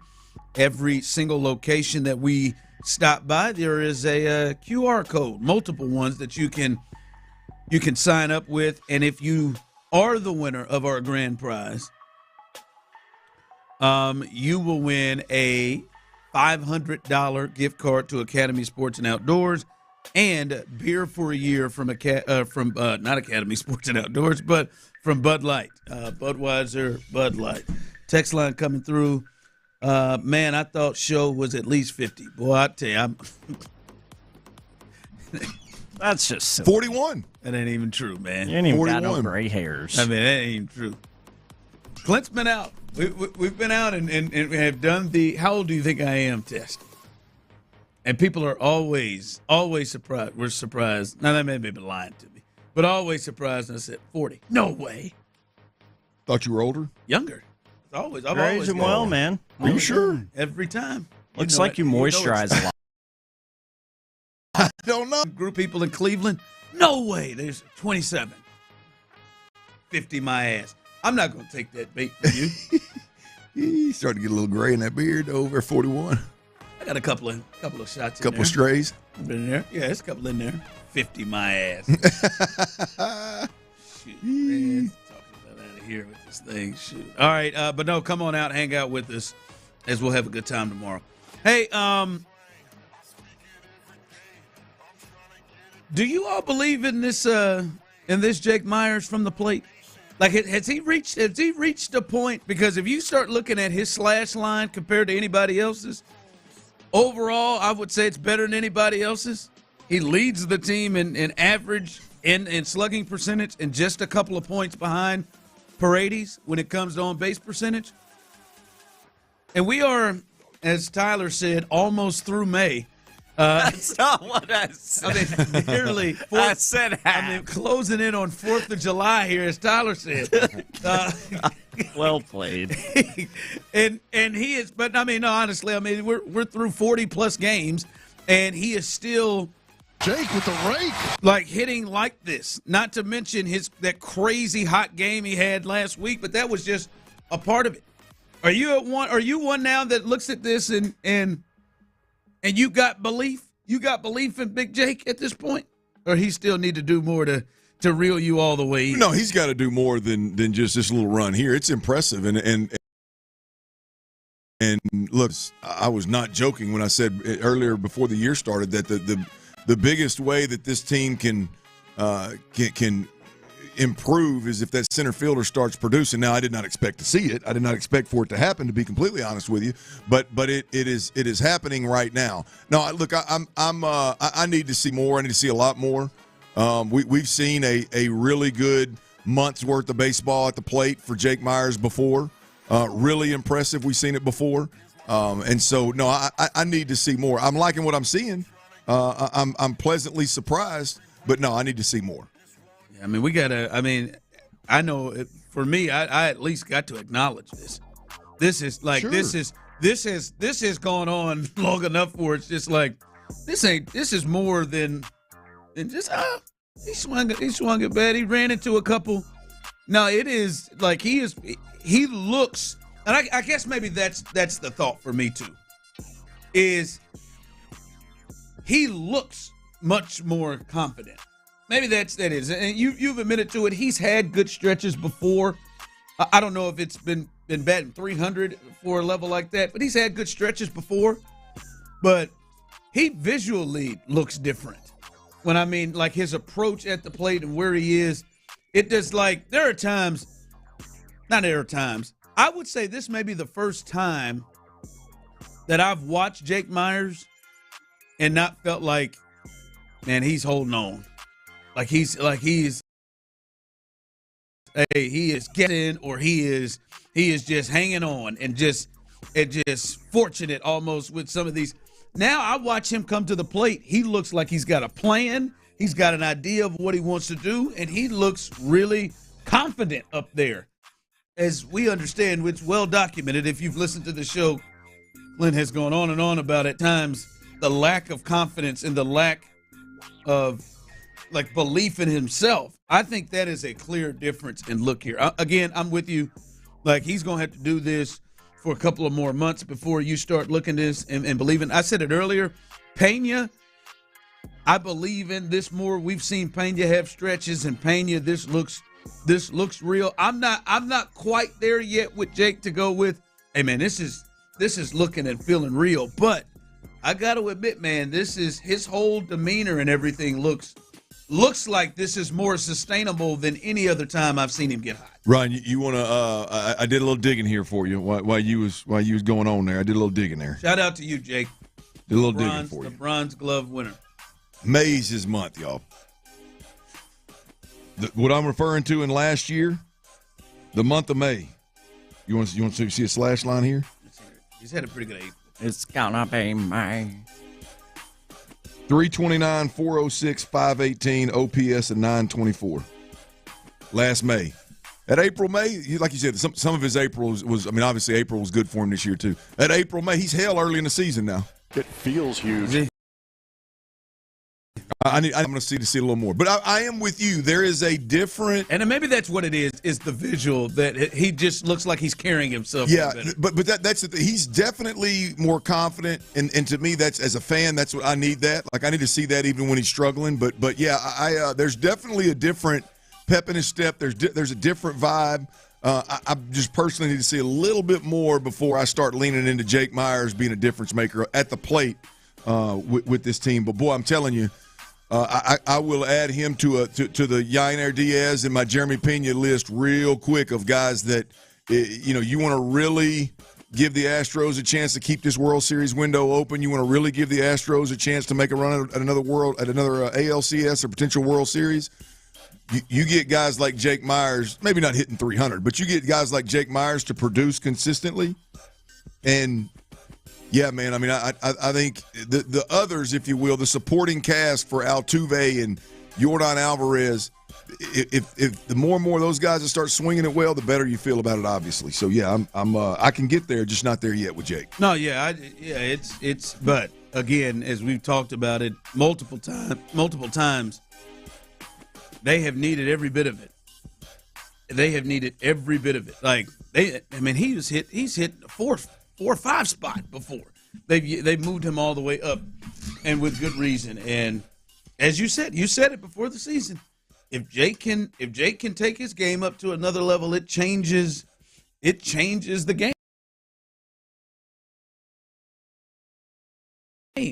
Like you said, man, if everybody else is hitting above him, he's in the 7-8 spot, swinging it like that. Now you, as some would say, cook it with grease. Fish grease. Good fish grease. Yeah, those catfish sound good, don't it? Ooh, crispy cornmeal. Some good cornmeal, some light cornmeal catfish. It's some good hot sauce. Well, I guess the question would be, what the hell else you gonna fry catfish in? Right? Little C.J. Stroud conversation coming up next before we get extremely hungry. All right, y'all. Look, if you got big, beautiful, valuable trees on your property, you need to listen up, man. And here's the deal: we live in Texas. We live on the Gulf Coast. You never know what kind of weather Texas is going to throw at us next. Whether it's a drought. Whether it's a freeze or it's a hurricane with high winds, you never know. The truth of the matter is you got big, beautiful, valuable trees on your property. It's the second most valuable.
Indeed.com/credit. Terms and conditions apply. Injured? Call Mokaram Injury Lawyers, 281-222-2222. Scary ass hoes. Live from the Mokaram Injury Lawyers Studios, Sports Radio 610 presents The Drive with Stoerner and Hughley.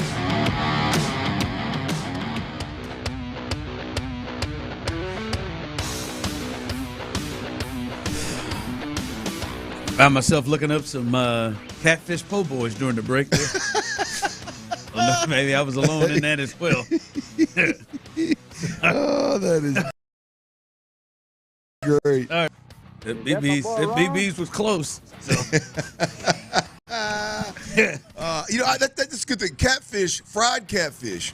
I'll be honest with you, being around these parts, it's got to be some of the. There's probably 2 or 3 joints right within 5 miles of where we're at right now, Ron, that's got some of the best fried catfish we've ever had, and I've not taken advantage of it. I have not either. Because I'd be okay if it's something that I didn't like. But boy, when you get me some good fried catfish, I don't like the fillets to be too big, too thick. Like I like them to be like the right.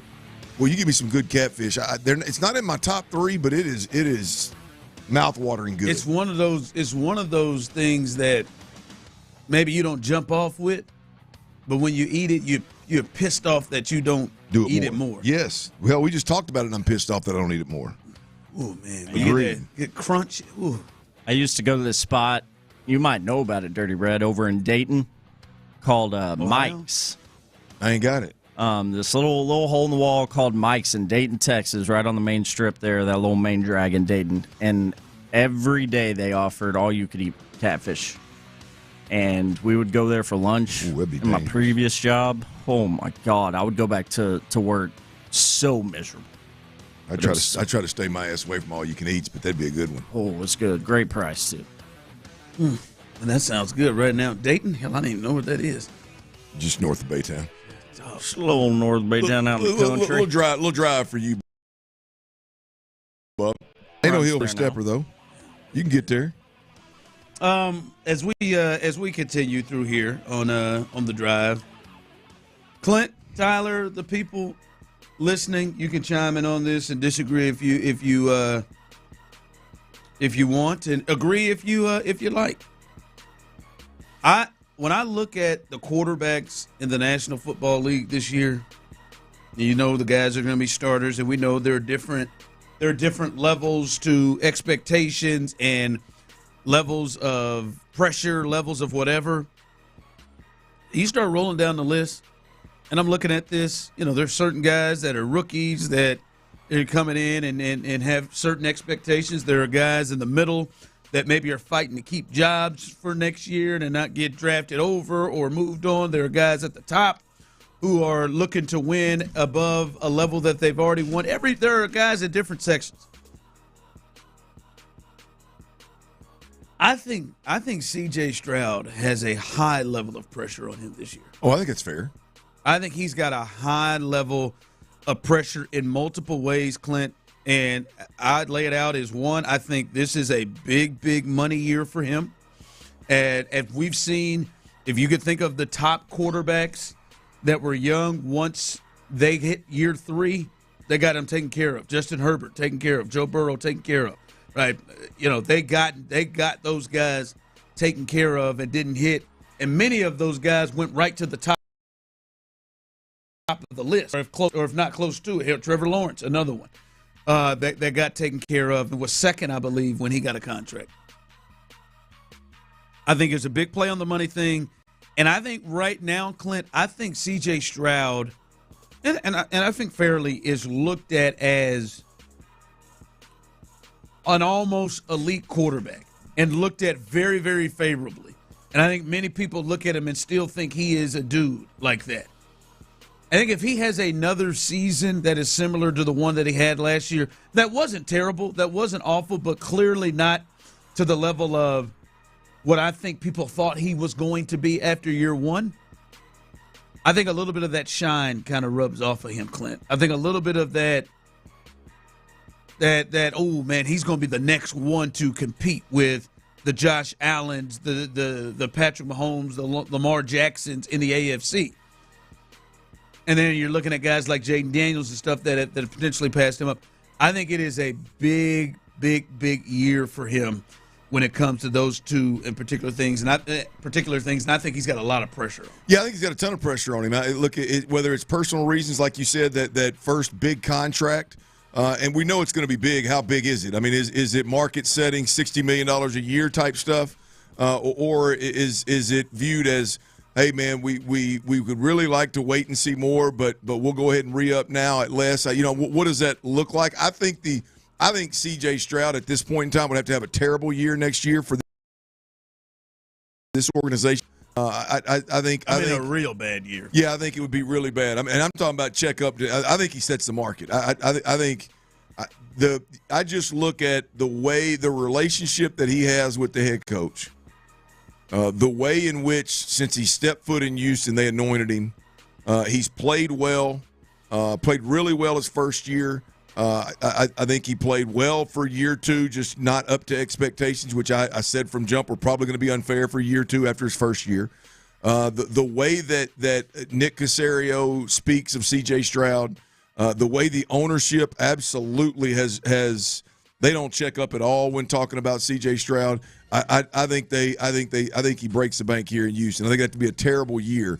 But with that said, I do agree with your point, Ron, of like, I think C.J. Stroud this past year, I think he avoided a lot of the criticism. And I think if you really break it down, it's hard to talk about the Texans' problems and not mention the quarterback, if we're being completely honest. And it seems like everybody, the O-line coach, the offensive coordinator, the O-linemen that were here that are now gone, whether it's for performance reasons or attitude reasons or commitment reasons, it seems like everybody has gotten their due criticism except for one guy in C.J. Stroud. And I've said this from jump, made things more difficult last year. And I think if the quarterback doesn't fix his approach this year, it's going to make things more difficult again. And so I do think year three, he's got a lot riding on it, man. Money, reputation. Luckily, he's got a long runway. And he's got a lot of runway left. When I say the shine, I think at a national and local level, and I think at the way that he's talked about by analysts and by people who cover the league, both locally and nationally, and I think fans. I think that like this year he could have a season, Clint, where he is untouchable again, even more untouchable if it's close to the first one. If it's more like last year, I think fans like Tyler and Fighting Tylers that are hardcore crazy fans that text in and listen to this show and listen to Sports Radio 610, I think a lot of those things that maybe CJ does or says will start to have a different feel to it if it is a season like last year, closer to last year. Some of the things that like, oh, yeah, that is maybe defended or kind of going past, I think may look differently and feel differently if he has a season closer to what it was last year. And, like, I think at that point, at some point, when you show that you can be great like he has shown, you don't get to hold on to excuses much longer. Yeah, that's right. And many times it's unfair. Like, you don't get to hold on to excuses of, hey, my receivers dropped the balls, or I didn't have pass protection, or hey, I'm getting in. This is my second offense in 3 years. They got a brand new guy hadn't called plays, right? I've had injuries to all of my receivers. You don't, like, at some point, whether it's fair or not, those start to leave you if you don't perform to a certain level. So hopefully he doesn't, but I do think there is a good amount of pressure on C.J. Stroud to really bounce back from last year's season. Well, I mean, look, he could. The opportunity is really in the positive, right? I mean, he can play so well. He can be the fixer. He can make everybody around him better. And you set the market, and it's a no-brainer, and nobody even questions it. Or, you know, you play mid, But everybody still thinks that you're a championship caliber quarterback potentially, and there's a lot of noise around when and how and what you get in a contract extension. That to me, that's what's at stake here. Is it a no-brainer, or is it one you're looking at going, man, is this the surefire take you to a Super Bowl C.J. Stroud that we thought after year one? I think that's what's at stake. I 100% agree, Ryan. Yeah, if he has a good Pro Bowl level year, like a real one, not an alternate Pro Bowl level one, I'm with you. I think he sets the market. I think he sets the market. Someone texted in, not his fault. Just saying, whether it's true or not, he is not going to continue to get that pass. I mean, we've watched Lamar Jackson have guys drop balls, struggle. Look, I wish it was that simple. And man. you know that. Yeah, I wish it was that simple. I literally said it the minute they started talking about it. It was the first day of training camp last year, about his ability to juggle playing smart the way he did year one and being more aggressive. He clearly was more aggressive, which did not help in any way, shape, or form the offensive line and the scheme's ability to not protect him. Now, did Bobby steer him that direction? Did Gerard Johnson steer him that direction? Did the system handcuff him and not allow? Cool, sure, that's fine. But ultimately, I mean, it's on that conversation for C.J. Stroud and DeMeco Ryans is only going to last. That excuse is only going to last for so long. Yeah. All right, coming up a little 5 o'clock fire. We'll look at a Houston Texan. Setting a record, making history. We'll let you know what that's about and look at what's happening with the NBA playoffs, which have been amazing. All of that as we continue right here live on The Drive. Hey, y'all, are you struggling with breathing problems right now? Look, whether it's we're talking about sinuses, talking about allergies, talking about sleep problems, anything above the neck, right? Ear, nose, and throat. I got the answer. I'm telling you, Dr. Matoran is the way to go, man. He takes a holistic approach to your treatment. He specializes in quick in-office procedures. He'll have you back to sleep in your best.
FM HD2 Houston. Insider access, exclusive content. Sports Radio 610. The Texans play here. An Odyssey sports station. We have a liftoff. Sports Radio 610 presents The Drive with Stoerner and Hughley. It's the 5 o'clock fire. It is 5 o'clock. Congratulations. Hopefully you're off work. Luckily for you, Old Dirty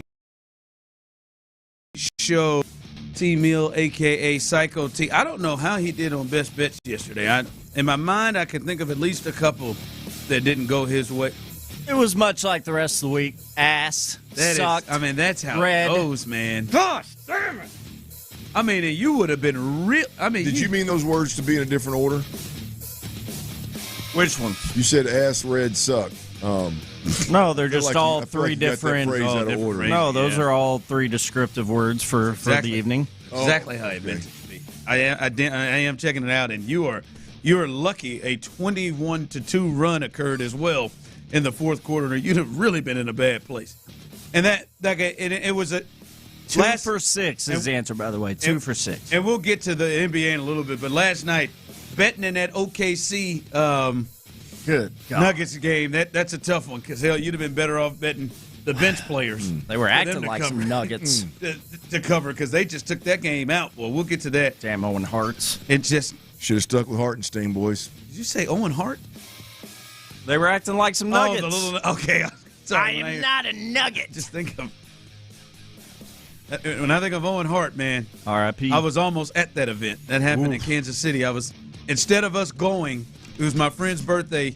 Instead of us all going to that, we watched it at his house, and we watched him. We watched that happen. Pay-per-view screen went black. R.I.P. Owen Hart.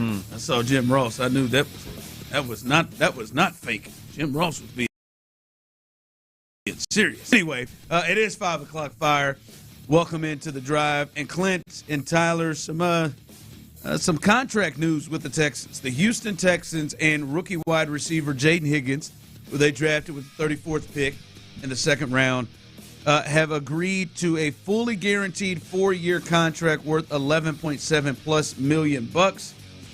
Higgins is the first second-round pick in NFL history to have a fully guaranteed contract. That's where they go with him. I know you talked about your excitement in seeing him tomorrow as rookie camp gets started. We'll lay our eyes on Jaden Higgins for the first time tomorrow. But, Clint, I do. I think this is a guy very much like they did with Kamari Lassiter, and it was something we wondered. This is a guy that I think, Clint, I know there's competition, and you got to earn it. I wink there. You got to earn it. I think, Clint, he is going to, just like Kamari Lassiter did last year, get every single opportunity, and I mean from word go, to be on the other side of Nico Collins as a starter. Yeah, look, he's the one that I think for a couple of days, I'll take, he's on second team, or maybe he's running second or third team, whatever. But boy, by the end of the first week of camp, I expect Jaden Higgins, to your point, to be treated precisely the way that Kamari Lassiter was. I mean, look, there's a need there. You look at the body type; he's clearly an outside receiver. He's not a slot guy. Nico Collins, that same body style, that same play style, and quite frankly, there's just nobody out there that should even be in the same class as Jaden Higgins for that other outside spot. Look, we've seen all the competition. The quote-unquote competition with this team, and there's no amount of experience. There's no amount of, like, this guy's ceiling is this high. There's nobody that he's going to be competing with that has this crazy twitch and this wild speed and the ability to take the top off and do all this great route runner. I mean, at the end of the day, Jaden Higgins is a guy that I expect to separate himself or for them to separate him fairly quickly in camp and make sure he's getting run with C.J. Stroud in the ones. Yeah, it seems like they eyed him and wanted him. Yep. And it makes sense, right? That was, I'd say, their second or third biggest need, depending on how many offensive linemen you would say are ahead of them. I think that was their second biggest need, and they bring him out there. And I'm with you. I think And I think he should fit. Like, his game and what you watch for him should fit exactly what they're looking for. And you love everything that would go with all of the other receivers they have there. So Jaden Higgins is somebody we're excited to see. And I'm guessing tomorrow he's going to get you. I know, and my favorite part is you're going to try to do everything not to allow him to catch, do something. You'll look at him, whoa, I can see you. Whoa, he'll do something. I mean, he's the kind of guy, I haven't seen him yet, but I know his measurables scream. Look, he's not the first to get off the bus because you got defensive ends and tackles, and you got some linebackers. You got some different positions that should be built a little bit sturdier, but he's definitely got to be one of the guys on the offensive side, the skilled side of the game, that is first off the bus with Nico Collins. I mean, you talking about 6'4", 200 plus. I mean, that's a big-bodied wide receiver. I love big-bodied wide receivers. I think there's such an advantage there when those guys can go. The question with Jaden Higgins is, it kind of how is that weight distributed in his body? Then once they get moving, is how fluid is he? How well does he move? Is there some stiffness there that he has to overcome? Not that it's a big deal. Hell, I mean, you look at DK Metcalf. I watched him play in college, and he was stiffer than all get out, but he still is one of the better wide receivers in the league. And so just laying eyes on Jaden Higgins, from just his stature to seeing a guy that big move at the wide receiver position, it's fascinating to watch. Yeah. So he will be in camp in rookie camp with the rest of the others. He's signed, sealed, delivered. It's good to have. Hey, they went and take care of their guys. They believe in him. They signed their seventh round pick guy. They've taken care of their guys and made sure they don't have any of that to deal with. Yeah, they believe in him, man. 11.7 million straight up from jump. Just all get fully guaranteed. Give it to him. Get it out of the way. Spread it out over 4 years, and let's keep this thing moving. To see what do we get a number on what he's rolling with? I've not seen a number. No, I gotta find it. I gotta find a Jaden Higgins number. 5 o'clock fire. All right, Clint and Tyler, the playoffs, the NBA playoffs, and they have been, besides that ass kicking, as the Thunder just dog walked the Nuggets and just absolutely ruined. I think you at least took the over on that, didn't you, Tyler? That did you take the over on? Oh no, you took the under. Oh my God, you took the under on that 230. Yeah, I missed the over on the other game and the under on that. Oh one. my God! Oh God! Great week. Hey, damn near the Thunder damn near did it by himself. Mm-hmm. They got that 230 easy. Well, they beat the hell out of them. I didn't know it was that bad. Damn, man, I really didn't. Kicking me over here. I'm just saying, man. I ain't lying. I don't feel too bad. You text me about one of your one wins so hard that you went at it so hard that I believed it. I was on the right track. Well, let's start there. I was on the right track. That was one of my two. Okay. What the hell happened? What is happening in Boston? The Knicks fight back, and again, just like in Game 1, they come back from down 20 plus. In Game 1, 20 plus. In this game, they were down by 20. They're down by 20 with like 3 minutes in the third quarter left. And they come all the way back. I think in Game 1, they had a 31-7 run. And then they run in the fourth quarter and then came back and won this game over the Celtics. The Celtics, I believe, have shot 100 threes over the first two games. Shoot the J. I know they've missed more than 70. Shoot it. Yes, Didn't somebody just break that record of missing 70-something threes in a two-game stretch? I'm certain it was them. No, somebody did it a couple of days before them. Oh, somebody else? I thought it was them who did it themselves. Maybe the Pacers. Pacers look like a team. They look like a team that might be jacking up a bunch of threes. I could be wrong, but I thought I saw that somewhere. And then they topped it. They set a record, and most threes missed in two games. It's 70-something. I lost count when I got to 70. I'm certain they're 25 out of 100. I think that's right. So there's 75 of them. Oh wow! I think they're 25 out of 100 for the series from three. And I guess I throw this out, right? They're down 0-2. Boston. By the way, the Celtics are down 0-2 in this series, and Vegas still have the Celtics as the favorite to get to the finals out of the East. I just want to make that clear. All you need is Tatum in the They're fourth. down 0-2. Do you think this is over? Oh, no, I don't think it's Boston's over because done? I think it's very clear who the better team is. I don't know how, and I haven't watched a ton of TV today, obviously been working. I don't know how Joe Mazzulla isn't getting absolutely drugged right now. We can talk about the players all we want, and they're ultimately responsible. But for the head coach of a basketball team to allow what I watched last night, I was in and out on the previous one when they missed 45 of 60. 100% unacceptable in that fourth quarter. It is clear what the hell's going on for a good 7-minute stretch. It's very clear. Hey man, your lead is dwindling here, and these guys, they weren't like New York wasn't giving them the threes and taking everything else away and forcing them to shoot threes. They were choosing to pull up and shoot threes, and it wasn't one guy. It was every single guy. If Al Horford would have shot another three, and I know he's a good shooter, I know he can shoot it from beyond the arc, but at some point we got to put a cap on folks and say, hey man, that's enough. Let's go win this game. I mean, you've got a lead where all you got to do is if you just don't run down there and immediately chunk up a three, you got a really good chance of winning the game. And the fact that it went on for so long, Ron, the fact that because New York was not perfect as they were coming back. Yeah. I mean, it was wild, man. They just for Joe Mazzulla not to call a timeout and go, okay, let's get this ball inside. Let's work the clock a little bit. Let's work and some kind of offense just a little bit. I mean, it's so much their identity that it's just habit. I do think they could drive it some more. We watched Tatum drive it in. I think he got a dunk to take the lead late. Yes, on the drive. But my thing is, I'm with you. It is not over.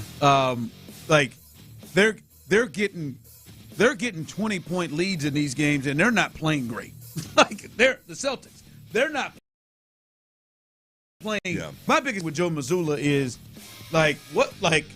maybe Porzingis just couldn't go. I don't know why he wasn't in there more. He just couldn't go. But man, Clint, they were wide open, man. There were shots that they take all the time. There was the corner ones are their shots. Al, something hell they didn't run out to Al. He just stood out there and Al shoots him at a decent clip. I mean, he shot on the other side of the goal. Then they came down. Tatum was down there. Brunson was running out to him. He fell down, and then he just. Yeah. I mean, it just chunked it. They're practice shots. The Pritchard kid, that's what he did. He made over 200 threes. So I get what you're saying, but I'm looking at him. It's not like, you you watch some games and boy, man, the Knicks are running them off the line and they're taking just tough ones. Yeah. They're just standing there just missing shots that they make. They just make one of them. Well, but I guess my overall point is just awareness. I understand what you're talking about, the awareness. There was I watched at least half the threes they took in the fourth. They could have dribbled twice and took a shot from the elbow, took a jumper from the elbow instead of taking that long shot. At some point, we got to go, hey, man, we're not knocking these threes down.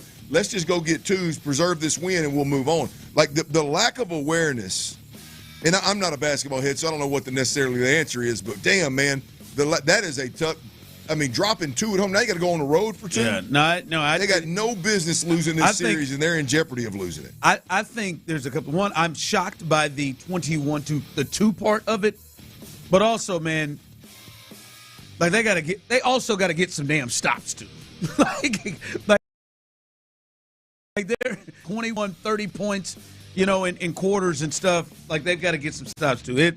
It was wild. It was wild. 5 o'clock fire. All right, one of our favorite names, Jim Bob Cooter of the Indianapolis Colts said, "I think Anthony Richardson and Daniel Jones are eager to compete with each other, and I'm just wondering for Texans fans, who do you want to win that battle? For you, who would you feel with the Colts? Because the Colts have a pretty good roster. We watched them last year and in the last couple of years do some things, and they were right behind the Texans for a lot of the year until they just broke apart. But their quarterback play obviously has hurt them. Who would you rather be the starter as a Texans fan, Richardson or Daniel Jones? For me, it's Richardson. I mean, you're talking about a guy that'll tap out. You're talking about a guy that'll make piss-poor decisions kind of throughout. a guy that's liable to get hurt. He's had injury issues. So I'm at a point with Anthony Richardson where his floor is a lot lower than Daniel. I can't. Great point. That's the easiest way to put it, man. The floor has the potential to sink significantly lower with Anthony Richardson than it does with Daniel Jones. I agree with that wholeheartedly. I would take hey man, I know you're going to make 2 or 3 plays that are just out of this world type plays, but I know you're also throughout for a 4-quarter game. You're going to give me a couple. You're going to make some real bonehead moves to point. You think so? Win games over the long haul. They've got a better chance with Daniel Jones. Yep. You think so? Yep, than Anthony Richardson? Yeah, I do. Yeah, I mean, Shane Steichen, Daniel Jones. One of the things we obviously know is he can move with the legs. Not like. Well, Richardson. I'm not banking too much on that. I'm a serviceable guy. Well, I'm just saying. What's his name? What's my man's name? The hippie that was there, the backup. Oh, Gardner Minshew. Gardner Minshew won 10 games, man. You know what I mean? Like that. You give me a guy that can just do that, and you're gonna win 10-11. I'm just saying from the standpoint of Shane's offense. Yeah. Right, like the stuff he likes to do running the quarterback. Daniel Jones, that was when he was at his best when Brian Daboll added that. So we'll see. Yeah, something about that if he figures it out, talent there. Because Dan could be he can serve up some gifts to him. Yeah. No, look, you got to take the. But as you said, that lesser of 2 evils. Dan won 11 games with the Giants and got to the playoffs, and won a playoff game on the road at Minnesota a couple of years ago when they had that one year and he got $80 million somehow. So there's that. All right, coming up, we talked about Jalen Higgins. What about the other Iowa State wide receiver? What do you hear what Todd McShay has to say about him? And it's maybe not the great things that you hear about him, but will they concern you? We'll let you hear what he's got to say and make your determination. Coming up next, right here live on The Drive. All right, y'all, look, there's a lot of home sellers out there in Houston, man, that are making this costly mistake. The costly mistake is picking the agent who promises the highest listing price. Now, if it weren't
news, exclusive content. Sports Radio 610. The Texans play here.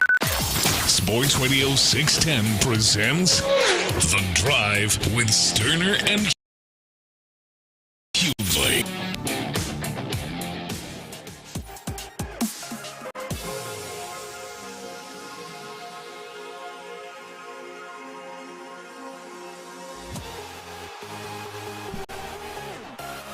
Todd McShay, who covers the NFL and specializes on the draft, was given his thoughts on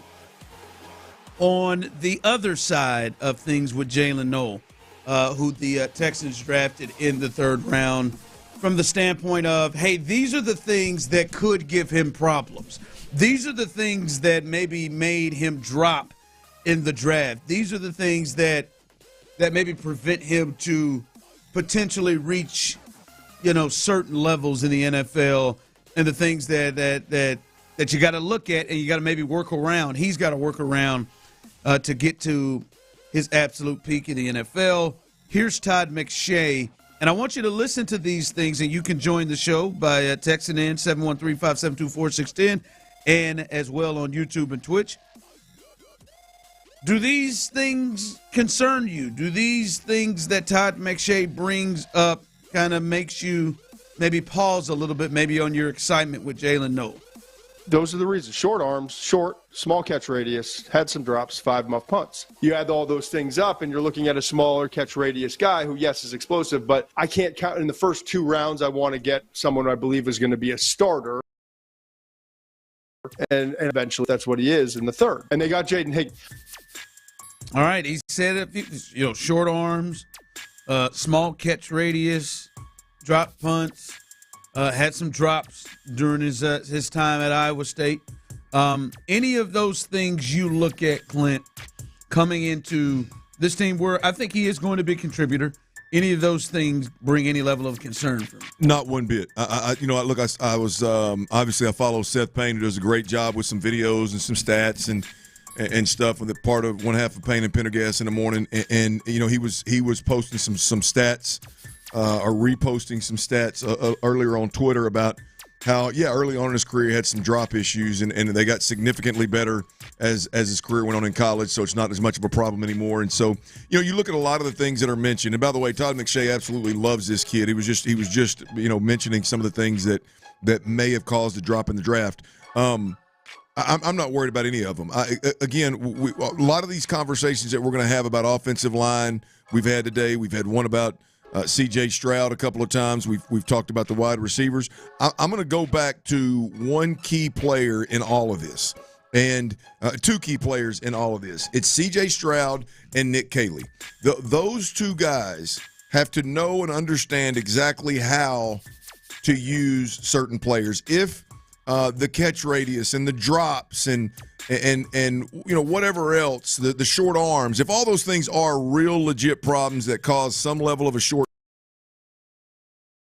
in his, then it's Caley and C.J. Stroud's job to use him in a way in which we minimize those problems, right? And I trust that they'll be able to do that.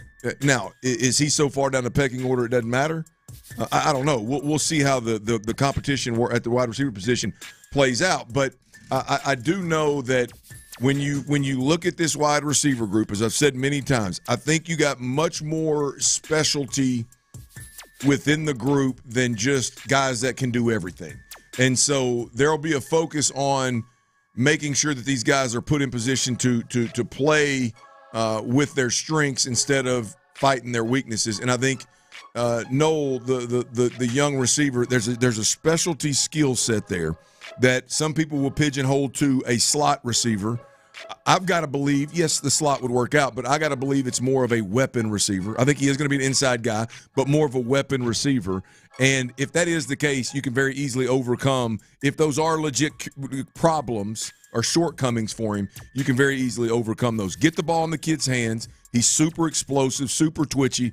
Let him go make plays. So I think of Tank Dell and kind of his strengths when we talk about Noel. We hadn't seen him yet, so I don't want to even compare the college. I'm talking about we'll see him at the NFL level. But the one thing with Tank Dell is he was a tremendous route runner. The route tree, he was a magician with the route tree. And so I never wanted to pigeonhole him to inside or to just where Jay Noel lands on that chart yet. Yeah, to me, the only thing that concerned me that he had to say was the muff punts. That's the only 5 muff punts when he was at Iowa State. That's the only thing that concerns me, because if that is a part of what he's doing, if he is a part of returning punts, returning kicks, that's the only thing that makes me concerned, because the other stuff would be like Clint saying, hey, man, Nico Collins, man, he's not great when it comes to jet sweeps. Nico Collins isn't great in uncovering, out of the slot. Like those are things. Yeah, he doesn't have a large catch radius because he's not big. He is. Yeah, his size may be a thing, because that's where he is. Maybe he has short arms because he's short, but that isn't going to prevent him from. It shouldn't prevent him, based on what we've seen guys his size. Yep. We've seen a lot of guys that play around the position he does. Shouldn't prevent him from being able to affect the field. I've said it before, Ron. Look, I think with speed and twitch are the two things at the wide receiver position that to me are the most important traits. If you can't separate, from a defender in man man defense at the NFL level, I think you're watching that with John Mechie. I think we've watched that with Xavier Hutchinson. Have players overcome in the past? Sure, but there is, if you don't have the speed to either threaten DBs deep and run the underneath routes, or get press coverage and get over the top and separate and run away from folks, or you have the ability to start and stop, change direction in an elite way. Like, if you don't have those traits, you're going to have a really difficult time consistently. You may be able to stay in the league for a while because you're old trusty and there's systems that'll work for you. But if we're talking about consistently producing in the NFL in different systems, you better have one of the two, whether that's speed or twitch or both. You better have one of the two. Yep. And I don't. See, that would have been my concern if he's not explosive. Right. He doesn't get in and out of his breaks quickly. Yeah. For the area that he's going to be asked to play in. Yeah, I'm not worried about drops. I'm not worried about catch radius. I'm not worried about short arms. That can be overcame with good play calling, creative play calling. The quarterback, which look, if you look at C.J. Stroud, the one thing that's undeniable with him is his accuracy. He said it. He is an absolute sniper, right? He is elite in the ball placement category. So you look at that should probably make up for any shortcomings that a receiver has in terms of short arms. There's every space you're looking at. And we need on this team that has Nico Collins and Higgins. If there's ever a spot where we're looking like, hey man, let's go do some 50-50 balls with my man. He's got to be down the list Joe. on that one. Yeah. Like that's not what you're looking at for him. Right. You're not looking at 50-50 balls. Looking at, hey, two-way goes. Can he hit his spot and be there for CJ? So yeah, I'm with you on that. I don't find anything. Just the muff punts, right? That's one thing you don't want to see is they're fumbling punts. That is something that could be serious. All right, coming up is we'll get you ready for the rest of the evening here on Sports Radio 610. T-Mill's Best Bets. Those are coming up. He's bound to get off the schneid. Sitting there at 33% in the red. Bound to. He needs to, or he needs to stop. But that's coming up here in a bit. And also, man, I found it interesting a little bit earlier, and I'd love to hear from people right now rolling through here. Why are you excited? If you are, why are you excited about Nick Caley, the new OC? Why are you excited? We'll discuss all of that coming up next right here live on The Drive. All right, I can't tell you I'm real excited about the new OC, Nick Caley, but I can tell you I'm excited to tell y'all all about QC Kinetics, man. If you're out there and you're living with chronic joint pain, you're dealing with chronic joint pain, it doesn't matter if you're a young and you just got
Karam Injury Lawyers Studios. Sports Radio 610 presents The Drive with Stoerner and Hughley.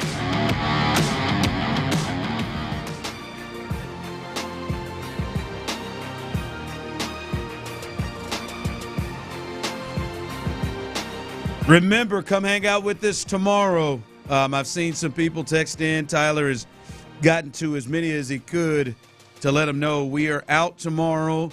It is Stop 6 on the Drive's Crawfish Circuit. May 9th tomorrow, we are live from Sugarland at the Big Ben Tavern, Highway 6 in Sugarland. Come on out and hang out. The bugs will be flowing. The menu there, from what I've been hearing and seeing, looks like it's really, really good. Cold beer, and you can have a good time with us. Great conversation as we'll have it. We like to hang out and have a good time every week on our Crawfish Circuit. There are prizes you can win. Prizes you can win each and every hour. There ain't the grand prize, which includes a $500 gift card to Academy Sports and Outdoors and beer on the house, free beer for a year from our good friends at Bud Light. So shout out to Academy Sports and Outdoors and Bud Light as they take care of us, and we hope to see you out. We better see you out coming up tomorrow in Sugarland. Mm-hmm. Should be a good That's time. Should be a good time. Coming up behind us as well, you know the fellas, Texans All Access, they've got it, and they have got John McClain joining to get you all set for Texans rookie minicamp. Should be fun there as well. So John McClain, the general, the Hall of Famer, right behind us on Texans All Access. And then Sean Bijani, Patrick Creighton, and Chris Santiago. I saw him walk by a while ago, by the way. No show, no call, apparently. The turd Santiago. And then someone made a good comment, like, Tyler, how did that make it? How was that the bronze? Obviously, it's Tyler's list. Some people thought, boy, that should have been moved up. Well, because young Santiago is a good-ass dude, and I like him a lot. First-time offender? It was his first offense. It was his first time on the turd podium, so maybe he'll think twice before acting like a turd next time, you know? That's all we can hope for. Listen, as you said, I like him, Clay Thompson. I just know there's an explanation of why he didn't call or didn't text, or maybe and I imagine that Patrick probably called him multiple times to check on him. Shout out Santiago. I would assume. So I don't know. Yeah, Patrick seems like a guy he'd be pretty adamant about getting hearing your voice, worried about something maybe happened to you. Yeah. I mean, Santiago, I think he's in the building. I think there's some context here that needs to be shared with the people. Yep, bounce back day is T-Mill's best bets. What do you got, 7 tonight? T-Mill's best bets. You went 7, huh? No, I'm sticking with 6, though, because we ain't scared. Staying 6, huh? Thought maybe this might be a night to go 4. I hear you. Hell no, I got work to do. Okay. All right, he is 33%. So, guys, he's bound to move up in this thing. All right, as I said on the tease there, for some of you, what are the reasons you're excited about Nick Caley? Because I think over here I think at best maybe for us right now, boy, just real hope right now, just because we just don't have a lot of intel information or just experience seeing him in this role. Yeah, look, I think it's very simple to look at Nick Caley just in a vacuum and take all the Texans context out of the picture and just say this guy has a good resume to be a play caller at the NFL level. I think there's several bullet points that would top the list of why he's got it's, and I think those are all very valid, but none of that until we see rubber meets the road and we see legit scheme play calling. It is just an unbelievably difficult job to do. Talent to execute on a consistent basis is play calling and everything that it entails. And until I see that, it's going to be It's going to be concern. There's going to be some anxiety. There's going to be some fear, if you will, and we'll see what happens. We'll see how it all works out. Text line coming through, and I'm saying for those YouTube and Twitch as well, if you fall into the line like of you're excited to see, because when we've had these conversations and expressed our concern, there's been I'm excited, I'm happy. Yeah. Someone just texted now, he's not Slowick. The first time he calls a jet sweep, D'Amico should put his butt through the door. Well, it depends on what skill set your wide receivers have or your running backs have. But we'll look. I mean, here's he's calling it for Dalton. I'm going to tell you. I'll be straight up honest with you. If you want to talk about getting excited about the offense in 2025, for me, it's about two people. It's about C.J. Stroud and it's about D'Amico Ryans, right? I think D'Amico Ryans' handprints have to be all over this offense, from a culture, from a standard, from an accountability, all of that chemistry, all of those things, holding guys accountable. I think D'Amico and C.J. Stroud, I just trust that C.J. Stroud, hell, I don't trust. I know C.J. Stroud's going to be better having more control of what the hell's going on at the line of scrimmage. Those two things. That's what we've heard. Those two things get me good and excited. Laramie Tunsil being gone gets me good and excited about what this offense could potentially be. But Nick Caley in a vacuum, that's that's tough for me to find the real football horny aspect of that move. Yeah. It's just unknown. It's not for me like he's gonna suck ass. Right. It's just hey, we just witnessed an offensive coordinator win 10 games 2 straight years. It wasn't enough. And the first year, was a part of. I know many of you have now come to the conclusion that the tyrant was that CJ was doing this in spite of him. But anybody else's fingers hurt? Yeah, I know how. But CJ was the rookie of the year, thought of to be moving towards the elite category, quarterback category. And then the next year they win 10 games, and yes, it's a drop off. But hell, he's gone. Yeah, and he's gone, and so much so that everybody, many people feel like he's just awful at it. And you saw one good year of it. So I think that point you're making is valid from a standpoint of you can be in the penthouse one year and the outhouse the next. Unless you've got a resume or unless you can consistently do it year after year after year, it's a tough-ass job to break through on.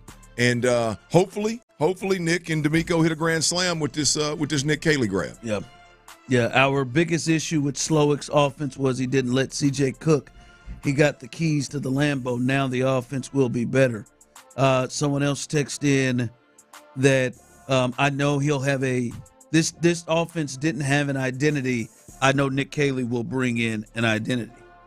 Yeah, tough to have an identity when I don't disagree with your point, but tough to have an identity when you can't protect the quarterback. I'd be willing to bet you the Chicago Bears didn't have much of an identity either. Right? And again, some of that's on Bobby. No doubt. There's no doubt to it. Yeah. All right, Larry, are you a believer in Nick Caley right now?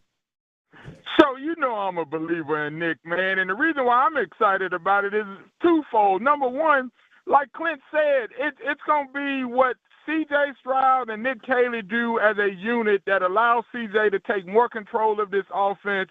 And the fact that this is D'Amico Ryans' third year as the head coach, now it's time for him to become a overall coach of the entire team in terms of we know what the defense going to look like because like Seth Payne said this morning, the Texans defense was ranked 14th in the NFL last season. And if you really think about it, with all that talent, you was thinking they was probably top 3 or top 5 defense, but they wasn't top 5 because of that damn team, Clint. And I'm glad you said it. I don't give a damn if Jalen Knowles' arms are as short as Show-ass arms, because Show got some short-ass arms sitting across from you. We same height. And here's the thing. He had a dude named Rocco Beck throwing to him at Iowa State, and he threw for 3,500 yards. So let me see what he does with an elite-level quarterback like C.J. Stroud and Nico Collins and then his boy Jalen on the other side of him, man, and then just see what – because C.J. going to get the ball in his hands, because once you get the ball in his hands, that 4.3 speed shows up good on tape. I'm excited about the whole thing because it's like anything else. When your ass get a new car, that scent lasts long. It just didn't last long enough on Bobby Slowick and Holler. All right, Larry. There is excitement there. Yeah, man, I got short arms. I mean, that's just real. You generally don't have long ones at 5'9". All right, T Mill, let's get them best bets in. What you got? Because Lord knows you need it. Yeah. Something, please. Yeah, coming off literally the best week in its entirety we ever had of best bets last week. This is trying to be the worst. So, got a lot of work to do. I'm going to go with the only NBA playoff game in action tonight. That would be the Golden State Warriors visiting the Timberwolves. And I got 6 wagers for you in this basketball game. Get them pens and pencils ready. First, I got Warriors and points. Once again, I teased that a bit. I took Warriors plus 12. Believe half, but I'd take the Warriors plus 12 at the Timberwolves tonight. I think they lose the game outright, but it won't be by more than 12. Next, got the over in this game. It is another low score for this over-under. I'm on the over 201 between the Warriors and Timberwolves. And then 4 player props. I'll give them to you, list them off quickly here. First, Anthony Edwards, over 26.5 points tonight for him. Then I got Rudy Gobert over 9.5 points. He's just got to get to double digits for the big man, and Rudy can make you some money. Jimmy Buckets, under 6.5 assists. I think he's going to be focused on scoring the ball, not dishing it around to the other Warriors. And then Buddy Hield, who has been special thus far in the NBA playoffs. Buddy Hield for the Warriors over 2.5 assists tonight. That might be my favorite one of the evening. Really? Those are your 6 best bets. What do you love or what do you hate? It sounds like you might hate that Buddy Hield pick. Yeah, Buddy out here shooting, baby. One thing is, Buddy's gonna get that run, boy. He's gonna get the minutes. Yeah, that defense is gonna be coming out with some new kind of game plan for him. They got to, right? I mean, I like the Edwards one because I feel like he is being challenged. His coach called him out, and I just don't know how much I believe in this Warriors defense. The way that it's just like I'm not. I mean, you got to. I mean, obviously they've done it. I mean, I felt like Ant just missed a lot of shots there, and